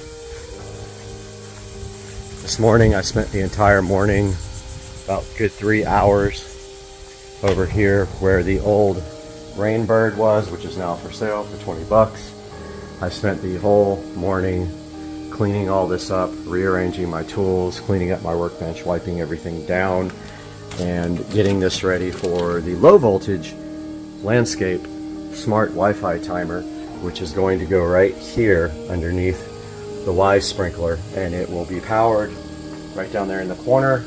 And I have the low voltage wire here ready to hook up to it to power the yard lights. Just waiting for Amazon to get here, and that goes right there, and that will all be part of this video as a little update to the landscape. But so far so good. Right now I'm really going to try to get this edging fixed before they start throwing down the mulch. Out here in the garage with a little garage update. I spent a lot of time yesterday in the garage cleaning up this area and prepping it for getting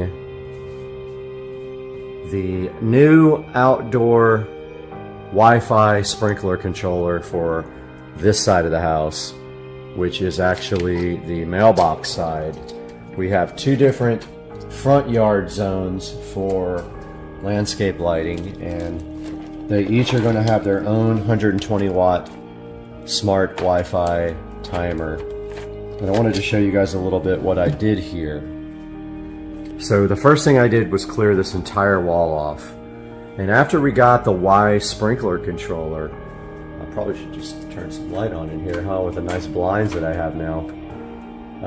After we got the sprinkler controller installed right there, I was really wanting to get the new outdoor landscape timer mounted below it and such where you couldn't see the wiring. As you can see there, the wiring is from the bottom. So I took everything off of this wall, all the pegs, all the tools, everything else that was on this wall, and I redid the whole entire wall. I had some old metal signs that I got from the market, from the flea market, and I hung those right there. And I went ahead and mounted the new DeWinwill's 120 watt low voltage landscape light timer controller right below it. It came out great. Here is the controller. I didn't show a lot of this because there's really not much to the install. I literally put 2 screws into the pegboards and then hung it, and I have everything zip tied nicely down there and power through there. Now the old system had 120 volts running outside, or 110 volts, whatever you want to call it, and the timer was mounted on the outside wall. I took this opportunity to use the same wiring for 12 volts to power the actual lights outside, so I didn't have to pull a new wire through the stucco and all that. I used the same ones. There's the Y sprinkler controller looking good and sleek, and then I hung some signs up around it to kind of give it a nice look, and my tools are all over here. So I did check the skill and routine last night. I have these guys coming on at dusk and going off at dawn, and it worked great. They did go off when they were supposed to go off, and I have 2 of these doing. I will have a third one. It'll be here today actually, and it's going on the other side of the house, although it'll be outside. I went ahead and took my label maker and made some nice labels for this. So that is a good update, and I also cleaned the entire, I redid the shelf underneath my workbench. I redid the entire top part. I cleaned it, I wiped everything down, and I moved a lot of the wiring, that like extra wires that I had, into this storage bin, which I still don't know where I'm gonna put that. But yeah, so it came out good. It looks awesome. Hope you guys like what I did with my work area. I'm a stickler about, you know, wiring and things like that in the presentation, and I think it came out great. Let me know what you guys think. Welcome to the front yard, guys. So all this was remulched. I don't think the backyard used as much as they originally said it was going to use, but they had a lot on their truck, and this hasn't been remulched in a while, so I told them to go ahead and let it happen. So over time, this mulch just blows away, it gets, you know, caught in your lawnmower, etc. So it has to be done, and this is what it looks like after the front yard got totally remulched. I spent about 2 hours in this garden yesterday cutting away most of these plants. I don't know what they're called. They're beautiful. They have really pretty flowers, but they were taking over this whole area. So I removed a bunch of those and got this landscape lighting updated to 12 volts instead of 110 because it was causing issues with power, obviously. Oh, we got moles in my brand new grass. Look at that mole. Climbed all the way under there. Yep. So yeah, that's what it looks like, guys, after the remulch. And now we just have to get river rock and concrete done and a shed. This is interesting. So this was actually buried in my yard. It's a big piece of concrete, and I actually took it out and sprayed it with stone spray paint to make it look like a boulder. Now it's a nice little garden boulder. Anyway, hope you guys enjoyed this update. I'll update you more when we get the river rock installed on Monday. Taking a look at Fortnite on the S22 Ultra 5G.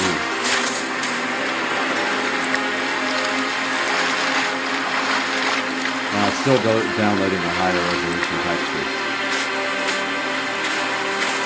A little choppy there. Probably because it's busy in the background right now.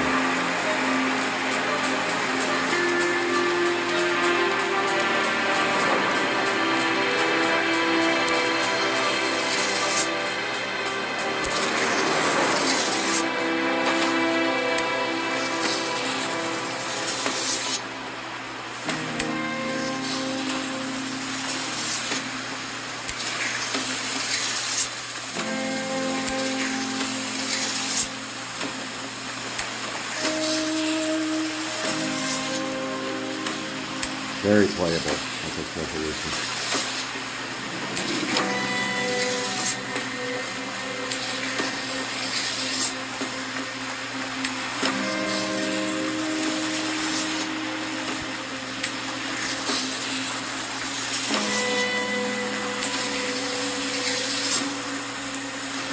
Let me give you guys a quick little video of this. First time we open it.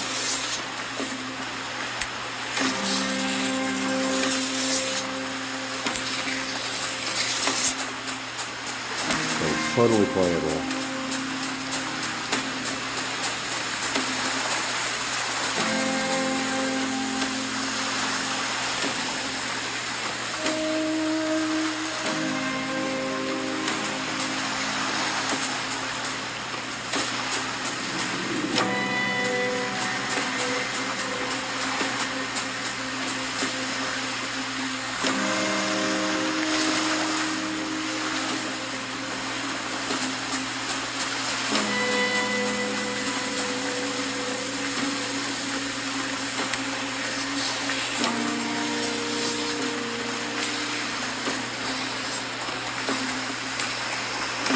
Just getting used to the controls here.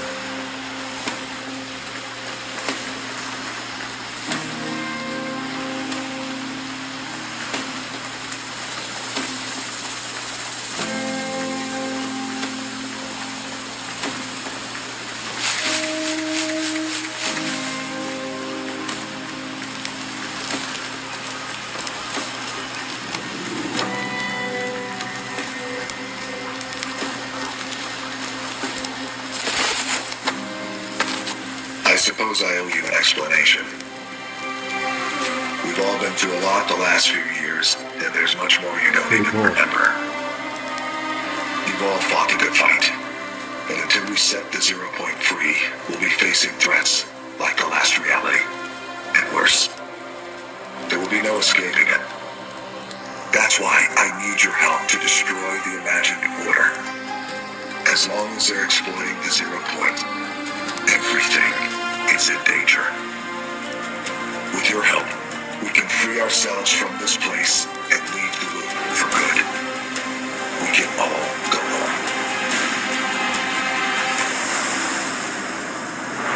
And if it runs worse, the screen recorder on.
Thanks, dude.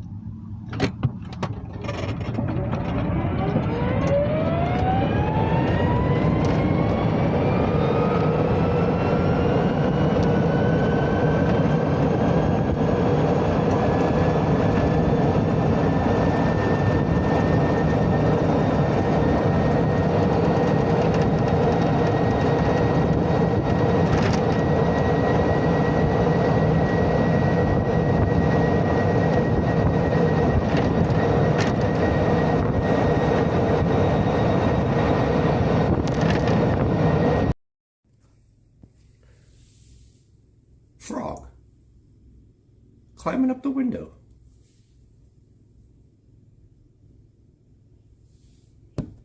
Oh, bye-bye, frog. Didn't mean to scare you to death. Resistance is futile. The line must be drawn here. 173467321 Charlie 32789777 Tango 732 Victor 73117888 732476789764376 Lock. Oh, yes! I hate this! It is revolting! More? Please.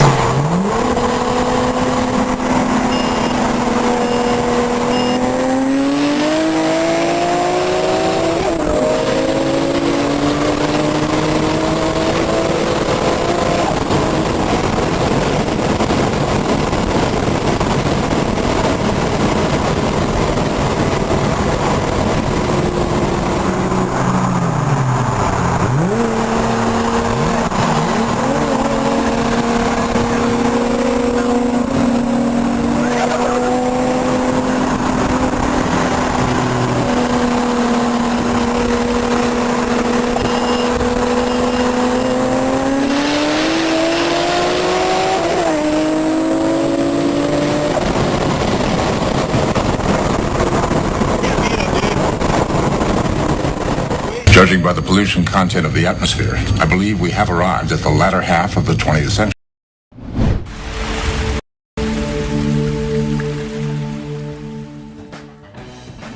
Everybody, welcome back to Supercar Street Racing today. It is hot in the SCSR Studio A because I forgot to turn the air on early in the morning so we could shoot all day, and so it's having trouble keeping up with the hot. But regardless of that, we have something else hot right here in my hand. This is the RD-Diag 600 Pro OBD2 car scanner. Now, Top Don did reach out to Supercar Street Racing to see if we were willing to take a look at this, and I said I thought you guys would enjoy this very much, and they sent one of these out. So today we're going to be taking a look at this on Supercar Street Racing. Let's get to work.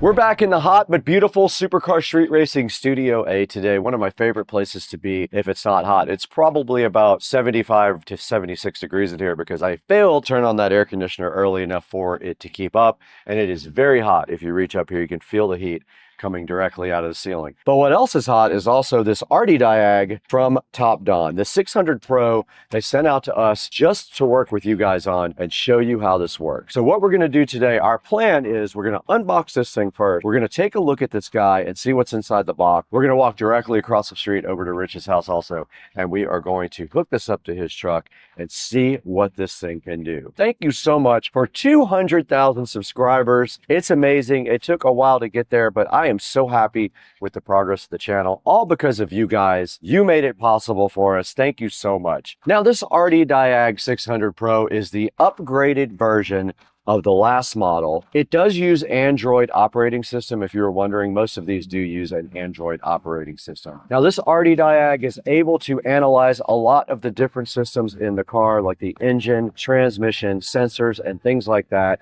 and report back to you what kind of condition those are in. This guy will give you detailed fault codes and descriptions so you understand exactly what you're working with. It also does maintenance functions like your battery. It does things like ABS, things like oil, throttle, and injector coating as well. And also cool things like TPMS reset should be able to be done by the RD-Diag Pro. Now, this guy also like to go ahead with you guys and try to remove this manual focus. Let's get this thing up on the desk.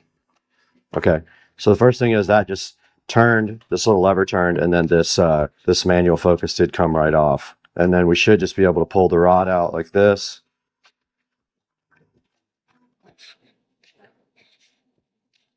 And then for this next step, we will need Allen screwdriver.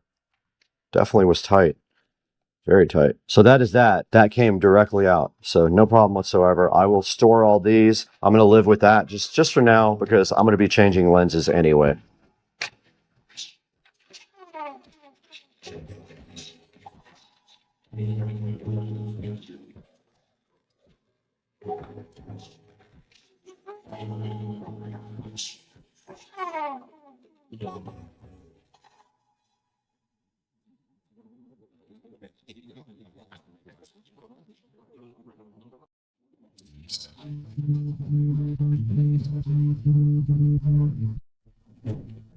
So I'm going to go ahead and leave on this pistol grip. It might make it a little bit easier to do video with for now. Here's a look at the small rig battery pack on the back. You can see it is up to 84%. It charges with USB-C and it has USB type A and C outputs. It's connected directly to the side of the R5C. This mount protector right here, basically what that does is it tightens down on your cables and prevents them from bending, because there's a big problem with this camera and using these side ports. They get bent, and there's a small USB-C and a small HDMI mini, I believe it is, on the side, and they're notorious for getting damaged. damaged. So that is a look at the back of the R5C and the top of it right there. And there's the 35mm anamorphic lens. We're going to go ahead and shoot a segment with that right now, and I'll show you guys in post-production how we take that anamorphic 1.33 image and then we de-squeeze it in post. And what that does is allow much more data to be added to the view. So it basically has a much wider field of view. This is now the small rig tripod unboxing. So let's get this tripod directly out of the box here. Let's see what's inside the bag, and let's see if it actually does work with the small rig cage. All right, we got the small rig tripod undone. Really cool packaging. It was packaged very nicely. No issues at all with that. It's pretty cool. It has red anodized rings and some red anodized clamps right here. Okay, it was pretty simple. I watched the video here. What you do is unscrew this part on the tripod a lot. This little piece that goes right here comes out, and then that piece screws directly to the bottom of the camera, just like that. Pretty easy. Now the camera should just sit on top of here and be screwed back down to tighten it up. And there we have it. It is ready to go on the tripod now. Super easy. Just of note here, it also did come with this cool clamp for like a... Guys, welcome to Supercar Street Racing. We are out here in the Supercar Street Racing garage today with the 2014 Club Car Precedent. And today we're going to be giving you a short tour of the Club Car Precedent here that's sitting next to the Model S Plaid. And then we've got two new exciting products to show you for the Club Car Precedent. And all that's coming up today on Supercar Street Racing. So hang out with us.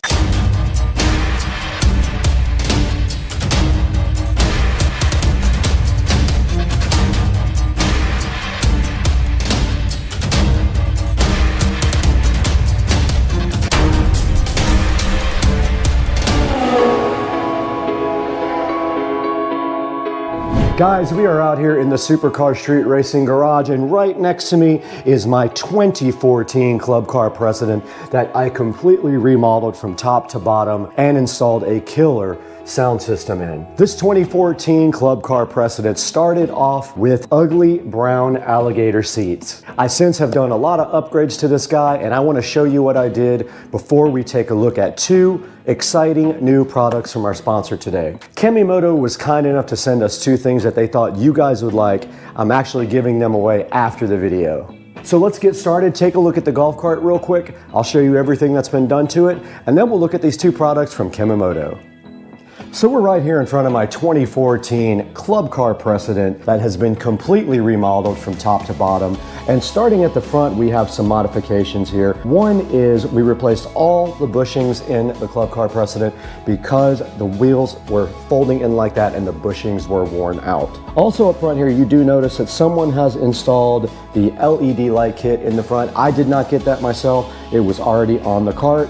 And it does include the rear tail lights and blinkers as well. And now moving up, you can see a custom Supercar Street Racing plaque here that I ordered online from Amazon. You can get your own and you can get whatever you want printed on it. Ours says Supercar Street Racing to support the channel.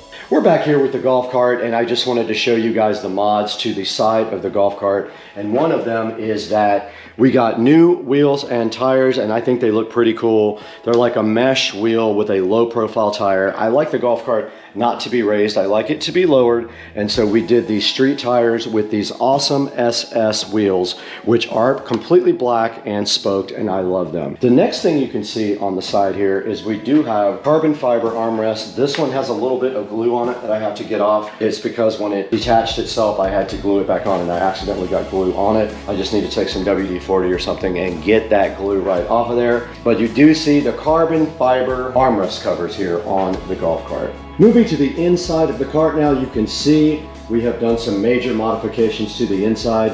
One of those is the nice seat that has been painted with black fabric paint. We did take the brown seats and paint them black with fabric paint, and it came out awesome, I think. We might want to put another coat on that pretty soon. It might be wearing off a little bit, but we'll get to that when we have time. The next thing we're showing you is our mat. Of course, we replaced the mat with a laser cut mat.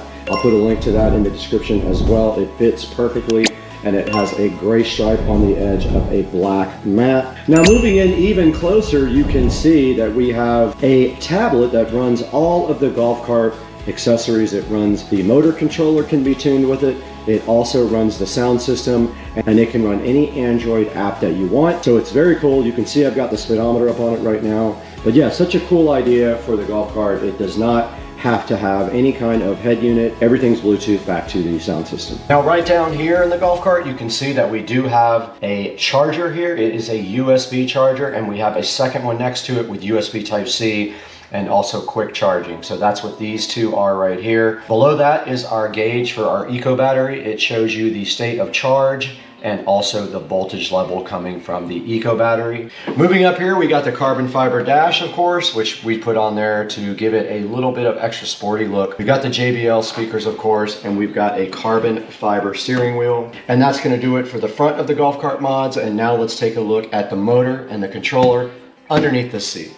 Moving under the seat, you can see the most important thing in this golf cart that has been modified. This golf cart has been converted from 48 volt lead acid batteries to 70 volt lithium ion. This is the eco battery, 70.4 volt, 105 amp hour battery. It was not cheap, but it is so awesome. And we also added the Novitas DC to AC conversion, a 600 amp controller, and a AC motor. So this golf cart is no longer DC.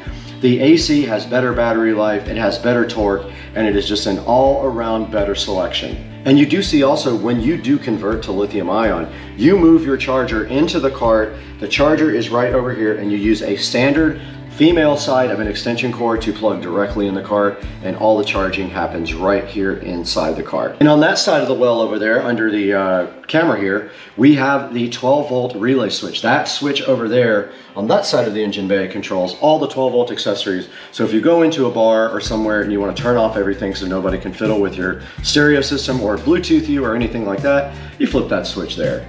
Right here in the back of the cart, we went ahead and took the opportunity to go ahead and put in 2 more JBL speakers so we could get full stage sound back here. So we got the same speakers, our 6.5s, 2 ways in the back here. And then right next to them, we have our epicenter control for our bass. And we do have another fast charging USB-C and USB-A receptacle right here, and a little plaque to show you what this knob actually does. Guys, moving to the back of my 2014 Club Car Precedent, there's not a lot to see back here that was done by me. We actually got the cart with this brand new back seat already put on it. It does fold out. And also all we did besides that you can see here is remove the white top, and we went ahead and got a black top because it matches our theme better. But all the rest of this was done except for the stereo system, of course, and I did black out the taillights here by spraying a little bit of Plastidip on each one. Now let's not also forget our 12-inch woofer down here right below us. I did add that as part of the stereo system. Let's show you that now. All right, the last thing we have to show you, which you can barely see, is the stereo system. So behind the seat of the golf cart, we do have the entire stereo system. We have our 72 volt, 12 volt converter here. It's actually an inverter. We have a master switch for 12 volts here. We have some Bluetooth accessories there, a Bluetooth receiver, and that is how the signal does get down to the head unit. Right down there, you can actually see the amplifier chilling right there with the Bluetooth receiver sitting right on top of it. That is a 5-channel amplifier, so it's running the 4 speakers up front and the subwoofer. And then right over here we do have a 110 volt inverter in case you want to use shore power anywhere. And then next to that you can see the epicenter right behind the back seat. That is our bass enhancement device, and it is connected to that control right there for subwoofer level control. And that is pretty much it on the stereo system, guys. So let's keep on going. Guys, right in front of me here, I have the Kamimoto windshield that they offer for the Club Car Precedent. And what this does basically is it would replace your hard plastic windshield that you see right here. And these factory windshields just clip in like this at the very top. Your new Kamimoto windshield actually is removable and would just fit right on the front, just like this. And it simply just has a Velcro strap to go around and fasten on to the windshield just like that. So installation is easy. I'm gonna show you guys by not removing this windshield completely. It has Velcro straps on it, pretty simple. And these Velcro straps just do go around.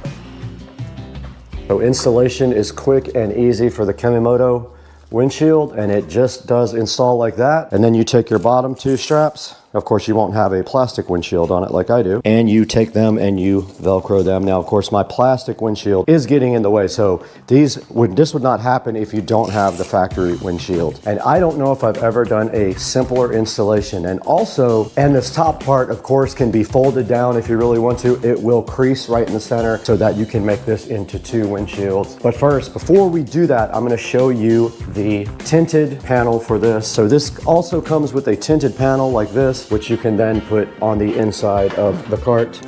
And it has straps to hold in the tinted panel as well.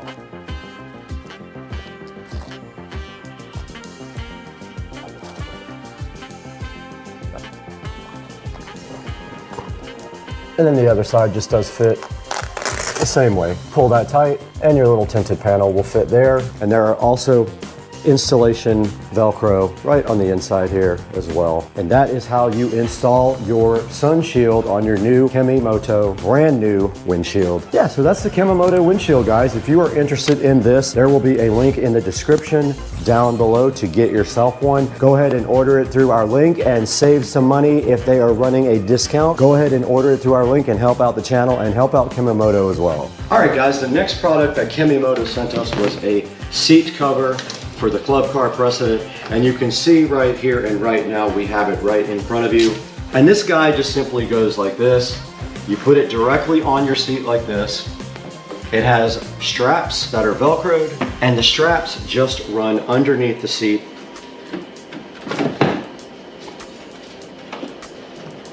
So you pick the seat up, take it off the hinge. You do the same thing for both sides.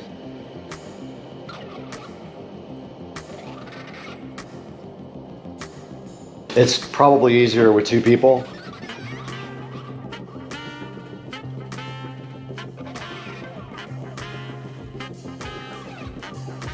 Here is the club car precedent seat cover, looking so fresh. So if you are interested in this seat cover, there will be a link in the description. It is very easy to install. And if you just want a quick solution to cover your seat, I would go ahead and grab this seat cover.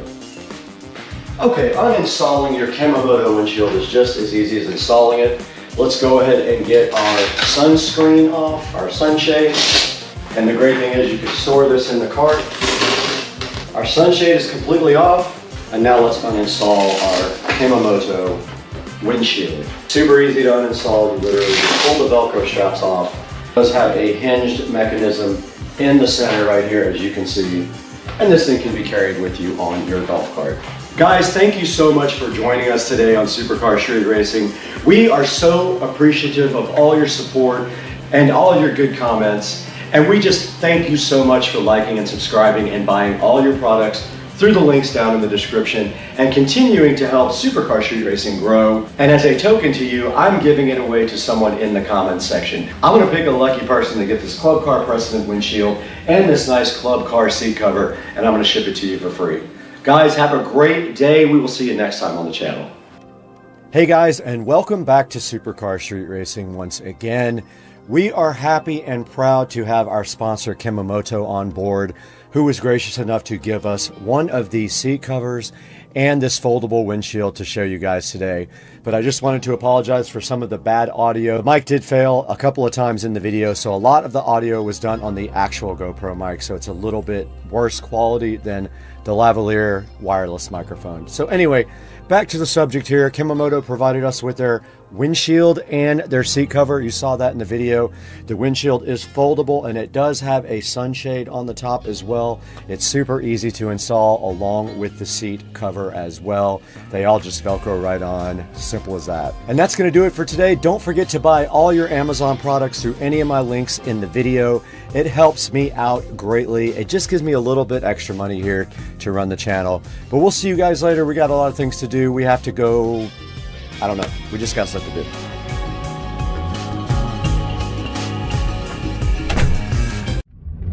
What's up, guys? Supercar Street Racing.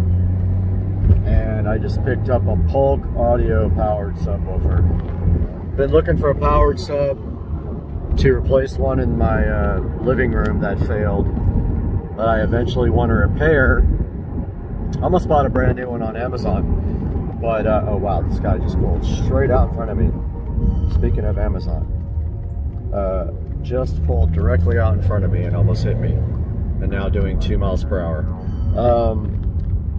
Got this Polk, I think it's a PSW 10. Picked it up off of Facebook Marketplace for 30 bucks.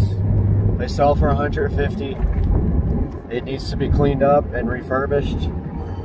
So I'm going to take you guys through that, but I don't know if you can see it there because it's the front camera. But I'm going to show you guys how I'm going to clean this up, get it ready to go, and then how I'm going to deploy it in my house.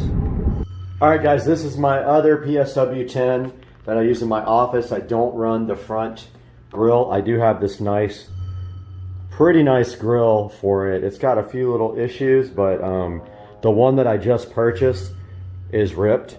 Now, you're going to figure out really quick if you get a PSW 10 that the front grills are noisy. And when I went to pick up this PSW 10, it was already rattling, and when I took the grill off, I wanted to make sure that the driver was in good shape.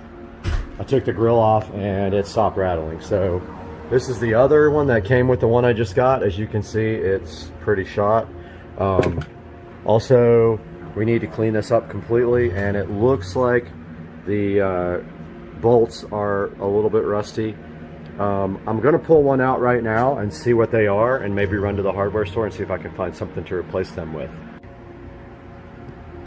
Hopefully they fit. It's going to be close. It's going to be close. They may not fit. We're going to go ahead and try this right now though. Got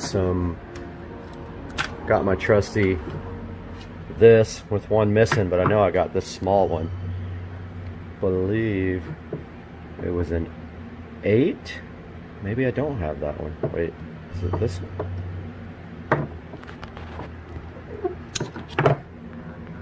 Oh, that's too big. Way too big. Might be this guy. Let's see.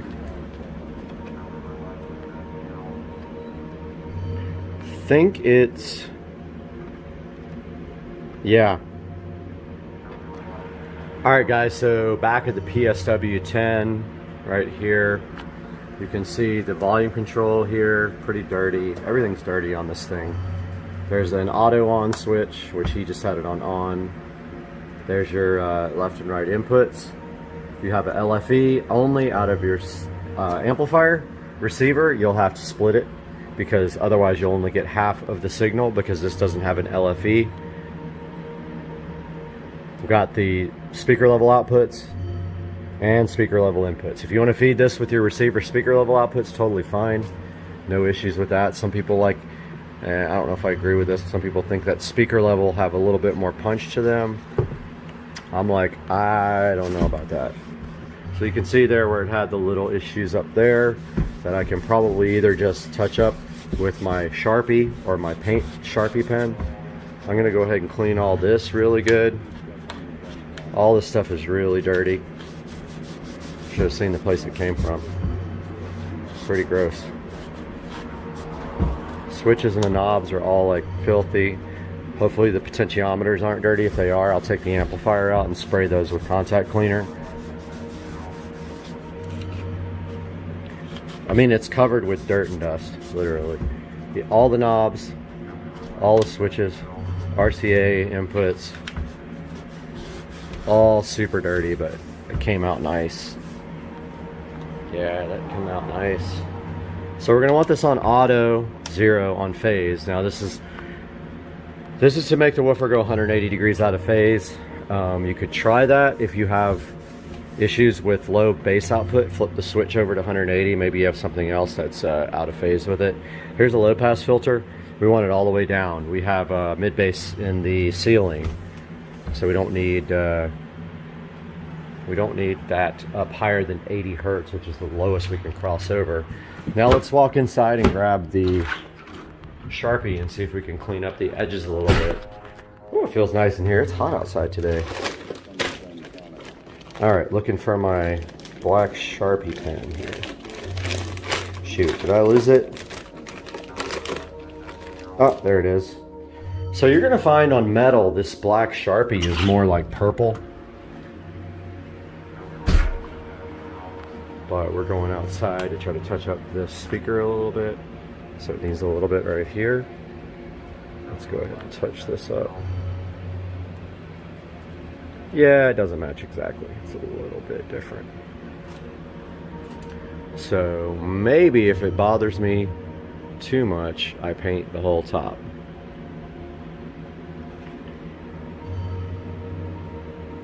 Or cover it with something like a cloth.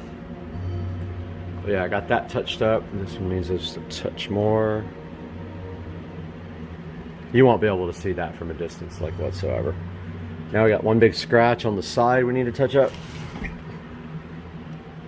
Right here.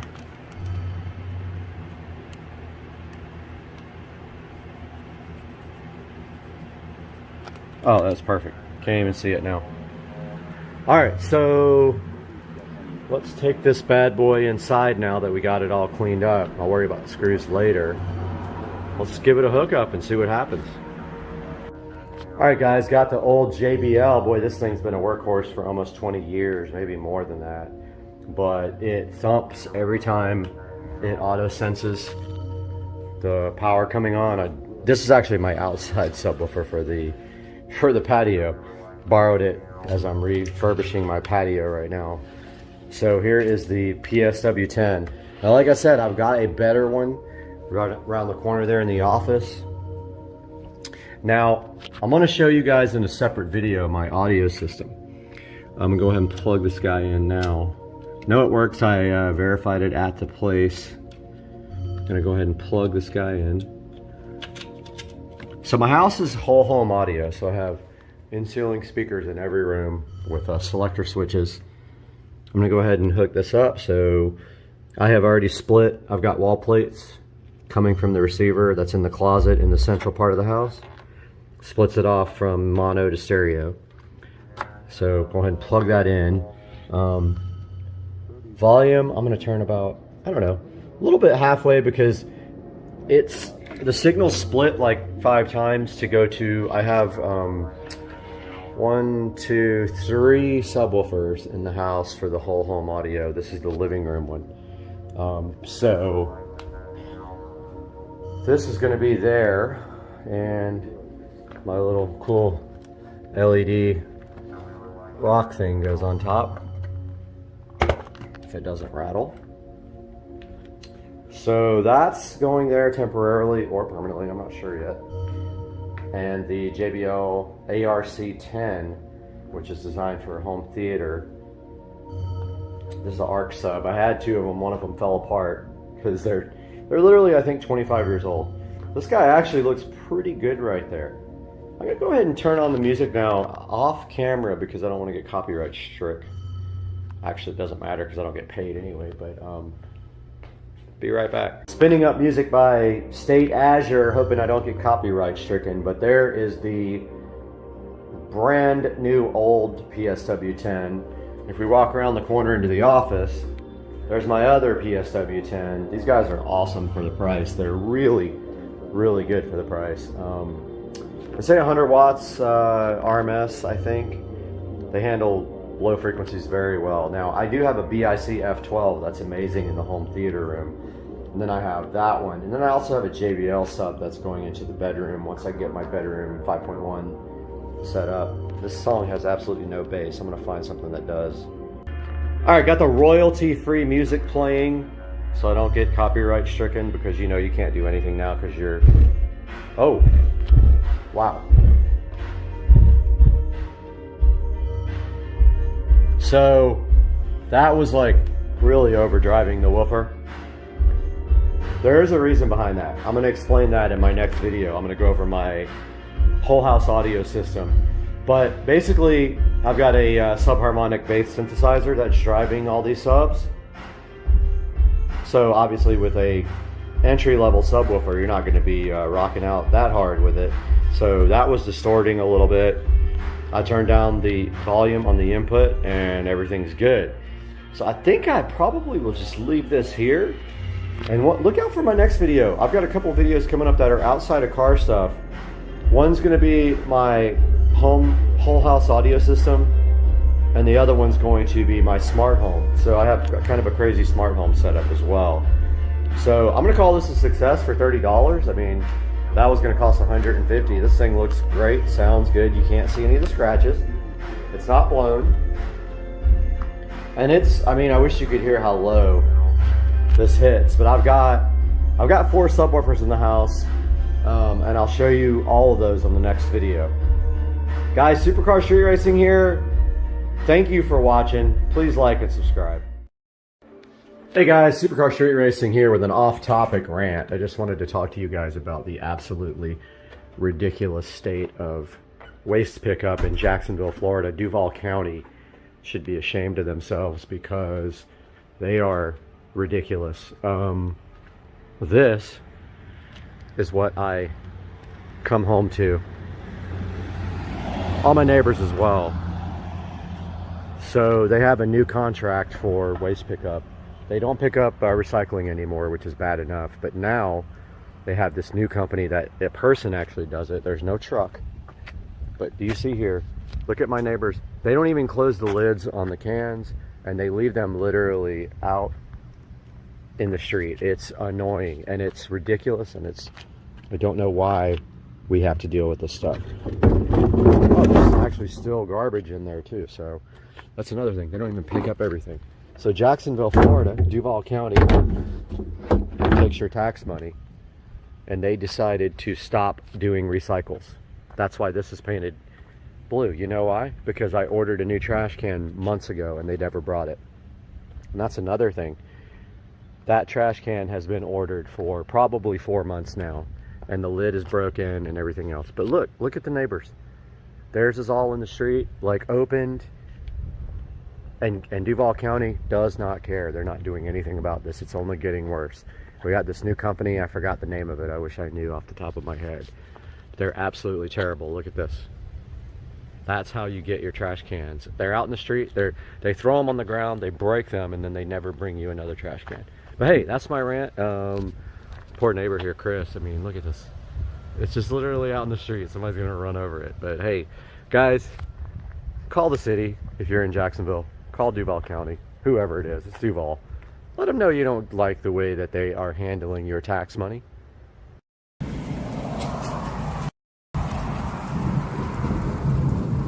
Yep. We got some angry individuals upstairs right now. What did you guys do? What did you do? All right, I am currently in the process of leveling this out. I'm taking everything out of here and bagging it up, and I'm trying to get this garden at the same level as these pavers, which will be the same level as the yard. And then tomorrow the sod will be coming in, so let's get to work here.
The next piece of the puzzle is right in front of me for the driveway project, and here you can see the Polk Audio Atrium 5 speakers that are going out in the new sitting area, and right next to it we have this Hawaii Collection 409 Pebble outdoor rug. Both of these are going to be heading outside, so let's go ahead and get these guys unboxed right now and see exactly what they look like. All right, these are the Atrium 5s by Polk Audio. There will be a link in the description. And I can't recall how much I paid for them, but there will be a link. But I did pay a little bit more for a nice set of speakers. They were a little bit more expensive than I could have paid for some other brands.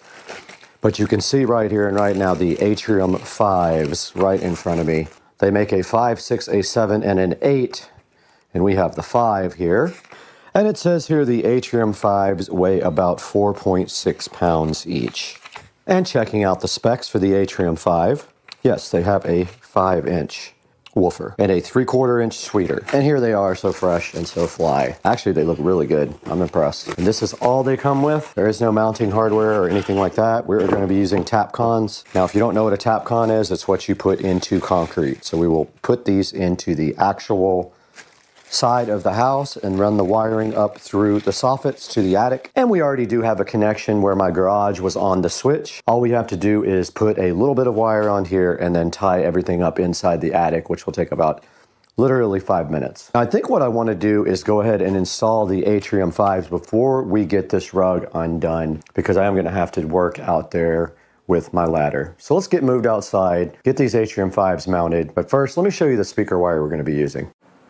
In the Supercar Street Racing kitchen, and we have this Amazon Basics wire left over from our last project. It is 16 gauge. That is plenty of gauge for what we are doing. So what we will probably do is put about 10 feet on each speaker so that we have enough to reach into the attic. We already have a lot. We have one speaker right next to it in the attic where these are going to go, and we have another one on the other side of the attic. So I believe both wires will reach with no issue. So all we should have to do is just get up there and splice these together. So this is the wire we're using. Let's get moved outside and see where we're going to mount these things.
Okay, we did get the speakers installed out here in the lounge area.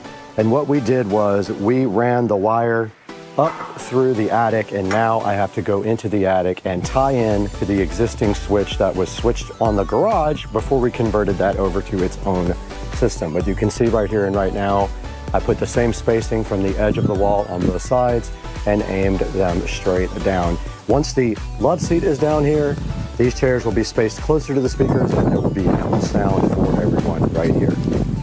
Let's get up in the attic and get this rest of this done.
Well, one of the wires doesn't work at all. It's connected and doesn't work. No clue what's going on with that. I did put the fish tape up here so I could find the other one, and I do see it. I'm trying to get back up here, and getting up here is tricky. All right, guys, a little update, and hopefully this is not copyrighted music, but for whatever reason, it just started working, and I guess maybe there is a slight short in the wires, and when I finally cranked it up a little bit, it started working, but as I say that, it is not working. Did I not turn it on? We have it connected to, okay, we have to hit garage right here on the switch thing, and it is not on. And I noticed when I raise the volume, it comes on. Okay, I must be having an issue with my switcher because when I crank the music up a little bit, it does come back on. So my switch box may have an issue, but that's okay. For now, we're good, and we did get our speakers installed outside. And tonight we will come out and give a tour of the lit driveway for the same video.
Alright guys, just a little update from the SCSR compound, heading outside while dinner cooks, and you guys can see right here that we have all new sod, and it came out amazing. And so mulch masters came in today, they leveled out the yard, they graded everything.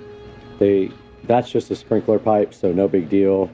But they did all new sod right here, all new sod right here. And then tomorrow they will come back and finish this section here where they busted the sprinkler pipe and a little bit of extra fill in. And then we will update you guys again on the new sod situation. But this is the way it looks now. And it actually looks kind of crazy. I'm hyped to have grass finally. Tomorrow we'll get another update. And I hope you guys are doing amazing.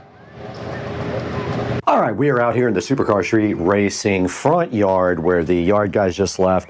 We were unsuccessful in coming up with a plan to edge the gardens. However, they did repair the sprinkler head that they broke, and so the sprinklers work now, but now we just need to get something done with the actual patterns on the sprinklers, because they are, and yes, they ran out of sod, so they will be coming back to finish. But yeah, we could not come up with a plan for any of this stuff over here, and it looks like they didn't even finish that part.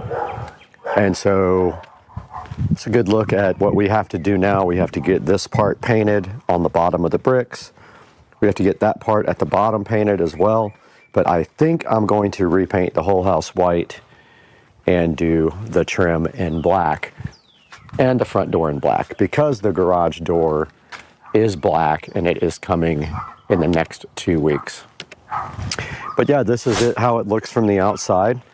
You guys can see right here that the driveway looks awesome, the lights look awesome, and the new sod with no tree there looks pretty dang awesome. But so my next project is literally to figure out a way to edge these gardens and then put rocks in the garden that match the pavers. We tried using the pavers for the edging and it just simply did not work out for that.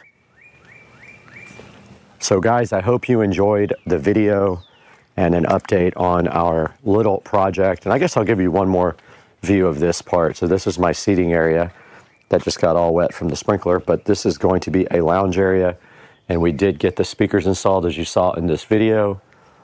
Now that's going to do it and wrap it up from the Supercar Street Racing compound, and we will see you guys next time.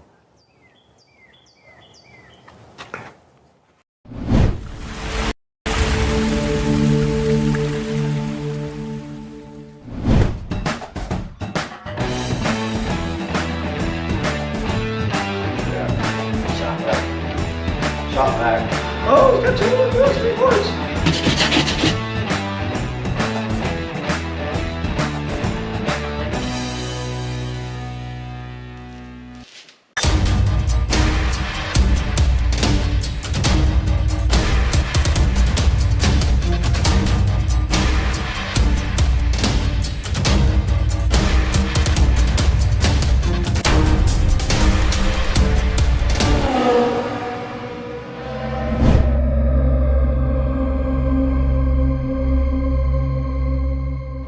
Feel like there's a package outside.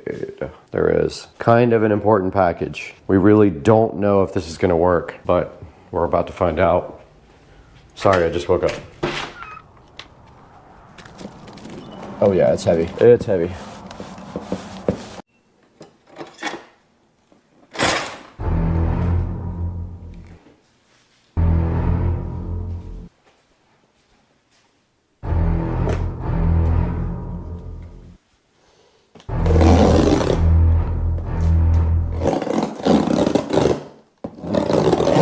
Dude, I can't even hit the fucking...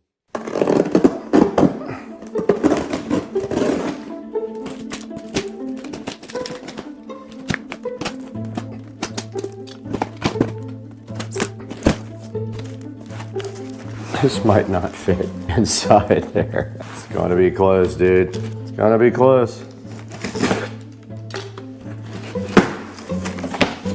Oh my God.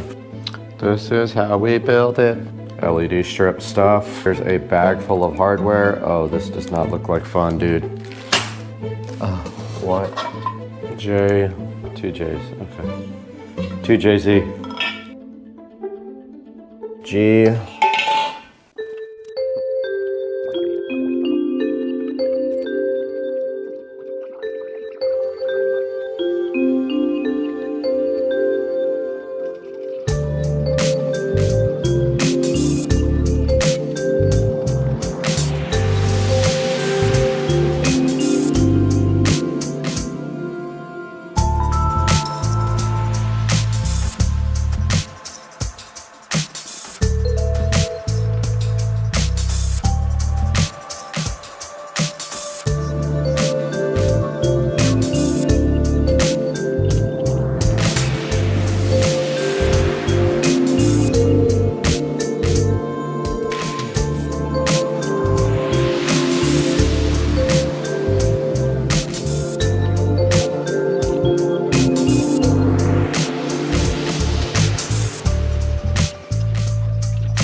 Trash.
Okay, I'm gonna go ahead and cut my box for my RCA jacks, even though, ow!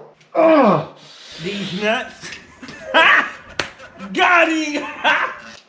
Motherfucker, shit, that hurt. Alright, I'm gonna go ahead and cut my box for my RCA cables, even though my cable isn't here yet. Top of my box, I'm trying to line up with the top of this box.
just a little update here since I haven't updated in a while on where we currently are. I have patched and sanded a lot of the holes here. I had one major spot down there that I had to fill, and I am completely done with that except for just some tiny little touch-ups. Also, I am about to extend the subwoofer wire down to the bottom. I just was trying to find some electrical tape to do that with. I have a wall plate down here ready for sub because it was way up high before. I have this extension cable here. It's a female to male, and it goes to the wall plate, right? But it's a very nice one. I bought a really good one. So I'm gonna go ahead and has a nice solid connection, very heavy cable, wasn't cheap. This time I bought all premium cables and they cost probably 3 times as much as your normal cables. Now what I'm gonna do is wrap electrical tape around each fitting, and then I'm just going to tape them up so that they can't come out inside the wall for any reason. If I accidentally get pulled on, they also can't ground out on anything. And I found my SCSR knife that's been missing for a long time in the toolbox. One end is done. There's the other one. I heard a hum come out of the sub. That is overkill. Okay, now this simply does just drop down into the wall. And hopefully we can grab it down here. Okay, our sub is officially extended.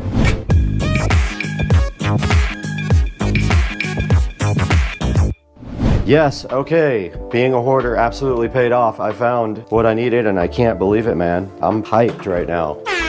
I do not have to order any cables. All I have to do now is use this extension to get that down to the bottom. I'll use a double RCA plate for that. So I'm just gonna extend these. I would have used super good cable, but this is not that important of a connection. I'm gonna go ahead and tape these up like I did the other ones. These type of connectors, man, I always save them because you're gonna need them. It's just a female to female RCA coupler. Just gonna fish it straight down through this hole. I hope it drops. Oh my God. I hope you guys saw that.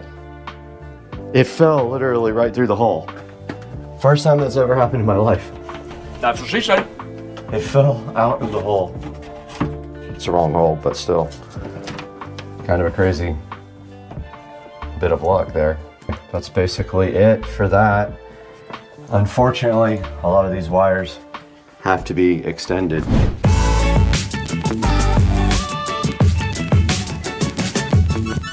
All right, I made labels for our RCA cables that go up through the wall. One's house sub, one is from the theater room. This theater room is valuable because it will allow us to play either way, either from here to the theater room system or vice versa.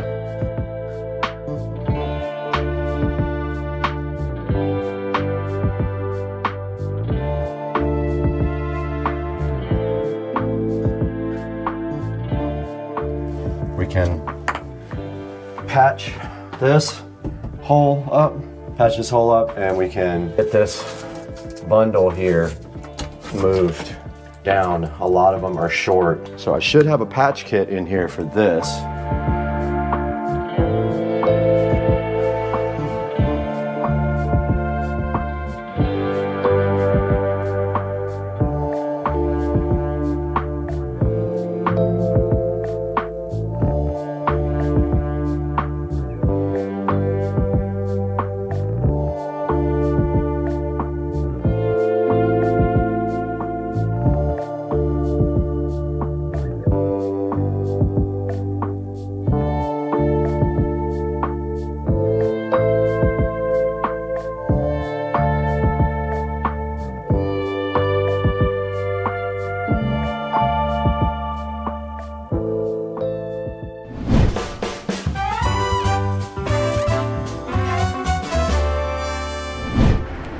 All right, guys, we got our wall boxes put in. They're not perfectly straight, but they're as good as I could get them. They're pretty good. I put the level on them, and I can tweak out probably the plate a little bit each way to get it a little bit more level. You won't see these anyway. They're gonna be right behind a shelf, and you won't be able to see down in there. I did that. I started patching this hole. The next thing I have to do is I have to sand this other patch. When it dries, it's still pink, so it's still wet. This is also still pink. This will probably take another hour at least to dry. It takes forever to dry. So I am about to sand this. It looks like it's mostly dry. Maybe give it another 5 minutes. Put a coat on that, but I went and got the speaker wire for this stuff. I want to take these labels off and then pull the wire. Actually, you know what? I think I'm going to cut about right here because I know I need to add maybe 2 feet. Super street racing here. It was a pretty busy weekend. Got a lot of stuff going on, a lot of stuff recorded to edit and get some content in a little bit later.